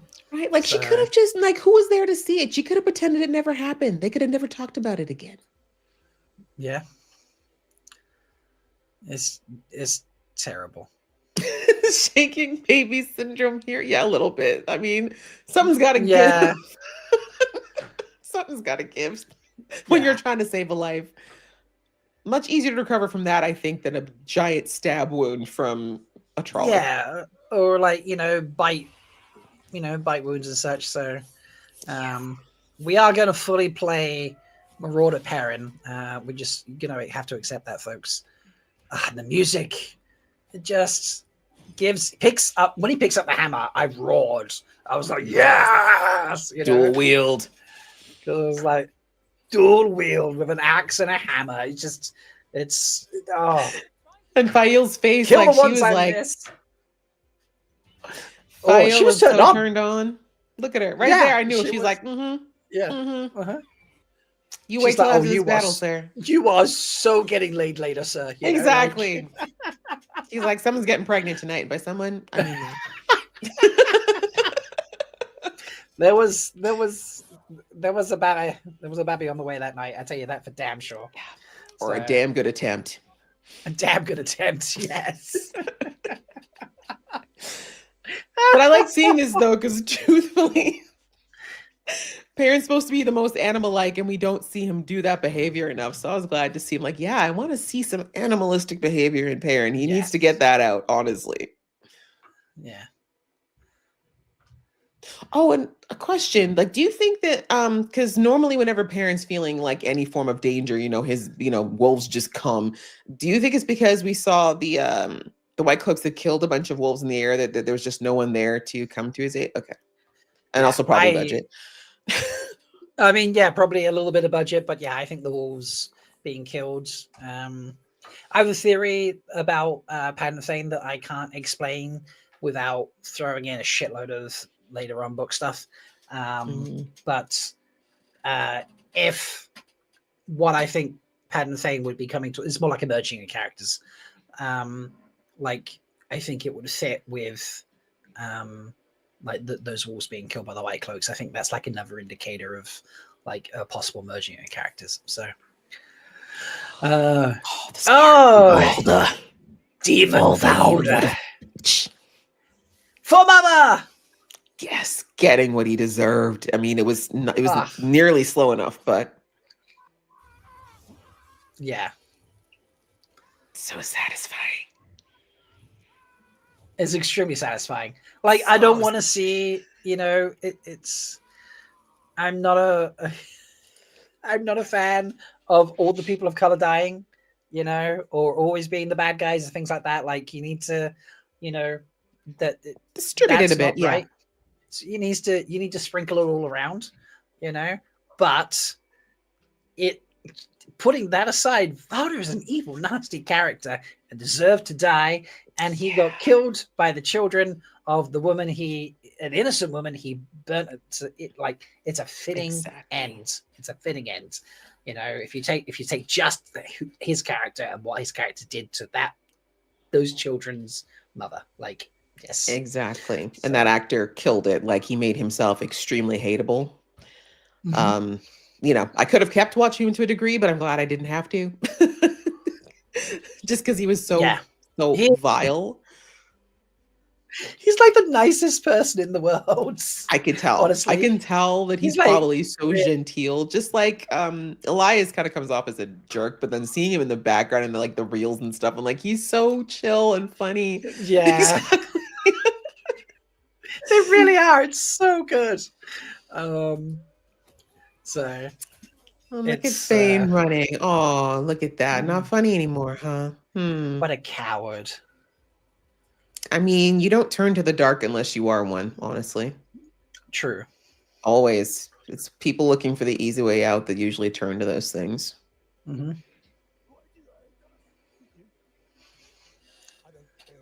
And really, this was saved because, like you just mentioned, we can't have black on black crime. So that's why Perrin couldn't kill him. He's like, Valda already died.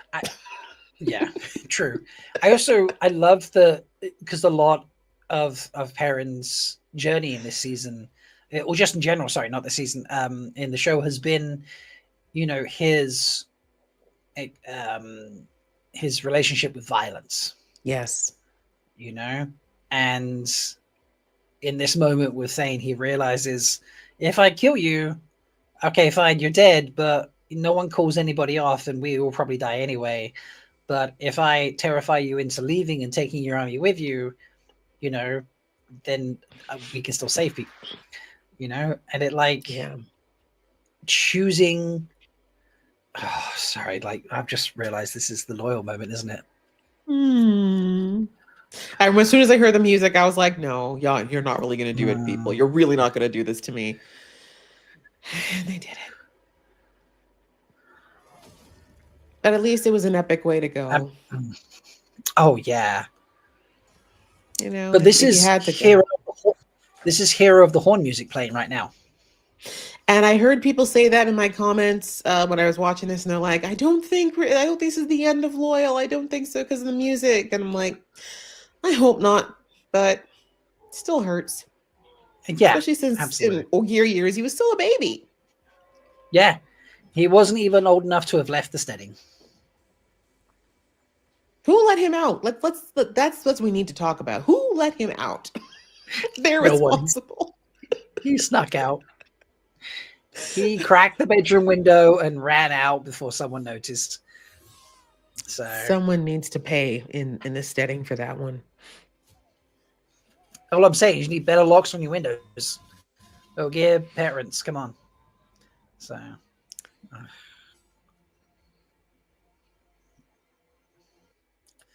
yeah, it's rough. It's rough. But his sacrifice not only protected the two rivers from getting overwhelmed by reinforcements, but he also, I'm pretty confident, saved Bane and Shead from being overwhelmed outside the gate. Yeah. And let's be honest, if we were going to save the two rivers or save Bane and Shead, I think we need to save Bane and Shead. It's so true. They pretty much make up the majority of the two. Let's be real. If we're talking about the equivalent amount of fighting power. Yeah, absolutely. So Yeah, it is for me. It's a little reminiscent of the end of the third season, where Rand, at all right, we've learned later on that it's what Ishii wanted to do to, you know, get released from his prison and such. But at the time, obviously, he didn't feel like that. He thought he was going to kill Ishii by doing it, or kill the Dark One, as he thought. But you know, he realized someone put it really well. So Rand did the right thing because he realized that Egwene didn't have agency in what the setting was, type thing. It's just like, no, her choice is what's important here, you know, and that's what saved the world, because he defeated Ishii, or, you know, the Dark One, or whatever he fought at the time. Obviously, you know, looking back, we know different, but with the information we had, fine. In this moment, Perrin saves the two rivers by choosing, you know, peace over violence. And it's just, for me, it's like having perspective on the bigger picture and making the decision that isn't your automatic first choice. Yeah. Saves the day is, you know, it's a good lesson. It is, and it's also a saving of Perrin as well, right? Like, because they don't talk about it a lot, but there is a weight and a stain that comes. Fael being like, baby making, you and me later. Give me that beard. Get down here. You know. Oh, I love that moment. But yeah, there's a stain that's left on the soul when you take a life, right? Like, if you're a normal person, most people, you know, right. we're not built for that. So yeah, Perrin is thinking about himself. Like we saw, it took him how long to get over accidentally hitting his wife and her dying from that. Imagine if he did it in cold blood, so to speak. It's kind of hot-blooded in that moment if he'd done it. But yeah, like that's something for himself. Like, he can live with himself more. And considering that we're only the beginning of this mess, you know, the less bodies that he can, that are not Trollocs. I mean, we're not counting Trollocs, but yeah, the less bodies that he has to mount up, I think the better for him, right? Yeah. It is. Yeah, it is great. I'm still chuckling about the baby making bed grabbing comment. So, listen, I knew it was coming. I was just like, "Dang, girl, for the air body." Okay, she said, "Back up, everyone." So I fully agree. I love that Marin comes and say that I'm here and being like, "No, we're gonna need a new blacksmith." Yeah. Yeah, you don't have to jump right into being a soldier. You can just get you to do some other stuff. Yep.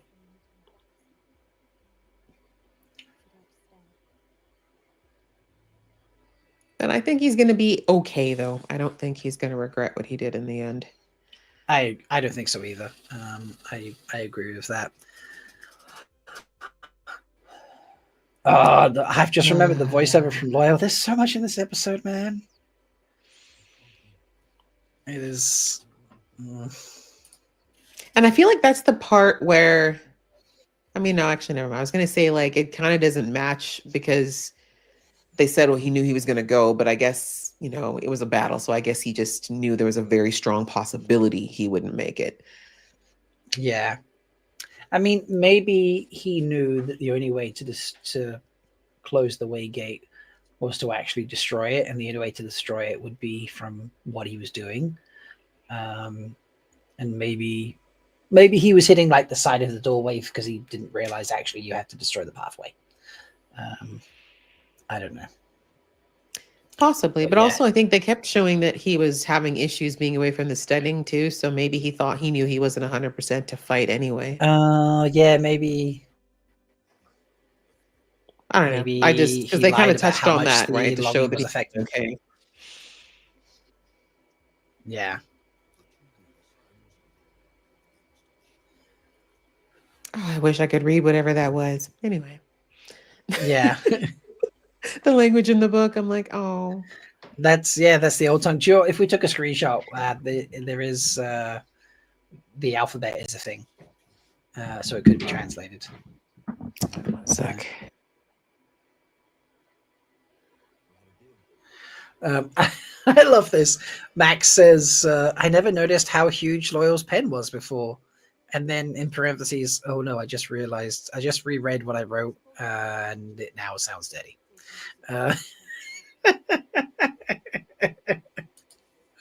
Oh.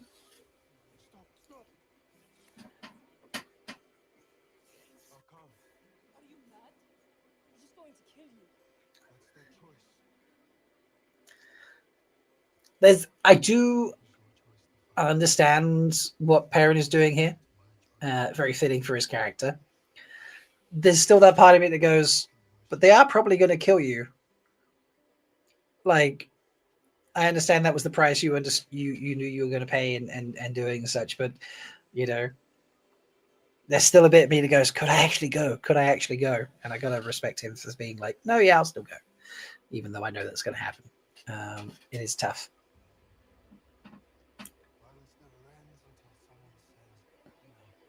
You're muted, Aisha, or I can't hear you. Still muted. Yeah, sorry. Oh, yeah. Yeah, no, sorry. I ordered something to eat and the driver is lost, which is not shocking. But anyway.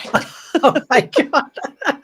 I did see you looking at your phone a search, and I was just like, oh no, I hope everything's all right. Sorry. I just was like, I looked, I'm like, what is this number? I'm like, it's probably the food since it's a number I don't recognize.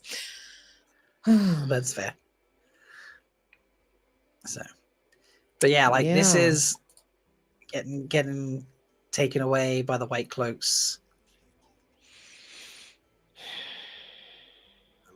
Like, I don't know. I feel like I'd have to give myself up if I'd made that promise, but I don't know if there's a small part of me that goes, but could you actually give yourself up? It's the thing is the giving myself up part. I mean, because Perrin being who he is, I don't think he was scared of whatever would come at that point, right? Because Perrin punishes himself way worse than anybody else could. I think it's the timing. I'm like, bro, maybe you just missed the fact that you had a dark friend leading your people and you didn't even know what the heck was going on. You have we have bigger problems, respectfully, than your papa. Right? Yeah. Like, so sorry. Not saying your grief isn't valid, but the world's kind of burning right now. Can we come back to my arrest later? I mean, at best case scenario, I don't even make it out of this because there's a war happening. You want to arrest me to do what? Like, the world's going to fall apart and I'm going to be in jail, so you're going to feel better, Pat? Like, you're not. So just, it's the timing. I was just like, there's no self-awareness here. Yeah. I mean, Dane's still drunk, so, you know. Exactly. Maybe something stronger at this point.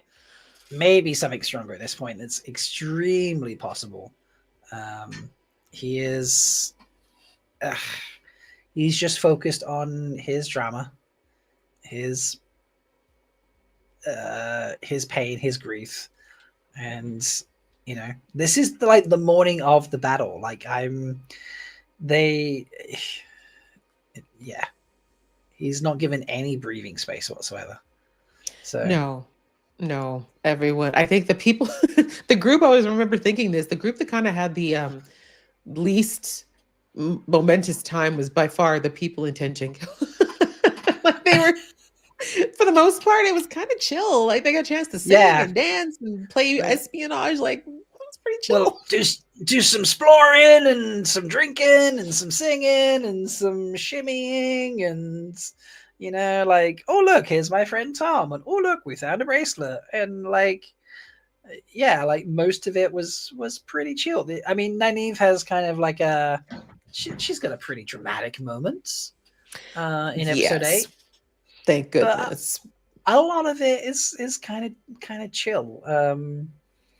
I mean, compared to the other groups, right? Like everything that Rand had to go through, and Egwene being stalked by a psycho ex in her dreams, and you know, and then of course, poor Perrin. But like, but meanwhile, the Tenchika gang is just like, well, we're gonna go sing for the people again. We're gonna shimmy for the people again. I assure you, I was blending in.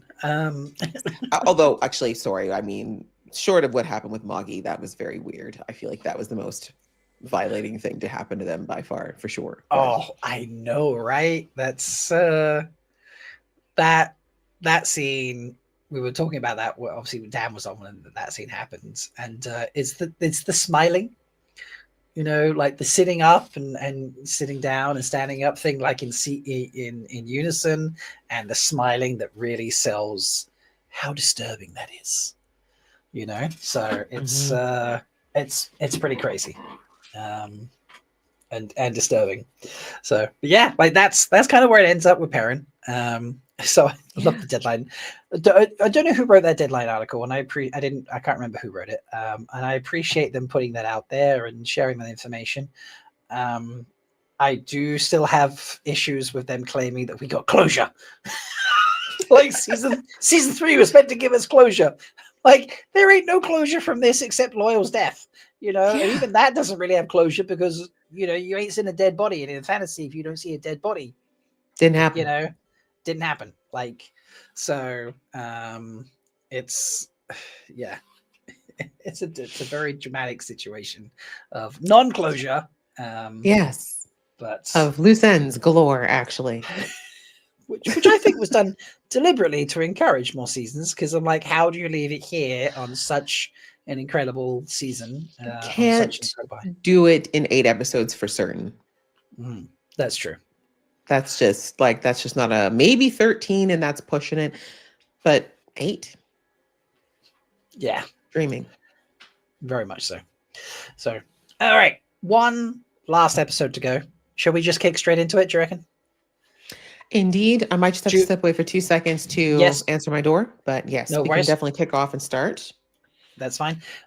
Folks, if you're watching, queue up your episode 8. I'll vamp for another sort of 15, 20 seconds or so, and then we will get ready and have some closure. He's just trying to trigger people now. I'm going to take a photo of like an open door and be like, the closure that Wheel of Time season 3 gave us according to Deadline. Oh no, we'll just take a picture of open doors, and that should, oh my god, that needs to be a fan movement one day. We all just like take photos of open doors and write, Amazon and Sony giving us closure. And like picture of the Grand Canyon. All post it one day. Yeah. Oh my god, that would be hilarious. All right, folks, have your episode queued up. We're gonna press play in 3, 2, 1, now. All right, and I will be right back. I just gotta go run to my door. That's totally fine. It's the recap time anyway, so it's perfect. So,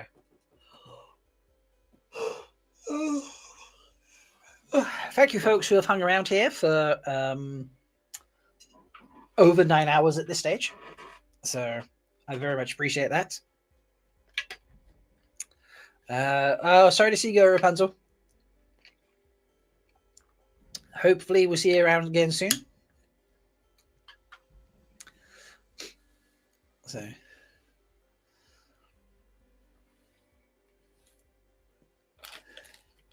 here we go, folks.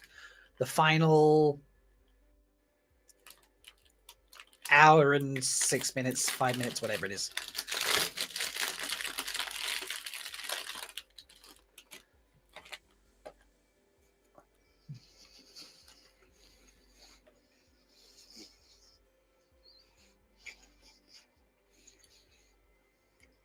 So much recap on this, it's mad.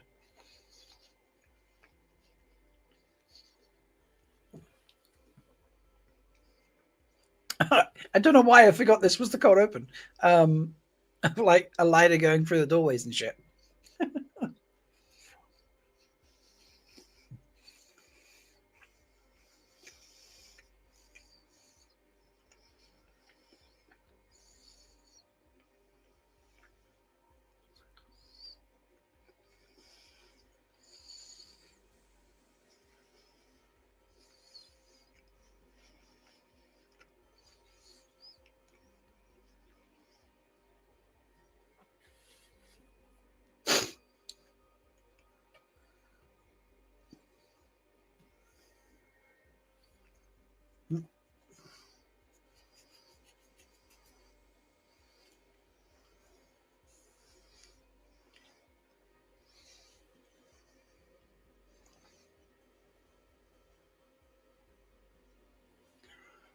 Oh, a poll about Langfear's final outfit. Okay, yeah, we can do that.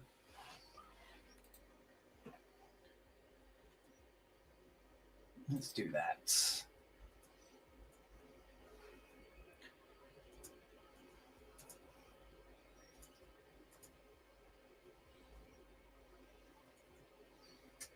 I could spell outfit correctly, that would help.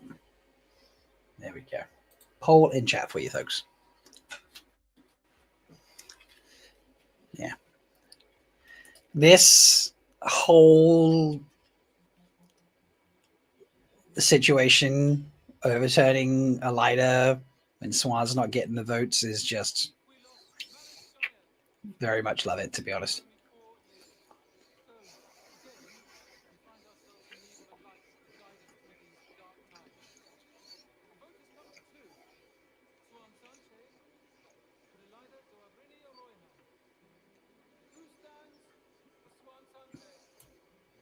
All the blues straight off the bat.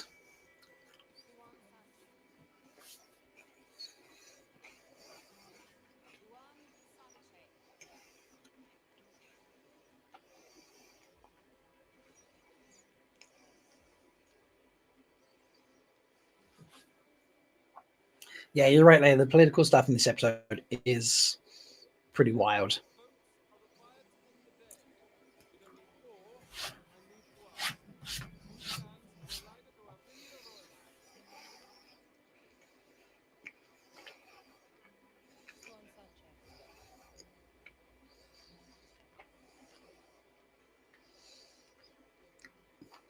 Oops.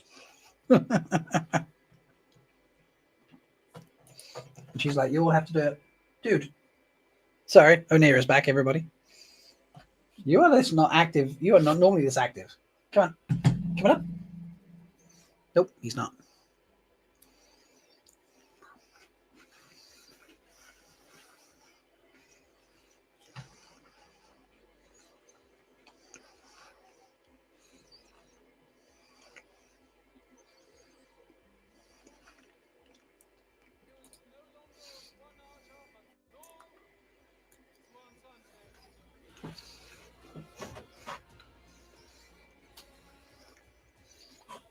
Ah, poor Elida.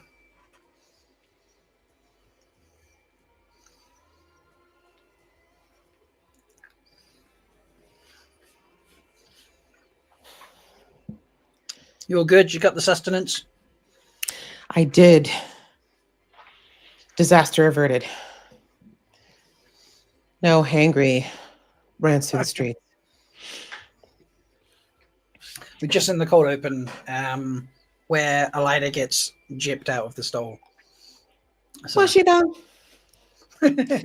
Well, she know. I feel like what's supposed to happen happened. I agree. But it does make it cold a bit later on, doesn't it? When Swan's just like, what do you mean I'm no longer the Amelin seat? What have you done? It's like, nothing yet. Let's see. This upset me. I was like, between Loyal and this. Yeah, it's two rough deaths in a row, isn't it? So, but I'm sure, correct me if I'm wrong, chat, was there an interview or something where it said, like, Sophie was going to not stick around for the entire thing and was like, there needs to be an out at some point. So they discussed what was the most appropriate place to have that out. I might be wrong there in some way. I'm not 100% sure. So, I mean, I could see it like in a show like this when it's an ensemble cast and you're kind of a tertiary character. It's rough to decide to commit to always being available when there's other opportunities for you that might be more prominent. Yeah.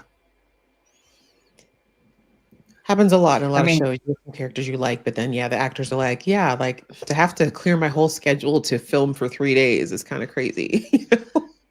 Yeah, to like not do anything else and be here for a few days is definitely rough. And she goes out in style. I mean, we can talk about it more later, obviously, but she goes out like an absolute badass.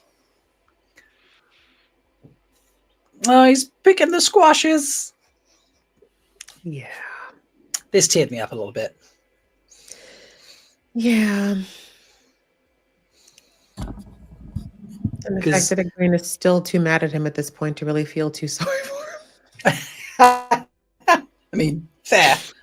But also, like, you know, I get it from both perspectives. Yeah. So, do you think he's met his toe by the little, the little bit of squash he's? I mean, absolutely. I mean, I felt for him so bad when this whole thing happened, right? It was such a unfortunate accident, and he feels horrible about it, but I like that he actually still went to go do it. He could have very much been like, I just don't want to think about it at all. But yeah, the fact that he's kind of making himself remember is good. It keeps him grounded. Yeah. It's like in Moiraine, like, ooh, I'm in my bad girl era. Oh, yes. Calling off Forsaken. You's in trouble, Sammy boy.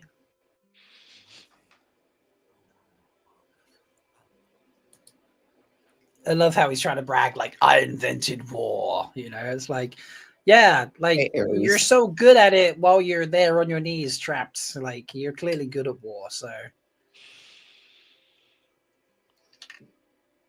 And the fact that you were felled by the one you call the weakest of you. Well, no, he was. Oh, well, I mean, yes, in the grand scheme, yes, he's killed by the weakest. I was about to say, I'm pretty sure it was Rand who took him down, but yes, Moggy was the arbiter of his actual exquisitely violently, death process thing, splatter. He Spider-Man from the inside out, and it was not good. No, she did not like him, I don't think. There was some complications there. Sorry. Just with her hands on her hips. What is going on here? Yeah, she's like, just sitting around doing nothing. Yeah, like she's got the upset mom vibes going on, sure. Postdoc Life asks, who's your most favorite antagonist in the series?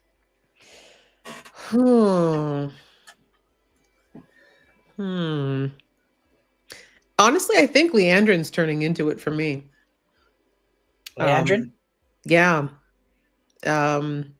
This season, I really like that they kind of delved into a little bit more of why she is the way she, and that to me, like, villains, I mean, I think the show's done a good job with the exception of maybe Ishii, of showing like why people are villains, it's not necessarily the exception also of the Dark Friends. We don't really know much about them, but I like with Leandrin, it's very layered, and particularly the episode when we get to see how she was just put through the worst childhood ever and then approached by a dark friend when she was at her most vulnerable and also a child and not really able to understand the depth and breadth of what she was accepting. It really adds layers to why she's like the decision she's made make more sense. Yes. She could have made different ones, but you can definitely see why these decisions got her to where she is. And even in this episode where she has the choice again to do something like or she's deciding to become a dark friend. And again, people are not dark friends, sorry, Forsaken.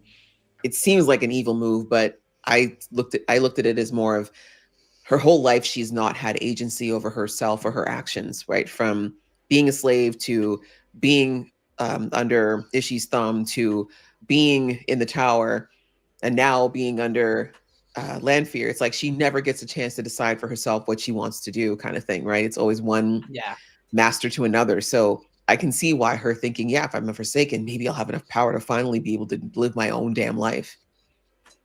Yeah. More so than just be evil and, lord it over people, so to speak. So could be wrong. Maybe if she did get that power, she will be crazy.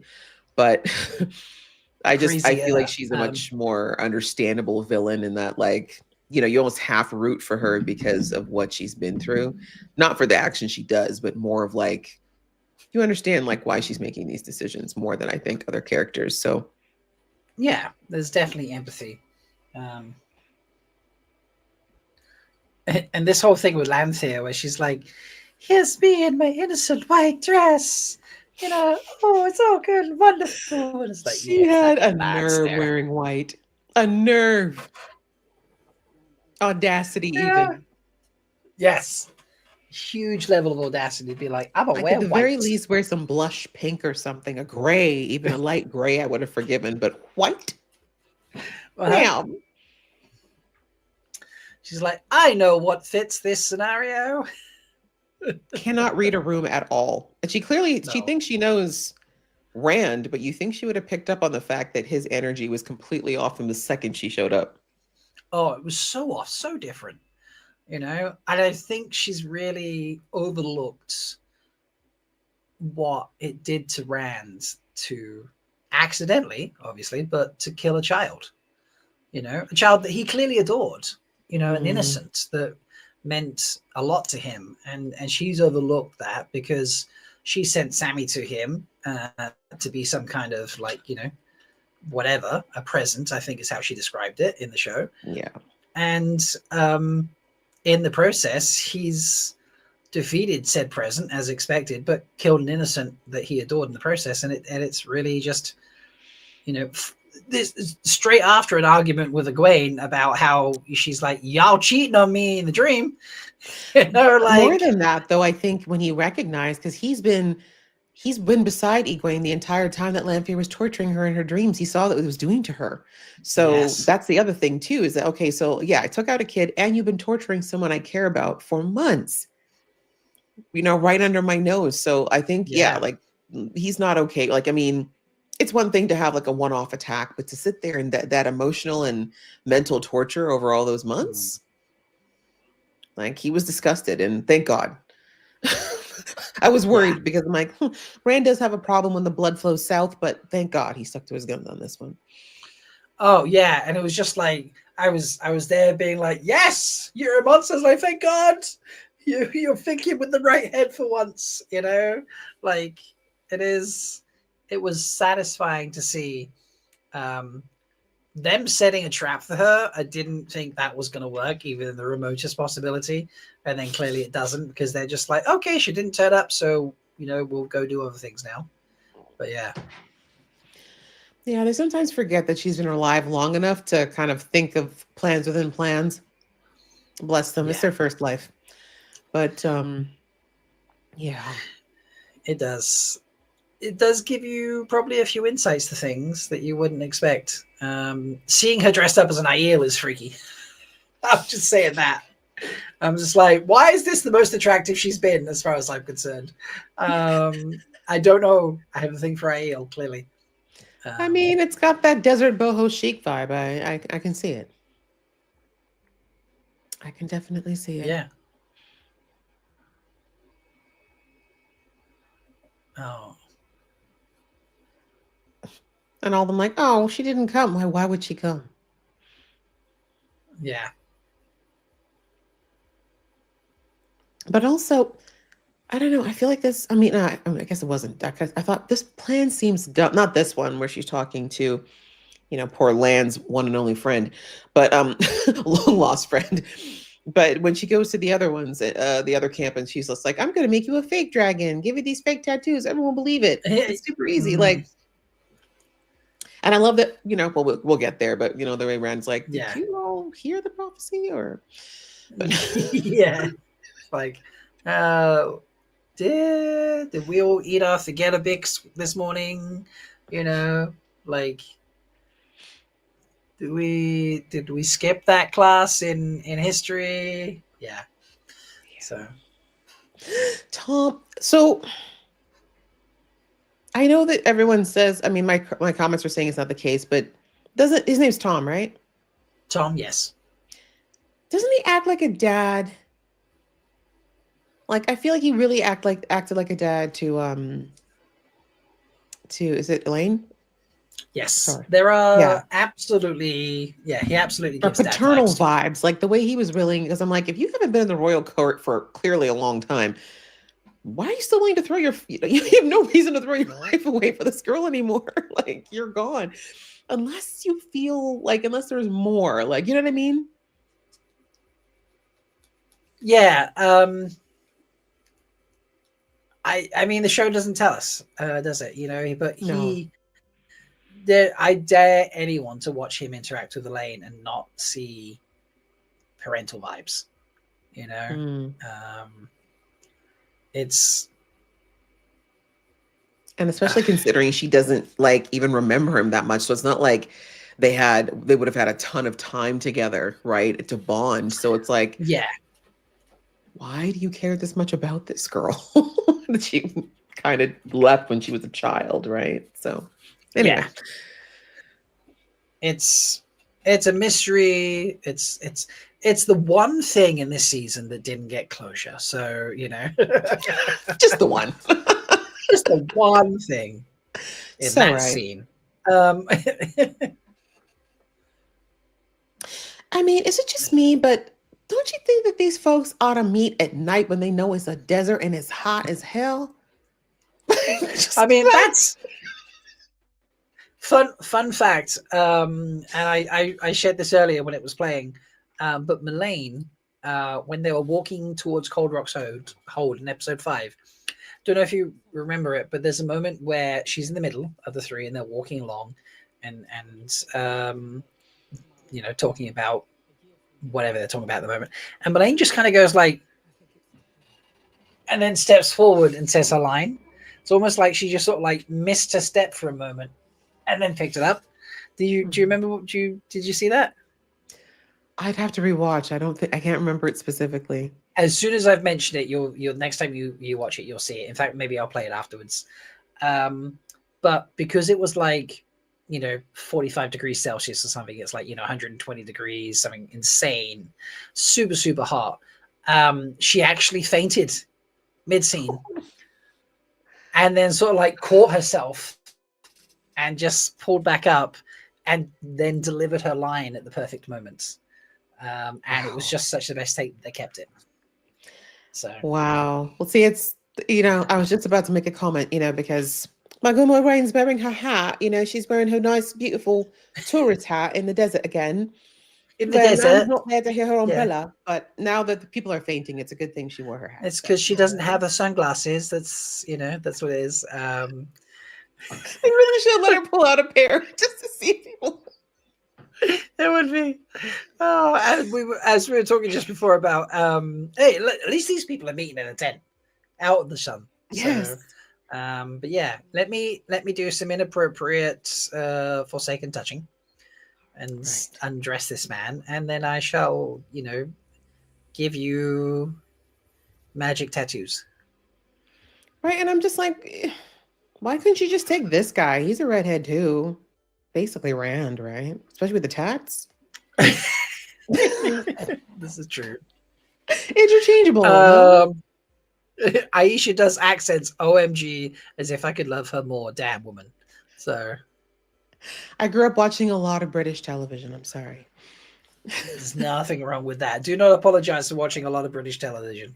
My mom, you know, she's Jamaican, so that's what they used to get, a lot of Brit TV. So it didn't change when I was growing up. The Faulty Towers and the Are You Being Served? Yeah, old school. You were raised on the classics. I love it.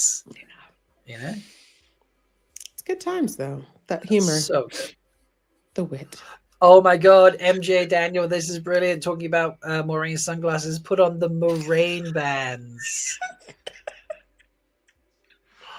The Moraine bands. I really would have loved it if she had just worn it for just a few scenes, just to see if anyone noticed. Just,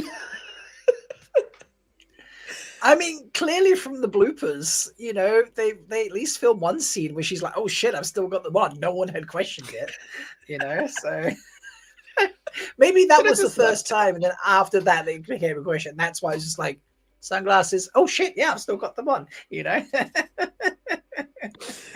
Hilarious. Oh, question, because this was something I wondered about when I was watching this the first time. Is it that does Leandra not know what the Tangria looks like when it's not around someone's neck?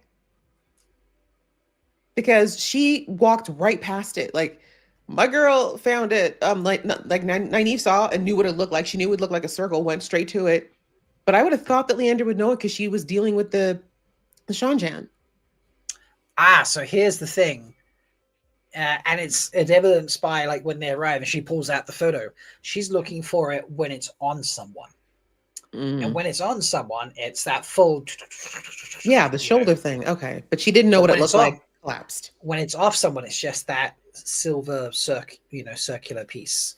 Right. So she's not actually aware of what she's really looking for. Like she knows So the she's object never seen one then. She's never seen because she's always seen the Well. sword and that wearing them. So yeah. See, now if she had been more patient, Rain and Radian, she would have known that the tower had drawings because our girl in gray, our brown, she had a sketch of what it looked like. I mean, obviously, Nynaeve already knew what it looked like, but she still had sketches. So, yes, this is true. Too hasty, Leandrin. Far too hasty. As Lawyer would say, humans too hasty. Don't have time for second breakfast. Yeah. Oh my God, that's so true. Why does everyone leave first thing in the morning? Why can't you leave, after breakfast? Why is that? Why is that how it works? So I mean, even the term "good morning" is an affront if you ask me. What's good about it? I'm up, not in my bed.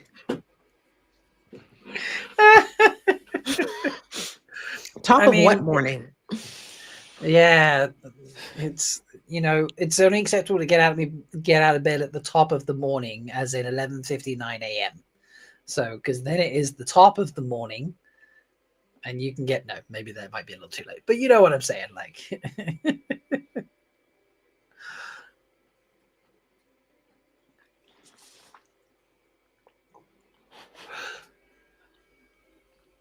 I did like the duo of Matt and why is her name Matt and Min?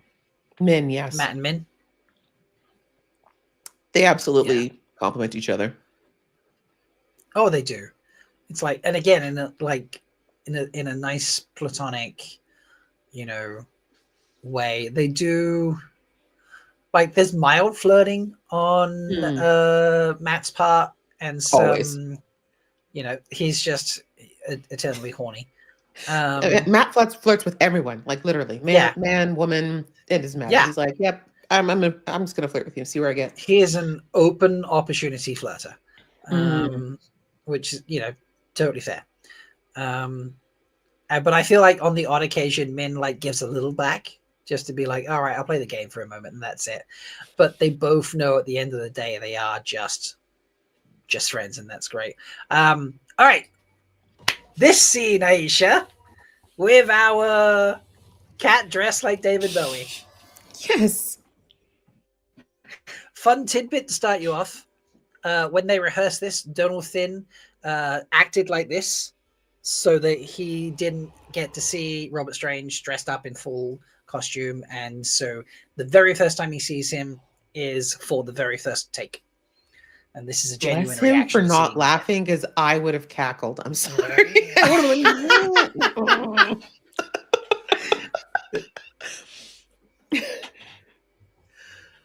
You too ridiculous. You don't like it. You do like it.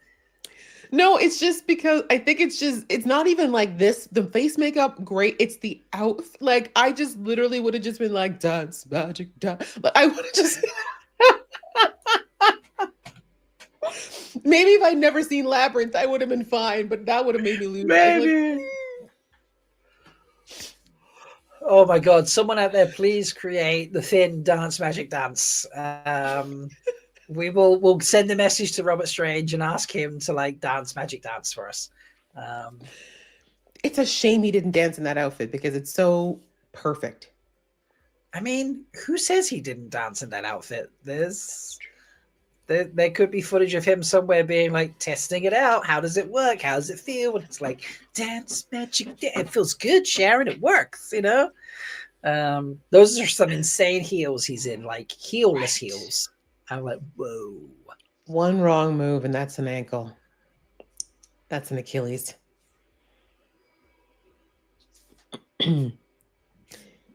But also, can we also take some props to Min here for figuring out that the one good thing that Elida did this whole season, which was telling her that her powers weren't always necessarily a bad thing, because she looked at the drawing there and recognized that, hey, even though this is definitely going to happen, maybe it doesn't have to be a fully bad thing, because he doesn't have to die. Yes, that's it. Like, her vision was she saw him hanging. She did not see him dead. Die. Yes. You know? Which is the same with Rand, right? She saw Rand get stabbed, but she didn't see Rand die. Exactly. And then she decided to tell Matt, but you kill him. It's like, no, you stab him more accurately. Yeah. Accidentally. Oh, Leia makes a good point, actually. He did require a pole to help himself stand around in this outfit, because like sitting and all that sort of stuff just wasn't going to work, and he couldn't keep taking the shoes on and off.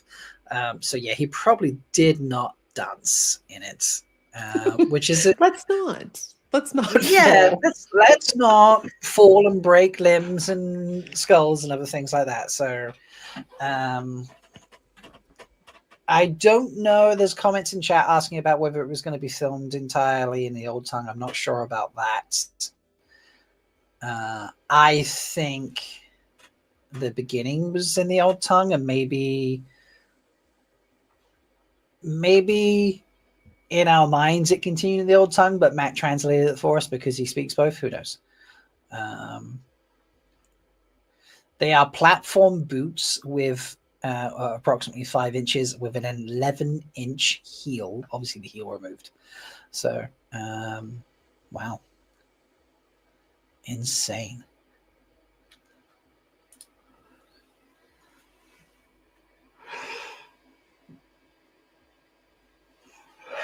I want to give credit to Tom in this next scene, which is it straight off the bat here? Right. Yes, it is straight off the bat. Old man Tom, where he doesn't throw a knife in a woman's back, where he's just like, I'm going to say I'm here, you know, declare myself before I attack you.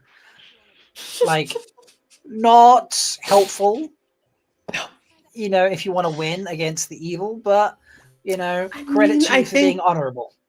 I think I looked at that too, and I think what it came down to is he was trying to buy time for Elaine, right?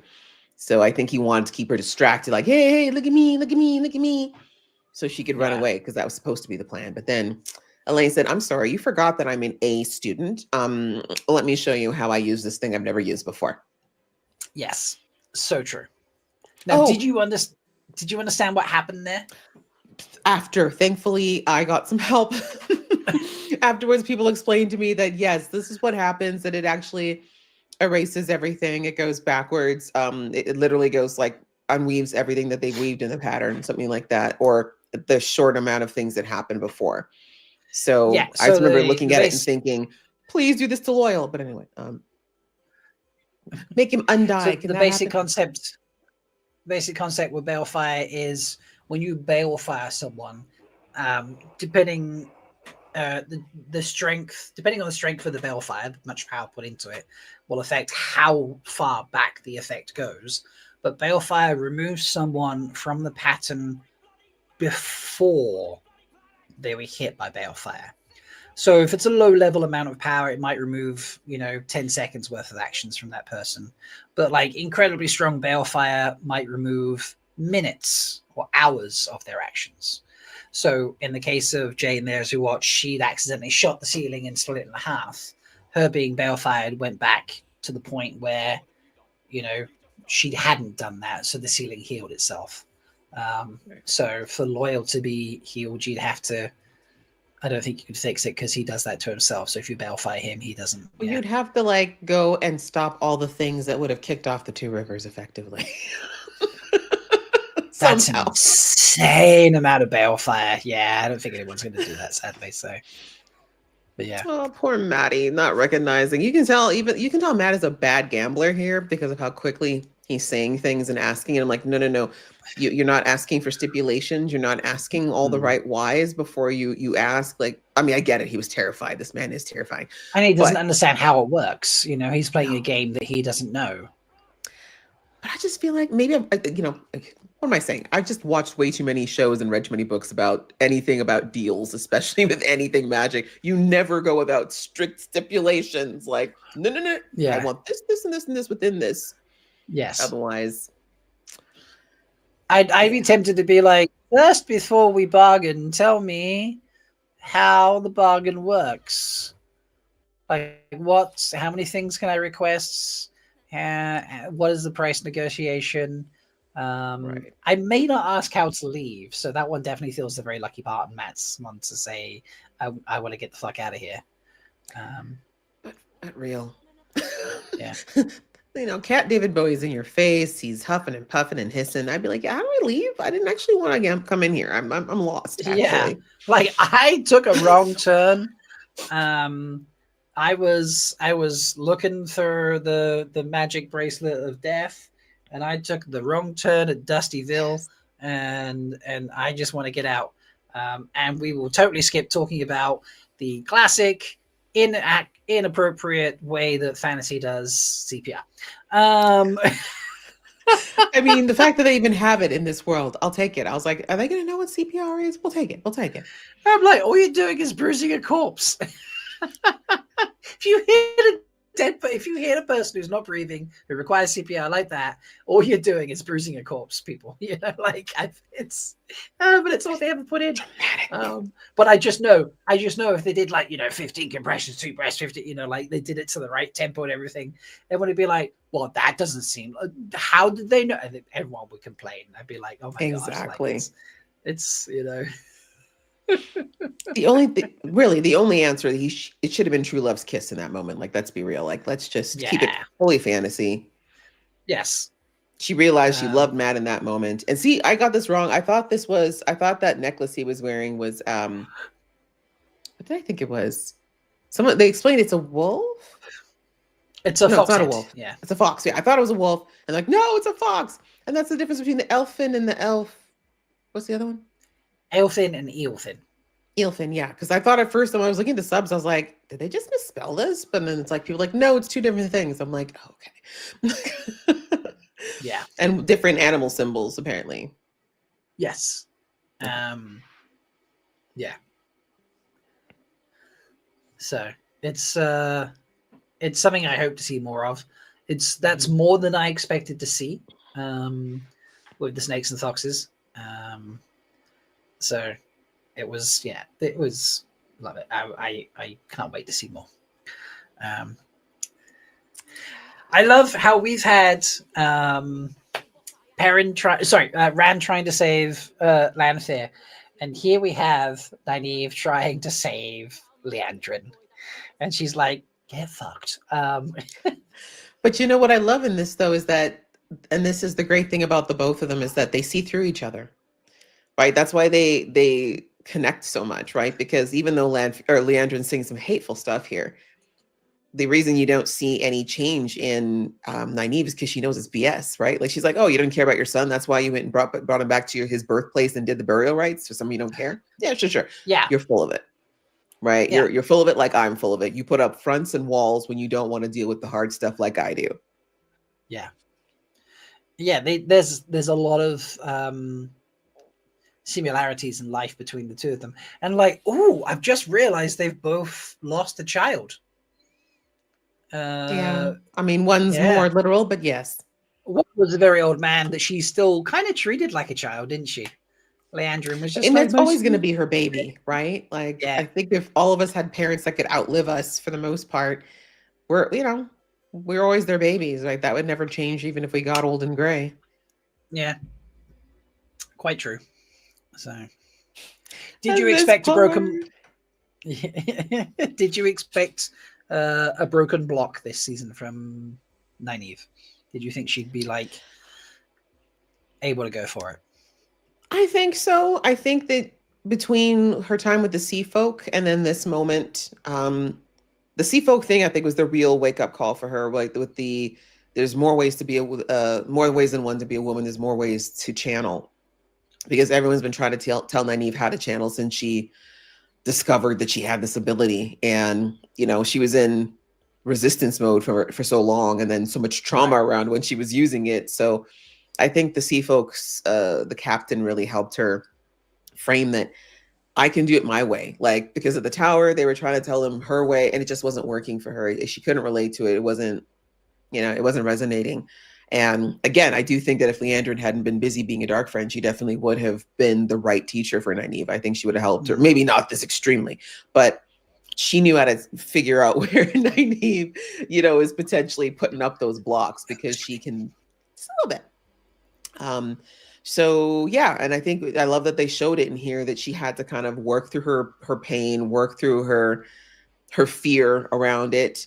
And then again, the way she was teaching her daughter in these dream sequences is the way she had to coax herself into doing it. So yeah. I'm pretty sure she explained this to anyone at the tower. They probably would have been like, that doesn't work for me, but works for Nynaeve. So yeah. She finally kind of found her way. Yeah. And she became Jesus. Part and season stuff for Moses. Yeah. She's not walking on water. She cleared the water, so she's Moses. Sorry. Yeah, it's true. Yeah, not Jesus. She's Moses. She parted the Red Sea. Parted the docks. Also, interesting choice that the docks up against the sea have steps down to the seabed. Like, very convenient for Nynaeve there that it's not just a straight wall. Well, I choose to think this is a seaside town that maybe that wasn't always underwater, but you're right. Oh, climate change. Right. Fair enough. Yes. Rising sea levels. I understand now. Yes. That makes much more sense. But it was probably just so she had some place to walk up. She's not quite ready to make herself float to the top. Yes. Yeah. I said I can't fly.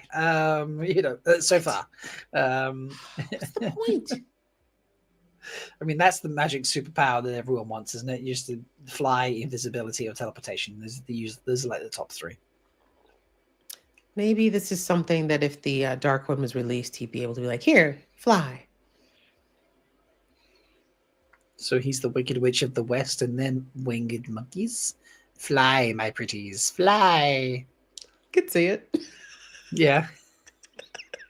Fly, my forsaken, fly. So... Oh, Melindra. You were never going to stab him. Stop it. Yeah, the whole time she was walking up, I said the same thing. I was like, she's got to know he can hear her, right? Mm-hmm. There's no creeping up on land.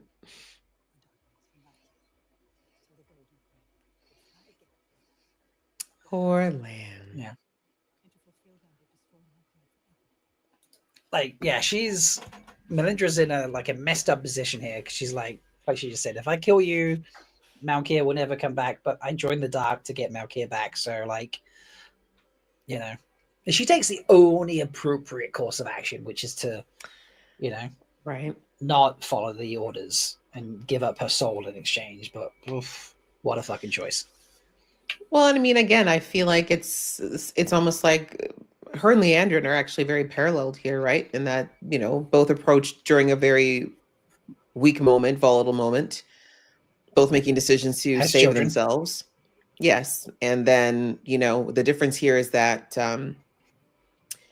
Melindra, she realizes that she wouldn't be able to live with that decision, right? Like she just figured, okay, this is not the right way for me. Whereas with Leandrin, she's digging in deeper because she's like, I can't come back from this.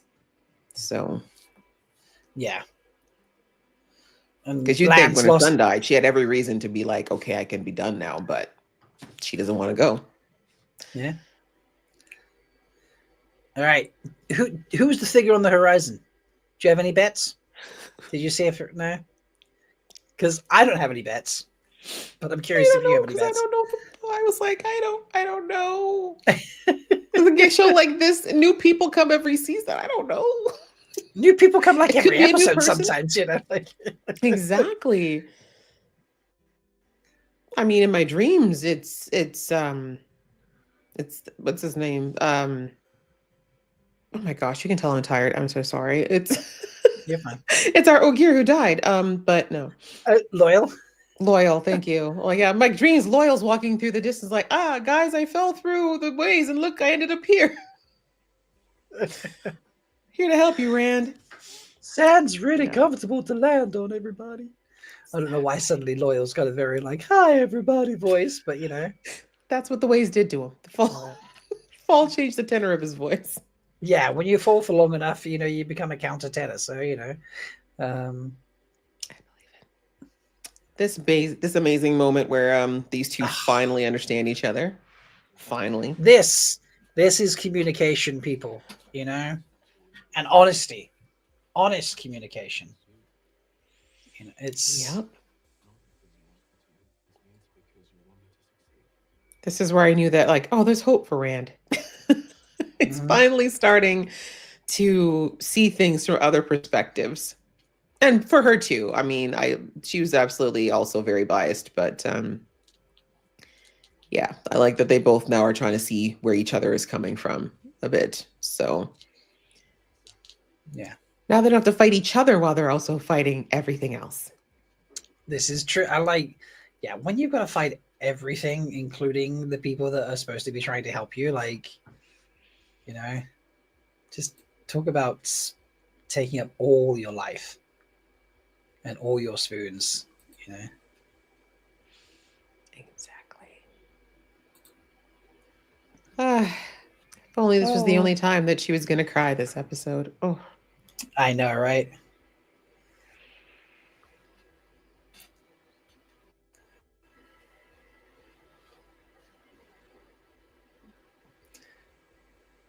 And again, just like he's like, I want you here beside me. You know, you are the one I trust.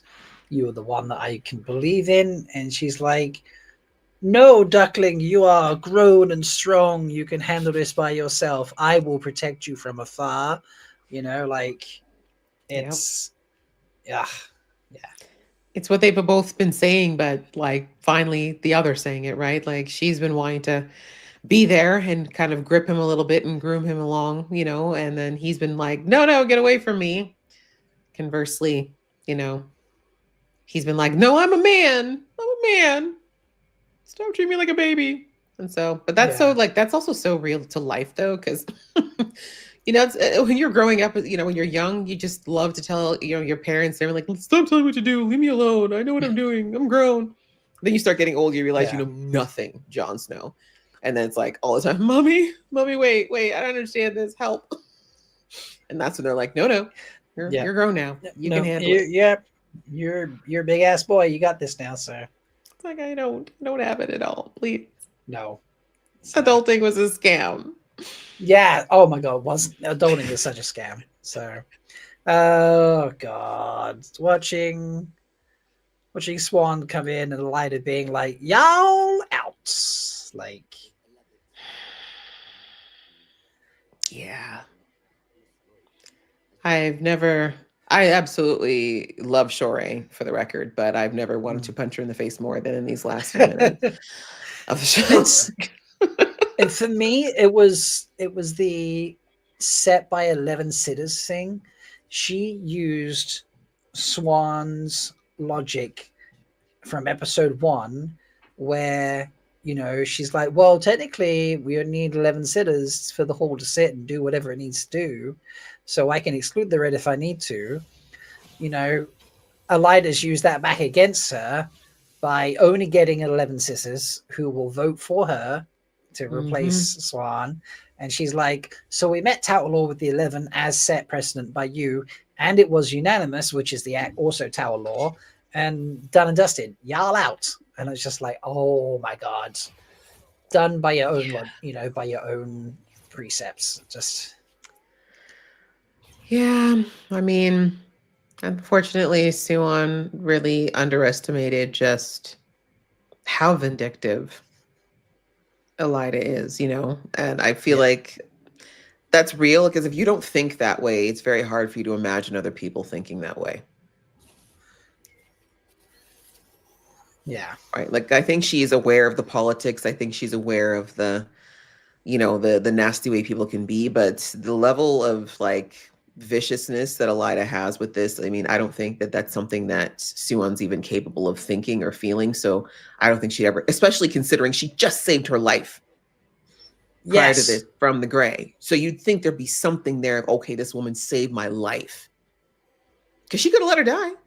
No one would have complained if Elida had died on that floor. It wasn't her. But she saved her. And still, Elida was like, no, screw you. So, yeah. That's why no matter what happens, even if she grows to, and she will regret this, she can still hit it. Like, I don't care. I hope she becomes a Trolloc meal. Well, Elida's journey in the books is quite a journey. And obviously I can't speak for what they all do on the show once it gets picked up. Which it will. Come on, Cook. You have plenty of time and money at Apple. But if they do anything like the book, it will be a journey that you will have feelings about watching. I think that's as open as I can leave it.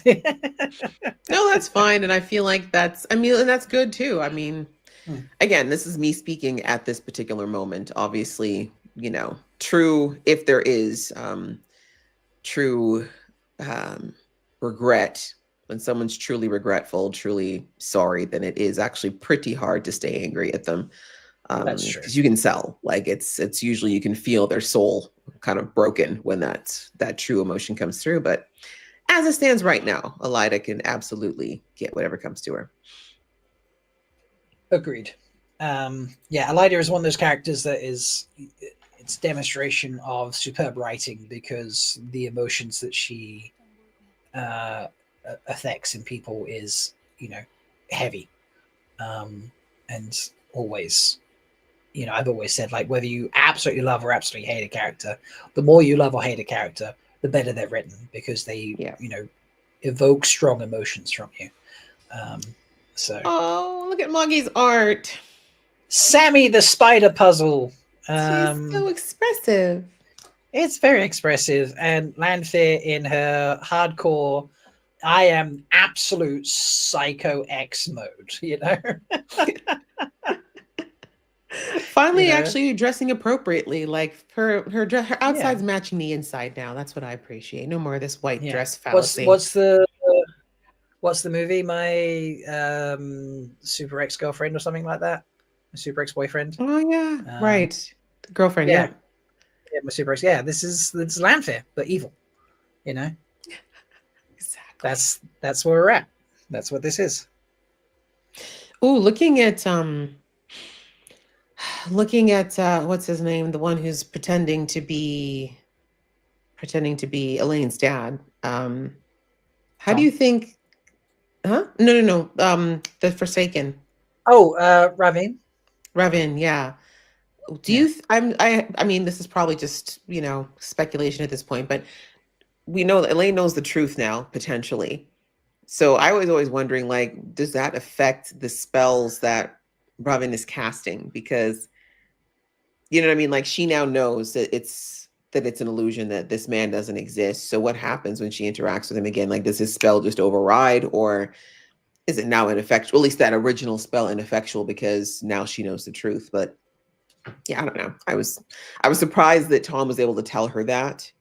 Because I didn't really understand, like, what's the range on this thing? Is it like, does everyone think this, or do you have to be in contact with him? But I guess you have to be in contact because of what happened at the tower, now that I think about it. So yeah. Yeah, it has to weave onto your mind. But like Elaine, Moraine's shield being tied off, the weave of compulsion is tied off in your brain. So it stays there until it's removed or you break through it. So he could just cast a new one, though, technically. Yes. I guess, yeah. Yeah. I'm just wondering, because, I mean, I don't know if Elaine will be able to play off pretending she's still under it if she sees him again, right? We will find out. Yeah. Hey, guys, let's just meet in the middle of the desert when it's 100 degrees. It's fine. It's all right. We're used to it. This is probably just a Tuesday for them. That's true. Yeah, you think it's hot. For us, it's just Tuesday. The way this conversation really should have gone: you're a redhead, I'm a redhead. You have tattoos, I have tattoos. Who's the real Slim Shady?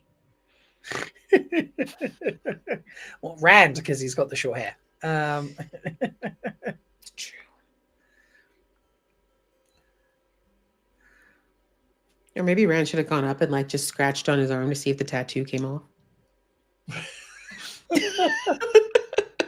Are we talking like Bring It On, where it's like tattoos are strictly forbidden, and she's like,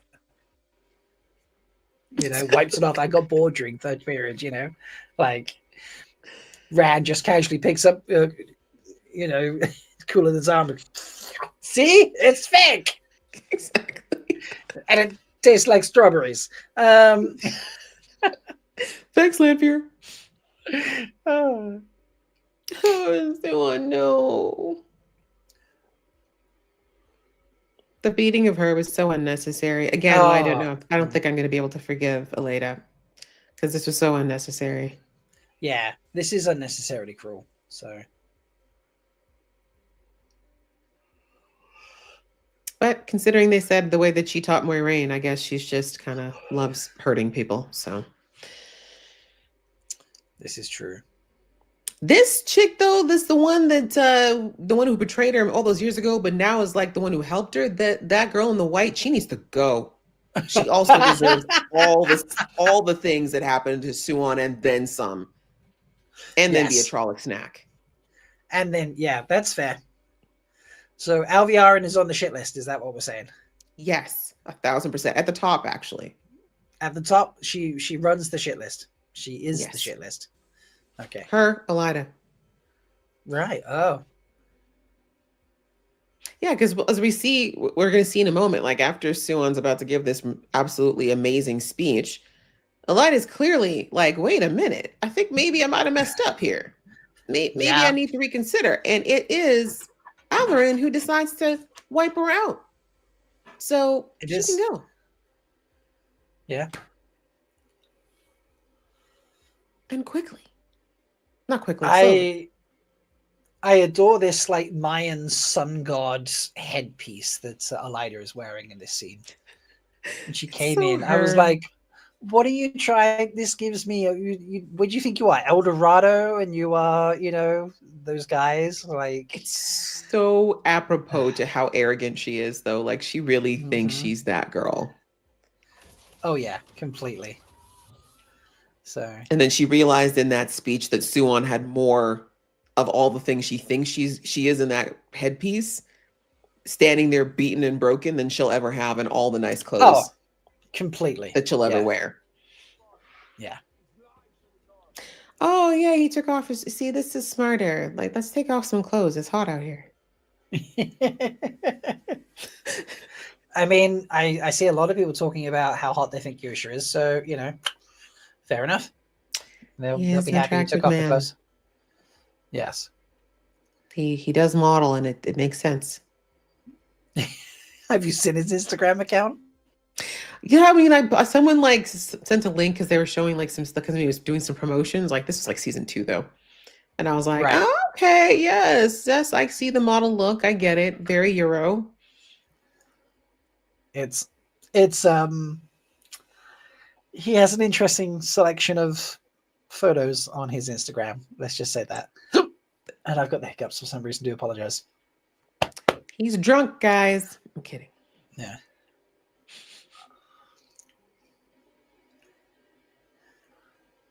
Oh man, he's out here giving this big speech, and poor Moiraine's getting choked out. Yep.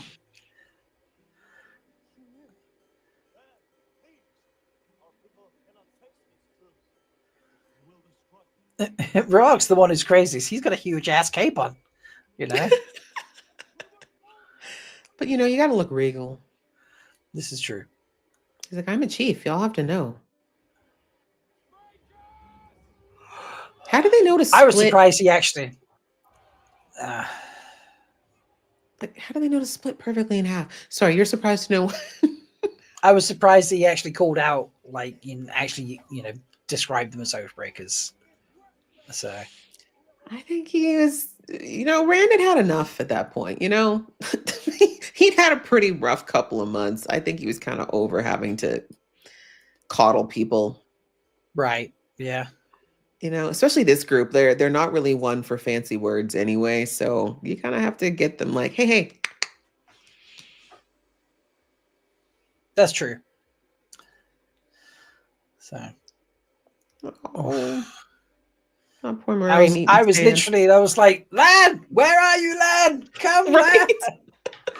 She is joking. And then I'm like, the Cicaда's right in front of you. Grab the ball. Smack her in the head with it if need be. You know, I was like, yeah.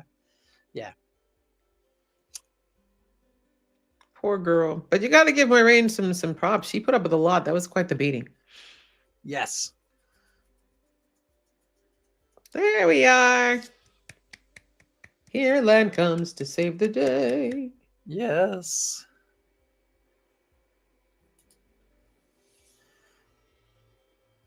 And she's like, ah, shit.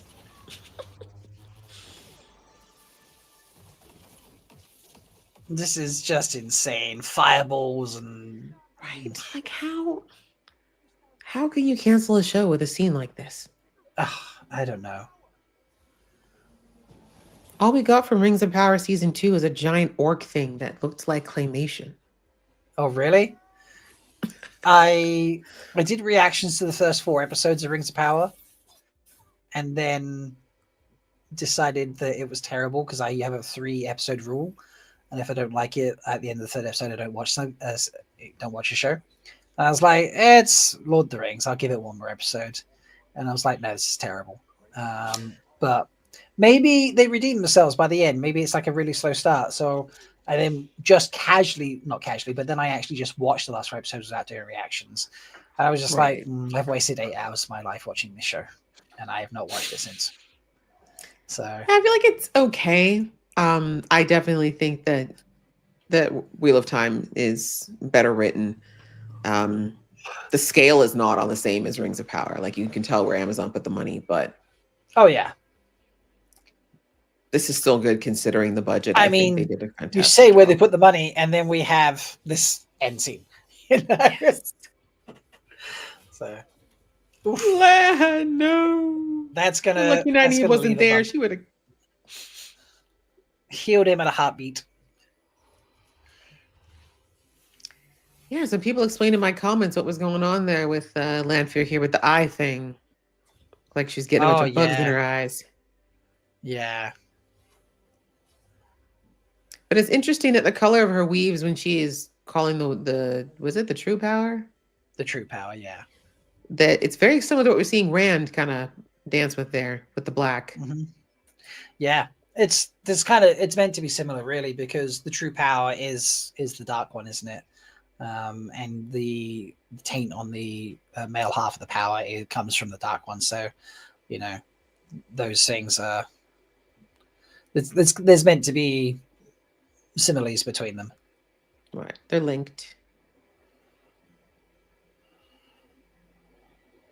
And then we got Rand out here like, I think I'm just about to make everybody have a rainstorm because it's Thursday. Yeah. I'm gonna make it rain. And in this case, he means literal rain. Yep. Oh, it's the one. Oh, yeah.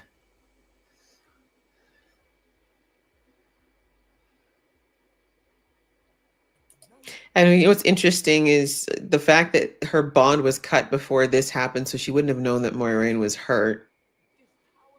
I wonder if that would have affected her in that moment.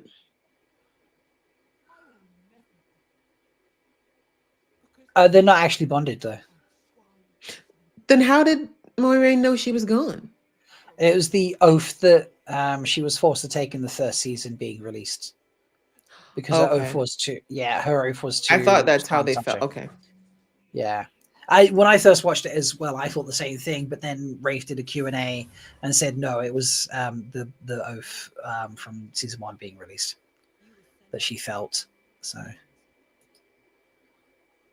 See, this part I thought was so interesting to me because, well, oh yeah, now that I'm looking at the illustration, yeah, you can kind of see the bond being broken there, the oath being broken, I mean. But what I think is so interesting in this scene here is that you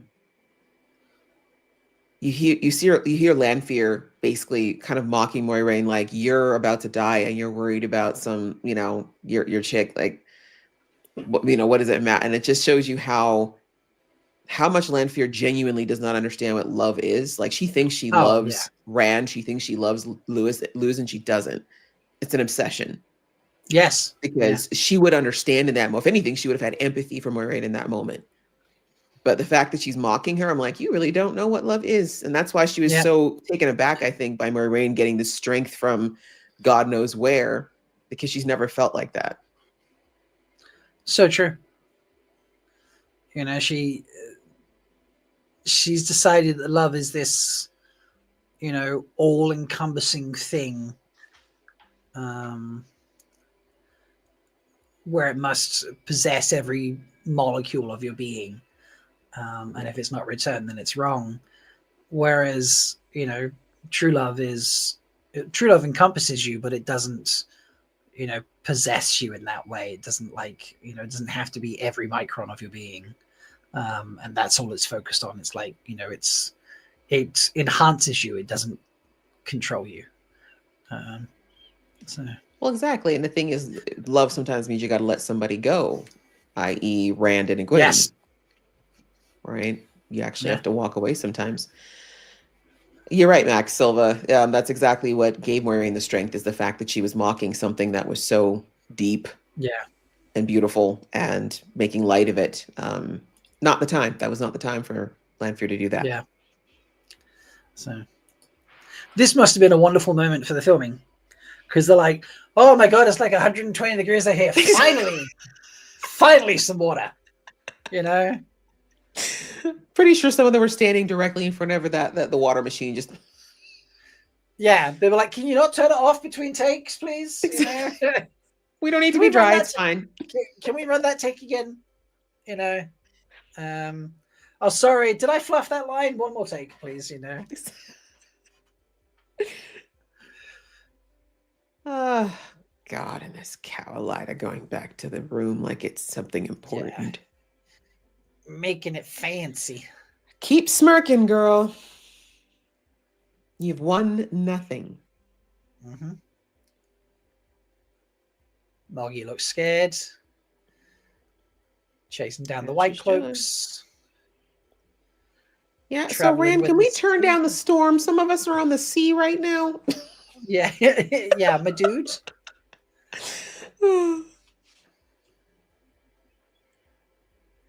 This is an interesting moment too, where Egwene tells Rand to let it go, and he gives her this look almost like, you don't get to tell me what to do anymore. Yeah.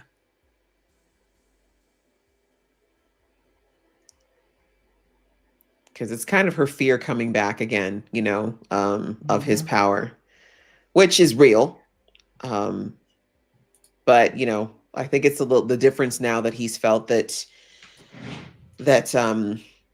Moiraine kind of trusts him a bit more with it now, like, or at least trusts him to make some more decisions. I think he's kind of beyond people not trusting him enough, I guess.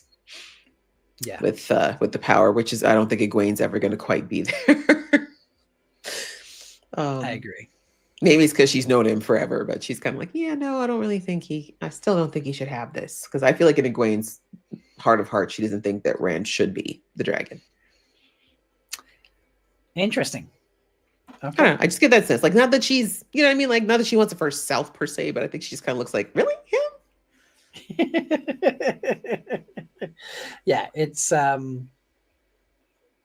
very complicated thing, like being the dragon on so many fronts. And she is, she's got to be like the best at everything, doesn't she? So. Overachiever for sure. What is she gonna do when she sees that Nynaeve is actually back? Oh, then she's just like, well, damn it, because she felt bad. She felt bad when Nynaeve was just like, you know, championed in what was it, season 1, where it's just like strongest challenger in 1,000 years, Nynaeve Almira, and then she's like, oh, it's not me. You know? Yeah, exactly. How dare you? Yeah. But yeah, I always look forward to, I mean, when we get it again, I look forward to seeing when they're back, and yeah, Nynaeve being a little bit more sure of herself, because yeah, poor girl. I agree. I agree.